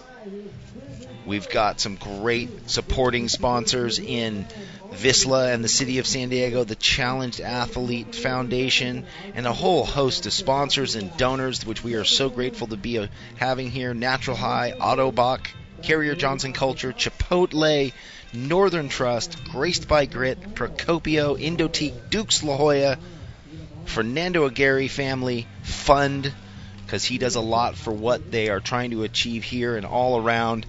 He is the brain trust behind this event being here, as it is the second annual with more to come.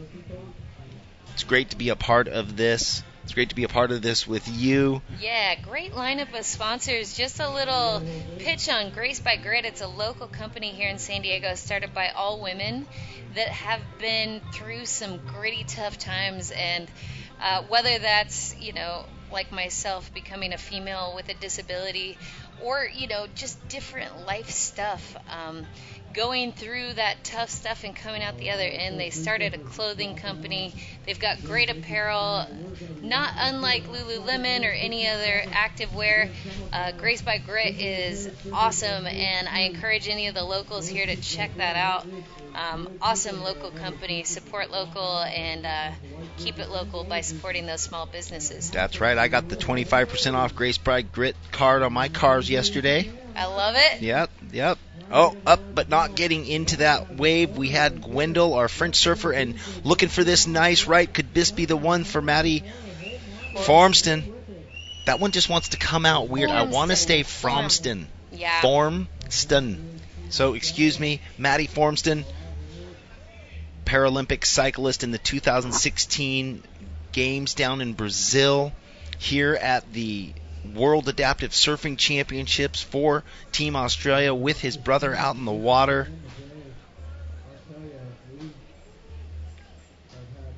Team Australia looking good. A lot of their athletes moving through the rounds. Yeah, super strong team. Looks like Aaron Getty just getting up and down super fast. Tough conditions, two of the surfers are riding shortboards. Two are riding longer boards, and if you're taking off straight, it's tough because there's not a lot of space. And I always tell when I'm teaching surfing, I'm like, look, going on an angle is a whole lot easier than going straight down. It is. Just like nobody bombs the hill skiing. Exactly. They turn. You set your edge. You set your edge. You use the rail. So, when that light bulb goes on, in those kind of sports, no one just drops straight in the pool, or they do, but then they start, turning ramps and all that. But, yeah, surfing, you don't want to just go straight down. Just looking at Aaron Getty's bio here, surfer from South Africa. He was born with retinoblastoma, which is actually cancer of the retina. His right eye was taken out when he was 2 years old. He's had a lot of chemotherapy, radiotherapy, and laser therapy to stop that cancer. His vision has gotten worse and nearly all gone now. He says he can make out shapes in contrasting colors, but can't see details anymore. He started suffering 2 years ago because his older brother Lloyd said it was so much fun to surf, and now he is surfing himself, catching waves. Says it gives him a sense of freedom, and he still has a lot to learn, but he goes on the weekends when he doesn't have to go to boarding school. Cool Amazing bio. story. It is a cool bio, and the fact that you can read that bio that they gave you shows that you have no vision impairment, because that is microscopic writing. It's tiny. But you know what? We really appreciate when the athletes fill out and give us a little detail on their backstory, because, I mean, imagine losing your right eye at 2 years old and dealing with a visual impairment all your life, not knowing that surfing was a possibility, finding out later in life, and then just getting stoked on that. So I love what surfing does for people at any point in their life, and how much joy it brings and adds to your life. Look at this. Nice. Up in yellow, coming in. A nice late drop by Aaron, who we were just talking about. We've just had a lead switch. A 6-point ride was dropped by Gwendal from France, so a great wave there. Top two advancing. So right now that is our French surfer in the red, Gwendal, and our surfer in the white, Matt from Australia. Right now, Aaron needing a 5.4 to jump up into the second position. 3.5 minutes remaining, so it is getting tight. It is winding down on this final heat of the day here. The A6 visually impaired category here at the 2016 Stance ISA World Adaptive Surfing Championships. Matty Formstam looking up for something on another wave. He's got the most waves of this whole heat. That was a pretty short ride. Probably won't improve on anything there, but he's got some work to do to make up for or catch up to Gwendal du Ferté out of France. We'll see what Matty can do in the next 2 minutes and 40 seconds. Well, you know, I was saying that he hadn't been focusing on surfing much, although he surfed his entire life with his brother. And, you know, that's what he does. But committed to cycling, put all his time, so hadn't been in the ocean much. But Team Australia wanting to field a full team, enlisting, you know, him knowing Absolutely. that he's visually impaired surfer, and said, "Come on." They probably recruited him. Absolutely. You know, that's part of being a great team and great team strategy. Identifying the athletes you think can compete for your country, and recruiting them to come out to La Jolla, California for this event, hopefully taking home a team trophy. Team gold. Team gold. That's the goal of every team here, and we're happy to have so many full teams here. You know, and the thing that is so different and unique about the ISA, there is no money. Right. There is only honor, pride, and a medal if you make it. When I was down at the World Games in Costa Rica, I watched surfers. They surfed 20 heats or whatever it was, the final winners, right, of the different categories. They surf a lot of heats, and it's very few of them that don't have to jump into a repecharge round eventually. Right. So they surf a lot of heats, and all they do is have their country pride, surrounded by their team, flags flying, a gold medal, and a parade through town and a celebration, but there's no paycheck. That's awesome. Their sponsors probably don't endorse them because Just they the won. love. Just the love. And look at this wave here. Gwendal looking for to better the score that he has, a 3.83. This is a nice left. Finishing that wave off at the very end. Good long ride. Thankful for the sunshine that just popped out. Free surfer jumping into the competition over here. looks like a lot of the surfers are jumping out, getting these waves. It must be like post-school time, seeing some of those Groms getting out and the free surfers over off to the north side there. Yeah, the surfers off to I saw all those Groms coming out yesterday. They're frothing. Today's bigger. It is Saturday, the weekend. There was no school, so that's true. They're like, hey, come on, our surf break, let us out there. They want to get busy on a Saturday. Well, it looks like on the final buzzer, our surfer from France bettered his score line unofficially. The first and second place are our surfer from France, Gwendal, and our surfer from Australia, Matt Formston. And that is it for the final heat of the day here down in La Jolla. It has been an amazing day. It's been a great day commentating with you, with Todd Klein. As we see sets rolling in, Elena Nichols is just a resource of information for both educating myself and Todd and the viewers out there. Hey, there we are, Jeff Baldwin, Elena Nichols. Thanks for watching. I always feel so funny on screen. It's been a great day. No, thank you so much for having me. This is an incredible event. I love being able to commentate. Some of these athletes kind of blew our minds today. So, great day. We're looking forward to the finals tomorrow. Please come out to La Jolla Shores. Support this adaptive surfing movement that we have going on here. That's right. What an incredible day 2 here in La Jolla for the 2016 Stance ISA World Adaptive Surfing Championships. We hope that you can join us tomorrow morning bright and early. I think it's an 8 o'clock start time. Is that correct? I believe so. Oh, it's 7:30. I was just told. All right. The 7:30 start time for finals days. We are quarters, semis, and finals moving on through. A happy Sunday, and we will see you guys tomorrow. Thanks for joining us. Have a great afternoon. Bye. I first got into photography when I was 16. I grew up in La Jolla Shores, California. A friend of mine walked up to myself and a group of friends with an 8x10 black and white. He had like 6 of them that he'd processed in his home darkroom, and he starts showing them and passing them around to this group of friends of mine. And I just went, whoa! So right from that point, I went, that's what I want to do.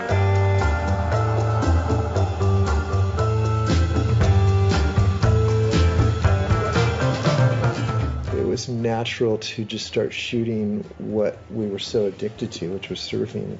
I didn't care about the money. I just cared about what day did I just photograph, and did I capture whatever moment it was.